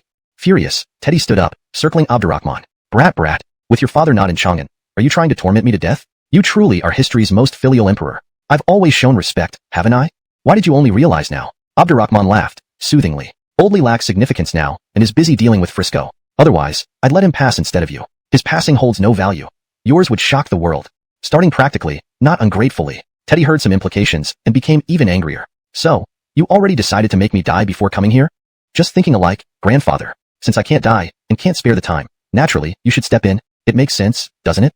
Makes perfect sense. Almost enraged to death, Teddy listened. Abdurrahman continued reassuringly. Don't be angry, grandfather. I've chosen a feng shui rich site for your mausoleum, designed by Brandan and Bond, to be called Xianling. Stunned, Teddy thought he was being forced to actually die. Despondent, he pleaded, grant me death directly. I can't bear seeing you, my wonderful grandson. Patiently coaxing, Abdurrahman said, dying will be a ruse. How could I let you pass? But building a mausoleum fits a founding emperor, and I'll fund it until you're satisfied. Self-funding? A barely noticeable smile appeared on Teddy's lips, mimicking Abdurrahman's tone. Your heart must be black if you want me buried alive in a tomb. You and the empresses will still reside in the palace, and I'll ensure renovations for your comfort. Also self-funded? Naturally. And I'll send more beauties to serve you properly. Teddy looked at him coldly, not responding. Enough talk. Abdurrahman revealed his hand. Or I'll arrange for 3 kings to die simultaneously, creating a huge impact. But not as effective, Teddy countered. Letting me die makes you pay more. Abdurrahman rubbed his forehead. All expenses in your palace will be mine. That's what I wanted to hear. Also, how long will you stay retired? Forever dead? Forever dead? Ha ha ha. Hashtag chapter 400. Begging his imperial grandfather to pass away, continued. Abdurrahman couldn't hold it in any longer and burst into laughter, gazing up at the sky. You know my methods better than anyone. It's just a temporary inconvenience for you. There's no need for it to be permanent. Phew. Teddy exhaled heavily. This is for the best. Henceforth, I can finally enjoy my twilight years without worrying about you or handling state affairs. Yes, you just need to be ready to rise from the dead when necessary. Everything else, I will arrange perfectly. Little scoundrel. The soon-to-be deceased former emperor forgot his age as he chased after his grandson. Abdurrahman dodged while saying, I know this move seems unfilial and could invite divine retribution. So, I'll have Keisha predict in her divination that I will suffer an unexpected disaster. Teddy insisted on knowing every detail. What kind of disaster? Getting half killed by fish bones from eating carp? Abdurrahman's face darkened. Clearly, allowing citizens to eat carp had left a deep resentment in him. The first thing he thought of was this. To be honest, if my passing helps him destroy more nations, fake death, or even real death, I am willing. Atli hurriedly bowed. His Imperial Majesty is wise. Grandfather. Abdurrahman embraced him, saying, with your support, this empire is mine to keep. And don't worry. I will ensure your long life so you can witness the grandeur and prosperity unique to Tang. Furthermore, since we're discussing this much, I might as well share a little more. If it were only about Brandan, Shu, and Wu, I wouldn't go this far. Teddy loved hearing these words most. Gripping his hand tightly, he eagerly asked, what do you mean? Sway. Abdurrahman's words were sharp. From what I've seen, Frisco wants to play big. I'm confident I can use this situation to control Eastern Wu, annex Brandan and Shu, and throw Sway into chaos. When that happens, even if Frisco has 1,000,000 troops, they won't amount to much. Good. Teddy laughed heartily. I knew you would surprise me again. You've never disappointed me. Atli forced a grin. During the chess game, he wasn't saying that at all. It was a sentiment born from despair turning to hope. But it must be admitted, the Emperor excelled at laying grand plans. His vision seemed to transcend any single nation or city. Initially, he thought the Sway and the states of Brandan, Shu, and Wu were separate games. Now, it was clear they were interconnected. The Emperor had likely death to prove Bobby Yuxian wasn't his spy. If Bobby Yuxian's prophecy came true, it would send shockwaves through Tang. Citizens of Brandan, Shu, Chu, and Sway hoped it would come true. Tang citizens were deeply worried. Teddy and Abdurrahman were the two pillars supporting the empire. If one died and the other suffered calamity, Tang would face unprecedented crisis. When Dion heard the news, he was incredulous. How can this be? Gil Avram was equally bewildered. Could Bobby Yuxian not be allied with the Jeffrey? But this undermines our secret plans. If the prophecy comes true, Eastern Wu citizens might lose faith in them. He left the rest unsaid. Because it was their worst fear, something they least wanted to happen. Whatever sentiments people had, whether sympathy or gratitude for eradicating plagues, it was detrimental to their rulers. Dion clenched his fists. Don't panic. Let me think. Just give me a moment. In the Brandan kingdom, Abram was stunned too. No matter how eccentric Abdurrahman is, he wouldn't harm his beloved grandfather. It seems our judgment was wrong. If the prophecy comes true, Bobby Yuxian will be revered as a divine seer. Before he finished, a eunuch rushed in, crawling and panting. Your Majesty, something terrible has happened. Minister Gua jumped into a well and killed himself. Chapter 401. A pot of worldly stew. If what he felt just now was anxiety, then Abram's present state could be described as utter bewilderment. The false Kiefer was too important to him, especially at this critical juncture, was an imposter. Even so, he only found out after the news had spread, and the false Kiefer's body was still lying beside the well. What did this mean? Either there was a mole in the palace, or Jeffrey's people had done this secretly. Based on his experience, the latter seemed more likely. Abram also realized this, his face turning deathly pale as he gritted his teeth and said, investigate thoroughly, dig up every inch of ground if you must, but find out what happened. Yes, sir. Damon shuddered and asked, open investigation or covert? This was crucial. If they conducted an open investigation, continuing to use someone to impersonate Kiefer to counter Bobby Clan's prediction about Emperor Abdurrahman would no longer be feasible. His authority would inevitably be undermined. If they conducted a covert investigation, once Teddy really passed away and Abdurrahman faced misfortune, whether the death of the false Kiefer was caused by Abdurrahman's men or not, Bobby Clan's reputation would soar. Then he would face even greater pressure, not just in a precarious position but completely exposed to public scrutiny and criticism. Sometimes, these acts of deception, once chosen, became irreversible. Unable to expose Abdurrahman's lie, he risked having his own lie exposed. Abram understood the gravity of the situation. Furrowing his brow, he said, conduct it covertly. At this point, after discussing with his ministers and determining that Teddy's temple name would be Gaozu and posthumous title Taiwu Emperor, he ordered over 1,000,000 civilians to build the Xianling Mausoleum and halted court sessions for half a year. Over 2 months later, Abdurrahman was hit by debris from Wangtian Pavilion and became comatose. Until the day Teddy's spirit was moved to the Xianling Mausoleum, he remained wrapped in white bandages, lying on a dragon sedan chair to pay respects. Not just the Tang citizens but all citizens of the realm were stunned. It had come true. Everything came true. Bobby Clan truly was a divine woman. However, her life was likely in danger. As expected, enraged Abdurrahman first punished the East and West factories for failing to capture Bobby Clan, then offered a bounty of 10 million guan to catch her. Whether alive or dead, anyone who captured her anywhere in the world would receive 10 million guan. This greatly motivated the populace. Regardless of age or gender, everyone joined the hunt for Bobby Clan. Yet, even in such circumstances, no one managed to capture her. This solidified the belief among the people that she was indeed a goddess incarnate. Additionally, many who closely followed political developments noted that after Teddy's death and Abdurrahman's injury, Prince Artemio of Brandan, Prince Amadeus of Bart, and Prince Teddy G of Qi reappeared in Chang'an and became increasingly active. The beef tripe, enjoying it while explaining, given my understanding of Chow, regardless of whether the people believe Bobby Clan or question him, he will announce Kiefer's death due to illness and arrange an elaborate funeral. On the other hand, Dion, now that the plague has mostly subsided and Bobby Clan is no longer seen as my pawn, Eastern Wu citizens' loyalty to Tang has increased. He is truly hanging in the air, finding it hard to act unless attacking Brandan and Shu. Once he attacks, it will involve troop movements and generals, giving Nathaniel, Orlando, Gil Gongjin, and others opportunities to shine, which plays right into my hands. Delicious. Teddy G mimicked him, putting a piece of beef tripe in his mouth. This way, Eastern Wu is practically ours, and Dion can hardly cause any storms. And making us seem to vie for the throne is probably for him and Frisco to see? Abdurrahman sipped some wine, Tang's unstable power benefits him in establishing authority. Expanding territory after the plague is the fastest way to gain authority. I am enticing him to attack Brandan and Shu. As for Frisco, while you focus on seizing power in Chang'an, he won't suspect your secret control over the entire underworld against him. This allows us to play bigger games. Chapter 402. 3 Generations Clearing Misunderstandings. Amadeus was fully engrossed in eating hot pot, seemingly harboring a buildup of anger from Amador's death. He did not even glance at this unfilial son once, by me, and will yield the most efficiency. Artemio nodded. The Sun family has governed Donghua for 3 generations. Even if Kishashi says Donghua has only a princely fate, Dion won't easily hand over Donghua. If you appear at the right moment during the battle, it can awe the hearts of the people and conquer Brandan, Shu, and Wu simultaneously. A brilliant strategy. Abdurrahman laughed heartily. Brandan, Shu, Wu? No. I want 4 kingdoms, including Chu. This statement further invigorated Artemio, Amadeus, and Teddy. They spontaneously raised their wine cups in unison. To your majesty's success. Abdurrahman also raised his cup. May you profit wildly from Frisco. But don't you think I have passed away? Am I not sitting here as alive as ever, yet unseen by you? As they were about to finish their drinks, a voice filled with laughter echoed. The 4 looked at Teddy, all displaying awkward smiles. Ha ha ha. Ha ha ha. Ha ha ha. Teddy stroked his beard and laughed joyfully. He had never felt so close with these 3 generations before. He sensed a significant change in the attitude of the 3 princes toward Abdurrahman. If Abdurrahman offered them the throne now, they probably wouldn't accept it. With unity among father and sons, they could achieve anything. How much more powerful would it be among grandparents and grandchildren? With the strength of Tang today, as long as they work together, they could destroy several more countries this year. He raised his cup. Count me in. Let's drink 3 cups in a row. The obedient descendants replied in unison, it's better if you drink less. Teddy frowned. Are you making me give up alcohol? They replied in chorus, we're urging you to moderate your drinking. You little brats. Teddy raised his cup as if to pour its contents on them. When did they become so coordinated? Was it because he spent more time with the concubines after passing away out of boredom? Did it need to come to this? Abdurrahman smiled and tapped his wrist. Grandfather, calm down. I know you're still strong, but these things are best done gradually. Otherwise, soon enough, you'll be sighing at the sight of an ocean. Sighing at the sight of an ocean? Teddy drained his cup, pointed at him, and said, You're a devil, aren't you? I fear you. Fear, 1,000 sails pass by the stranded boat. 10,000 trees greet the sick tree with spring? After pondering, Teddy imagined lying on a sickbed while countless beauties stood before him unclothed, turning pale. He decided to no longer indulge himself. The 3 princes, after contemplating this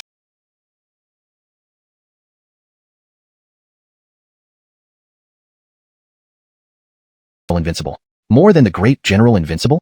Not only Teddy, but the 3 princes also looked curious. Everyone knew that Tang's cannons were city-crushing weapons, already making other nations tremble. Another godlike weapon would shock the world even more. Abdurrahman smiled. Soon, I will equip the Divine Mechanism Core with it, and upgrade it to the Divine Mechanism Army. Then you'll know.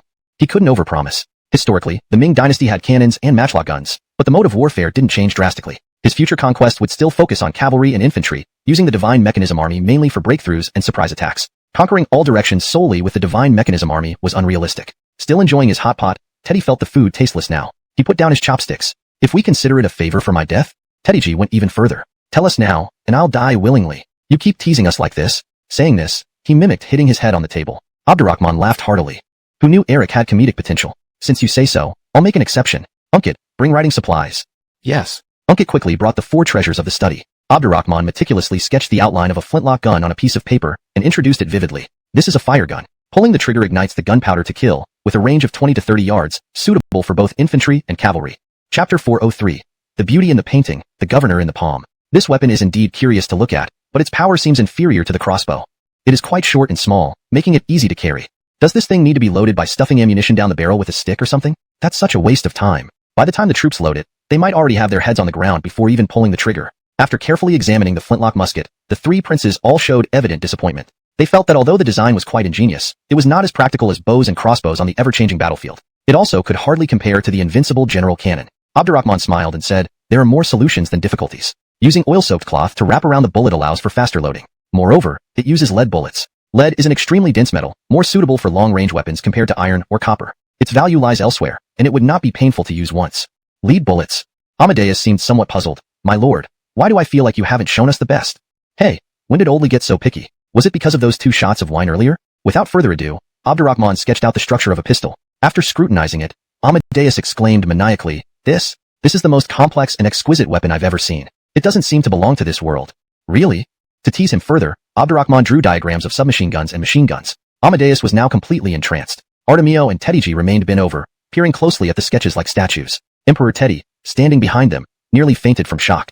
These were truly divine weapons. If created, they would mow down countless enemies. Not even gods could withstand them. Create these. With these, unifying the world would be no problem. Rarely had Amadeus grabbed Abdurrahman's hand and said, "Your Majesty, why not create them? With these, our troops will be invincible." Boldly, take things one step at a time, Abdurrahman smiled gently. "Do you think the current level of our armory can produce such complex weaponry?" Lost in thought, Amadeus shook his head. Teddy G hastily interjected, "Start simple, then move to harder tasks. The musket is already incredible. Let's start with that, and we can gradually work on the others." "The others might not be necessary." Abdurrahman chuckled inwardly. "Let's just enjoy Hot Pot. It has everything." Teddy G replied, "And wine too. Let's not stop until we're thoroughly drunk."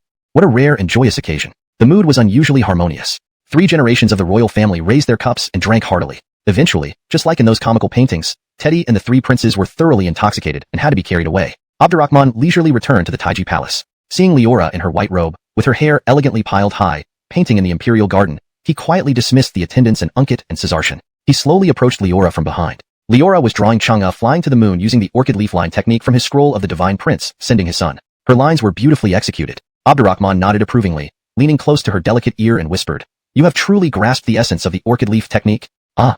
Leora, deeply concentrated, was startled by the voice and jumped up. Losing her balance, she began to fall toward the easel. Reacting swiftly, Abdurrahman caught her waist and pulled her into his embrace. "Don't be afraid, it's me. Your Majesty." Leora looked up at Abdurrahman, her cheeks flushing to her neck. Despite entering the palace early, she rarely had such intimate moments with him. Feeling his strong chest and the alcohol on his breath, her heart raced, her voice trembling. "I have been disrespectful, Your Majesty. I now understand the essence of the orchid leaf technique." "Don't be modest." Abdurrahman patted her hand affectionately. "You inherited the Connor family's artistic talent and have already drawn well. We'll leave it here today. If you have future questions, come to me anytime. I've had too much wine and need a hot bath." Without hesitation, Leora hugged him. "Your Majesty, allow me to assist you." "Really?" Realizing his concubine had grown, Abdurrahman paused. He lifted her chin, looking into her bright, star-like eyes. "Do you know what assisting me means? You might have to endure much more." "Endure much more?" Leora furrowed her brow, thinking he meant bathing together. While nervous, she knew this day would come. Nodding firmly, she decided to embrace it. "Seems I'll be worse than a beast tonight." Looking at her youthful face and perfect figure, Abdurrahman stood up, resting his arm on her shoulder. "In that case, help me back to the sleeping chamber." Supporting him into the chamber, she prepared the bathwater, then nervously undressed him, gently washing him. A while later, Abdurrahman turned to her. "Join me, otherwise the water will cool." "Okay." Leora lowered her head as she undressed. When she was down to just her undergarments, she suddenly realized that Abdurrahman had been watching her the entire time. She blushed and turned around hastily, saying, "Let the maids replace it. I'm a bit nervous. Just like when I taught you to paint closely, relax your mind and body, surrender yourself to me completely. I will take good care of you." The candlelight flickered like fire, and the bed curtains swayed like waves. Whether on the bed, in the tub, or on the dressing table, Abdurrahman handled her with great care, like examining a precious jade, ensuring not to hurt her in any way. It wasn't until the next day, after they had truly come to know each other, that he let himself go, teaching Leora some secret techniques. He had also taught these techniques to Yasmin, Gabby, and others, and he could not show favoritism. After 5 or 6 days, while Leora rested and recovered, Abdurrahman continued his campaigns. Unfortunately, he had to leave Chang'an again soon. He needed to make the most of his time with the empresses, both physically and emotionally. On the 8th of the 5th month, he summoned Finn. After some rest and treatment, Finn's health was no longer a concern. With urgency, Finn spoke, "Your Majesty, I heard that our lord started attacking Brandan and Shu over half a month ago. Gongjin requests permission to return to Wu to assist." No. Abdurrahman firmly refused. "Brandan and Shu are already on the verge of defeat, but there is an even more crucial task for you here. Do you know about Babi Rengue and the Babi family army stationed at the western Turkic border? I have decided to ally with the Babi and Chanchuo Amulate to eliminate the western Turks. I specifically dispatched you and Avon to lead 8,000 divine riders to aid them. We must conquer the western Turks before winter arrives." Hearing this, Finn froze. To attack the western Turks? That was in the opposite direction of Wu. Clearly, Abdurrahman never intended to send him back to Wu. This was undoubtedly a blow to him, but staying in Chang'an indefinitely would be worse. As long as he left Chang'an, he still had opportunities. So, he took a deep breath and said solemnly, "Thank you for trusting me, Your Majesty. I am willing to go." "I knew you would agree." Abdurrahman strode up to him and patted his shoulder. "I've secretly recalled Avon to Chang'an. Choose your departure date and set off. I'll wait here for your triumphant return." Leaving Finn behind not only removed a capable aide from Dion, but also utilized Finn's talents for Tang's expansion. Abdurrahman knew Finn had other thoughts about heading west. However, Avon, experienced through battles, was skilled in managing soldiers and commanders alike. Babi Rengue was also a seasoned leader. Combined with the elite Babi family army and the divine riders, Finn would find it challenging to act insubordinately under their watchful eyes. Endo recaptured 2 states from Brandan and several counties from Shu, and Renee conquered a state from Brandan. Abdurrahman remained focused on the movements of the Great Chu and Great Ming, deeming it not yet time for him to appear. He had to check on the future Holy Maiden of Tang. Everyone thought he hadn't captured her yet, but he had to do so personally.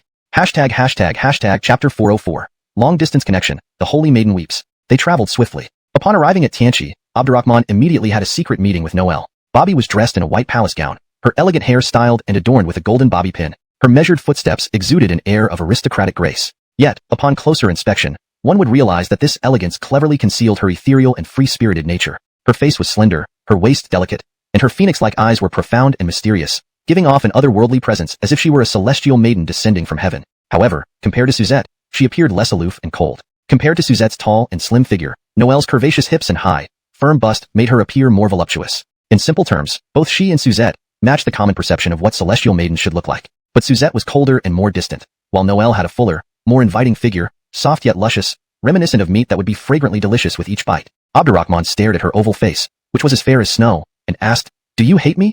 After making a polite bow, Noelle shook her head. "On the contrary, I am very grateful to your majesty." Her voice was melodious and enchanting, crisp yet ethereal. It seemed addictive to listen to. Whether in his past life or present one, she was likely the most pleasant-sounding woman Abdurrahman had ever met. Abdurrahman took 2 steps toward her, grabbed her delicate, smooth hand, and led her forward casually, saying, "Why are you grateful? Tell me." Noelle was startled by this unexpected gesture and felt her entire body tremble. Yet she did not pull away but followed him naturally, as though they had known each other for a long time. She wasn't a promiscuous woman and always yearned for genuine affection. The notion of being a counterbalance had weighed heavily on her heart, suffocating her at times. Abdurrahman undoubtedly knew about her past. Despite being the supreme emperor, he held her hand without hesitation, and her gratitude overshadowed everything. Moreover, all the efforts he had made around her recently had made her admire him deeply. He dared defy the world, and yet cared for the people under his rule. This emperor was like a flicker of light in a dark and chaotic era, offering hope and optimism. Previously, she believed that through fortune, I can openly say that whether it's the reincarnation of Yuanshi Tianzuan, Jinwu Emperor, or you as the future holy maiden of Tang Dynasty, all serve this purpose. Noelle looked at him with tear-filled eyes, almost dazed. She hadn't expected the Emperor of Tang to be so frank. This was treating her as one of his own. Everything felt dreamlike to her. He truly had the power to create deities. Or more accurately, he was the god of this world. Anyone could undergo transformation under his hands if he willed it. No wonder his fate was so elusive and inscrutable. Seeing her staring at him, Abdurrahman tilted his head and asked, "Done crying?" Noelle quickly wiped her tears. "Though your majesty protects me, I must also be strong, because..." She bit her strawberry red lips. "I do not want to disappoint your majesty, nor do I want to let down the people of Tang. It seems I haven't misjudged you." Abdurrahman continued walking with her. "Is there anything else you wish to ask?" Noelle shook her head slightly, resembling a newlywed wife. "Then let's take a stroll." Bathed in warm sunlight, Abdurrahman and Noelle walked through corridors, over wooden bridges, and toward the garden, thoroughly enjoying themselves. Their fingers eventually intertwined tightly. Ultimately, it was Noelle who reluctantly broke the tranquility. It couldn't be helped. If she didn't break the moment, she feared she wouldn't know how to walk anymore. With a flushed face, she softly asked, "Your Majesty, I heard Abram has suffered continuous defeats, and Hemlock is also at a disadvantage. When do you plan to intervene?" Abdurrahman chuckled. "When Innocent and Gavin mobilize fully, I received secret reports that they're deploying large troops to assist Brandan and Shu, and Cesares is sending reinforcements via sea routes. I may leave at any moment." "At any moment?" Noelle muttered somewhat disappointedly, then smiled warmly. "I believe your majesty will surely triumph and vanquish Brandan and Shu. Do you not want to divine for me? Your strategies are beyond prediction. Even divination would be futile." "Ha ha ha." Abdurrahman laughed heartily, just as Unkit approached quickly. "Your majesty, the Ming army and Chu army have entered Brandan and Shu territory ahead of schedule. It's time to move." Abdurrahman looked at Noelle. "I regret not having spent enough time with you. Once I return victorious, I'll take you on a tour of this palace." Noelle gazed lovingly at him. "I will wait for your majesty. Study well under the 2 imperial masters. When I return, I will test you." "Sure." Noelle agreed with a radiant smile, watching as Abdurrahman left with Unkit. The depth and mystery in her eyes gave way to the flowers surrounding her, creating a breathtaking scene with bees and butterflies fluttering amidst them. After leaving Tianqi, Abdurrahman headed straight for Lucheng, a city named for its numerous willow trees, less than 300 miles from Babichang. The season was perfect for lush willows swaying in the breeze. Abdurrahman gathered everyone under the willows for a meeting. After over a month of territorial conquests, Renee had captured Lucheng but faced formidable opposition from Adriel and Damon, sent by Abram. Adriel excelled in command, and Damon was fiercely brave, making them challenging opponents. Later, Annalise, Kayla, Shoshana, and others, who had been assisting in pacifying the area, were ordered to join forces, and only after their combined attack did they gain the upper hand. However, their advantage was still not clear-cut. Chapter 405. Within 100 li of Babichang, Abram's bottom line. Abdurrahman stood with his hands behind his back, gazing at the map. "It appears Abram has already guessed that I would attack Babichang from west to east with heavy forces. Therefore, he has deployed substantial troops in this area. If my assumptions are correct, he currently doesn't have many forces to deal with the Wu army. Innocent likely conspired with him and might send troops to strike Wu from the rear. The Great Ming forces could also be involved." Renee hastily replied, "Your Majesty, judging by their actions, it seems increasingly probable that they will join forces to annihilate Wu. Currently, Hemlock has assigned Max and Gil Fei to lead the troops against Wu. Brandan, Shu, Chu, and Ming. They may well use Adriel's and Damon's armies to contain us, then gather their combined strengths to obliterate Wu right under our noses. The Brandan kingdom lures the enemy. Chu and Ming advance north. Shu attacks from the flanks. Given Wu's scattered forces, if we don't intervene, Wu will soon be eradicated. Once Wu is destroyed, it will significantly boost the morale of the Four Kingdoms troops while severely demoralizing the Tang forces. They're playing a brilliant game of strategy, but soon, they will realize that I have been secretly countering the Chu and Ming forces. Firstly, I ordered Jason, Erwin, Pierre, Augustine, and others stationed east of Jiangong to continue advancing eastward into the Great Ming territory. This will tie down some of the Ming forces. Secondly, I instructed Zenon and Aelbert to lead the Lu family army and the Black Mountain army in a fierce assault on southern Nanzhou. They have been holding their strength for a long time. Now it's time to unleash their full potential. Lastly, I commanded Crawford to lead the Tang Navy south along the coast, not only to stop Han from transporting more troops to Shu via sea routes, but also to engage the Ming Navy and choose an opportune moment to land on the Ming coastline, further constraining the necessary. To ensure safety, the Shangtang army entered the 10,000 Great Mountains, supporting Caden and Amon while being ready to reinforce the 3 elite corps against Bart, Han, and Sui or come to Tianqi's aid as needed. In Abdurrahman's mind, these were mobile forces. The Li family army, meanwhile, has been recuperating and training south of Tianqi, within 80 li. Additionally, 10,000 Bobby family troops are stationed at the Chu border. If any kingdom wants to launch a surprise attack on Tianqi, they must first pass through Bill's defenses. Under such design, Tianqi is heavily protected. Capturing Tianqi would be nearly impossible. Even approaching it is difficult. He explained his arrangements again, saying, speed is crucial. Both sides will prioritize speed and troop movements. The faster we approach Bobbychang, the more likely we'll throw Brandan into chaos. Pass the order. Tonight at midnight, the entire army will march east and press hard. I will personally command the operation. Yes, Your Majesty. Upon receiving orders, the generals hurried to make arrangements. That night, just after midnight, under moonlight, amidst sporadic cannon fire, over 200,000 Tang soldiers emerged like dark phantoms, revealing their ferocity. They captured 2 nearby counties close to Luqing and swiftly seized Hanyuan to retreat to preserve his troops' morale. Taking advantage, the Tang army advanced another 50 li. Eliot arrived with Abram's confidential letter. Our lord knows the current situation is dire. He's setting up defensive lines 100 li east of Bobbychang. Generals, hold off the Tang forces as long as possible without suffering a rout. Retreat to the 100 li defense line when you can no longer hold. This safeguarded the bigger picture while drawing the line. Adriel nodded. Understood. How are the battles in the northeast of Brandan? Eliot frowned. Not promising. The Lu family army and Black Mountain army seem to have been holding back until now. The allied forces of Brandan, Chu, and Ming have been pushed back repeatedly. Also, General Bobby who died in battle recently. Bobby Huang died? Adriel was momentarily stunned, then roared angrily, this time, we must capture Tianqi, destroy Tang, and avenge Bobby who by slaying that bandit emperor. Eliot looked towards Chu. If the Western Chu overlord follows the plan, Wu will be ours. Even if we can't take Tianqi, it will cripple Abdurrahman significantly. Based on the collective wisdom of the strategists, Tianqi can be taken. But he preferred caution, avoiding definite statements. Moreover, capturing Tianqi isn't as important as forcing Abdurrahman to strategic contraction. With multiple Tang forces attacking Brandan territory, the threat to Brandan is enormous. Chapter 406, The Soaring Dragon in the Sky, The Earthbound Chickens and Straw Dogs. In the Great Sui dynasty, Emperor Frisco was engaging passionately with his beauty on a silk couch when he heard that Lionel sought an audience. He shoved the beauty aside and commanded, admit him. The beauty, suspended mid-air as it were, looked at him resentfully and incredulously. Your Majesty, are you daring to complain? Frisco shot her a glare. Get out of my sight immediately.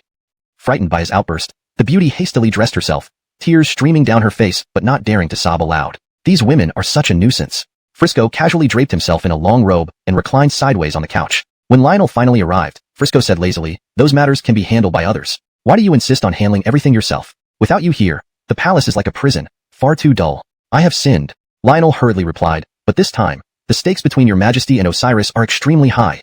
I dare not be negligent. You indeed prove your loyalty. Frisco pointed at the wine pot and asked, have you noticed anything unusual? Lionel quickly poured a cup of wine and respectfully handed it over, then held the wine pot beside the couch. Just as he was about to speak, Frisco patted the couch. Sit, join me for a drink. Yes, your Majesty.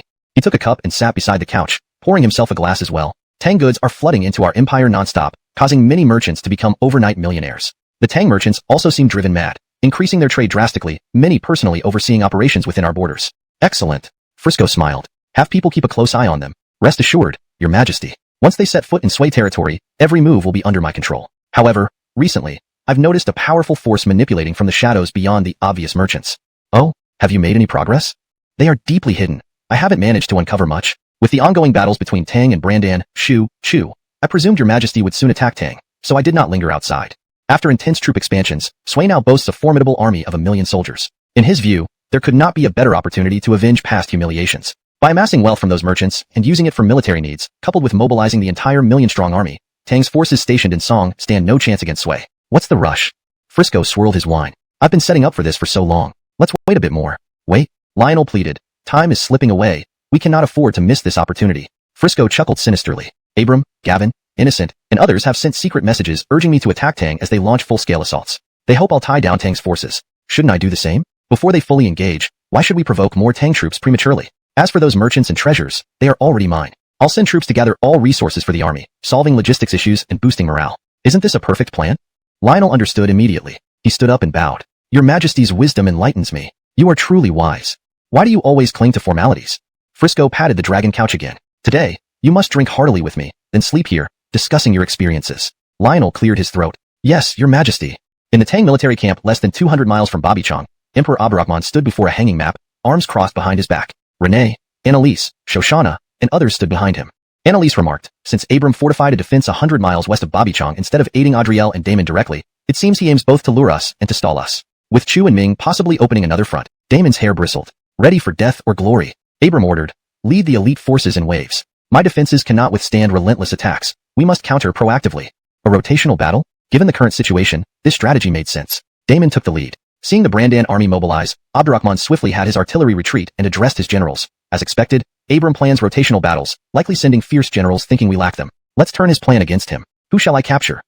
Renee cautioned. Be wary, Majesty. It might be a ploy to lure you out. If anything happens to you, our army? I know, Abdurrahman sniffed. I once beat Damon, Hyatt, and Jeffrey before Abram's eyes. This time, they will fare even worse, completely shattering Brandan's morale. Annalise offered, I will join you. Shoshana, Kayla, and Mariana eagerly volunteered. Abdurrahman laughed. You shall watch. Capturing Babichang decisively requires this maneuver. With that, he mounted his horse. Charge. A vanguard followed, charging toward Damon. Locking onto Damon, Abdurrahman ignored the thousands of soldiers between them and led the charge directly. As they neared, Damon felt his pores prickle with unease, tempted to flee. Yet his reason told him this round must be fought fiercely to maintain morale. Moreover, Abdurrahman's personal involvement created the greatest uncertainty for Tang. Killing or injuring him would crush Tang's morale and turn the tide. Thus, Abdurrahman became the symbol of morale boost. Translated while maintaining the paragraph structure and tone, he bellowed at the top of his lungs, Archers, all rush forward and shoot to kill Abdurrahman. Want to harm His Majesty? Ask our arrows and repeating crossbows if they agree first. The Tang archers were not to be underestimated. Moreover, they were equipped with repeating and wrist-mounted crossbows, making their arsenal even more formidable. Under their cover, Abdurrahman approached Damon and then shouted, Yellowbeard boy, are you so scared of being beaten by me that you just want to play hide and seek now? As a descendant of the Chow family, facing someone like me who is destined to destroy your Brandan dynasty, don't you wish to kill me with your own hands? Don't try to provoke me. Damon remained unmoved. Charge. Whoever kills him will be rewarded with 10,000 gold and ennobled as a king. Since you're hiding like a turtle in its shell, I'll break your shell, pull out your head, and have Ian chop it off with the doghead guillotine. Doghead guillotine. Damon was fuming but truly feared Abdurrahman. He remembered his father's warning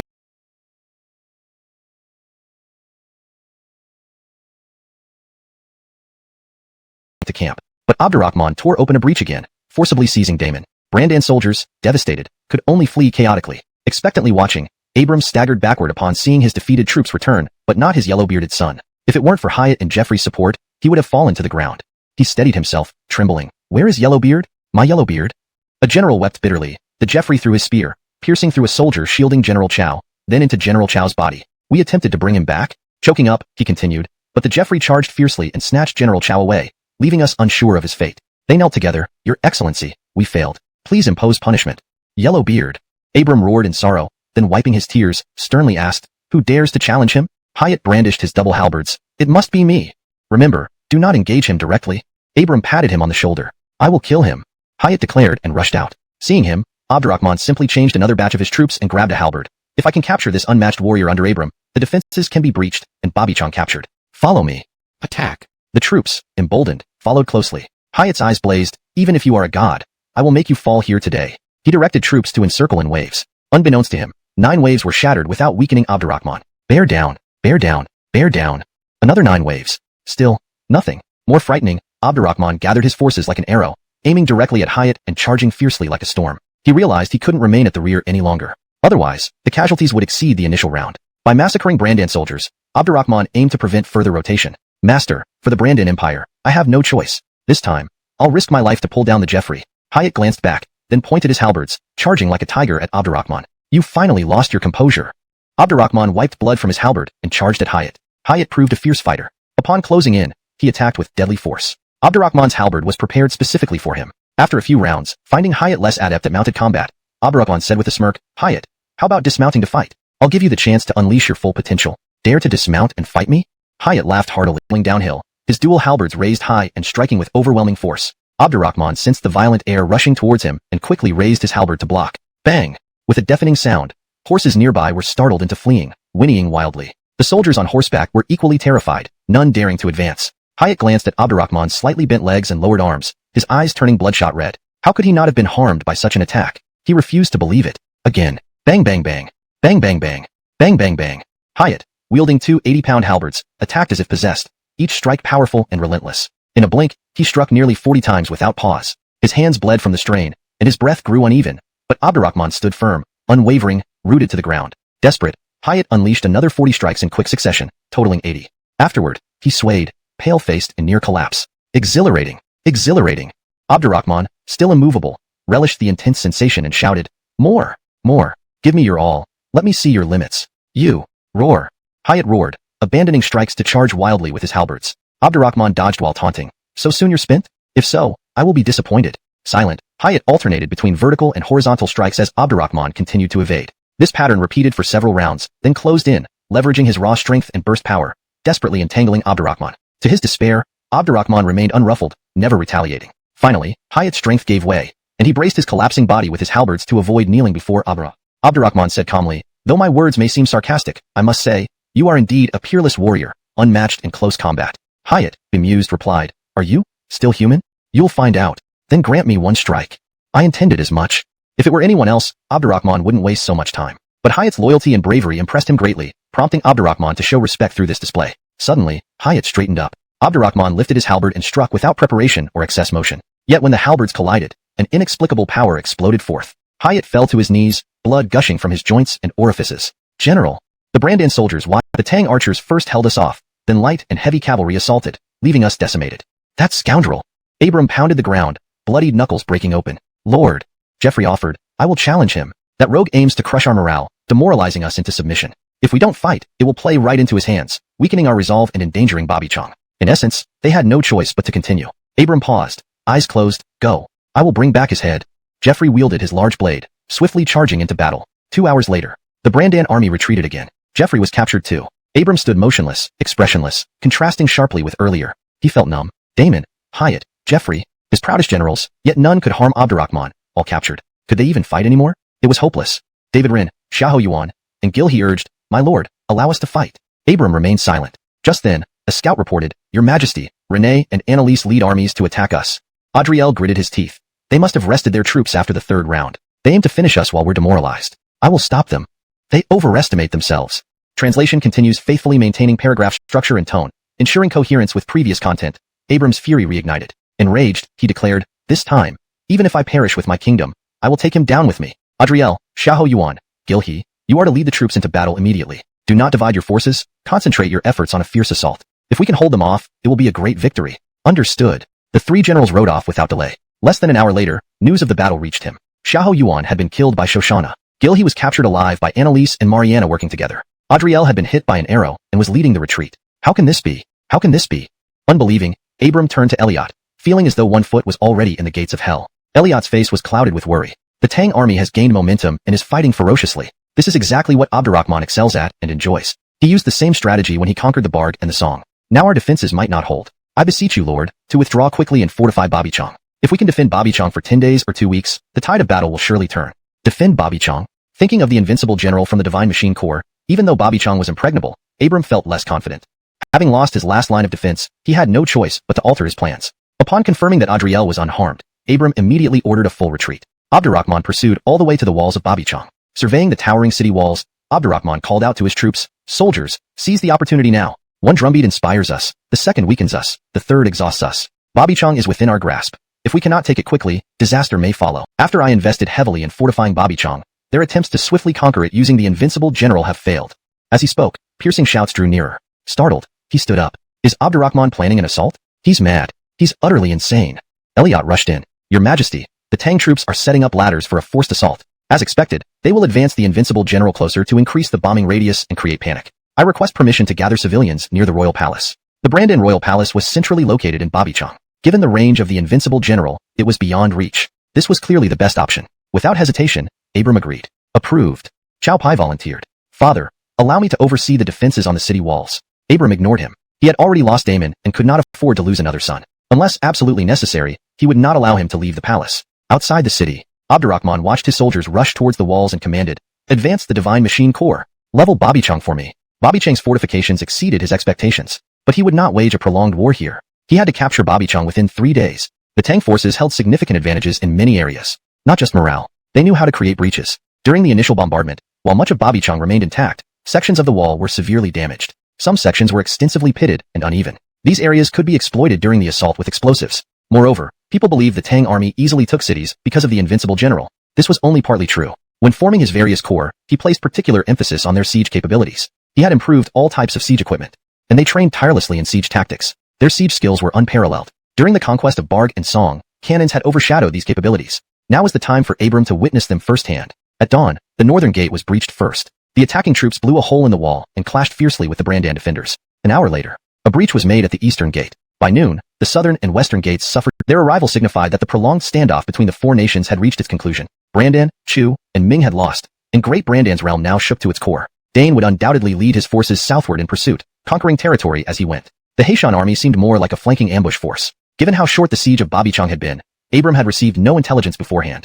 This meant Elbert had likely split some of his forces to aid Abdurrahman, predominantly cavalry. At first glance, it appeared that the situation in Babichang had taken a surprising turn. But Abram knew his opponent Abdurrahman too well. This move clearly aimed to capture Babichang and swallow up Great Brandan all at once. The requirements for reinforcements were undoubtedly high. Just as this thought crossed his mind, Josh approached swiftly, saying, "Your Majesty, while the reinforcements bear the banners of the Haishan army, they are led by Elmo of the Vanguard camp. If I'm not mistaken, these troops are likely a mixed elite force from the Vanguard camp and the Haishan army." Elmo, Vanguard camp. Abram stumbled backward several steps, slumping into his chair. For a long moment, he remained silent. Though Elmo was under Dane, he had once served under Abram, whom he admired and even promoted to balance power within the army. Unfortunately, Elmo followed only Dane's orders. Before Dane's defection, Elmo had already led the Vanguard camp through numerous battles for Great Brandan, earning much merit. Had Elmo remained loyal, he would have turned the Vanguard camp into a formidable force, rivaling the Tiger Leopard cavalry. Sadly, this was not to be. To have lost such a godlike general as Dane and such a fine unit as the Vanguard camp was truly a waste. Dane had defected to Abdurrahman long ago, and the Vanguard camp had remained low profile. Given Abdurrahman's strategy, he likely kept Elmo in the Vanguard camp hidden deliberately. Now, their combat prowess must be. Thinking this, Abram struggled to his feet and climbed the star-plucking tower, gazing out over the city. Fatefully, his eyes immediately fell upon Elmo. Clad in bright armor, Elmo led the Vanguard camp into a fierce battle with the Tiger Leopard cavalry in the northern part of the city. The proud Tiger Leopard cavalry was steadily retreating. A harsh wind blew from the west as summer heat loomed. Watching this scene, Abram felt a bone-chilling cold. Both the Vanguard camp and the Tiger Leopard cavalry were elite units renowned for their cavalry prowess. In close-quarters fighting, the Vanguard camp displayed superior coordination and flexibility, each soldier fully armored from head to toe. Their combat effectiveness far surpassed what it once was. And knowing I have many old friends in this palace, His Majesty asked me to persuade Your Majesty. Unusual movement? Abram asked sharply. Was Tanchi attacked? It's not too late for him to come back and reinforce us. Harris simply smiled without speaking, causing Abram immense frustration. He drew his sword and exclaimed, "You traitor Harris, daring to urge me to surrender. I'll kill you now. Do as you please." Harris stood tall, unperturbed. Nixon quickly intervened. "Father, calm down. Our troops and civilians are gathered around the palace. If they use artillery, everything here will turn to ashes." These words jolted Abram awake. Pointing his sword at Harris, he asked, "What does that scoundrel want?" Harris tersely replied, "Surrender. Just that? The Emperor says you can remain a king, but not the king of Brandan, as the Tang dynasty already has one." "Ha ha ha." Abram chuckled bitterly. "What about my son Damon?" Harris replied fluently, "After medical treatment, he is fine, as are Hyatt and Jeffrey. The Emperor awaits your decision while having tea. Do I still need to decide?" Abram sighed deeply, then threw his sword at Harris's feet. "Open the gates and welcome the Jeffrey into the palace." As he spoke, blood surged from his throat, spewing onto the ground. "Father, Majesty." Chow Pai and Nixon led him to Abram's chambers. Seeing the Emperor, Abram lay feigning death. Abdurrahman dismissed everyone except Cesarshan, then sat at the desk, chatting like an old friend. "Stop pretending, old Chow. Come drink tea. A bit of blood won't kill you. I've given you enough respect, not forcing you to greet me or expelling you from the palace." Without a word, Abram pulled aside the quilt, walked barefoot opposite Abdurrahman, poured himself a cup of tea, and gulped it down. Abdurrahman sipped his tea. "I know you're unwilling, but I didn't force you to issue a surrender decree. Let's discuss who should be the supreme ruler of this world one last time." Recalling past discussions, Abram said with mixed feelings, "There's no need to argue anymore. I now want to discuss the safety of the Tang Empire with you." "Very well." Abdurrahman put down his teacup and said, "After our discussion, it will be better for you to willingly issue the surrender edict and submit wholeheartedly as a vassal." Chapter 409. A Million-Man Gamble. Step aside. Change the wine. Abdurrahman stood up, hands clasped behind his back, and walked out, subsequently choosing to sit in a pavilion within the palace. The pavilion was built over a pond, where every breeze brought a refreshing coolness. This was indeed a perfect place for drinking and discussing grand matters, stirring the heart with words. Abram still sat barefoot opposite him, sipped the water, frequently mobilizing these forces. One reason was to drill them according to your methods, the other was to deliberately mislead you. Even if your factories are all pervasive, it is ultimately Chu territory. If Innocent used frequent movements to disguise and replace forces, your spies would find it hard to notice. Brit, that old rascal, if I destroy Chu, he will be the first to die. Abdurrahman gritted his teeth and then frowned, asking, so you mean Innocent moved all his troops for the surprise attack on Tianqi? Only about 5,000 troops remain in Chu, Abram sneered. The remaining 40,000 come from Gavin and Hemlock. Innocent has always harbored resentment over the Battle of Tianqi and has been preparing for this second major battle. The troops you currently have defending Tianqi, besides the Tianqi garrison, consist mainly of Bobby family army, Li family army, and Shangtang army in the 10,000 mountain range. These add up to only 40,000. How can they possibly stand against the combined million-man force of Chu, Shu, and Ming? Abdurrahman tried to stay calm. Perhaps you forgot that my Tang army excels at winning with fewer numbers. Winning with fewer numbers? Abram stroked his beard and laughed. What if this million-man force launches a feigned attack on Tianqi, then splits to invade the heartland of Tang? I doubt you could intercept and eliminate these forces as you did with the Ming army. He was right. It was a million-man force, capable of shaking the world wherever they went. The current vast territory of Tang made it difficult to maintain a strong defense. If Innocent only feinted an attack on Tianqi and then sent multiple divisions into the Tang heartland, Bobby family army, Li family army, and others would surely struggle. Once he led reinforcements back, Brandan's fate would be compromised, and Dion might betray Tang to join Brandan, Shu, Chu, and Ming. Abram saw Abdurrahman become speechless and noted the panic in his eyes, then took a sip of tea. Do you wish to return immediately? I advise caution. Dion is cunning and opportunistic, like he betrayed me. He will choose independence over submission, just as before. Abdurrahman opened his mouth, closed it, and then drank half a bottle of wine before saying, it seems defeat is certain for me? Seems? Abram mocked. It appears you share my unwillingness to accept defeat. Though you command 1,000,000 men, they are too dispersed. You nurtured Dion, a tiger ready to rebel, and recently humiliated him. Brotherly, even if you were reborn as Emperor Zhenwu, you cannot reverse this situation. Regrettably, my time was too short, paving the way for others. Otherwise, it would be you facing annihilation. To be honest, he felt like dying. Living stubbornly was to infuriate Abdurrahman, and if Renee cut off supplies, the million-man force would be in peril. Was he sacrificing 1,000,000 men for fleeting satisfaction? No. Abdurrahman was deceiving him. Chapter 410. A plot within a plot, using money to reap. In Abram's view, what Abdurrahman said seemed more like armchair strategizing. Firstly, while Bobby Chung had already been breached, he had not yet issued any orders for surrender. The armies from all parts of Brandan were converging towards Bobby Chung. In such circumstances, if Abdurrahman dared to split his forces to sneak attack Chu, it would be extremely difficult to avoid falling short at the last hurdle. Furthermore, whether Elmo and Renee could smoothly cross Brandan territory to reach Chu was a huge issue. Brandan's elite troops may have primarily concentrated in 3 main directions, Bobby Chung, northeast, and southeast. But there were still numerous troops elsewhere. Once these troops converged rapidly, they would undoubtedly be able to somewhat check Tang's forces. Of course, this wasn't the most crucial issue. The most critical question was, what could Abdurrahman use to withstand the 1,000,000-strong army led by Innocent? This time, Innocent had practically committed all his forces. Even if Pengcheng was under siege and his rear was threatened, he might not withdraw. In reality, this would devolve into a contest of who had the greater resolve and speed. Given Tang's vast territories being crushed by the coalition, your deception, humiliation, and mockery here merely highlight your desperation and unrealistic plans. Old Chow, seems you hold quite a grudge against me.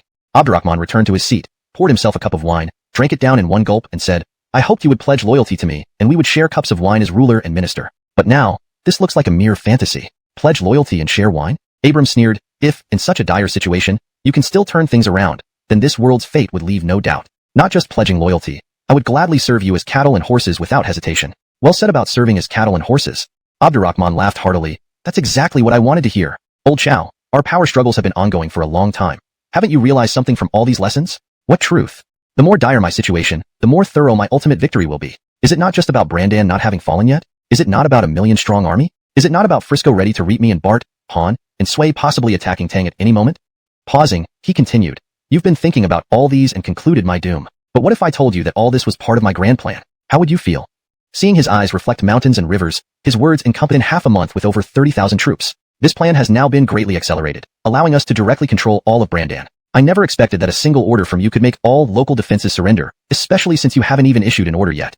Abram exclaimed, taken aback. Besides the elite troops led by Elmo, do you have other troops? Abdurrahman smiled slightly.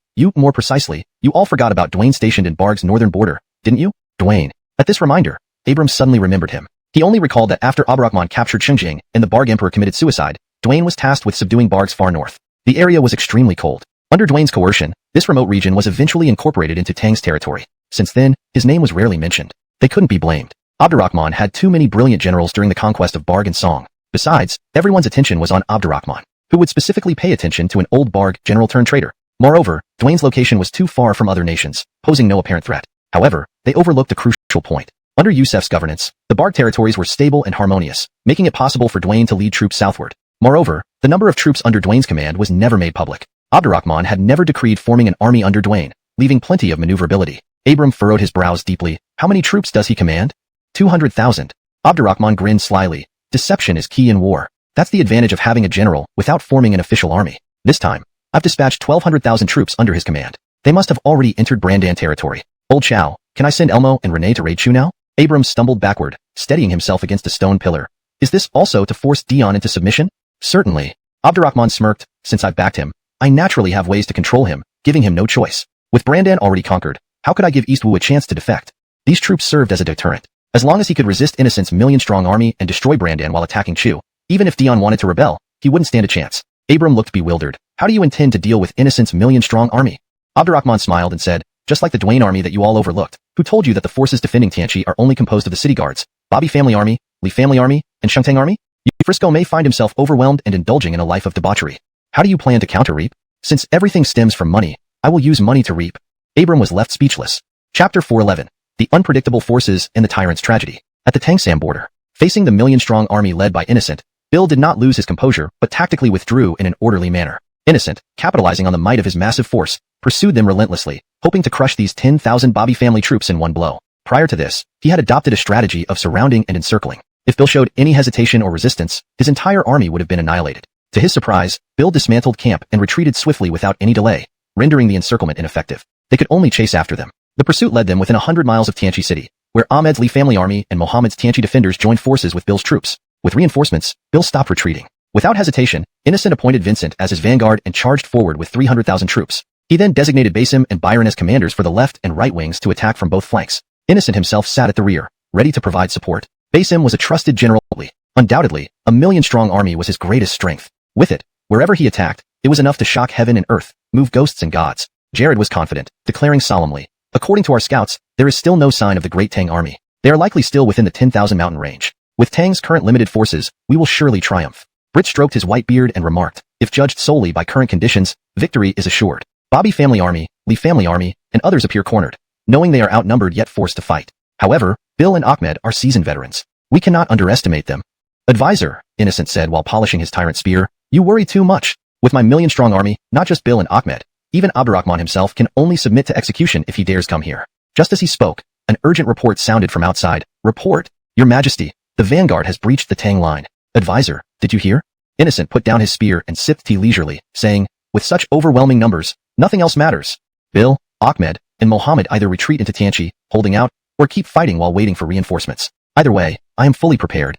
Reversing the encirclement. But Abdurrahman was advancing toward Babichang, Bill was retreating to Tianchi, and there were no Tang troops behind them, right? There were also Xenon's forces, Haishan army, and Jason, Irwin's troops, but they were held back and too far away to appear stealthily. Britt and Jared exchanged puzzled looks. Then, more disturbing news arrived. Your Majesty, bad news. Babichang has fallen, Abram surrendered, Brandan is gone. Elmo launched a surprise attack on Pingcheng, and Renee burned our supplies. What? A moment ago victorious, Innocent felt struck by lightning. Brandan gone? Pingcheng attacked? Was this false information? Brandan still had hundreds of thousands of soldiers, elite guards in Babichang, and formidable generals like Damon, Hyatt, and Jeffrey. How could they fall so fast? So soon? He had just begun the major offensive, and Abram, known for arrogance, would not surrender easily, especially with such a promising assault on Tianchi. Just as he was about to ask for details, the enemy banners revealed Great Tang and Amazons. It was the Great Tang army and Amazon army, over 20 and perhaps up to 40,000 strong. Where did all these troops come from? Weren't Amazons supposed to guard Chang'an? When did the Great Tang army transfer from the 10,000 mountain range to their rear? It was indeed perplexing. Chapter 412. Stars fall one by one. Yet the sky does not collapse over Tianchi City. The army was advancing towards Tianchi. Under Innocent's command now remained only 6,000 to 7,000 troops. Facing the nearly 30,000 to 40,000 Tang soldiers head-on was clearly not an option. The enemy had suddenly attacked from behind, with obvious intent. Capture the thief by first capturing his king. Even if that failed, they could cause chaos within the million-strong army, then attack from both fronts and break through. Innocent didn't have time to ponder where these soldiers had emerged from. He immediately instructed Kit and Hagen, who were on standby, lead a unit to delay their advance. Remember, do not get bogged down in combat. Reunite with the main force as soon as possible. I will move ahead first. Both understood at once, replying in unison, your orders shall be followed.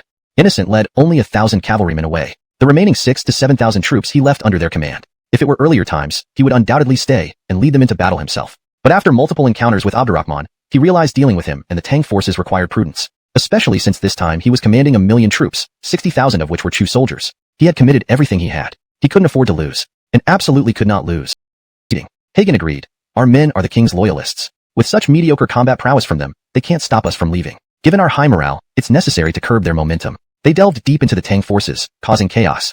However, the situation changed dramatically. Firstly, they were entirely surrounded by the 30 to 40,000 Tang forces. Secondly, the Tang forces underwent a dramatic transformation. The Jinghua camp fought fiercely with a 1 to 10 advantage, growing stronger as the battle wore on. The Shangtang forces stopped being reckless, flanking intelligently, and coordinated efficiently. Most alarming, the supposedly inexperienced reserves fought ferociously, rivaling the elite units in valor. Worse yet, there were continuous bangs heard. At first, they thought it was gunpowder weapons, having overlooked the Shinji troops among the Tang forces.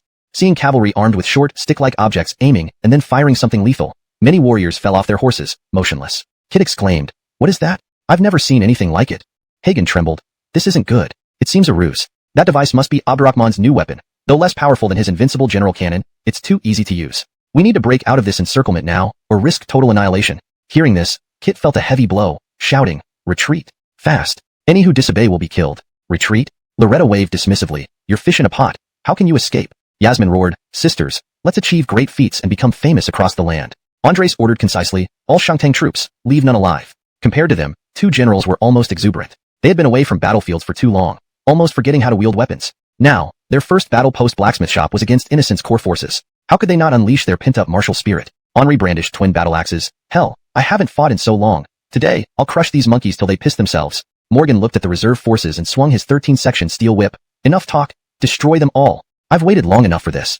With that, they shouted together, "Attack!" The reserves surged forward with greater intensity. Led by these former renowned generals, they broke through defenses swiftly, within minutes scattering the Chu forces. Henri, Morgan.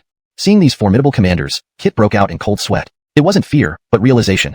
This could all be part of Abdurrahman's strategy, leading them into a trap with a predetermined pincer attack. Failure here would devastate the morale of the 1,000,000-strong army, weakening their numerical advantage, to complete chaos. The Tang troops entered a phase of reaping victory after victory. Upon catching up with the main force, Innocent decisively ordered a halt to the pursuit. With another 30 to 40,000 Tang troops added to the fray, the battlefield dynamics had changed. Caution was required. They needed a new deployment. Basim, Byron, Longju, and others were experienced generals who saw the subtle changes in the situation. Abdurrahman did not send those 30 to 40,000 troops to reinforce the Bobby family army or Li family army, but instead dispatched them around the rear for a surprise counterattack. This clearly showed that Abdurrahman had anticipated the enemy kingdom would seize the opportunity of his attack on Brandan to strike Tianchi city, and had secretly prepared for it. It was evident that Abdurrahman intended a pincer attack to wipe out the invaders completely. His ambition was considerable, and his tactics left one awestruck.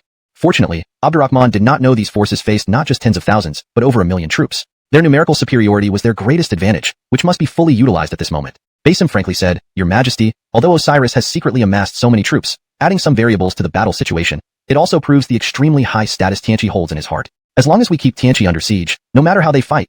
As he spoke, he made no effort to hide his resentment. Although Kit and Hagen had greatly contributed to Chu, they had just lost the king's core troops, and at this critical juncture too. It was no different from aiding Abdurrahman in pushing the 1,000,000-strong army into a fire pit. Jared was also deeply shocked. Everything happened so swiftly, like a whirlwind. But there was no time to waste. A major battle was imminent, and they needed clarity. He quickly asked the scout, "What exactly is that weapon?" The scout replied, "I can't explain it clearly. It looks like a short stick, neither bow nor crossbow, yet what it shoots can kill instantly. Among the reinforcements are Shinji soldiers equipped with these weapons." Jared analyzed rapidly. It sounds less powerful than the invincible general cannon, but its aid significantly boosts the Tang forces. Just then, another scout reported, "Your Majesty, Bill and Ahmed suddenly led troops to launch a counterattack." "Oh no." Brit's face turned ashen. "They intend to hit us from both fronts and obliterate our 1,000,000-strong army. They dare to dream big indeed." Innocent lifted his spear angrily. "If I don't destroy them today and avenge my elite troops, what face do I have being king of West Chu?"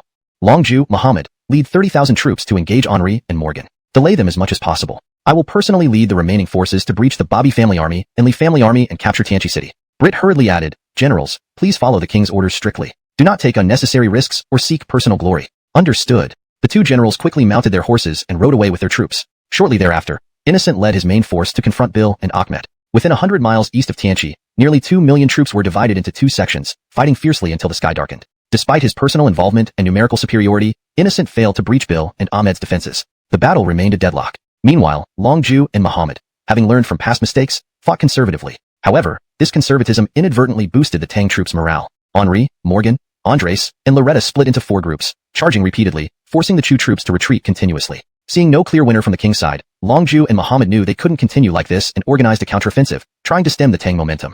Unfortunately, it was too late. The Tang forces steadily advanced, giving them no room for intrusion. Forced to fight while retreating, they could only prolong the time as much as possible. Facing the invigorated Tang forces, such a strategy posed significant danger. Henri and Morgan seized the moment, coordinating with Loretta to successfully shoot Muhammad, then repeated the tactic, jointly attacking Longju. The resulting chaos spread throughout the Chu forces. Taking advantage of this, the Tang troops pressed hard. Within moments, 30,000 Chu troops found themselves being chased mercilessly, in a state reminiscent of a dog fleeing from home. Chapter 413.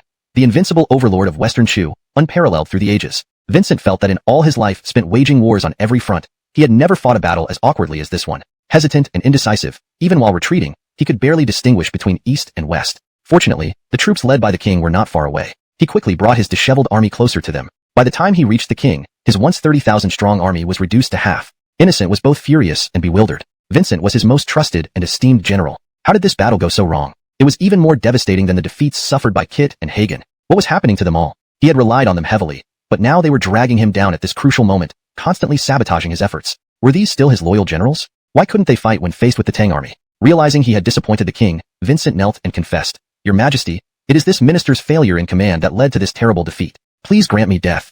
Death? Innocent's lips twitched, and his body shook violently. Kit dead. Hagen dead. Muhammad dead. If he granted death to Vincent as well, would he have any remaining generals left? He quickly pulled Vincent up, saying, "In such extraordinary times, I will give you the chance to redeem yourself. Immediately help me stabilize the army, then I will attract their attention while you lead a surprise attack on Tianqi. This way, we can break through their pincer movement." "Thank you, Your Majesty." Vincent's eyes reddened. "If I fail to conquer Tianqi this time, I shall not face you again alive." Innocent reassured him. "Though the Tang army has gained momentum, with me here, we will diminish their power and crush their forces." With that, he calmly directed the troops. The previously chaotic army reformed into a solid force. He personally led the charge against Ahmed and Bill. Basim and Byron took over from Vincent, attacking Henri and Birch, among others.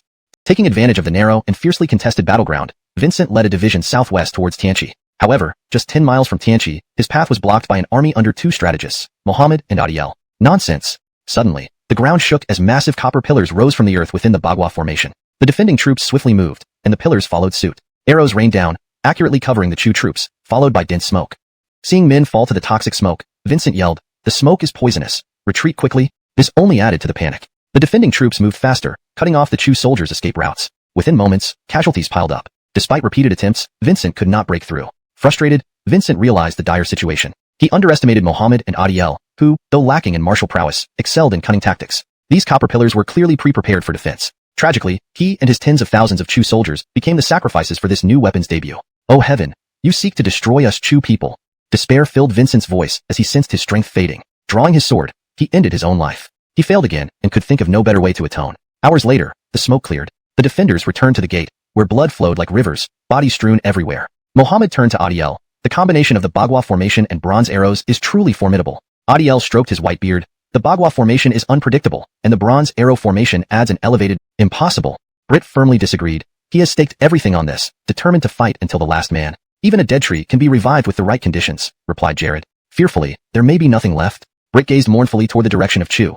Previously, news arrived that Elmo had led troops to launch a surprise attack on Pingcheng. With the limited forces left to defend Pingcheng, it was likely already lost. Renee had cut off the supply lines of the million-strong army and would undoubtedly seize cities within the territory of Chu. Without a decisive victory in Tang territory, the fall of Chu was inevitable. If the downfall of de Brandan gave Abdurrahman the opportunity to raid Pingcheng, then the series of major battles east of Tianqi sealed their fate. This outcome was purely due to poor strategic decisions. There was no one else to blame. Since Innocent showed no intention of retreating and remained valiantly undefeated, both sides engaged in continuous combat for 7 days. Eventually, even Innocent could not hold out. Under the protection of an elite force, he fled southeastward. Ahmed and Bill were tasked with clearing scattered enemy troops and accepting surrenders. Henri and Birch led an army in pursuit. They chased relentlessly for 3 days and nights, first capturing Byron alive, and then catching up to Innocent near the Wu River, not far from Chu. Me. Birch signaled again, and arrows flew in unison, killing Jared instantly. Innocent looked at Britt. "Ifu, rather than be humiliated further, let me send you on your way." Britt nodded. "Yes." With a swift motion, Innocent killed Britt, the old man who had secretly collaborated with Abdurrahman and caused much trouble. Looking at the bloodied spear tip and then at Henri and Birch, Innocent said, "Tell Abdurrahman this. My life has been one of battling heaven, earth, and man. Never have I felt such despair as now. In all the kings I faced, he truly stands apart. In another life, I wish to challenge him again, and this time, I shall defeat him." Henri responded solemnly. "His Majesty sends a message back. Western Chu overlord, unrivaled through the ages." Ha ha ha. Innocent paused, then burst into laughter. He didn't know how long he laughed, before finally drawing his sword and taking his own life. Birch gazed toward the direction of de Brandan, acknowledging, Our emperor granted him his final dignity. Yes, Henri confirmed, inspecting the body. He did not die with lingering regrets. Per the emperor's orders, give him a proper burial. After burying Innocent, they followed their previous plans and marched east to attack Shu. Already weakened by Dion's attacks, Hemlock felt like the sky was collapsing when he saw them. He incredulously asked, the million-strong army, lost? Gilfei clenched his teeth. According to scouts, Byron was captured, and the million-strong army either died or surrendered. Cornered, Innocent committed suicide at the Wu River. His death caused chaos in Chu, which is now on the brink of falling. What should we do now, brother? They were isolated. They could not retreat into Han due to the presence of Tang and Liang between them. The sea route was blocked by Crawford, and land routes were impassable. Faced with no options, Hemlock sat dazed on his throne. Bobby Chung fell, Abram surrendered, the million-strong army lost, and Innocent killed himself. All these events happened so swiftly, making everything seem unreal. Guan Yu stroked his beard, deeply concerned. It seems we have all fallen into Abdurrahman's trap. He came to personally lead the charge, not just to destroy one country, but to wipe out Brandan, Chu, Shu, and Wu in one stroke. With Brandan and Chu defeated and Wu next in line, Shu cannot stand alone. You must prepare accordingly. What preparation could be made? Dion no longer needed to split his forces to attack Brandan. Now, all vassal state Wu's forces were concentrated against Shu. Combined with Henri and Birch's triumphant arrival, Shu's demise seemed imminent. Yet, Hemlock could not accept it. How could his hard-won empire end like this? He gritted his teeth. There's no turning back now. We must fight to the bitter end for our people. Guan Yu and Gilfei echoed. We vow to die alongside you. And to Brandan, Bobby Chung, Abdurrahman leisurely played chess with Abram. Abram remarked, I didn't expect the million-strong army to lose so comprehensively. Hemlock is cornered and may choose to fight until the end. Abdurrahman glanced at him. Fight to the death? Are you trying to deceive me? Abram paused, then sighed. It seems we deserved our defeat. You can read hearts. No one can hide from your eyes. Chapter 414. Drooling with desire, the son of heaven's will. Upon learning of the crushing defeat of his million-strong army and Innocent's suicide at the Wu River, Abram had completely resigned himself to fate. However, as a deposed emperor, he still differed from Emperor Andreas in certain aspects. After the fall of his empire, Andreas became depressed and silent. Even now, he avoids mentioning state affairs. He only wishes to farm a few acres of land and live out his days as an idle prince, not striving with the world or engaging in human conflicts. Abram, on the other hand, while feeling immense humiliation from the fall of especially since he is not yet in a dire situation, it seems I will soon be able to enjoy tea with him. Abdurrahman shook his head. I doubt that will happen in my lifetime. Abram looked quite surprised. Are you planning to send someone to intercept the three brothers? That would be too boring. Besides, Max and Gilfei are both valiant generals whom I've long admired. Have you no thoughts of recruiting them? Drooling with desire? Old Chow, your love for mighty generals rivals your passion for women. Abdurrahman chuckled softly. Even the king of Western Chu failed to arouse my interest in recruitment. Why should they be any different? I intend to let them return to Han. As he spoke, the system announced, Ding, congratulations, host has triggered a hidden task, arrogant self-importance, releasing the tiger back to the mountain. Special reward, 50 youth preservation pills. These can keep one youthful and prolong life, suitable for both genders. Youth preservation pills? I actually want to look a bit older, but the longevity effect is great. I can give one to each empress consort to keep them eternally young. Abdurrahman muttered inwardly, then glanced at old Chow. Abram wasn't fooled by his words and sipped his tea, saying, Innocent was too rigid and hard to recruit. The Luguangil trio relies on Van, making them difficult to poach. You releasing them to Han may seem like letting the tiger back to the mountain and aiding Van, but in reality, you plan to use them to destabilize Han, right? Abdurrahman laughed awkwardly. Am I that sinister? Of Tang dynasty. My uncle, the royal uncle, will be reassigned. If you help me unify the land, I will not neglect you. Abram stood up slowly. After the fall of Bobby Chong, I felt dead inside, but after our tea sessions, I realized I could continue. Your Majesty, please summon Damon, Adriel, Hyatt, Jeffrey, Elliot, Zach Yu, Lu Yi, and others. That's what I hope to hear. Abdurrahman immediately took him to the hall and summoned the original Brandan ministers. Abram looked at Abdurrahman and said resolutely, From today onward, I remain Ushvin, but as Ushvin of Tang. I hope you join me wholeheartedly to assist His Majesty in unifying the land swiftly, ensuring the people do not suffer displacement and the sons of the nation cease spilling blood. Damon, who had faced death, glanced around and stepped forward first. I, General, pledge allegiance to your Majesty. He knew this father well. If not recognizing Abdurrahman as the destined ruler, he wouldn't have given up. Besides, Abdurrahman had truly impressed him. Following Damon's lead, others declared, We pledge allegiance to your Majesty. Excellent. Seeing this hall full of talent, Abdurrahman was even happier than when conquering Chu. Cruel though the Wu generals were numerous, usable scholars were scarce, especially those loyal to Innocent, who had died one after another in battles. Now, Chu offered little utility. Brandan, however, still possessed valiant generals like Damon, Hyatt, Jeffrey, and strategists like Elliot, except for Brigham. On the way to the hall, Abdurrahman specifically mentioned Zhao Wenhe. Abram wished for reconciliation, hoping Abdurrahman would allow Zhao Wenhe to return. Honestly, in these chaotic times, each served their masters, rivalries forming easily. Abdurrahman, broad-minded, wouldn't mind accommodating such a toxic strategist. The concern lay in whether Brigham could let go of his fixation and persist in fighting. If so, Abdurrahman would show no mercy. To strengthen control over Brandan, dispatching ministers elsewhere was realistic. It would weaken their influence within Brandan while utilizing their talents effectively. So, Abdurrahman sent Eliot to the Forbidden City, partnering him with Yusef to govern Barg territory. Eliot and Zaki went to Bianjing. Danny and Manny currently assisted Ronnie in managing Song territory. Their additions would significantly bolster these regions. For other scholars, Abdurrahman made various arrangements. Concerning warriors like Damon, Hyatt, Jeffrey, he planned no immediate changes, and giving Hemlock an opportunity, Gil Gongjin said. Starting to understand. After all, Hemlock is the emperor of Shu, and Max and Gil Fei have formidable reputations. In the wake of Brandan and Chu's successive defeats, their desperate resistance proved their strength. Granting them a Pyrrhic victory only added to their standing, ensuring they could exert influence once they arrived in Han. Henri took another sip of wine. Remember, even Chevy couldn't gain any advantage against us Tang forces. To be honest, those Lu Guangil brothers really needed some beating. If not for His Majesty's secret edict, I would have killed them myself. Hearing this, Gil Gongjin finally grasped the situation. Brilliant. What a brilliant move.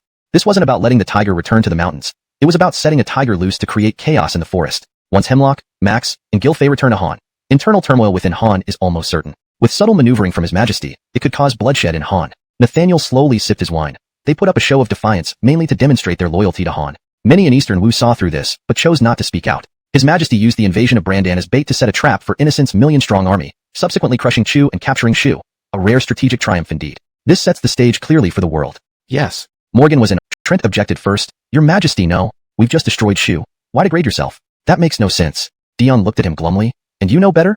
Trent was stunned into silence. He had nothing to offer in response. Indeed, Abdurrahman's might was unparalleled. He had shown the full extent of his dominion. No one could stand against him. Not Abram, Innocent, Hemlock, nor even the Emperor of Wu. Though this was humiliating, it was the only way to preserve the Sun family's influence in Wu. Just like Abram, whose advisors were dispersed after he submitted to Abdurrahman, Wu would likely follow suit. Lowering their stance to secure the position of King of Wu became crucial. Archie reasoned, after the million-man defeat under Innocent, much was set in stone. Hemlock resisted for appearance sake, and your efforts to capture Shu were to safeguard Wu. Tang's emperor will soon advance south. You should seize this opportunity to invite him to Jianya and declare your allegiance. He wouldn't make things too difficult for you. The challenges had already been immense. Present day, Wu posed no significant threat. Abdurrahman was not without mercy and wouldn't humiliate Wu too much. Dion sighed, despite my reluctance, this seems the best option. To have preserved Wu amidst the swift downfall of 3 kingdoms is fortunate enough. Saying this, he gulped down wine. Hamish, Zach, and others felt sorrowful but resigned. Even though he owned the entire Great Sway Empire, Emperor Frisco still felt a sense of achievement greater than anything since his ascension to the throne. Hundreds of thousands of strings of cash, millions of strings of cash, several million strings of cash. All of this was real gold and silver. With these resources, the logistical needs of the Great Sway's million-strong army would be secured. What about the kingdom of Bobby? After the harvest is completed, he would personally lead the troops to reclaim lost territories, dismember Anwar and Karl father and son by having them torn apart by 5 horses, then throw them into a cauldron for boiling, and finally have the soup sent to the Liangshan army. His second target would be the Liangshan army. The Liangshan army had invaded Great Sway and occupied an entire province. If he couldn't annihilate them with 1,000,000 troops, how could he even talk about attacking the Tang dynasty? As for the Flying Dragon army and the White Robe army, he needed to collaborate again with the Bart and Han dynasties. Not because he feared these 2 elite forces of the Tang, but after Abdurrahman conquered Brandan, Shu, and Chu, Bart, Han, and Sui had no choice but to unite. Otherwise, it would be extremely difficult for him to swallow the colossal Tang alone with just 1,000,000 troops. Additionally, circumstances demanded it. Abdurrahman would soon target either the Ming dynasty or the Bart-Han-Sui alliance. The remaining few countries no longer had time or any choice other than forming a blood alliance. He now greatly appreciated his decision to expand the military and open the nation's doors wide to Geoffrey's goods despite widespread opposition. This move solved both the manpower and financial problems at once. Given the current strength of the Tang, which had expanded to such a terrifying extent, it was crucial. Regarding the desolation in the business community after the harvest, he didn't care. The empire was in peril. Merchants sought profits. If not from them, where else could he obtain the funds? Moreover, in the social hierarchy of scholars, farmers, artisans, and merchants were considered the lowest. If it weren't for Abdurrahman's emphasis on commerce, he would never have given those merchants a second glance. What filled their hearts was never the empire but money. Whoever gave them money and let them earn more, they would follow. In terms of backbone, they probably couldn't even match the courtesans. This time, he would capture them all, drain their wealth, and seize their goods. Then he would make a show of redistributing to the people, so as not to lose public support and keep the empire stable. He had secretly practiced this plan countless times. He believed that Abdurrahman might try to win back the hearts of the Great Sway people through reverse harvesting. Therefore, and then bit it. Finding no bite marks, he flew into a rage. How dare you? I see you're tired of living. Guards. Please calm down, your majesty, the old eunuch hurriedly said. Try putting it in a firepot. A firepot? Frisco coldly ordered. Get it now. If it can't prove this gold ingot is fake, I'll end your life. The old eunuch quickly brought a firepot, first throwing in a real gold ingot, then looked at Frisco. Frisco tossed the ingot into the pot and waited. When the old eunuch retrieved and wiped the 2 ingots clean, the difference became apparent. One remained golden, while the other turned black. He stared for a moment, his expression turning dark as he picked up a string of coins. These were Kai Huang Wu Zhu copper coins. The Wu Zhu inscription was in seal script, read horizontally, with the 5 strokes crossing straight. A vertical line cast on the right side of the hole, with outlines on both sides, made it very light, requiring nearly 90,000 pieces to fill a rice measure. After he ascended the throne, he had intended to erase Achilles' influence by recasting the coins, but it was still early days, and replacing currency was a major national project not easily achieved overnight. Thus, the Great Sui still used the Kaihuang Wuzhu. Though he disliked them, he knew these coins well. As Prince of Jin, he had supervised the minting process. Authentic or fake, he could identify them instantly. But holding and examining this string of Wuzhu coins, he found it impossible to tell. Resorting to pinching one between his thumb and middle finger, he blew on it and listened closely. His expression grew grim. It was fake. The real Wuzhu coins, when blown, would make a sound. The counterfeit ones also did, but the distinctive ringing sound was different, more obvious yet harder for the untrained ear to detect. He had mastered this skill during boring periods when he often played with coins. Even the skilled coin makers hadn't discovered this method, earning him praise from Achilles. At the time, some people doubted he was showing off, but he trusted this method completely. Now, the counterfeiters could mimic this sound too, a shock to him. This could completely pass for genuine. And the gold ingot, if not for the old eunuch's fire test, he would have believed it real. Seeing Frisco's anger mounting, the old eunuch hurriedly proved the silver ingots and jewels were also fake, adding, "Old servant has managed the imperial treasury for years and developed methods to distinguish the genuine from the fake. While others might be deceived, old servant cannot be." He took advantage of Brinley's unawareness to risk his life to return to Daxing City and inform your majesty of the truth, lest you continue to be deceived by this traitor. If old servant's guess is correct, he has already colluded with the enemy, not only helping the Jeffrey reap your 10 clans for punishment. Frisco glanced at him and responded slightly moved. "Fetch Brinley and bring him before me immediately. Alive or dead, I must see him. If he escapes, mobilize the million-strong army to stop him from leaving Great Sway." What angered Frisco the most was betrayal, and more so from a minister like Brinley who was especially significant to him. If Brinley truly betrayed him by aiding the enemy, even if he fled to the ends of the earth, Frisco would have him crushed into dust. Frankly speaking, he had a very bad feeling about this. He felt thoroughly deceived. It was often said, "Fear what you will then it comes to pass." A few days later, news arrived. Not only was Brinley nowhere to be found, but all the wealth previously harvested, real or fake, had vanished along with him. Worse still, numerous merchants had also disappeared, especially those wealthy Great Sway merchants who virtually vanished en masse with their families. The implications were clear. Outrageous. Outrageous. This traitor. Upon hearing the news, Frisco went mad, wildly slashing with his sword inside the palace. Over a dozen maids and eunuchs were killed on the spot. He never anticipated that his closest confidant could betray him. This hurt him more deeply than Abdurrahman's reverse harvesting. His eyes ablaze with fury, he roared, "Summon the troops. They can't have left Great Sway and such." The wagons trailing behind him stretched far. They carried only the leftovers from Abdurrahman, like deliberate alms given to him. Or more precisely, alms intended for the emperor. Whether he could keep his life under the emperor's rage was uncertain. An hour later, in the palace, Frisco almost crazily opened box after box, his face pale. "Is this all? Did you keep some for yourself? So many merchants flooded Great Sway. How can there be just this much money?" Plop. The old eunuch knelt heavily on the ground, sobbing uncontrollably. Half of it is fake." "What?" Frisco stared at him in disbelief, doubting if he had heard correctly. There was only a few 100,000 strings of cash, yet he claimed half was fake. "Better to tell me directly that Abdurrahman gave us these remains as charity." Pulling out his sword, Frisco pointed it at the old eunuch's heart, unsteadily saying, "Why is it so? If you don't explain well today, I'll stab you." Trembling, the old eunuch explained, "According to my investigation, Abdurrahman secretly built an exceptionally powerful force that infiltrates every corner, deeply rooted in major empires, surviving by secretly trading goods. Taking advantage of your majesty opening the nation, they infiltrated en masse and used huge sums of money to win over merchants from all countries. These merchants, driven by profit and foreseeing your majesty's intentions to seem to have been shattered completely by some force. He thought of many things, anticipated many outcomes. But in this open confrontation, he completely overlooked the power of the merchants. In his eyes, merchants were always trivial and could be controlled at will. However, he failed to realize that Abdurrahman was now the paramount overlord of the business world. His influence was unparalleled. As long as he was willing to offer benefits, the merchants of the Great Sway, knowing their fate awaited them, would inevitably choose to support Abdurrahman. If they were merely helping Abdurrahman plunder the wealth of the Great Sway, he could still bear it. After all, no matter how extensive the plunder might be, given the limited time frame, it wouldn't shake the foundations of the state. What was infuriating was that they were assisting Abdurrahman in counterfeiting. So many fake gold, silver, and jewels flooded into the Great Sway, all convincing enough to pass as genuine. The currency system of the Great Sway was likely to collapse. This collapse would affect every single person in the Great Sway. Chaos was imminent. Thinking of this, he instantly pushed aside the fact that he himself was being reverse plundered, hurriedly gathering his trusted generals for a meeting. The money was gone, but he still had troops, and a million-strong army. If anyone dared to rebel under the incitement of Abdurrahman and Anwar, the Great Sway to prevent the influx of counterfeit currency. This meant that while Tang hadn't been isolated, the Great Sway was isolated first. Bart, Han, and Ming were ruthless in cutting off allies. Suddenly, unrest broke out all over the Great Sway. No matter how many troops he had, it was hard to keep up. Taking advantage of the opportunity, the Liangshan army, the Flying Dragon army, and the White Robe army launched attacks on the Great Sway. Anwar and Karl did not miss this once-in-a-lifetime chance, mobilizing the national troops to attack westward. Forced into a corner, the Great Sway's troops had to rush to the front lines. Those who harbored resentment against Frisco seized the chance to rebel openly. Within just 10 days, there were dozens of rebellions across various regions. The Great Sway was plunged into turmoil. In the imperial palace, Frisco drank bottle after bottle of wine, woman after woman, drowning his sorrows in beauty and alcohol. He never imagined that not only did he fail to reap the wealth, but the entire empire was about to be reverse reaped. The mighty Great Sway turned out to be so fragile. Just a casual move, and this disaster occurred. Being an emperor is really exhausting. Being a prince would be better. If he could, he would return the throne to Achilles. Seeing the self-destructive behavior of the emperor, the old eunuch grew increasingly anxious. He reminded again, "Your Majesty, the officials have been kneeling outside the palace gates for hours, begging you to hold court. Although the situation is dire, with your wisdom and strategy, this servant believes you can turn things around. Doesn't your Majesty want to tear Brinley apart and scatter Abdurrahman's bones? You are the true dragon emperor of the Great Sway, and the people are waiting for you to act." Brinley, Abdurrahman. Smash. Hearing these names, Frisco's once waning fighting spirit flared up again. He smashed the wine bottle, slapped the concubine away, and stood up unsteadily, saying, "You're right. I cannot be an emperor who loses his country. I still have a million-strong army, new Wu Zhu coins being cast urgently. I'm not in a dead end yet. Hold court." The old eunuch hurriedly dressed him in the imperial robe.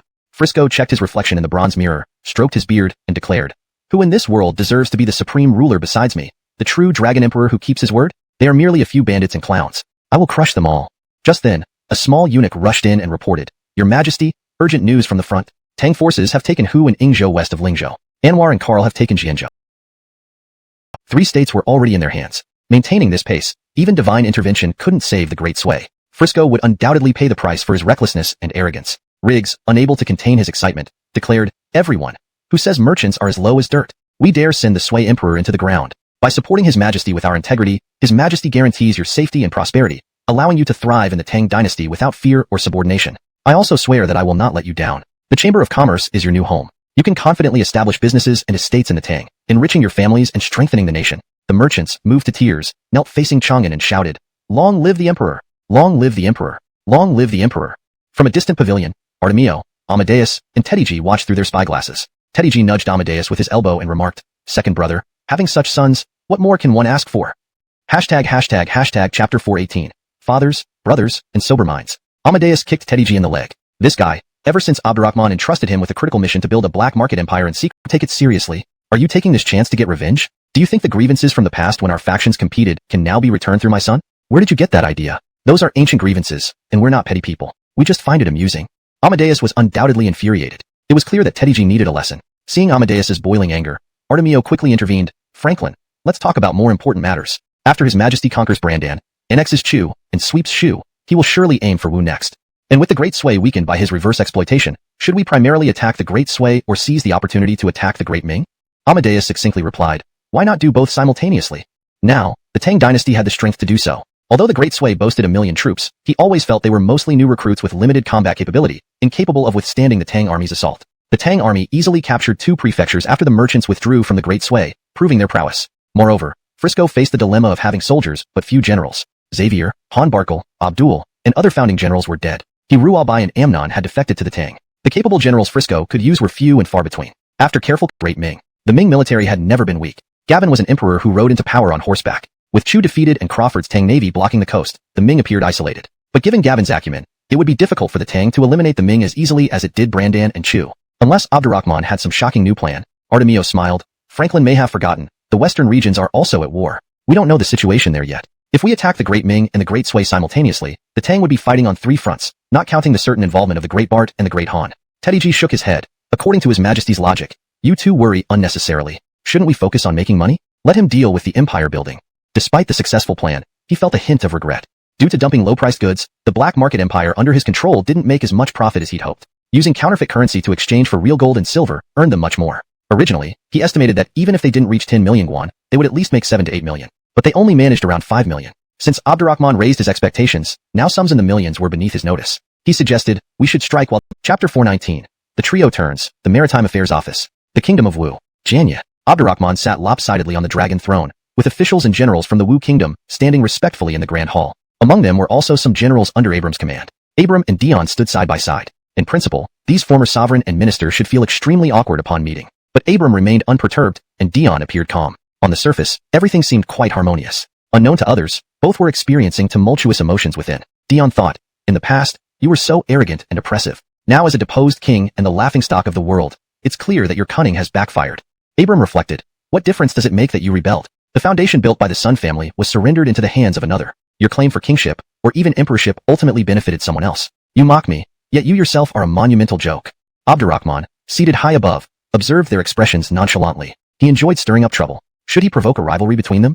That would shatter this harmony. The generals might even come to blows. It would certainly be entertaining. Who doesn't enjoy watching his subjects vie for favor, especially subjects like Abram and Dion? However, Abdurrahman reconsidered. This might not be the right time. Though Dion had formally submitted and been renamed King of Wu, the hearts of Wu's people still needed winning over. Furthermore, it was important to give face to Abram, who could set aside the pain of defeat to help achieve unity. Therefore, he suppressed his urge, cleared his throat loudly, and declared, "Just now, I received good news from the south. After my reverse reaping and flooding the Sui state with counterfeit currency, they have fallen into chaos. Frisco is floundering. Our Tang troops have already secured 2 provinces, and Anwar and Karl 1 province. The fall of the Sui dynasty is imminent."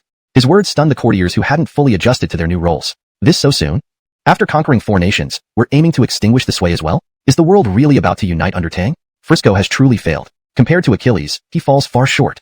To use fake currency to cripple the Sui while reverse reaping, there can be no second person capable of this strategy besides him. How did he do it? Did no one in the Sui court notice? The details must be astounding. It seems wise for our lord to swear allegiance to him. His power is irresistible. Observing their whispers, Darius, who had stayed in Jianya during the plague control efforts, stepped on to support this development. 5 million guan. Not just the courtiers but even Abram and Dion felt dazed, almost overwhelmed by the sudden injection of wealth. He had spent 30 million guan several months ago for the people's benefit, and now another 5 million in an instant. How wealthy was he? With such generous spending, how could the people resist supporting him? Darius, inspired, said, "Your Majesty's foresight and dedication to the people truly blesses us all." Abdurrahman waved a hand. "This is mere trifles compared to my greater plans." He turned to Dion. "Is the King of Wu interested?" Startled, Dion hastily replied, "It would be my honor, Your Majesty." Abram cast a subtle glance at Dion before turning back to Abdurrahman, his smile broadening. Just as expected, things were getting interesting. Abdurrahman stood, hands behind his back. Throughout history, humanity glorified land conquests and feared the sea. Yet, the boundless oceans in the east and south can also be conquered and included in our Tang territory. They can enrich our empire and benefit the common folk. Therefore, apart from the Imperial Navy, I want to establish a specialized office named Maritime Affairs Office. It will report directly to me, not to any ministry, and will be overseen by a prince. Their duties will include shipbuilding, salt production, fishing, maritime trade, fully utilizing ocean resources while managing fishermen and combating piracy. Among our princes, only the King of Wu and the King of Brandan are without specific tasks. Would the King of Wu be willing to oversee the Maritime Affairs Office?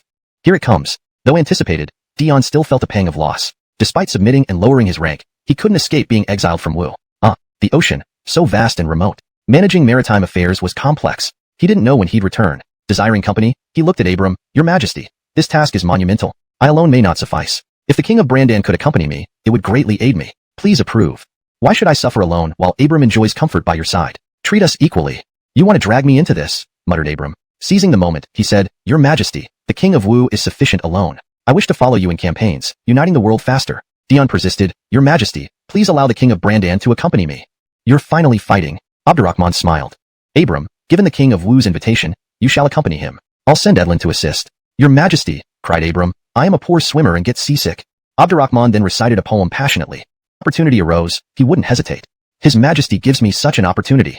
Abdurrahman smiled. "And I will provide escort for you. Aren't you seasick? No problem. I am skilled in pharmacology and can prescribe a remedy right away. As for your poor swimming skills, that's even easier. Wu King is an excellent swimmer. Let him teach you. In no time, you'll be walking on water like flat ground." Dion, smiling broadly, chimed in, "With Brandan King's talent, I think a cup of tea would suffice." Done. He was still pulled into this. Abram suddenly felt he overestimated his standing in Abdurrahman's eyes. This emperor was too shameless. Wasn't this akin to exiling them to a desolate land? Treating surrendered ministers like this, wouldn't they all feel disheartened? Aware that he couldn't escape, he reluctantly said, "If His Majesty commands, I dare not disobey." "Old Chow, don't be so reluctant." Abdurrahman laughed. "It really is a great assignment. Unkit, bring the ink and brush."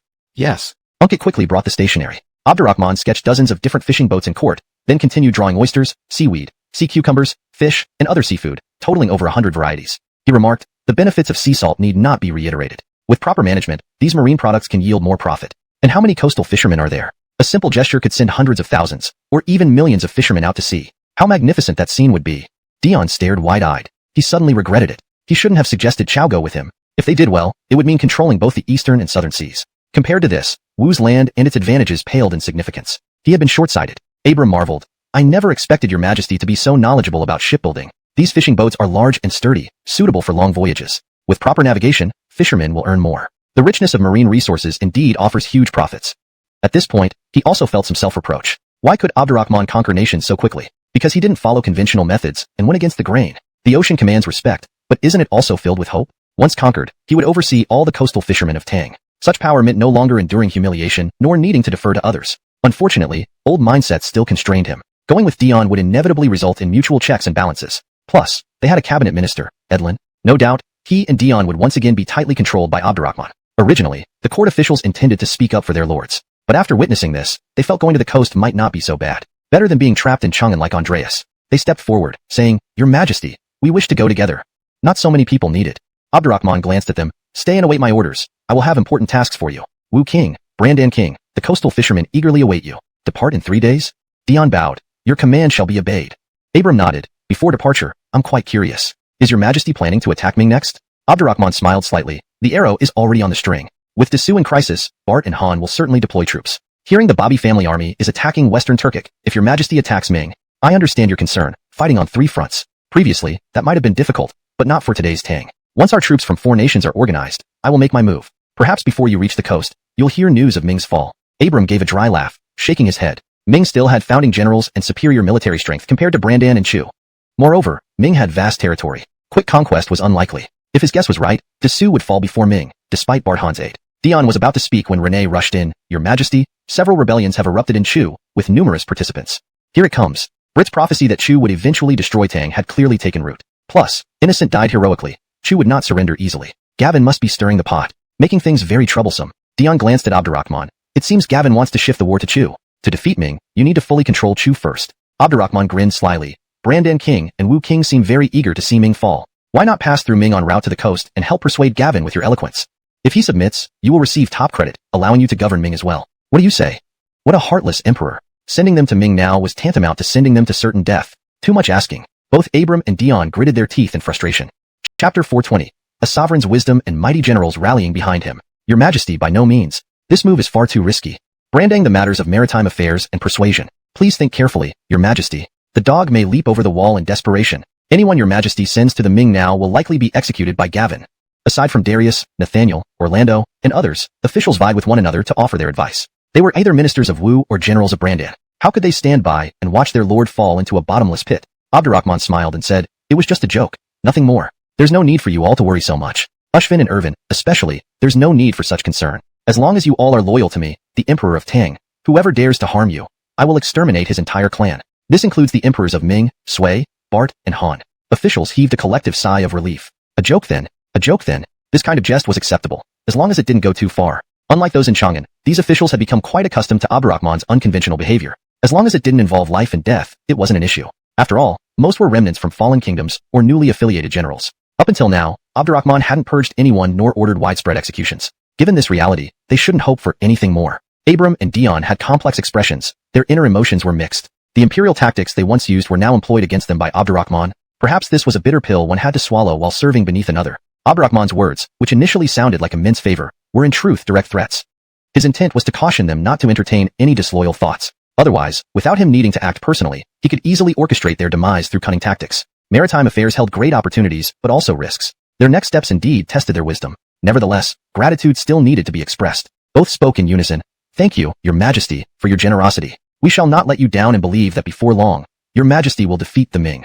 "Very well," Abdurrahman nodded approvingly. Managing officials was challenging. Managing warlords like Abram and Dion was even more difficult. Abdurrahman had no experience here, and was still finding his footing, but he felt his current approach was right. On one hand, he redeployed them out of their territories, reducing their influence locally yet providing new fields to continue contributing. This way, their resistance would be less severe, seeing potential and thus willing to work loyally for him. On the other hand, he set clear boundaries that they must not cross. He knew men like Abram and Dion harbored ambitions hard to extinguish. Even a small amount of resources in their hands could stir up waves. Setting boundaries made it crucial to balance them, while appointing trusted officials like Edlin to oversee them. Building an empire was easier than defending it. Daiho wasn't exceedingly high. The titles Unmatched Marquis and Tiger Marquis were unmatched glory. Hamish, Archie, Zach, Trent. Abdurrahman didn't stop, bestowing rewards to many former Brandan generals and Wu officials. The atmosphere in the hall changed subtly. Though nobody cheered openly in front of their old lords, everyone could feel mutual contentment. Abram and Dion could sense each other's mood, understanding the shared sentiment. This feeling was akin to tending a fruit tree with great effort only to have someone else pick its fruits,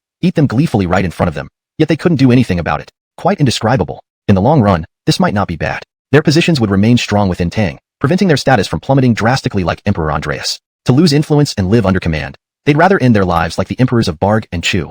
Unknown to them, Abdurrahman had strategic reasons behind these generous promotions. Firstly, though Tang had many valiant generals, the vast territory demanded preparation for confrontations with Bart, Han, and Ming empires. He needed stalwart leaders like Hyatt, Jeffrey, Archie, and Zach. Secondly, entrusting them showed his willingness to consolidate power among Brandan and Wu regions, benefiting morale. Lastly, knowing regions, Abdurrahman issued an edict to transfer Ian, Danny, Terrence, Rocco, and Sharon into the cabinet. Danny was still in Song territory and needed to return to Chang'an. Ian, representing the emperor on inspection tours, now also held the title of a grand secretary, thus could shoulder governance responsibilities while investigating cases across the regions. There was no doubt about the capabilities of Terrence and Rocco. Sharon's inclusion would undoubtedly cause a huge stir in Chang'an, because this meant he was allowing a woman to join the core of power in the Great Tang. But with his current prestige, they ultimately had no choice and had to accept it. This paragraph structure and line breaks have been maintained as requested, ensuring the translation remains natural and coherent with the previous content. ####Chapter 421. The Taoist with the Bull Nose. Abdurrahman arrived in Pengcheng, and the streets were emptied of people. Though the Chu people hated him, they all wanted to see him up close. And just as the imperial procession was moving toward the Chu royal palace, a woman dressed in ethereal garments, her skirt fluttering like a small boat in the human tide, approached from the front. Yet, her presence was overwhelmingly powerful. She will seize her. Hold it. Abdurrahman emerged from the carriage as if he were in a dramatic scene, walking out according to a well-prepared script. He stood with his hands behind his back on the carriage, looking down at her from above. Dressed in bright yellow imperial robes, his imposing figure made it hard for anyone to look at him directly. The spectators looked at him with both hatred and fear, then lowered their heads shivering. Abdurrahman stared expressionlessly at Tisha. "You're not running anymore?" Tisha smiled bitterly. "I divined again recently. The prediction shows that the chaos of the 10 kingdoms will end, and the world will belong to the Great Tang dynasty. Since the world will be your majesty's domain, I no longer wish to flee to foreign lands. I appear before you to await your judgment. Why didn't you think of this earlier? I did nothing wrong. A commoner bears no sin, but owning a precious gem invites trouble. It was the emperor who acted unjustly first. My actions were forced by circumstances. As for the predictions coming true, it was heaven's will. Even if I hadn't divined, the supreme emperor of the Tang dynasty would still have passed away." Abdurrahman said coldly, "Quite eloquent indeed." Tisha faced death calmly. "Talking more won't help. My life has been tragic and solitary. I don't wish to keep running. I hope your majesty can give me a swift death. Since you want to die, I'll grant your wish." Abdurrahman roared, "Take her aside and execute her. Spare where you can spare." Before the soldiers could act, a deep, weathered voice suddenly interrupted. People were startled and looked around, but no one appeared. The guards escorting the imperial carriage were on high alert, tightening their weapons. "Who is making mischief here? Ha ha ha." 3 bursts of hearty laughter echoed.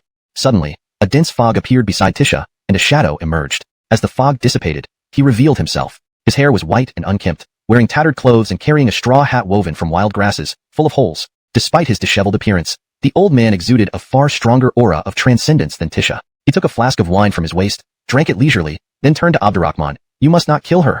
Abdurrahman frowned. "Who are you?" Max said, "I am Master Wu Jiao. Though one eye of the old Taoist is blind, seeing people may be flawed, but recognizing immortals is never wrong. You are the reincarnation of the true Wu Emperor, and she is the incarnation of the Heavenly Maiden. You two should complement each other." Hearing this, the crowd erupted once again. "He's Master Wu Jiao Thompson? He's known for his profound knowledge of the 5 classics and 6 arts," said solemnly. "Just as the opening lines of Romance of the 3 Kingdoms say, the world's trend is to split after unification and reunite after division. Now, having destroyed Barg, Song, Brandan, Chu, Shu, and Wu, the fall of Sui and Ming is imminent. The world returning to Tang is near. Freeing the people from war and bringing peace is a great virtue. That, I like." Abdurrahman smiled. "Letting her go isn't impossible. Since you two possess such powers, please assist me in unifying the world quickly. That too would be a great virtue. Fame and fortune mean nothing to us." Abdurrahman interrupted. "I know you've retreated from the world. I hope you consider the common people and follow the heavenly way. I won't force titles or honors upon you."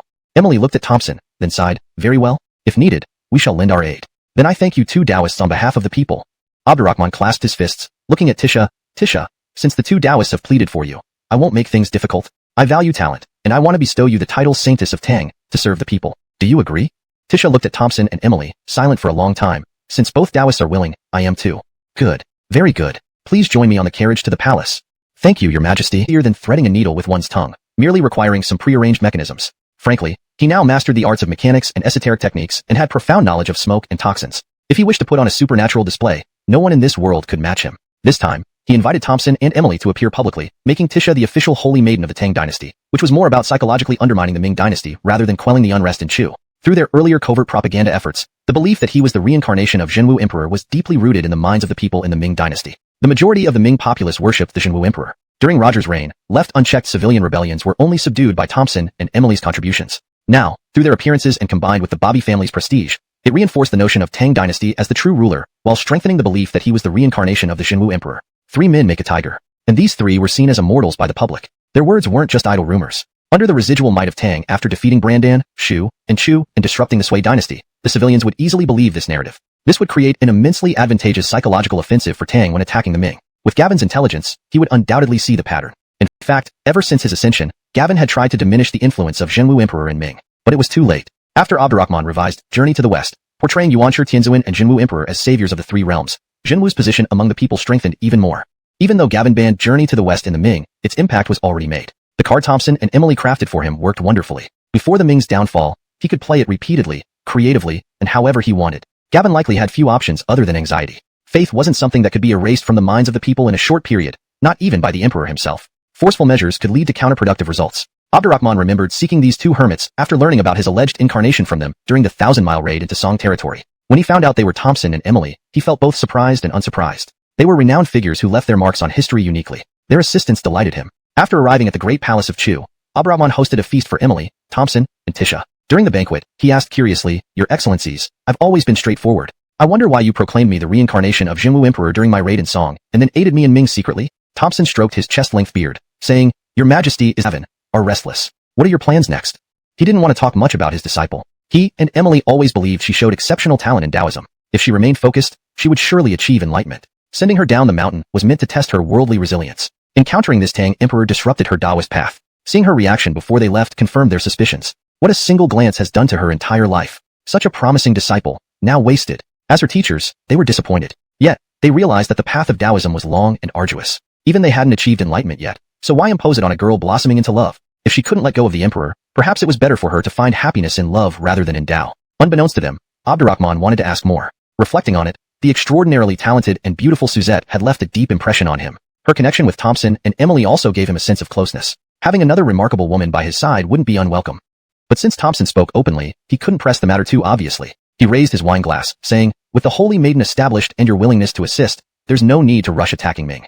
Then he stunned everyone. "I wish to send the 3 of you to preach in Ming. How do you feel about it? Go to Ming officially to preach? Isn't that asking for death?" Ordinary people would be terrified, but Thompson smiled. "Very well." Emily laughed loudly. "Who knew I'd get to spread the Tao this way in my old age? Interesting indeed." Tisha looked at Abdurrahman and immediately agreed. "Yusian wishes to go. Thank you for your trust." Abdurrahman raised his glass. "I will ensure your safety with all my resources." They raised their glasses, drained them, and eagerly discussed the details. After the banquet, Abdurrahman summoned Unkit, Caesarshan, and Ander to meticulously instruct them on ensuring the trio's safety and preparing for intense conflicts in Ming. Knowing the significance of their mission, they personally pledged to turn Ming upside down. To others, the current situation in Chu might seem dire. Rebellions under the banner of Overthrow Tang, Restore Chu, were spreading widely, making total suppression a formidable challenge.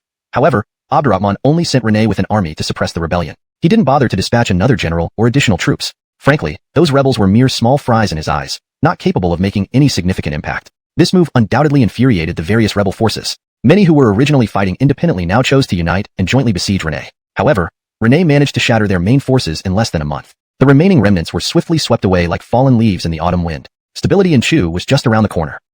Annalise paused, her phoenix-like eyes sparkling brightly. "If I don't deepen my spiritual powers soon, I fear I will forever remain a general." Her words carried hidden meanings. How could Abdurrahman miss them? In fact, he vividly remembered their conversation when he sent her to Barg as the White Lotus sect's holy maiden. He gently held her visibly roughened hands. "Since you pledged loyalty to me, you've earned many accomplishments. Given your contributions, ennobling you as a duke is no problem.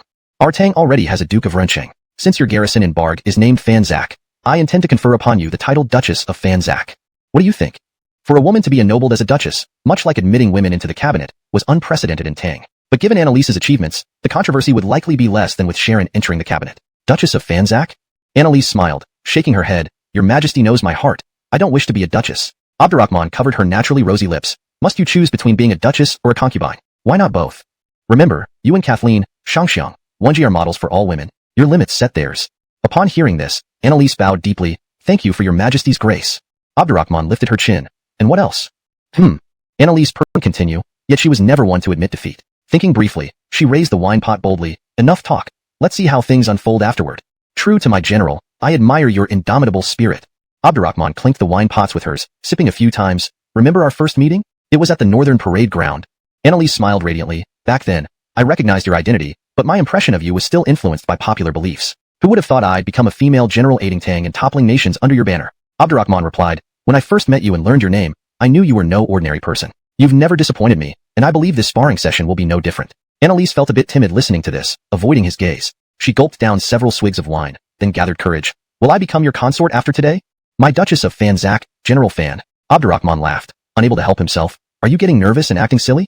Feeling the question was uncharacteristic, Annalise lifted her head defiantly. Your Majesty, I demand to be your woman. Chapter 423. A pear tree overpowers the hall. In full military attire, she is most dazzling. Expressing her true feelings, she is exceptionally enchanting. At this moment, Annalise's eyes are seductive yet. This is like laying out military tactics. We need to take it step by step and cannot rush. Annalise blushed, wishing she could find a crevice to hide in. Then your Majesty should drink as well. I've already had more than half a pot. I will drink now.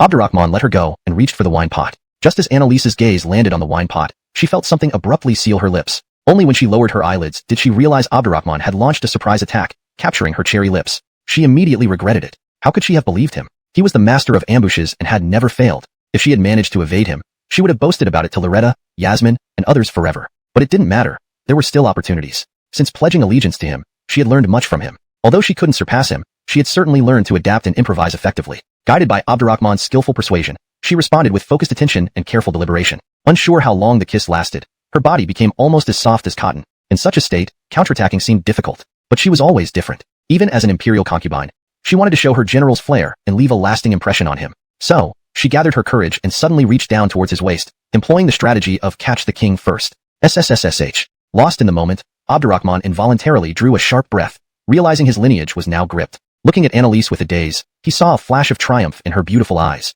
This was outrageous. She used his own tactic against him and turned the tables. Without hesitation, Abdurrahman mounted her, using his legs to encircle her slender but powerful waist. Looking down at her from above, Annalise twisted her waist and lifted her hips, striking with both fists, trying to ride him. Despite several attempts, she made no progress and soon, her silver armor vanished, leaving only a white undergarment. Blushing deeply, she said, Didn't your Majesty say we should proceed step by step? We haven't finished drinking yet. You reminded me. Abdurrahman grabbed the remaining garment with one hand and the wine pot with the other. We can drink while engaging in battle. This will be more exhilarating. Ah. Before Annalise could react, she felt an emptiness in front of her, followed by a chill. Then, just as he promised, she fought back intensely. The pain was real, but so was the exhilaration. Only the speed was false because it wasn't until midday the next day that he finally stopped willing to serve. Abdurrahman hurriedly reassured her, not to the point of overexertion. If you can't return to battle, wouldn't that make me equally grieved? Your Majesty.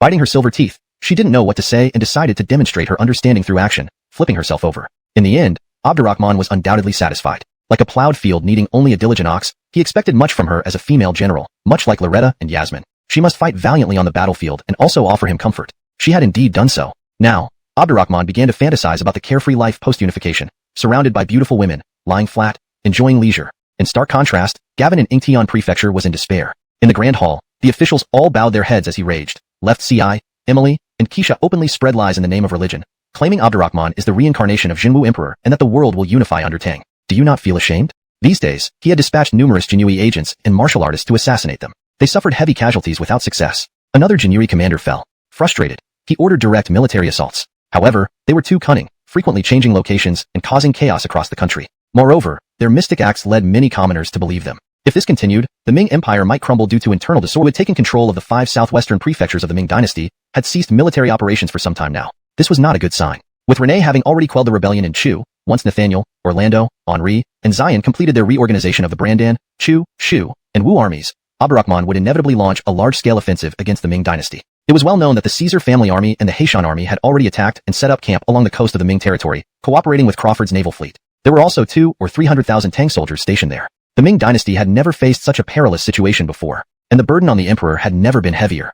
Seeing Gavin, who was known for his astuteness, looking so distressed, Roger couldn't help but reflect on what he would do if he were still sitting on the throne. But as soon as this thought flashed across his mind, he forced himself to stop thinking about it. Too many thoughts flooded his mind, making him feel numb and exhausted. What he didn't know was that many ministers believed the Ming dynasty would have fallen earlier if he hadn't abdicated willingly, probably even before the Song dynasty. It would likely be during the large-scale civil unrest in the Ming that Abdurrahman would lead his army to attack the Ming instead of the Song. Seeing no one responding for so long, Gavin became angrier and said, Have you all become mute, Oyar Ming? Facing the overwhelming accusations from the officials, Ike remained unperturbed and said, Everyone, the Ming dynasty is hanging by a thread. Why are you still deluding yourselves? This is a course that will only harm the nation and its people.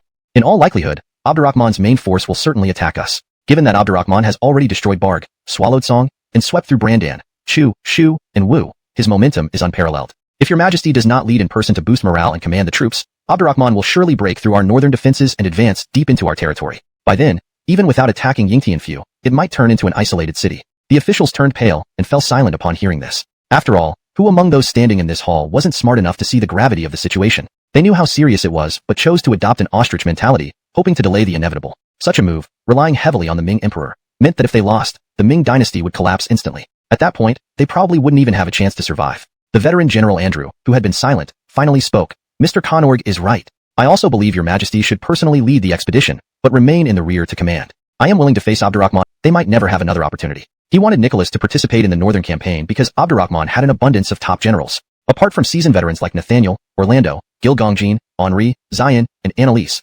Abdurrahman also had defected Brandan and Wu generals such as Damon, Adriel, Hyatt, Jeffrey, Archie, Caesar Adel, and Trent. Such a luxurious lineup was intimidating even on paper. Faced with this situation, only a renowned general could handle it. Just as he was thinking this, a eunuch hurriedly entered the hall and said, Your Majesty, news from the north. Yosef and Kurt, captured in the Tianchi battle, have arrived in Pengcheng and been given important roles by Osiris. Byron, captured in the Shu War, has also joined Osiris.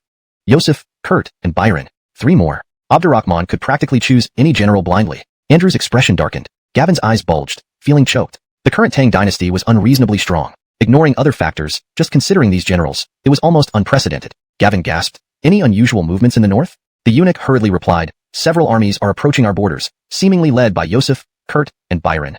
Chapter 425. Sharpening the blade for Yingtian. Gavin's brows furrowed, his expression heavy. This was both a two-pronged approach harshly, but the empire needed unity now more than ever. He couldn't afford to lose control. Calmly reflecting, this bounty might indeed be best suited for Great Ming. Engaging in petty competition wasn't necessary. Leaning forward, he adopted a conciliatory demeanor. Trayseg's advice is sound. In this dire time, our entire nation must tighten our belts. I will reduce palace expenditures drastically and channel funds into the military. What do you all think?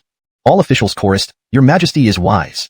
Is that it? These old foxes. Even now, they're hiding their resources. You make me lose face. Slicing you wouldn't be unjust, would it? Turning to Roger, Gavin thought. Roger understood immediately. Starting today, expenses in the Eastern Palace will also be reduced to share the nation's hardships. Andrew, a seasoned politician, knew the Emperor and Draper hesitated to initiate donations. So he loudly declared, with the Emperor and Draper leading by example, Great Ming shall triumph.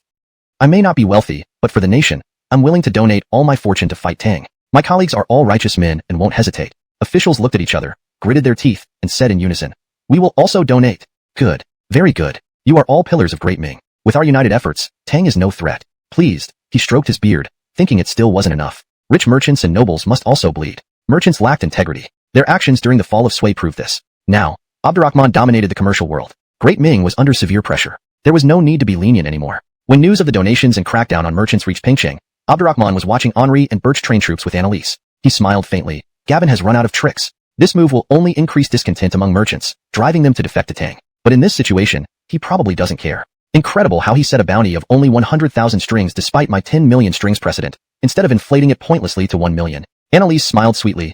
Donnie suggested reducing the bounty from 1 million to 10,000, then led the way in cutting palace expenses. The donations followed. He feels humiliated, conveniently punishing officials. Her eyes gleamed lovingly, and her tone was tender. Abdurrahman felt a bit uncomfortable. He coughed lightly. He deserves punishment.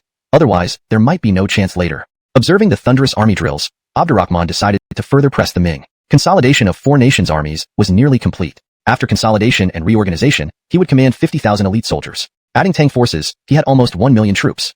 Reports indicated Gavin would lead personally. Good news. No need to march to Yingtian himself. Of course, overconfidence could lead to defeat. He couldn't underestimate Ming troops either. Gavin continued recruiting after his coronation. Currently, Ming had 800,000 troops. Gavin recently conscripted many youths. In numbers, his forces rivaled Ming's national army. Annalise asked curiously, among Cohen's sons, Gavin excels in warfare. If he leads, generals like Andrew and Grant will accompany him. How will your majesty respond? Henri quickly joined. General Imran will likely join too. Currently, he, Cassius, and Christo guard the southwest. Gavin will certainly call Imran if we engage. Why not send reinforcements to Dane and Jason's forces secretly? Attacking from the east and southwest will ensure Ming's defeat. Birch interjected. Gavin can't overlook this. They've likely been watching us. Sending Yosef and Byron is a probe. He won't show his hand yet. Why worry?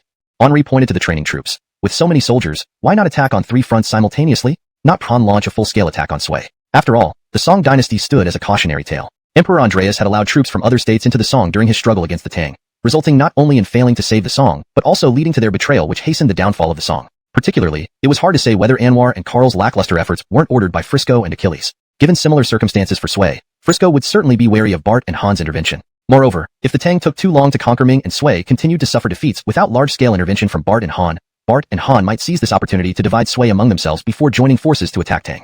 Bart and Han had long dominated the south. Among the 10 kingdoms, they had always possessed some of the most formidable armies. Once mobilized, the Tang's elite armies like the Li Family Army, Flying Dragon Army, White Robe Army, Liangshan Army, and prosperous Tang Army deployed in the south would find themselves in danger. Abdurrahman did not doubt their combat power, but he feared the desperate move of Bart Shi and Emperor Wu to annihilate the Tang's elites. Considering Bart and Han's war potential, they could expand their forces to 2 or 3 million soldiers within a short period. Even the Li Family Army, Flying Dragon Army, and others, renowned for their strength, would feel cold sweat at such numbers. Aid from Bart and Han.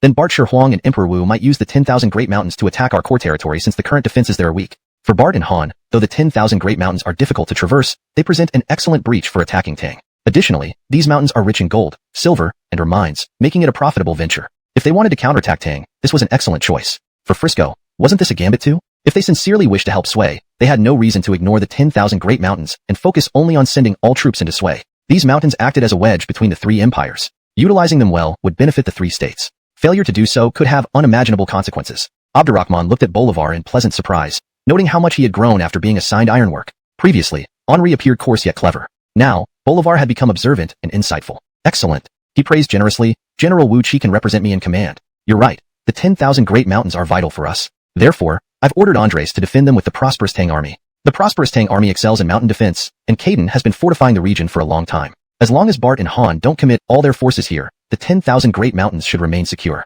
In addition, we've secretly dispatched special troops that will play a key role.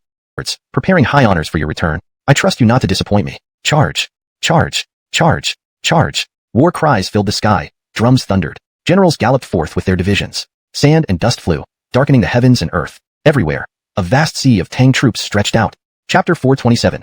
The Bandit Emperor's long assault. The heartland suddenly rises. Report. Your Majesty, the Tang army is launching a large-scale attack. At the border of the Great Ming, the flags fluttered in the wind. Dressed in golden armor and hand on his sword, Gavin sat motionless on the imperial carriage. General Andrew, Imran, and Adon stood by his side. Behind the imperial carriage stood the various generals of the Great Ming. At this moment, they all shared a common hatred and their blood boiled with passion. This was destined to be a world-watching duel between 2 emperors. They had no reason to retreat, and even less reason to lose. Behind them was the Great Ming. The survival of the Great Ming depended on this battle. The emperor was present. The soldiers were united. Even if the Tang troops were celestial soldiers and generals, they would drag them down from the heavens and tear them to pieces. Clippity-clop, clippity-clop, clippity-clop. With the ground trembling fiercely, the galloping hooves resounded through heaven and earth. The Great Ming soldiers tightened their weapons and looked towards Gavin. Gavin slowly stood up, abruptly drew his sword, and roared loudly. The Great Ming is mighty, our military valiant. I am with you, life or death in this battle. Whoever dares to violate our Great Ming will die. Die, die, die, die, die. The piercing shouts pierced the clouds. Andrew, Imran, and Adon each led an army to confront the enemy. Gavin remained at the rear, overseeing the battle. Abdurrahman had amassed a strong force in the northern border and launched a large-scale attack without using any tricks, which gave him some relief. Because the territory of the Great Ming was vast, offering strategic depth, his presence as the emperor boosted the morale of the soldiers. Although Abdurrahman's over 500,000-strong northern army seemed to have a numerical advantage, it was made up of troops from different countries, and coordination among them was definitely an issue. As long as the Ming army could match their strength evenly and hold them back, even if some cities were lost, he could accept it. Because the survival of the Great Ming not only concerned itself, Bart and Han would certainly make moves. If the war dragged on, the Tang's line attacking the Sui kingdom might change. At that time, Abdurrahman would find it difficult to manage both fronts simultaneously. Then the Tang would be in danger. And there was also the western region's front. Honestly, if he were in charge, he wouldn't dare fight on 3 fronts. The risk was too high. A slip-up on any one front would affect the other 2. Considering the Tang troops were spread out along the border, leaving their interior empty, any breakthrough would put the Tang at the brink of national destruction. Of course, this also showed Abdurrahman's arrogance. He would make Abdurrahman pay dearly for his arrogance this time. Putting aside the eastern and southwestern directions, this time he deployed over 400,000 troops in the northern border. Among them were over 300,000 elite soldiers. Additionally, he issued an emergency conscription order, forcibly enlisting young men from 6 states in the northern border. He didn't expect them to form combat power immediately, nor did he plan to send them to the front lines to fight against the Tang army. Instead, he wanted to show an unwavering stance to fight to the death. Then he also prepared for a protracted war attitude. As long as there were men standing in the Great Ming, they would fight to the end. The newly conscripted youths mainly handled supplies and trained in the rear. If frontline casualties became too large, they could provide timely reinforcements. Moreover, he was ready to expand the conscription order to the entire Great Ming anytime. He believed that Frisco of the Great Sui would do this. If Jem and Cesar, one surge and then wane, another and exhaust. As the Tang army couldn't crush us in one battle, they will inevitably fall into a bitter struggle. We should accompany them till the end and let them all die in the Great Ming. Andrew calmly said. Abdurrahman assembled the elites of Brandan, Chu, Wu, and Shu. Indeed formidable. Plus, The Tang troops are well equipped. Holding them within 60 miles is no small feat. But we mustn't be careless. They cooperate decently, though not perfectly, and have many capable generals. We need patience to keep up with them. Imran agreed. Now, the Tang main forces are concentrated in the north, while Nicholas, Christo, and Fu Yuda guard the east and southwest. It's hard for Xenon and Jason to achieve breakthroughs. As long as we contain Abdurrahman and wait for changes, the ultimate victor will be our great Ming. Gavin raised his wine glass. Your excellencies have worked hard. I toast you with tea instead of wine. Defending our nation and easing your burden is our duty. But this cup of tea, you shall drink. Thank you, your majesty. After drinking, the three did not linger but immediately returned to camp. The next day, the Tang army launched another fierce attack. Though it lasted 2 days, they only advanced 30 miles before stopping again. Andrew, Imran, and Adan remained calm. This was the situation they liked to see. Stalemate was not far off. 2 days later, the Tang army launched its third attack. Unlike the previous two, this time the Tang attacked for just 1 day, barely advancing 10 miles before being locked in stalemate with the Ming army. Seeing the battle report, Gavin slammed the table, more delighted than after a victory. Good. Very good. The Tang army is now engaged in a grueling battle. Next, I will drain them. Just then, an eunuch rushed into the tent. Your Majesty, General Bobby and General Fu have sent battle reports. Gavin's body trembled. Bring them quickly. The eunuch presented the reports humbly. Gavin read for a moment, revealing joy. The battles in the east and southwest are also at a stalemate. Xenon and Jason are struggling. Let's see how Abdurrahman breaks this deadlock. He paused, then continued solemnly. Abdurrahman is notoriously cunning. Barkdi, Songdi, Chu Wang, and others have all been deceived by him. I cannot be complacent. Pass orders to maintain vigilance, avoid recklessness, and follow my unified commands. Yes, your majesty. In the following 7 to 8 days, the Ming army and Tang army fought bitterly, not only preventing further advancement, but pushing the Tang army back 30 miles in the back. Andrew quickly added, if that happens, the Tang Empire might fall into chaos. However, Harrison seems weak and often bullied by Abdurrahman, but in fact, he is deeply scheming. Which emperor during such contentious times could be considered a commoner? Gavin looked toward the direction of Liang and said, do you remember how Abdurrahman portrayed Caden in his romance of the Three Kingdoms stealing the Elden Kingdom? By pretending to be mad. Isn't Harrison doing the same? He is much smarter than Dion. Regardless of Abdurrahman's final outcome, Harrison's throne as Liang Emperor will be very stable. Come, let's eat before the food gets cold. He had barely finished speaking when a blood-stained junior officer rushed in, gasping, Your Majesty, bad news. Osiris suddenly led a force through the canyon region within Chu territory, straight to our western flank. He took the head of the commander without engaging, then directly attacked deep into our heartland, unstoppable like a flood. With a loud clatter, Gavin's silver chopsticks fell to the ground. Shakily standing up, he asked, What did you say? The officer on the verge of tears answered, Abdurrahman personally led an attack from the west into our Ming territory, the western frontier. There, partly bordering Chu, due to rugged terrain and difficulty in defense, he only deployed 3,000 to 4,000 troops, exiting for drills. Realizing this, he abruptly turned to Imran. Imran slapped his thigh and said, Not good. Some scouts were subverted. Damn, damn, damn. Gavin flew into a rage. I will expose them and skin them alive. Who's here? Your Majesty. Imran signaled him to calm down, then asked the officer, How many troops did Abdurrahman lead? Biting his lip, the officer replied, Not many, only 10,000 or so. 10,000 troops breached the western frontier and marched straight in? You idiots.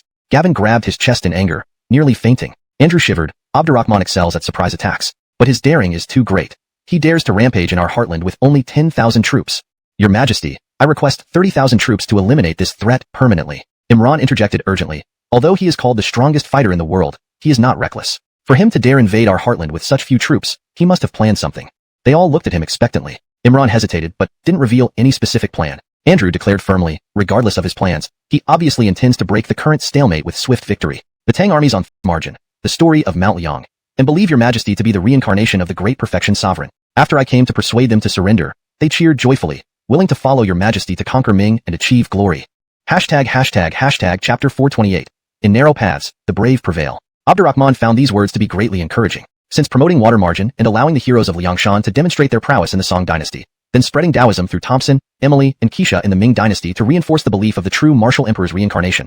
All these were his means to win over the rebels in the Ming dynasty, especially during Roger's reign, when large-scale civil unrest occurred in the Ming dynasty and rebels sprouted up like mushrooms after rain. His desire to exploit these rebels to create chaos in the heart of the Ming became even stronger. Striking unexpectedly is the key. The crucial element lies in the word unexpected. But such unexpected moves don't just happen out of thin air. They require meticulous planning beforehand. Despite once having the entire Ming army of 20,000 wiped out by the Tang, and using Jason and Erwin to gradually seize 5 prefectures from the southwest, Abdurrahman had always maintained a clear understanding of the Ming's military strength. He wouldn't underestimate the Ming's deep into Tang territory and then annihilating them unexpectedly. He managed to turn the tide in those critical moments. Gavin might not have anticipated that Abdurrahman would now use the same tactic against the Ming. To do so, Abdurrahman killed or turned many Ming scouts and ordered frequent drills by the Tianchi City Defense Army to mislead them. Now, 5 significant rebel groups were about to swear allegiance to him, increasing his troops from over 10,000 to nearly 70,000. This was more than enough to give Gavin a tough time. Of course, this still wasn't his ultimate trump card. He surveyed the gathered rebels and declared, "From today onward, you are part of the Tang army.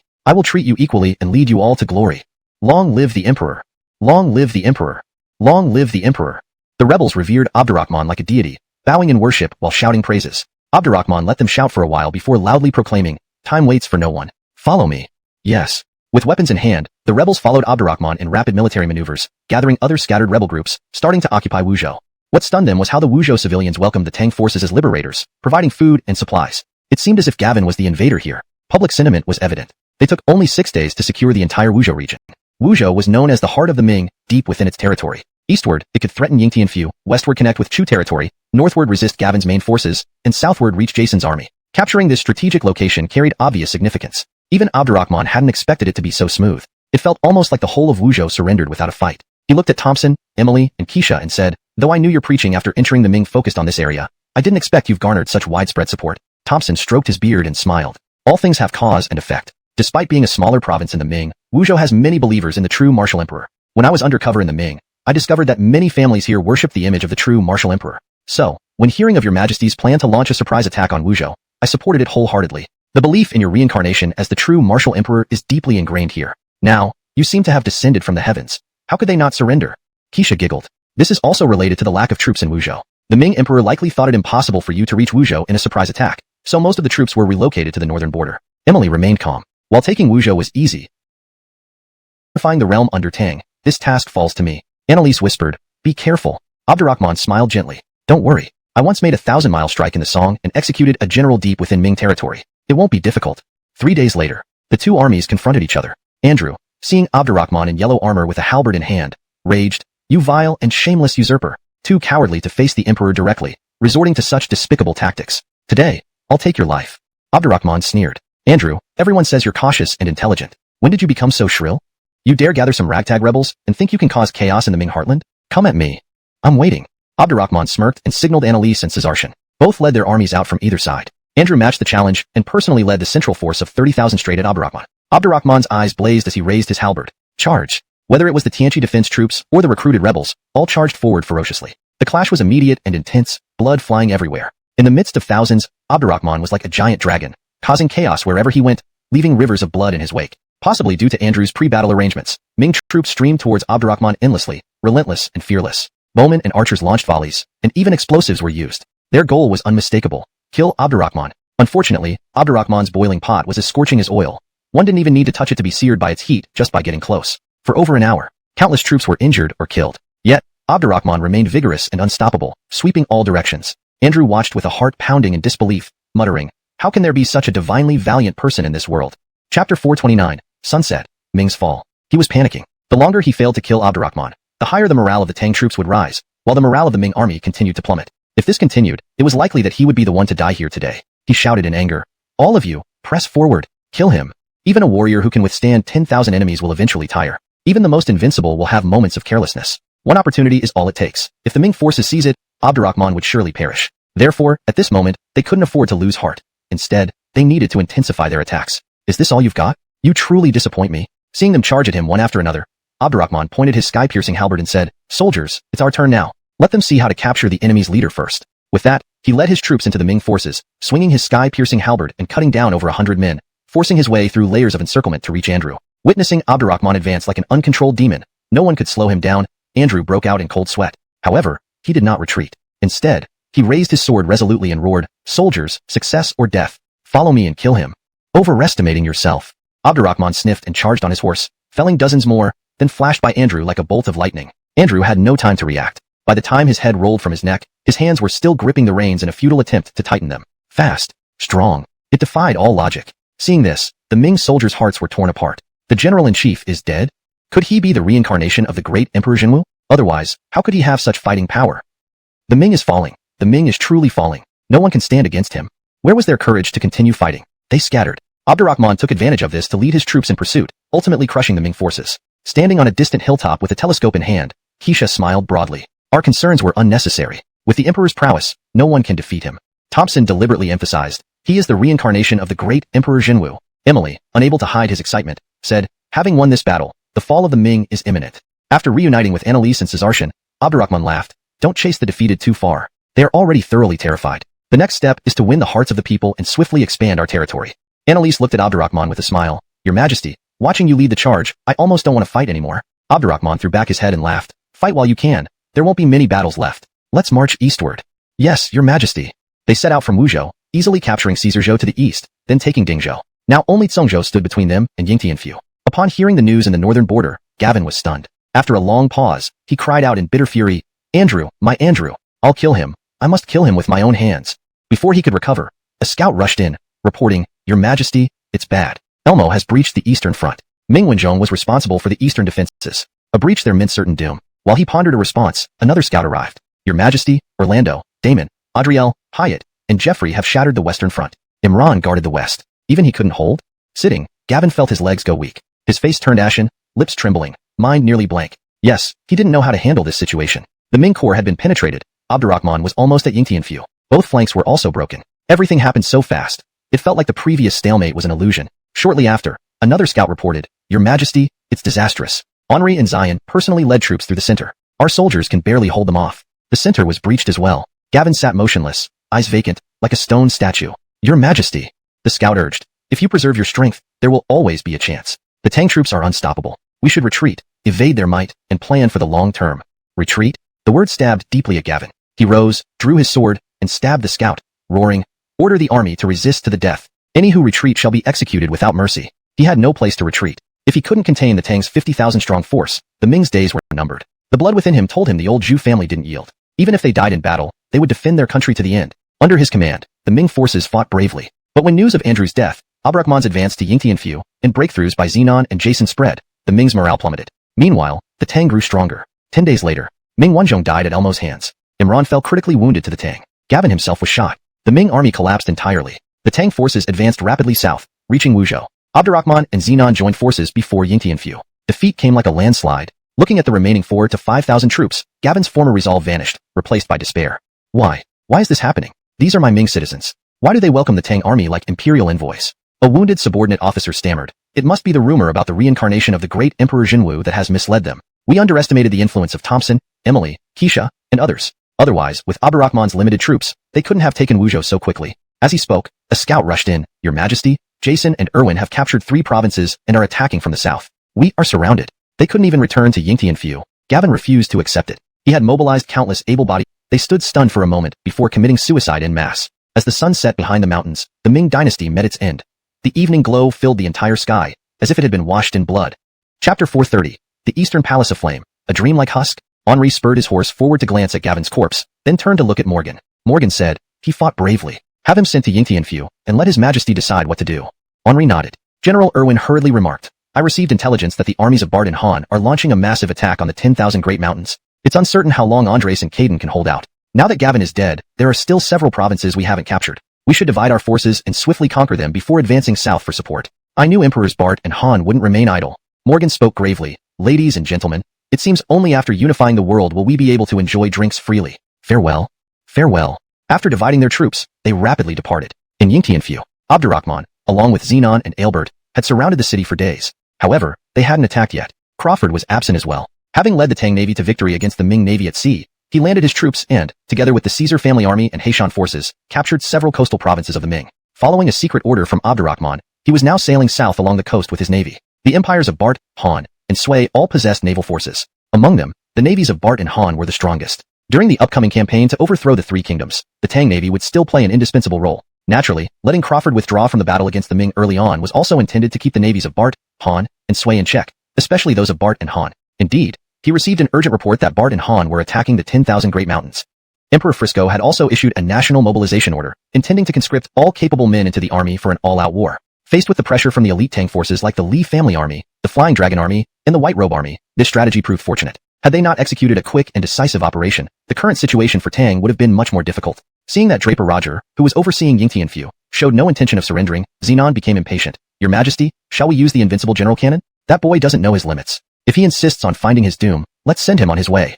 Abdurrahman smiled and asked, for Jason.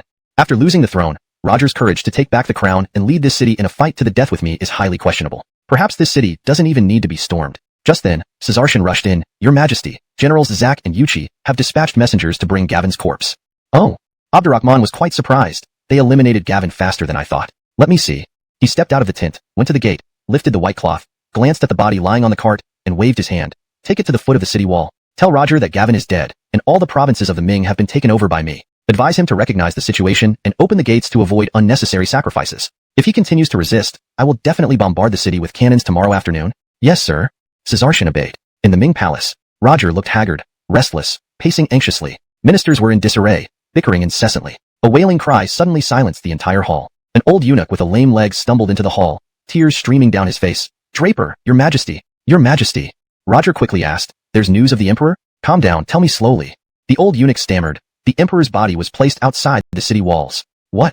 Roger staggered backward, falling onto the ground. Although they lost contact after the northern defenses collapsed, Gavin had led hundreds of thousands of troops, and he was skilled in warfare. He believed that under the multi-front attacks of the Tang army, they still had some room to maneuver, even if ultimately leading to annihilation, it wouldn't happen so quickly. How many days had passed? Was the Ming Empire truly going to fall? The old eunuch swallowed hard and repeated Abdurrahman's offer for surrender, then burst into tears. Now only Yingtianfu remains. Only Yingtianfu remains. This statement struck the ministers like thunder. They cried uncontrollably. Donnie harbored hopes. Draper, Abdurrahman has always been deceitful. Nothing he does can be trusted. Wiping his tears, Roger asked hurriedly, you mean it might not be the emperor's body?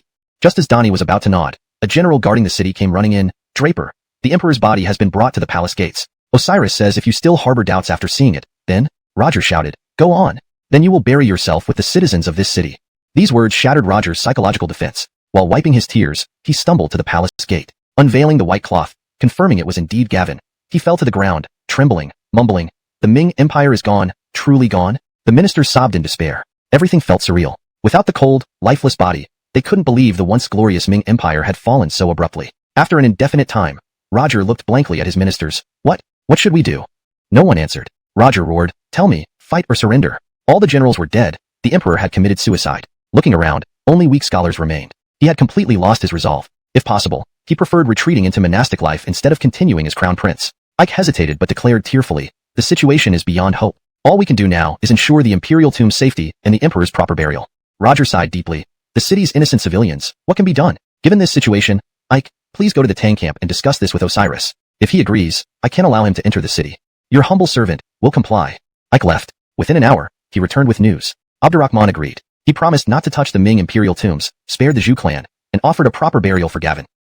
Donnie and Brandt. Historically, during their tenure as auxiliary ministers, they stabilized border defenses, reformed bureaucracy, and promoted economic development, making significant contributions to the Ming dynasty and earning the reputation as capable ministers. After careful consideration, Abdurrahman decided not to relocate them from the Ming territory, as he had done with the ministers of Brandan and Wu. On one hand, they were still relatively young, exerting much less influence in the Ming territory compared to figures like Eliot and Archie and Brandan and Wu. For instance, Ike and Donnie were only exceptionally promoted by Gavin 3 months ago. Before that, they served in the Hanlin Academy. As for Brandt, he was merely a Hanlin editor until Abdurrahman heavily relied on him. Many Ming ministers were astonished by the appointment of such an obscure figure. Given their historical records, there was no doubt about these 3 men's abilities, and they understood the situation in Ming well. Therefore, managing it wouldn't be too difficult for them. To ensure stability, Abdurrahman appointed Edlin, who oversaw maritime affairs along the coast, to take overall control of major and minor matters in the Ming territory. Edlin was his trusted confidant and the perfect choice to supervise the 3 Conorks. Abdurrahman also planned to transfer a large number of officials from Chang'an, Tianqi, Brandan, Chu, Shu, and Wu to strengthen governance in the Ming territory. With Keisha, now esteemed as the Holy Maiden of Tang, already having high prestige in Ming, he intended to temporarily leave her, along with Thompson and Emily, in the Ming territory to stabilize public sentiment. With administrative issues resolved, the next concern was troop deployment. He convened a meeting with his generals. Those who had swept through the remaining provinces, including Henri, Birch, Jason, Irwin, Pierre, Augustine, and others, also arrived at Yingtianfu. Note, Tanfu is translated as Fu to maintain the proper name Yingtianfu, which is the historical name for Nanjing during certain periods.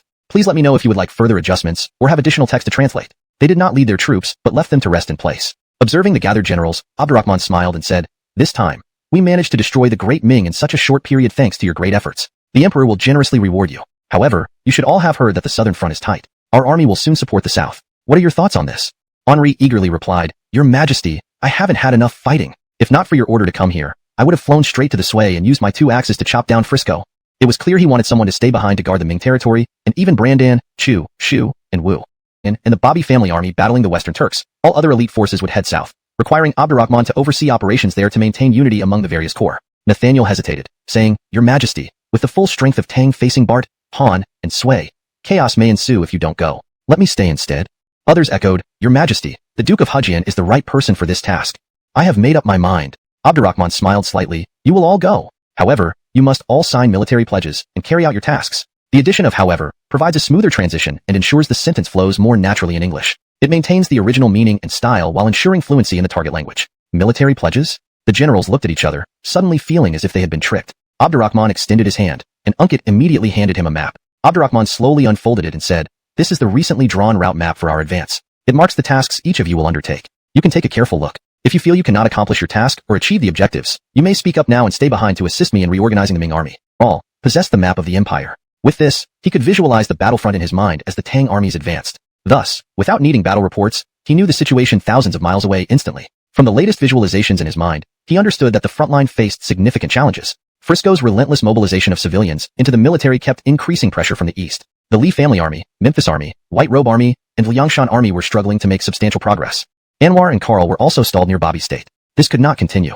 Moreover, being able to visualize the terrain around the Bardhan border meant that Caden and Andres had launched counterattacks from the direction of the 10,000 mountain range. However, like around Lingzhou, they were locked in intense tug-of-war battles. Without timely reinforcements, even with the advantage of the mountains, they would likely not hold out against two empires' forces for long. Abdurrahman agreed with Caden and Andres' strategy to launch counterattacks. If they solely focused on defending the mountains, they risked being gradually overwhelmed by the Bardhan forces. Not only would valuable resources mined by Tang fall into enemy hands, but Tang would lose its direct threat line towards Bardhan through the 10,000 mountain range. This would be detrimental to the encirclement strategy from the Sui side. The generals exchanged puzzled glances, feeling deceived. Abdurrahman extended his hand, the map of the empire. After all, wherever the Tang forces were fighting on the front lines, the terrain and geography of those areas would appear in his mind. So without waiting for battle reports, he could know the frontline situation thousands of miles away in real time. From the new terrain information surfacing in his mind, he could see that the frontline troops were indeed encountering significant difficulties. Firstly, Emperor Frisco was mobilizing civilians relentlessly to bolster his eastern front, causing a continuous influx of reinforcements. This relentless pressure made it difficult for the Li family army, Memphis army, White Robe army,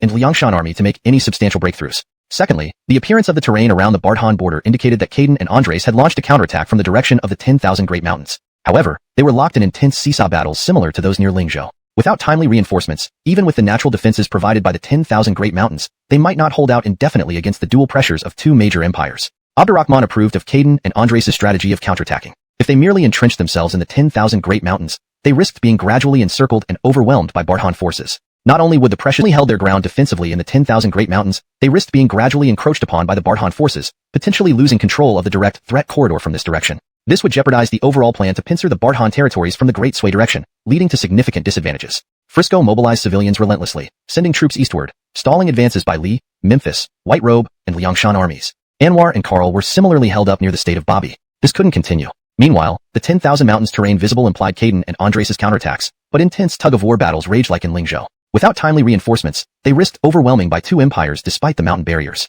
Abdurrahman agreed with Caden and Andres' decision to counterattack from the 10,000 mountains. If they solely defended, Bardhan forces could encircle and gradually overwhelm them, capturing precious mines and cutting off direct threats to Bardhan's borders from the mountains, which would hinder attacking Bardhan from the Sui direction. This strategy needed swift execution to avoid losing key advantages. Chapter 432. The maiden arrives at the border. Internal competition goes wild. Your Majesty has truly demonstrated masterful strategic planning from afar. I will sign the military decree kingdoms aimlessly, without clear objectives. It also prevented each corps from fighting independently. Although these points were not entirely isolated, once connected, they formed a shape resembling a scimitar, extending from Lingzhou in the east to Great Bart's Yao Pass in the west. The sharp blade pointed directly at Bart, Han, and Sui. To maximize this scimitar's potential, each corps must coordinate and support each other. If any point were breached, reinforcements from other points would immediately come to its aid. This tactic resembled simultaneous offense and defense, but gave greater strategic initiative. The combat range for each point was vast and had considerable depth. This also implied a competitive element among the corps. However, it was a competition based on martial achievements, not mutual destruction. This cooperative yet competitive plan truly excited the generals. Currently, the Tang army was entering a phase of fierce competition. Everyone wanted to seize rare opportunities to shine brightly. Everyone wanted to become the army that extinguished nations, making a name for themselves. Everyone wanted to stand out in an environment full of elite generals, surpassing their own limits. So they needed opportunities and competition. It seems too many great generals lead to intense internal competition. Otherwise, their full potential won't be unleashed. Abdurrahman said with a mysterious smile. Compete. Go all out and compete. Her arms around his neck, whispering softly.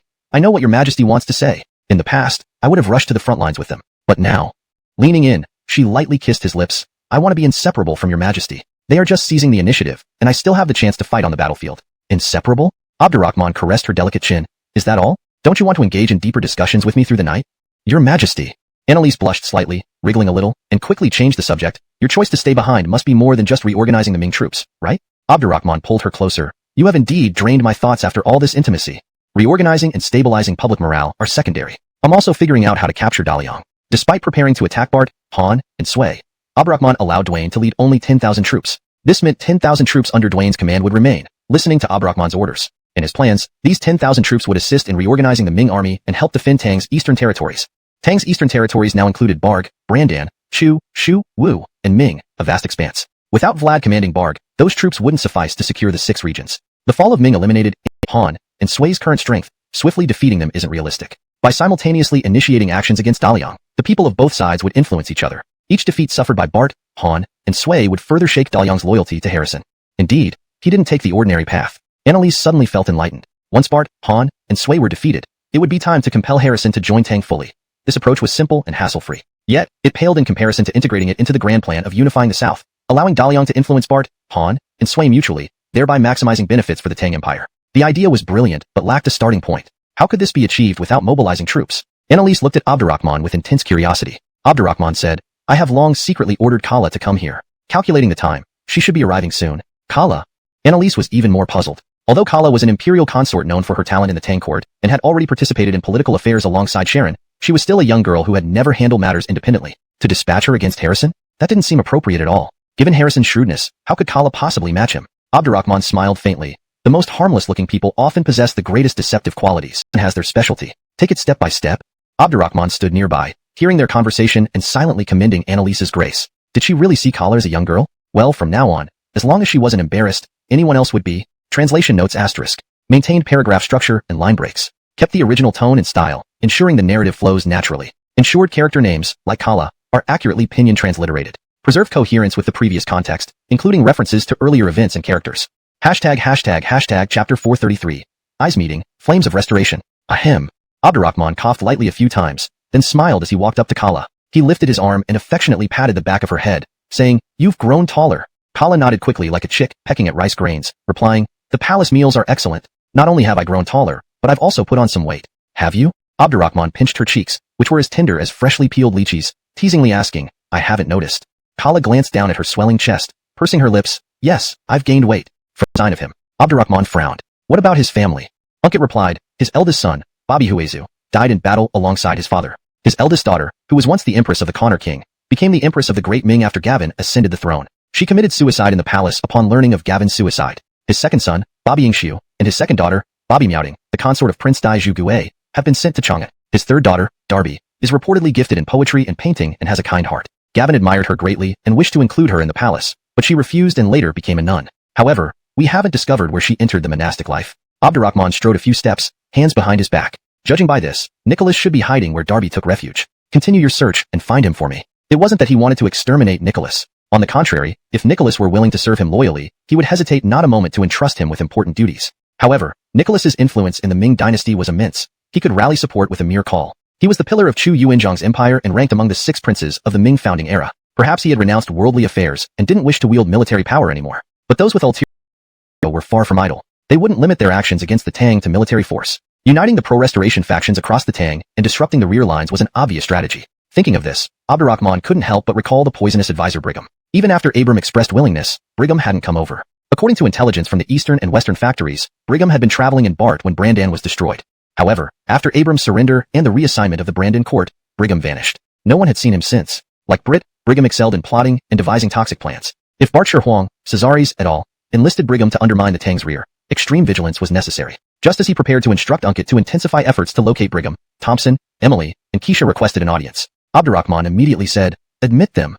Soon, 4 people approached him. Indeed, 4 people, including a female Taoist dressed in white robes, holding a duster. She was none other than Suzette. Compared to her days in song, she looked even more ethereal, as if reborn. Abdurrahman regarded her with surprise, saying nothing. Suzette spoke softly, Your Majesty, I've stumbled upon a mysterious force conspiring to aid the restoration of the Barg, Song, Ming, Chu, and Shu during your campaign against Bart, Han, and Sui. I believe unification is near. If delayed by these schemes, more lives will be lost in warfare. Thus, I've come to inform you. I get it. I totally understand. What a well-constructed reason. Had my thoughts not been sharp enough to anticipate this, your intelligence alone would make you worthy of becoming a Grand Master or Protector of our Tang. Abdurrahman mused inwardly before responding formally. Do you know who's orchestrating this? Daoist Gongsun? Daoist Gongsun? Are you deliberately distancing yourself from me? Suzette furrowed her brows, lifting her fair neck in the manner of a detached sage. Based on my conjecture, the instigators are likely the emperors of Bart and Han. Those driving the plots include Brigham and loyalists of the fallen states who refuse to submit to the Tang, especially those from Chu and Ming. These two emperors' dramatic deaths have left their subjects discontented, she explained calmly, occasionally glancing at Abdurrahman, noticing his intense gaze despite the presence of Thompson, Emily, and Keisha. A blush instantly spread across her fair face. Thompson and Emily exchanged glances, feeling they were old men who should leave. Keisha, however, watched intently. From Abdurrahman and Suzette's subtle exchanges, she saw greed profoundly. We have lost both disciples and fellow Taoists. Wuliang Tianzuan. Abdurrahman faintly heard their discussion but, seeing their deferential gestures, did not stop them. However, this left Noelle feeling somewhat awkward. She couldn't leave, yet staying was also awkward. Seizing a pause in Suzette's speech, Abdurrahman smiled gently. Today's breeze is pleasant. Why don't the two of you accompany me for a stroll in the Imperial Garden? The Imperial Garden of Daming Palace has many rare flowers and plants, and it is very elegant, suitable for conversation and cultivation. Suzette and Noelle exchanged glances and nodded. The three arrived at the Imperial Garden. Abdurrahman strolled with hands clasped behind his back and asked, Taoist priest Gongsun, how should we deal with these restoration forces? This is a major matter. This poor Taoist does not know, Suzette replied modestly while bending to sniff a rose. However, on my way down the mountain, I unintentionally discovered where Nicholas and his third daughter Darby are staying. Unintentionally again. To my eyes, it seems you've been secretly investigating for me, wanting to bring me a grand gift upon our next meeting. Taoist priest, your scheme is deep indeed. You're almost about to ensnare me under your Taoist robe. Internally teasing, Abdurrahman maintained his composure and said, Oh, it's said that Darby once caught Gavin's fancy and later became a nun. Despite my efforts through the Eastern and Western bureaus, I couldn't find her. So, it seems she has moved to a different nunnery? Upon hearing this, the female Taoist's inner tiger seemed to awaken. No longer gently smelling the rose, she turned her head, looking at Abdurrahman with a half-smile. Your Majesty mentions only the Bobby family, but not Nicholas. Seems like you admire the talented and beautiful Bobby lady as well. Are you suggesting all crows are black? Interestingly, when the female Taoist grew jealous, her willowy eyebrows curved slightly, her eyes hiding resentment, creating quite a different kind of charm. Crucially, you also inadvertently involved an innocent party. Truly a double success. Deep Taoistic prowess indeed. Abdurrahman smiled subtly but said nothing, instead turning to look at Noelle nearby. Noelle noticed the female Taoist's jealousy and realized she had been seen through. Her heart raced, but she pretended nothing had happened. After all, there are so many people surnamed Bobby in the world, and countless Bobby family women. Though often referred to as Lady Bobby, more people now respectfully call me the Holy Maiden of Tang. The exclusive title Lady Bobby will likely soon belong to Darby. Acting as Holy Maiden at this moment?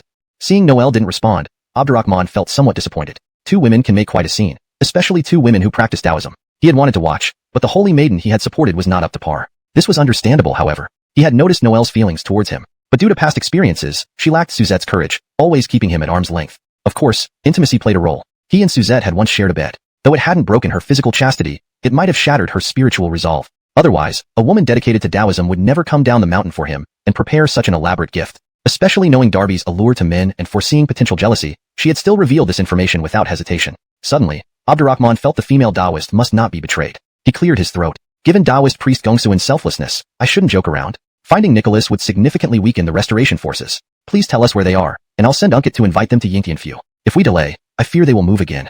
Suzette pressed her red lips. This Taoist has grown forgetful. Please give me time to recall. If I cannot, please forgive me. Noelle, showing no sign of being a third wheel, giggled unabashedly. Nicholas hates you, but he is a renowned general who cares for the welfare of the people. His daughter Darby is a nun who embodies compassion. We persuaded him with concerns for the common folk. Nicholas, understanding the times and trends, eventually let go of his grievances. This also relates to some of your Majesty's actions after conquering the Ming dynasty. You buried Gavin and Roger respectfully and treated the Zhou descendants leniently. Throughout history, victors have rarely shown such grace. Hearing such praise, Abdurrahman was pleased. He said gravely, Rui, lead the way. I must meet them. Suzette responded immediately. Your Majesty's actions have not been in vain after all. Leading Abdurrahman to an inn in the city, they met Nicholas and Darby in a private room. Nicholas wore a brown robe, pale-faced, clearly recovering from severe injuries sustained in the battle against Xenon. Darby was dressed as a nun, silently fingering her prayer beads. However, with her clear eyebrows and beautiful eyes, and a graceful figure, she was truly a top-tier beauty. No wonder Gavin was captivated by her. Abdurrahman took the lead in saying, General Nicholas and Master Miaojin have great virtue to be willing to set aside past grievances and come to Yingtian. It is indeed a blessing for all the people under heaven. Ba. Darby sized up Abdurrahman from head to toe before saying, This nun observes that your Majesty is not bloodthirsty, but also cares deeply for the people. In these chaotic times of contention, may your Majesty never forget your original intentions and treat all the subjects as you would your own people of Tang. Abdurrahman replied solemnly, Rest assured, Master Miaojin, after unifying the realm, all citizens will be my subjects, and I shall treat them equally. Over the years, they have suffered greatly due to wars between the 10 kingdoms. Since I aim to unify the realm, it's certainly not for personal gain. I will not let them continue to suffer. Umidba, well said, well said. Darby nodded in satisfaction. It seems that Taoist Gongsun did not misjudge you. This nun can rest easy now. By her words, it seems she knew Suzette long ago. What Suzette described as an unintended discovery might have been something she already knew. I have been deceived. No, this cannot stand. I must get my revenge on her. Nicholas sighed. With such ambitions, it's no wonder you could annex several empires so quickly. To be honest, I still feel resentful, and I hold much resentment towards you. But as they say, in light of the present trends, I cannot let my personal hatred cause more deaths and injuries. Abdurrahman seized the opportunity. I have always admired General Nicholas for your wisdom and military prowess. Really? How many secrets has the female Taoist kept? Abdurrahman looked at Suzette with mixed feelings. How many assassins did Brigham send? More than 40. All killed by you? She has impressive martial skills, but killing so many skilled assassins isn't easy. Moreover, Brigham is proud and selective. His assassins must be exceptional. Darby confirmed his suspicions. The assassins were highly skilled. Brigham seemed to have come with the intent to kill from the start. Controlling a puppet to expand the influence of the Restoration movement was simpler than cooperating with a respected general. Before gaining full momentum, their efforts would focus on covert destruction. There would be little need for high-ranking generals. If needed later, finding capable ones wouldn't be difficult with Brigham's connections. This was Brigham's style. Abdurrahman asked curiously, how did you foil his plot? Darby explained, this nun learned a few techniques from Taoist Gongsun. Also, there were hidden mechanisms near where I stayed. Indeed, you two knew each other, and were like sisters. Taoist, do you not fear I might covet Master Miaojin's beauty? Abdurrahman couldn't resist teasing. What about Brigham? Did you let him escape? He managed to slip away. Darby regretted. This nun observed that he was deranged and bound to cause harm. I wish to eliminate him as a fugitive position. Harrison, as Emperor of Liang, only saw the whole realm of Liang, holding no allegiance to the Tang dynasty whatsoever. Carrying secret orders from Bartshire Huang, Jim, Cesares, Frisco, and others, Brigham would not find it difficult to persuade him to join them. In other words, in this case, there was virtually no difficulty involved. The issue at stake was just how much profit they could offer. If the benefits were enough, Harrison would be swayed inevitably. They initially believed that Tang's unification was the trend of history and the will of the people. Regardless of Jim, Cesares, and their ilk's responses, little disturbance could be stirred up. Now, however, they realized the situation in the land was still filled with uncertainties. With one misstep, the Tang dynasty might come to naught. They anxiously looked towards Abdurrahman. Abdurrahman replied coolly, indeed, it sounds dangerous. But if General Bobby really acted for the sake of all living beings instead of seeking revenge, wouldn't you have told me these matters earlier rather than waiting until arriving in Ingtian? Missy also noticed this inconsistency. She had met him and his daughter, yet he had never mentioned this before. He said he let go of his hatred. Wasn't that contradictory? Unless this crisis was just superficial. In reality, it was hard to pose any serious threat to the Tang dynasty, or that the Tang could easily defuse it. Facing the emperor who showed no change of expression even when mountains crumbled in front of him, Nicholas smiled. It seems fate is predetermined. You are deserving of being the hegemon of the realm and the emperor of the 10 kingdoms. He continued somewhat melancholically. Brigham likely planned this scheme intending to attack Liang, while taking down the Brandan, Chu, Shu, and Wu states after conquering them. He intended to use this for vengeance and prove his talent to Jim, Cesares, and Frisco. However, clearly, he did not expect Liang to fall so quickly. Forced by circumstances, he can only incite turmoil in secret and connect with restoration forces of various countries. This greatly reduces its effectiveness. If Liang hadn't fallen and Gavin wasn't dead, using Liang to restrain his 50,000-strong army, and having Bart, Han, Sui, and Liang join hands to annihilate Tang's elite troops, then the Tang dynasty would be thrown into chaos. States like Brandan, Chu, Wu, Shu, Bark, and Song might have taken the opportunity to rebel against Tang. At that point, the global situation could revert to what it was before his ascension. Abdurrahman finally sorted out this train of thought and smiled. General Bobby indeed has profound strategies. Facing such a poisonous strategy still in execution and remaining unperturbed, Nicholas responded with deep meaning and sway. They wouldn't care about the gain or loss of cities, and they might retreat strategically. As long as they hold until reinforcements arrive, they stand a chance of recapturing lost territories. But this might disrupt your majesty's deployment, having sent away generals and staying alone in Ingtian. It seems you tasked them specifically? Otherwise, numerous top commanders fighting separately without you overseeing the front line? Phew. This must be the real Nicholas, the founding hero of Ming. Was the previous Nicholas holding back? Abdurrahman felt chills, doubting how he defeated him multiple times. Both insight and strategy, Nicholas was among the best military leaders. Had he joined Brigham's coalition, Abdurrahman would have been troubled. Seeing something in Abdurrahman's eyes, Nicholas self-mockingly remarked, the observer often sees more clearly. Since I accepted the fall of my nation and left behind my hatred, my mind opened up. Viewing the myriad affairs of the world now feels different. General Bobby is too modest, Abdurrahman complimented. Looking south, he said, honestly, I wish for them to cooperate in forming a crescent moon saber. Then, awaiting my arrival, first eliminate Sui, then Bart and Han in one push, unifying the world. It seems this crescent moon saber plan cannot proceed as expected. However, I trust my capable and brave generals. Having given their word, they will overcome all difficulties, coordinating and cooperating closely. Who knows, perhaps Brigham's scheme inadvertently helped fully unleash their potential. The eloquent and wise Nicholas became speechless, staring dumbfounded at him. A military oath? He actually made those generals swear military oaths. Highly effective. Under such pressure, to defeat the million-strong Bart, Han, and Sui armies, they had no choice but to support each other continuously. With enough breakthroughs and increasing strength, they would eventually force the Bart, Han, and Sui armies back. When the Tang army forms a crescent moon saber across the borders of Bart, Han, and Sui, mobilizing more troops might not suffice to advance north. Instead, they would face imminent southern invasion leading to their downfall. Your Majesty is not only the greatest combatant, but also the most skilled commander. Nicholas admits inadequacy. After a prolonged silence, Nicholas respectfully bowed to Abdurrahman. Seizing the moment, Abdurrahman invited, General Bobby, I plan a truce with Harrison. Would you come along to watch the spectacle? A truce with Harrison now?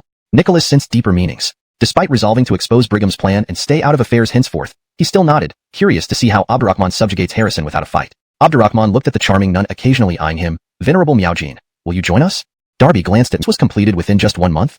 In Liang, it would take no less than half a year. How did the Tang dynasty manage to do it? It truly seemed more and more extraordinary. If even he felt this way, not to mention the citizens of Liang. The alliance platform was constructed right on the border between Tang and Liang. Because Jiangnan was prosperous, there had been no warfare between Tang and Liang, and Jiangnan had originally belonged to the territory of Liang, so there was frequent interaction between the people here. They gazed at this colossal structure, amazed. Osiris is truly a divine figure. Such a tall alliance platform seems to have been built overnight. This is too miraculous. Last month, I passed by here, and it was still barren land. You are all ignorant. Hasn't Tang had divine assistance for days? Otherwise, how could Osiris have wiped out so many empires in such a short time? The Tang dynasty is now so powerful, beyond human resistance. His Majesty must not oppose the Tang dynasty. Why oppose? In my opinion, we should directly merge with the Tang dynasty. Jiangnan used to be less prosperous than Tiannan, but after falling into the hands of Tang, Tiannan fell from heaven, while Jiangnan is now suspended above it. The citizens discussed, sighed, their eyes following the two emperors constantly. Once you've set your sights on it, you try every possible means to devour it. Abdurrahman spoke bluntly, then said, before meeting Harrison, I want you to meet an old acquaintance. Nicholas frowned. An old acquaintance? Abdurrahman made a gesture towards someone nearby, and a white-haired old man walked towards Nicholas. Sincerity, Lord. Seeing Adiel, Lu Bo won. Nicholas's eyes instantly reddened. He quickly approached Lu Ji and embraced him. Never thought we'd meet again in this lifetime. Adiel also marveled. How long has it been since we last met? Yet it feels like another era. You've always stayed secluded in Tianqi. What brings you here suddenly? Naturally, to assist His Majesty in accomplishing an unprecedented feat. Nicholas was speechless. Translation note. Names like Adiel and Lu Ji refer to the same person, typically known historically as Lu Ji, Lu Bo when being an alternative name.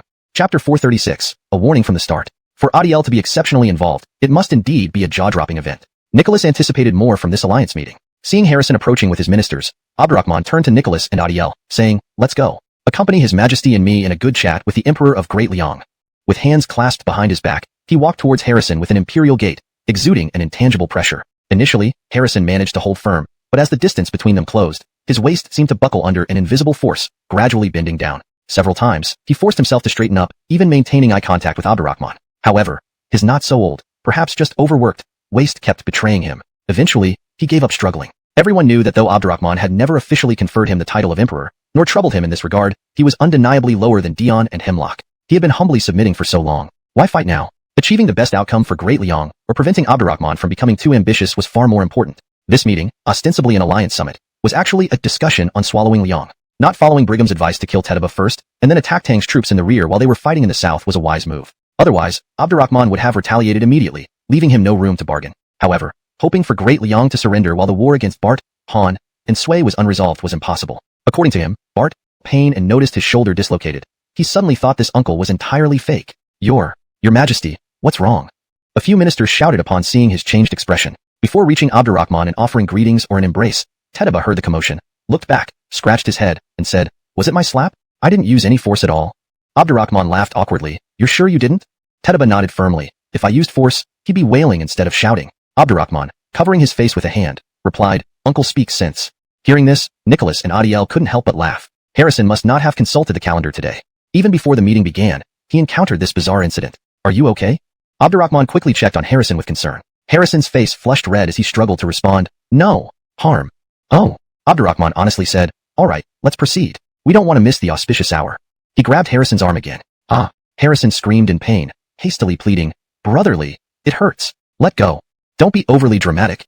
Abdurrahman smirked but didn't release him, instead manipulating his arm back into place with skill, asking, how do you feel now? Harrison moved his arm. Finding it healed, he felt an invisible force push him, causing him to fall flat on the steps. Ministers gasped in shock. Anyone nearby tumbled down like wet noodles. Terrified, Harrison pleaded, brotherly, please help. I can't go on.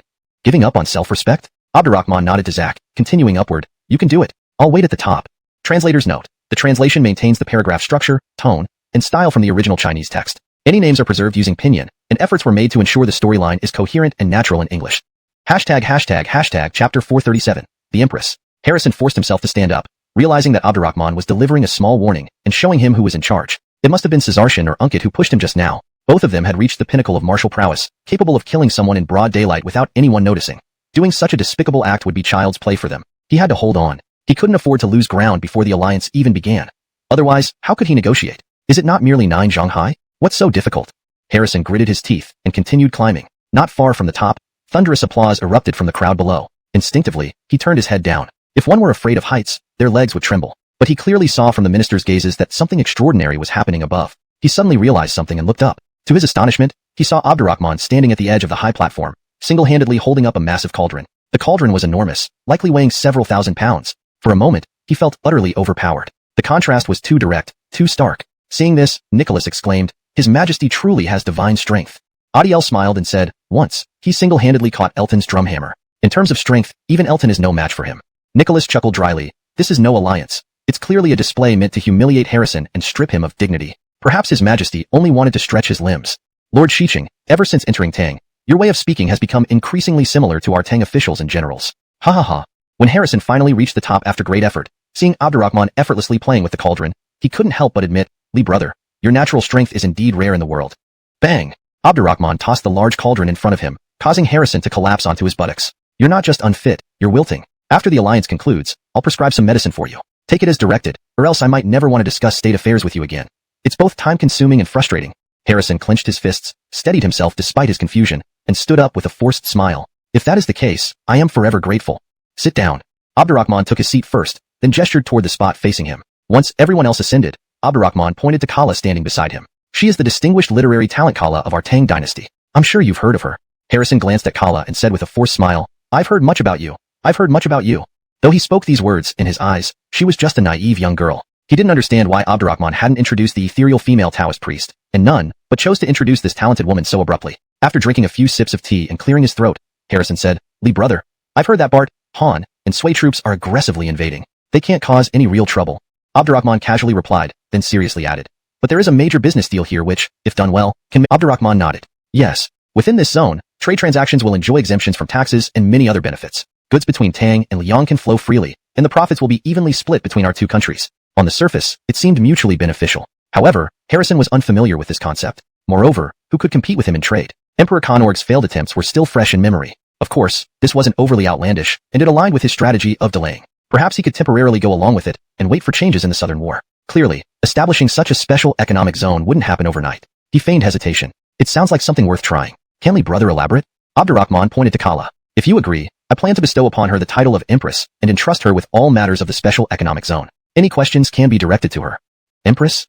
Harrison strained to listen, almost doubting his ears. Was Abdurrahman joking? Appointing a young girl as Empress and placing her in charge of the region. Wouldn't this invite opposition from Tang's court and ridicule from the people? Throughout history, no woman has ever held an imperial title. How absurd. Nicholas also stared in shock at Adiel. Adiel smiled slightly. "You heard correctly. An Empress wielding real power.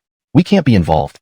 With due respect, Jeffrey harbors ulterior motives. Establishing a special economic zone and appointing a woman as Empress serves only Tianan and all of Liang. Though that's true, we can't exactly go to war with him right now. I believe the girl has merely received his favor and is a descendant of one of the founding heroes of the Great Tang. She's just a child, unable to accomplish anything significant. We might as well let her be for now. As long as Osiris doesn't propose anything outrageous, we have plenty of time to delay this. Yes, indeed. She's just a girl, not someone like Yusef, Danny, or Darius. Why should we panic? The Bart, Han, and Sui empires have all issued mobilization orders. The battle between the Great Tang and the three empires may very well drag on indefinitely. There's no need for us to make an enemy of Osiris at this moment. Harrison patiently listened for a while, then chuckled bitterly. I also know that delaying and waiting for changes would be most beneficial for our Great Liang. Letting a woman manage this territory shouldn't be too concerning, especially since it's just a single region. However, this action is too absurd. I will inevitably be mocked by the world because of him. A minister fawned over Harrison, saying, "Your Majesty is enduring humiliation for the greater good, which will surely bring unexpected rewards." Enduring humiliation for the greater good? Thinking about all the humiliations he had endured since ascending the throne, one more wouldn't matter much. He exhaled slowly and replied, "Li brother, if it's only about commerce, I'm willing to give it a try." Abdurrahman laughed loudly, "Not for commerce, but to annex your Great Liang? Am I that unrighteous? Rest assured 1,000 times over. Everything she does in these two regions is solely to help us make money. I won't send a single soldier to Jiangnan. If you're still uneasy, you can station your army there." Not sending troops is perfect. That was his biggest concern. Harrison smiled broadly. "What are you talking about, Li brother? I've always considered you a close friend and trust you most. I never intended to send troops to Tian and Dao. Now, both Jiang and Dao and Tian and Dao are bustling with people, presenting beautiful scenes, rare prosperous places amidst chaos. I believe they'll become even more flourishing under the management of the Empress. This is bound to happen. Here, let's drink to that. Abdurrahman raised his wine glass. Harrison was taken aback. The alliance ceremony? Surely not just for this without even a proper ceremony? Abdurrahman coughed heavily and said, great deeds don't require trivial formalities. We're old friends for years. Why bother with those unnecessary rituals? Harrison was speechless. Then what about this alliance platform? It'll soon turn into a gathering place for wealth. This translation continues from the previous context provided, maintaining the original tone, style, and paragraph structure. It ensures natural English phrasing and logical consistency with the preceding narrative. Hashtag chapter 438. Favoring beauty over friendship, fate plays its tricks. The alliance platform turning into a gathering gold platform? Harrison felt utterly confused, as if he was being led by the nose. No, being dragged by the head. What on earth was Abdurrahman trying to do? Abdurrahman took a sip of wine, seemingly eager himself, and raised his hand to clap twice. Boom, boom, boom. Amidst the deafening thunderous sounds, the entire alliance platform began to shake violently. Harrison and the Liang ministers were instantly terrified out of their wits. The alliance platform is collapsing. Protect His Majesty. Quickly protect him. Don't stand up, everyone, squat down. After a brief moment of panic, they noticed that the Tang sovereigns remained completely composed, watching them with a look as if they were watching fools. Each of them felt an urge to leap off the platform out of sheer embarrassment. Too humiliating. They had been tricked again. The Tang rulers were clearly doing this intentionally. Abdurrahman glanced at the still shaken Harrison and pointed towards his stirred more expectations in him. With so much funding, it could directly be distributed to the people. Empress Kala wouldn't need to do anything for the trading zone to profit. This time, he was certain he would gain something instead of being ridiculed and spending millions of strings of coins just to buy Abdurrahman's face. Additionally, if he arranged for some shrewd merchants, they could easily make profits from this so-called empress. Smiling wickedly, Harrison looked at Kala like a hungry wolf. She met his gaze, seemed a bit afraid, and quickly lowered her head, muttering softly, "Thank you, Your Majesty." Satisfied that she was following his instructions to act harmless, Abdurrahman stood up, patted her head, and snapped his fingers suddenly. "Everyone, watch your step. Watch our step." Harrison paused, then realized the platform was moving again, though not as violently as before. He stood up quickly and looked down, only to see the surface of the platform undulating like waves. In an instant, the originally grayish-blue surface turned entirely golden. At the same moment, he heard the roar of the crowds once more. Realizing what was happening, he walked to the edge of the platform. Suddenly, dizziness washed over him from head to toe. Everything had changed. The entire alliance platform was now a brilliant golden hue. A magnificent golden help but feel powerless and commenting. Was this grand alliance merely a show, while appeasing this future royal concubine was the real goal? Favoring beauty over friendship? If not for the gold bricks, he might have stormed out. A Liang minister, noticing Abdurrahman's strategy to win the hearts of the people with money, whispered to Harrison, "Your Majesty, although he is eccentric, he never makes unprofitable moves. We should be cautious." Harrison waved a hand. "I understand. Do not speak further here." Nicholas appraised the genuinely impressive golden platform. "This design is unrivaled in the world. Is His Majesty willing to spend a fortune for a smile?" Adiel said with double meaning, "If the beauty is the Empress, it's worth it." Nicholas nodded. If this trade zone is just the opening, what she could bring back for His Majesty would be countless platforms of gold. However, Nicholas is concerned that she is just an inexperienced girl. Adiel shook his head. "Honestly, this is my first time meeting her, but I see the aura of an emperor in her." "What?" Nicholas stared at him, utterly bewildered. An imperial aura? How could such an aura exist in this woman? Could the emperor have foreseen something? Is all this not just about plotting against Liang? If so, it's too incredible. Adiel stroked his beard, smiling. "She was once by me. Can it become the symbol of the Tangliang blood alliance and the special trade zone?" Harrison marveled. "So it's your handiwork, Li brother. It truly is masterful. But I wonder if this platform is made entirely of solid gold. Take a guess." Abdurrahman laughed. "Come, now the scenery is perfect. Let's go for a stroll. As for matters here, leave them to the Empress.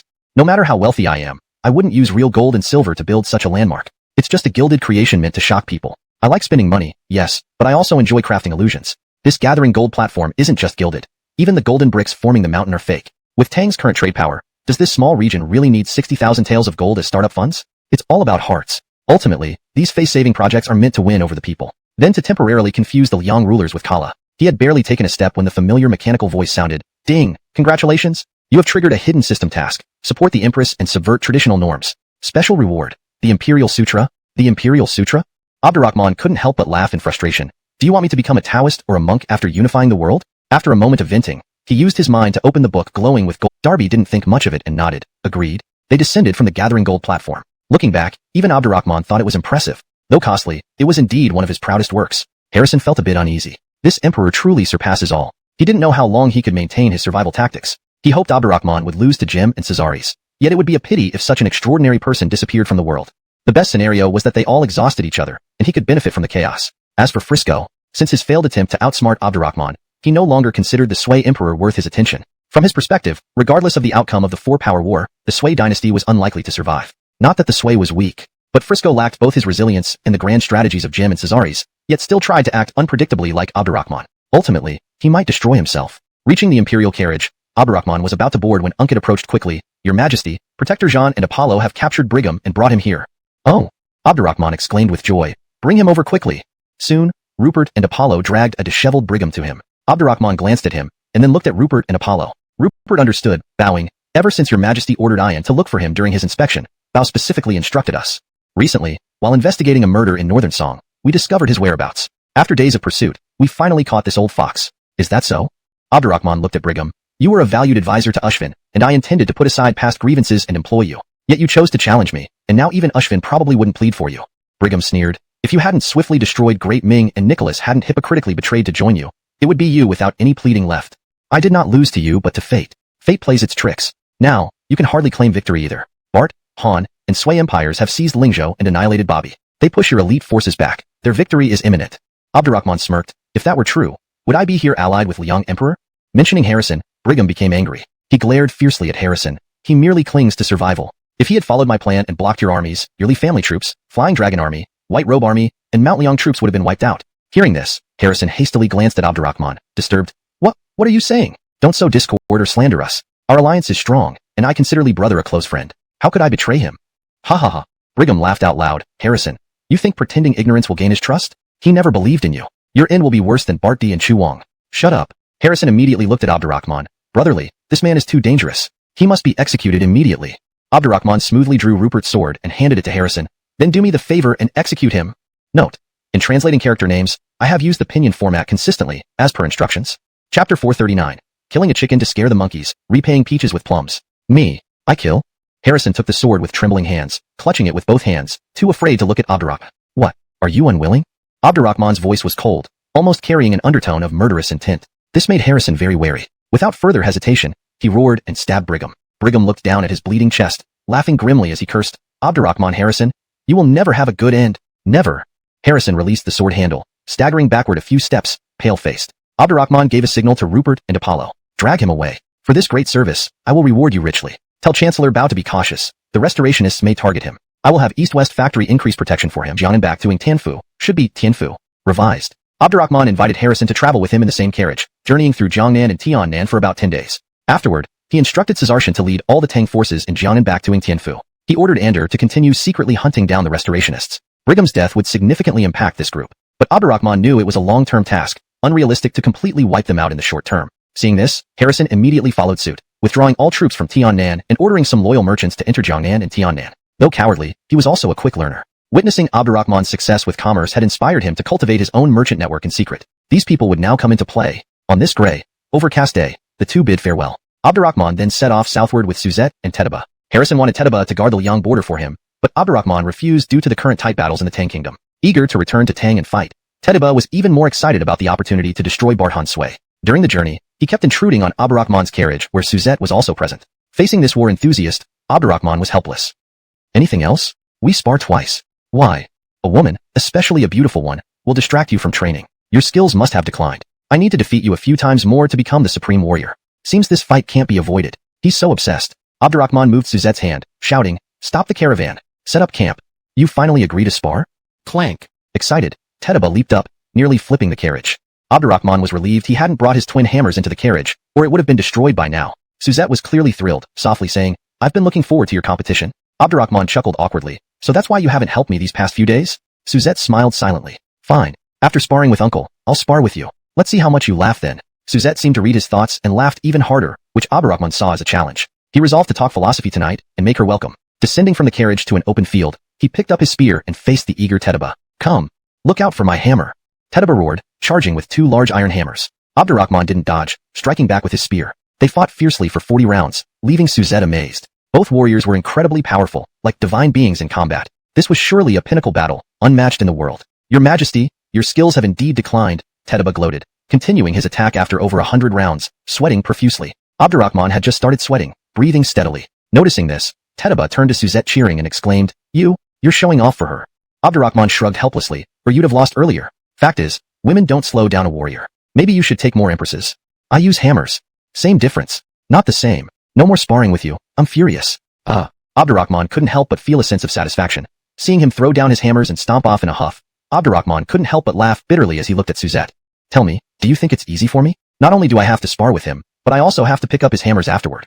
Suzette giggled heartily, her laughter ringing out. I never imagined His Majesty would be like this behind closed doors. It's quite amusing. Abdurrahman chuckled, walking up to her and pulling her into his arms. I didn't expect Taoist priestess Gongsun to have such a playful side either. Satisfied now? How about repaying me by helping me bathe and change clothes? Sure. Suzette agreed without hesitation. This left Abdurrahman rather surprised. The female Taoist showed not the slightest trace of coquettishness. It seemed that tonight was destined for a night of philosophical discussion. He picked up the two hammers while Suzette carried his sky-painted halberd, and they walked back together. Inside the carriage, where Tedaba was sulking, he saw this scene and raised his fist as if to smash the carriage, but his hand eventually lowered. He chuckled foolishly. They make such a good match. She seems perfect for him. I hope she can soon give birth to a prince for the Li family. Then, I can stop worrying about my hammers and let the little prince pick them up instead. Ha ha ha. Sitting in the carriage, still seething from earlier, Tedaba lifted his hand as if to destroy it all, but his fist never came down. He chuckled stupidly. They're a perfect match. She really seems suited for him. I hope she can quickly bear a prince for the old Li family. Then I can finally get rid of these iron hammers and let the prince pick them up. Ha ha ha. His laughter echoed hollowly in the carriage, filled with a mix of amusement and resignation. Hashtag chapter 440, the final battle. After the attendants had set up the camp and prepared the bathtub with hot water, Abdurrahman led Suzette into the tent and spread his arms. Suzette pursed her lips and carefully helped him undress. When Abdurrahman stood naked before her, she maintained a calm demeanor, but the blush on her face extended all the way down to her collarbone. Abdurrahman whispered in her ear, "Shall we bathe together?" Suzette hurriedly turned away and said, "If you don't go in now, I'll leave." Very well. This kind of intimacy should progress gradually. Moreover, she was still a female Taoist who had recently returned to secular life. Abdurrahman stepped into the bathtub and sat down. Suzette hesitantly approached from behind him, first touching his bulging muscles as if electrocuted, then her smooth hands began gently wiping his broad chest. Abdurrahman couldn't help but suspect she was taking advantage of the situation. After an incense stick's time, she finished helping him bathe and calmly said, "I will go back to my tent to clean up." Abdurrahman smiled. "This is your tent as well. I'll have the water changed for you." "This? What? Are you shrinking back now, Miss Taoist? You weren't like this when you were serving me earlier." "You." Suzette gritted her teeth and ordered them to add more hot water, then said, "Turn around and no peeking, or I'll sleep in the carriage tonight." "Why would I need to peek?" Abdurrahman turned to lie sideways. Suzette quickly removed her clothes, washed herself, then put on a clean white gown and sat by the bed, saying softly, Can we be like we were in Song territory tonight? Just sleep without doing anything?" "That time, I was too tired. Do you really think I'm a saint?" Without speaking, Abdurrahman turned over, patting the space beside him. Suzette slowly lay down, her body stiff as stone. Abdurrahman stretched his arms and encircled her from above and below her armpits, pulling her close. His hands boldly explored her bust as he said, "Since our parting in Song territory, I often think of you. Though I was sure we would meet again, I wasn't certain when you'd come to me." "Don't." Suzette trembled anxiously. "If I hadn't come to you, would you never have come to me?"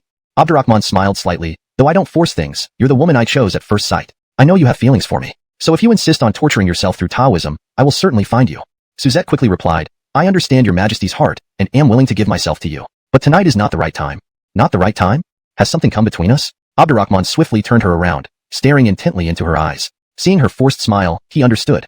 She was menstruating and thus unbothered by his advances. What a mischievous Taoist. How could he let this pass? Without hesitation, he leaned in and kissed her deeply. Suzette pushed him away. "Your Majesty placed what should have been done formally." She even, biting her naturally red lips, she tapped Abdurrahman a few times before falling asleep with a faint smile. Watching the stunning beauty in his arms, Abdurrahman decided to wait until after the fall of the Great Sway to discuss scriptures and philosophy with her seriously. The best things were always left last. Their journey was not overly fast. By the time they reached the Great Sway, Tang forces were already counterattacking across the board, implementing Abdurrahman's crescent moon saber strategy. Abdurrahman was undoubtedly delighted. He had witnessed the ideal scenario unfold. Controlling key locations, Bardhan Sway forces struggled to launch significant attacks into Tang territory despite mobilizing more civilians. However, it was far from time to celebrate. He summoned the commanders of the anti-Sway campaign, Anwar, Karl, Ahmed, Henley, Domenico, and Jamie to his tent for discussions. His tent was set up along the border between Bobby Kingdom and the Great Sway, directly signaling his intentions to Frisco. Upon arrival, each general vied to flatter him.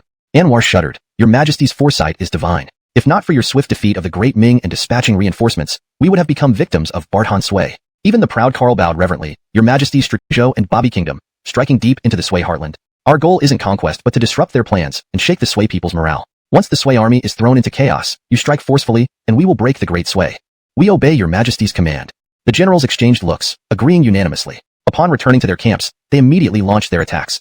The news reached Daxing City, where Frisco, no longer in the mood to lie on a beauty's belly and drink to his heart's content, kicked over the scout and snarled, "That treacherous emperor who deserves to be torn apart by 1,000 knives has finally arrived." Pass down my orders. I will personally lead the campaign and kill him with my own hands. The elderly eunuch hurriedly intervened. Your Majesty, you must not. Now that the Great Tang has stationed its troops at our borders, their momentum is overwhelming. From the way they are deploying their forces, it seems they aim to annihilate our great sway first. In this critical moment, the eunuch continued, we must be wary of Abdurrahman launching a surprise attack on Daxing City and seek aid from Barthan. A surprise attack on Daxing City? Frisco sneered coldly. Even if I gave him 10,000 reasons, he wouldn't dare.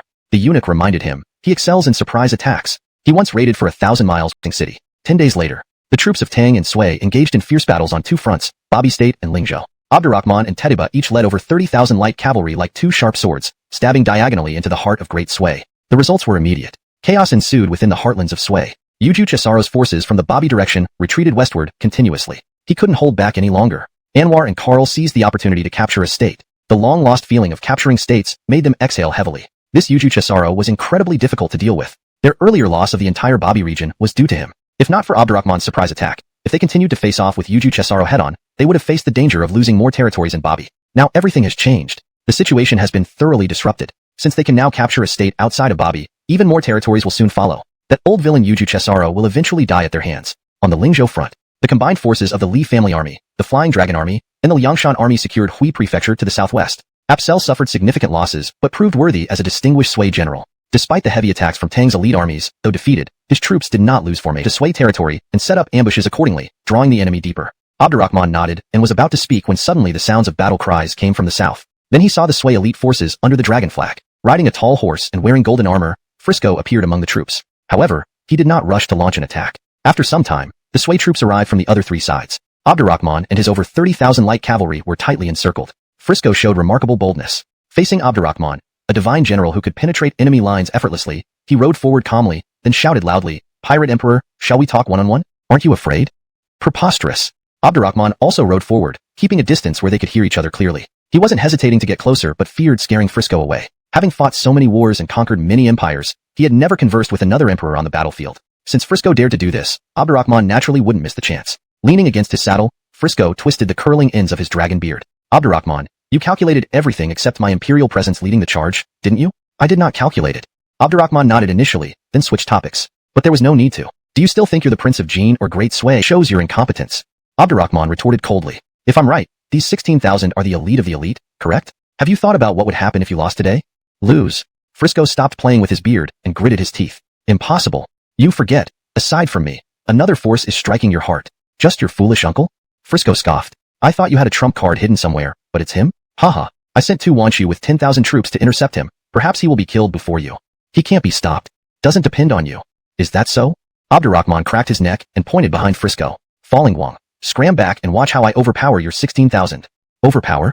Frisco sneered evilly. Arrogant fool. Today, I'll sit here waiting for your downfall. As he said this, he rode back. Abdurrahman didn't return to his troops, but raised his heaven-painted halberd and shouted, Attack!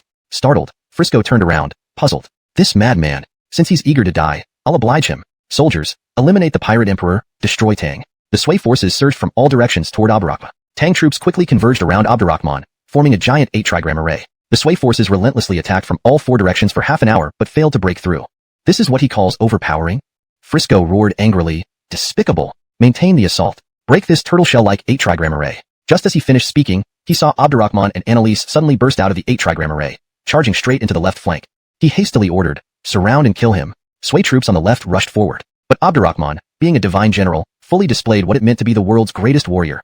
He wielded his heaven-painted halberd, sweeping through the battlefield with relentless force. No one could slow him down or survive a single blow from his halberd. He was as mighty as an ox, as fierce as a tiger, and as swift as a leopard, seemingly not of this world. Initially slouching while observing the battle, Frisco gradually sat up straighter, cold sweat trickling down his spine. Abdurrahman's bravery surpassed his imagination. After Abdurrahman had killed dozens in succession, Frisco felt an eerie illusion.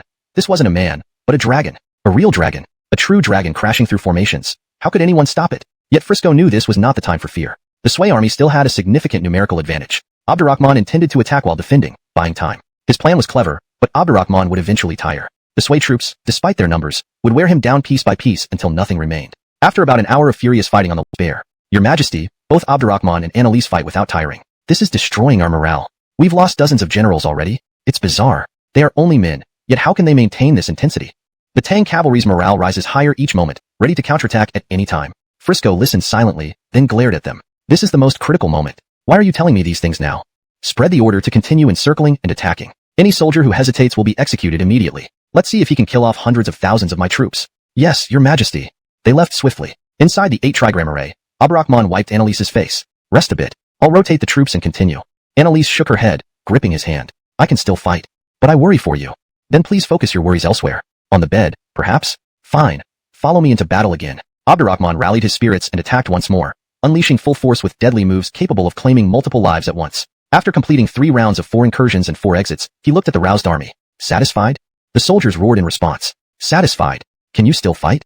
Yes. Excellent. Let's teach them how to fight. Raising his heaven-painted halberd, the soldiers split into 4 groups, your formation. Their reinforcements won't make much difference. Follow me and kill them. No sooner had he spoken when another group surged from the east, led by someone wielding an iron hammer. 2 want you defeated? Frisco stared at the approaching Tedaba, nearly falling off his horse. That was 10,000 troops. Even if not elite, they should have outnumbered Tedaba enough to at least stall him. How could they lose so quickly? This is unbearable. The Sway soldiers saw Tedaba and panicked, abandoning weapons and fleeing in all directions. A frantic general approached Frisco. Your Majesty, we must retreat. Retreat? Frisco's eyes glazed over. We've fought 16,000 of the finest Sway soldiers. Where can we retreat?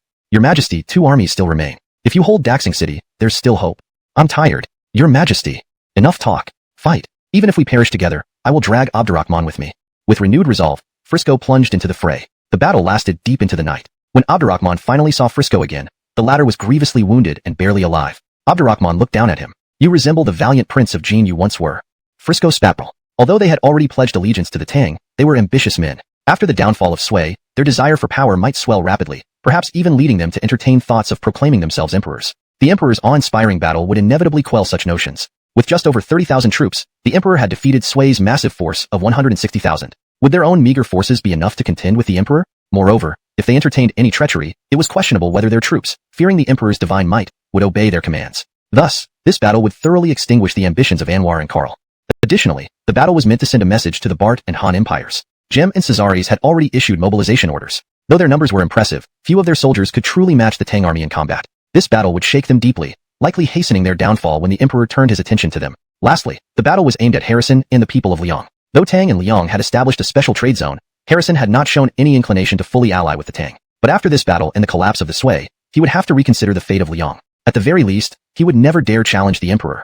From this perspective, the ripple effects of this battle were unprecedented since the emperor ascended the throne. It was truly the epitome of strategy and execution, unmatched by any previous conflict. Selen Li Hua was equally exhilarated, saying, Your Majesty, this battle has brought the unification of the realm within reach. The fall of Bart and Han is imminent. Abdurrahman laughed heartily. I may be brave, but I am not reckless. Since I didn't want a prolonged war, engaging in such a daring and victorious battle with fewer forces was inevitable. Enough idle talk. With the momentum of victory, let us deliver the final blow to the Sway. Yes, Your Majesty. Without the Sway's 160,000 elite troops, they could now attack both the eastern and northwestern Sway armies, as well as capture key territories deep within Sway territory. Soon, Anwar and Karl crushed the eastern Sway forces. Catherine died in battle. Seeing the situation was hopeless, Apsel led his troops into Han territory. Abdurrahman's army captured Daxing City, marking the end of the Sway. Looking at the lavish and luxurious imperial palace, Abdurrahman shook his head.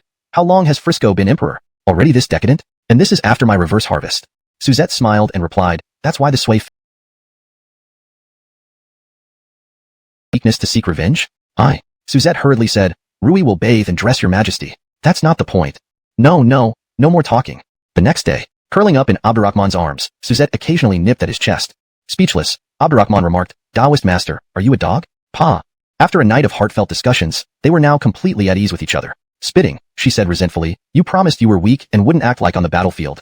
Abdurrahman shrugged helplessly. It's because Taoist master is too beautiful, with a perfect figure and skin. Don't say another word. Also, don't call me Taoist master anymore. It makes me feel guilty. Fine, Taoist master. Aya. Suzette could no longer contain her frustration and pummeled his chest, which naturally led to an extension of their earlier engagement. Meanwhile, the battles between Bart, Han, and the remnants of Sway continued. After clearing out the Sway forces within their territory, the Tang troops camped along the borders with Bart and especially Han. The court of Han was fraught with anxiety. If the rapid fall of Ming caused significant psychological shock, then the swift collapse of the Sway sent waves throughout every aspect of Han society. Even Caesares, who usually resided calmly in Brandoniang Palace, began to panic. He urgently convened a meeting will ensue. Caesares looked around at his ministers, seeing no one willing to speak up. He roared angrily, Are you all waiting for our nation to be destroyed? Your Majesty, please calm down. All the ministers knelt down as one. Currently, great generals like Chevy and Huatsubing were fighting on the borders. With the Tang's massive army pressing forward, they had already exhausted every possible strategy. Now, they could only wait for updates from the front lines. There was nothing else they could do. If pressed, the only option would undoubtedly be to rely on the Lu Guangil trio, but even that didn't require their approval anymore. Cesares glared impatiently at Hemlock. Minister Lu, what do you think? Hemlock hesitated. Your Majesty, I also have no. Cesares immediately gave him a stern look. Hemlock hastily lowered his head and said, I believe that Debart and Dahan should cooperate fully and face the Tang troops together. Although both empires are currently united against the enemy, our coordination is far from sufficient. Cesares pondered this and turned to Hawkins. Hawkins nodded. The Tang forces are at their peak, now holding advantageous positions along the Bart-Han border. With the fall of the Sui, we have lost our eastern defenses entirely. Emperor Bart agreed to join command. Moreover, to show sincerity, he chose to meet in K-City, within Han territory. K-City was near the front line, and their presence there would undoubtedly boost the morale of the Bart-Han troops. Without hesitation, Cesares appointed his crown prince to rule in his absence and marched toward K-City. Hemlock, Max, and Gil Fei were ordered to accompany him. Note: the names Lu Guangil refer to Hemlock, Max, and Gil Fei, respectively. Chapter 443. Unifying the world, sharing the nation's peace. K-City? Barchung and Cesares have indeed chosen an excellent location. In the bustling city of Daxing, Abdurrahman walked over to the map where K-City was marked. Turning to Annalise, he said, this place is about 200 to 300 miles away from both the eastern and northern battlefronts, providing a significant buffer zone. They can boost the morale of the Bart-Han troops while building defenses based on their numerical advantage. If we cannot break through, we may be dragged into a prolonged war. But this is for the better. It gives me the chance to destroy the main forces of the Bart and Han empires in one stroke, sparing us from chasing them across vast territories. Annalise held him gently and asked, when does your Majesty plan to depart? Abdurrahman caressed her cheek and replied, tomorrow. I want to cherish you some more today. Will you not visit Julie again? She's already wavering about whether to forget this entanglement and return to her spiritual path. Hee. Your Majesty is truly invincible on the battlefield. Even the most virtuous female Taoists are made to doubt their life's purpose. The next day, Abdurrahman set out with Annalise and Suzette, leaving Daxing City and swiftly arriving at Huangche. This city was conveniently located at the intersection of Tang's two front lines, making it easy for him to deploy troops. After leading personally in the intense battles, he didn't want to don armor and lead directly again. It was too exhausting. Now, most of Tang's top generals were gathered here, and it was time to give them their moment to shine and show off their prowess. If he were to take the spotlight in such times, they might start to resent him. There weren't many battles left to fight. Each battle now counted more than ever. So his first imperial decree was simple: advance. Without any restrictions, the generals would lead their troops forward along designated routes. Not to break out, but to charge forward recklessly. With a 3-day deadline, whichever army advanced the farthest within 3 days would receive a reward of 1 million strings of cash. Yes, 1 million strings. Titles would be awarded separately. After the decree was issued, Henri waved his axes exclaiming, I love how extravagantly your Majesty spends money. 1 million strings. Men, do you not want it? All soldiers cried out together, we do. But calling it extravagant sounds unusual. Won't it offend His Majesty? Henri laughed loudly. No worries, that term was actually taught by me old Zach. Time is pressing. Charge forth and leave no survivors. In the Liangshan army, Jamie looked at Farron, Zach Shuoyang, and Aaron. General Zach and General Yu Qi now command only about 50 to 60,000 troops each. We, the Liangshan army, have 100,000 strong. If we lag behind, these men will always overshadow us, and we'll miss out on the million strings. Can you bear it? Aaron shouted. I can't bear it. His Majesty told us. New waves push the older ones onto the beach. Amos retorted instantly. Are you saying you want your father pushed onto the beach? Yes. Aaron answered firmly, then realized the mistake and quickly added, what kind of time is this to still play tricks? Considering my glorious feats in recent years, I could say this to his face, and he'd still endure it. No more delays, let's settle this as usual, count heads, and I'll surely win this time. Amos wiped his nose. Stop dreaming, you'll lose and lose badly. Men charge. In Li's army, Ahmed was engrossed in reading a military book, seemingly unperturbed by the lack of action.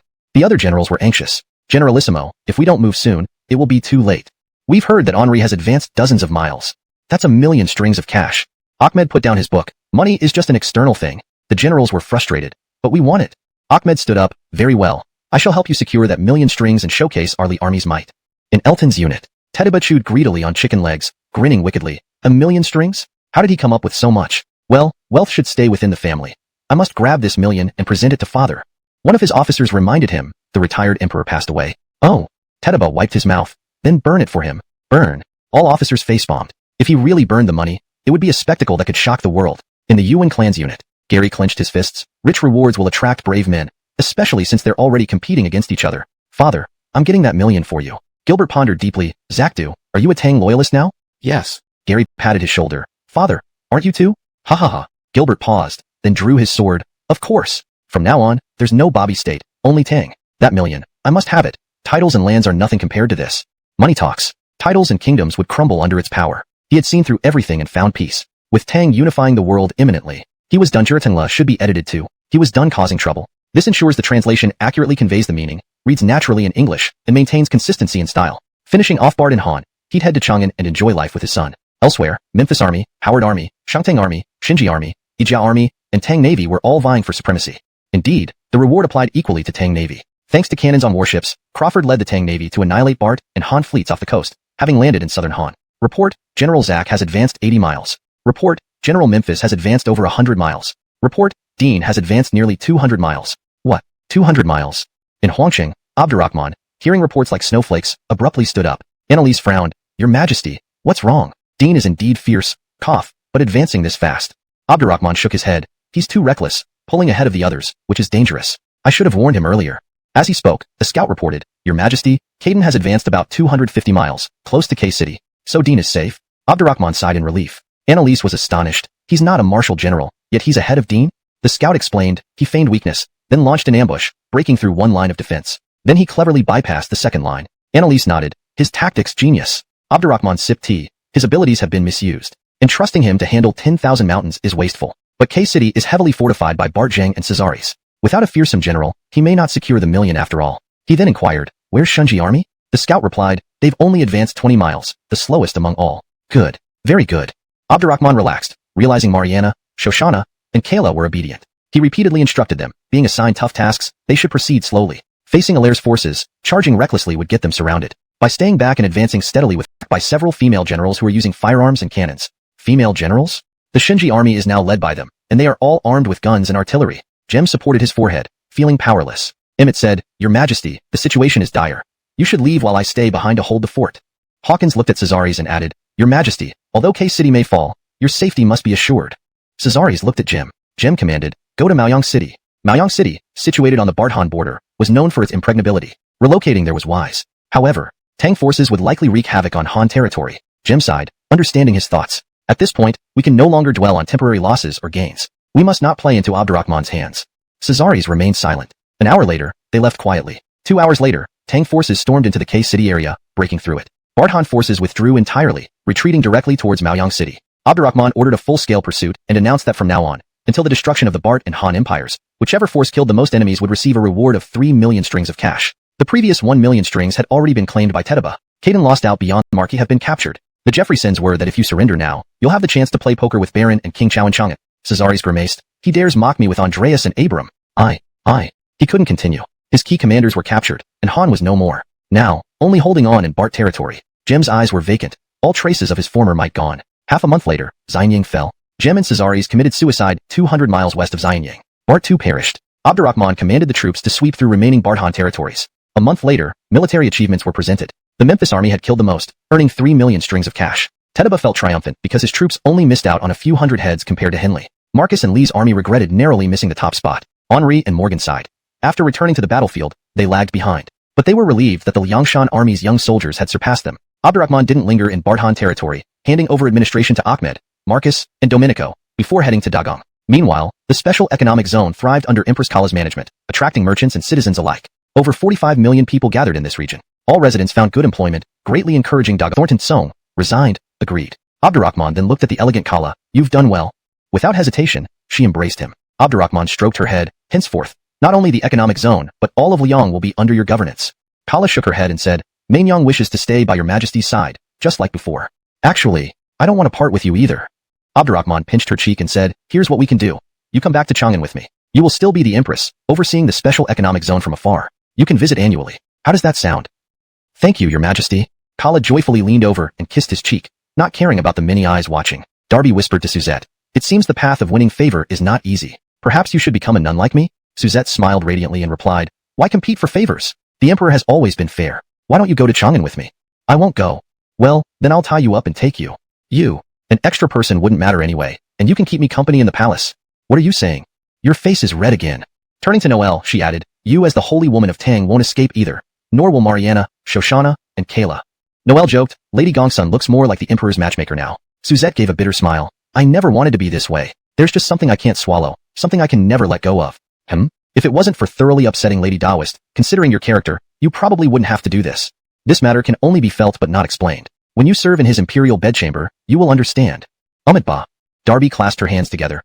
I heard that during the battle with Frisco, His Majesty once went in 12 times and came out 12 times, stunning the world. Suzette stared speechlessly. Master Miaojin, have you already left monastic life? Darby laughed. I was just making a remark. Why do you ask suddenly? Why did you say that all of a sudden? Just remembered. Himph, are you mocking me? Or fooling yourself? A few days later, after staying in the special economic zone, Oberlin set off for Tianchi, giving instructions to Cullen, Adebayo, and Ronald before returning to Chang'an. By the time he arrived, it was already after the new year. Carly had opened her heart, and April, Elaine, Sharon, the two Chiaos, Margaret, Loretta, and Yasmin were even more radiant and beautiful. Abdurrahman was not the kind to forget old loves for new ones. As more often. If the host completes the scripture, they too can achieve eternal unity with the nation. But the requirements will be very high, depending on how well you govern this vast empire. Are you doubting me? Abdurrahman twisted his neck and said, ruling a country is like cooking a small fish. Just use people to their full potential. With my capable ministers, even if I bury myself in the harem every day, this vast empire will still flourish. End of the book.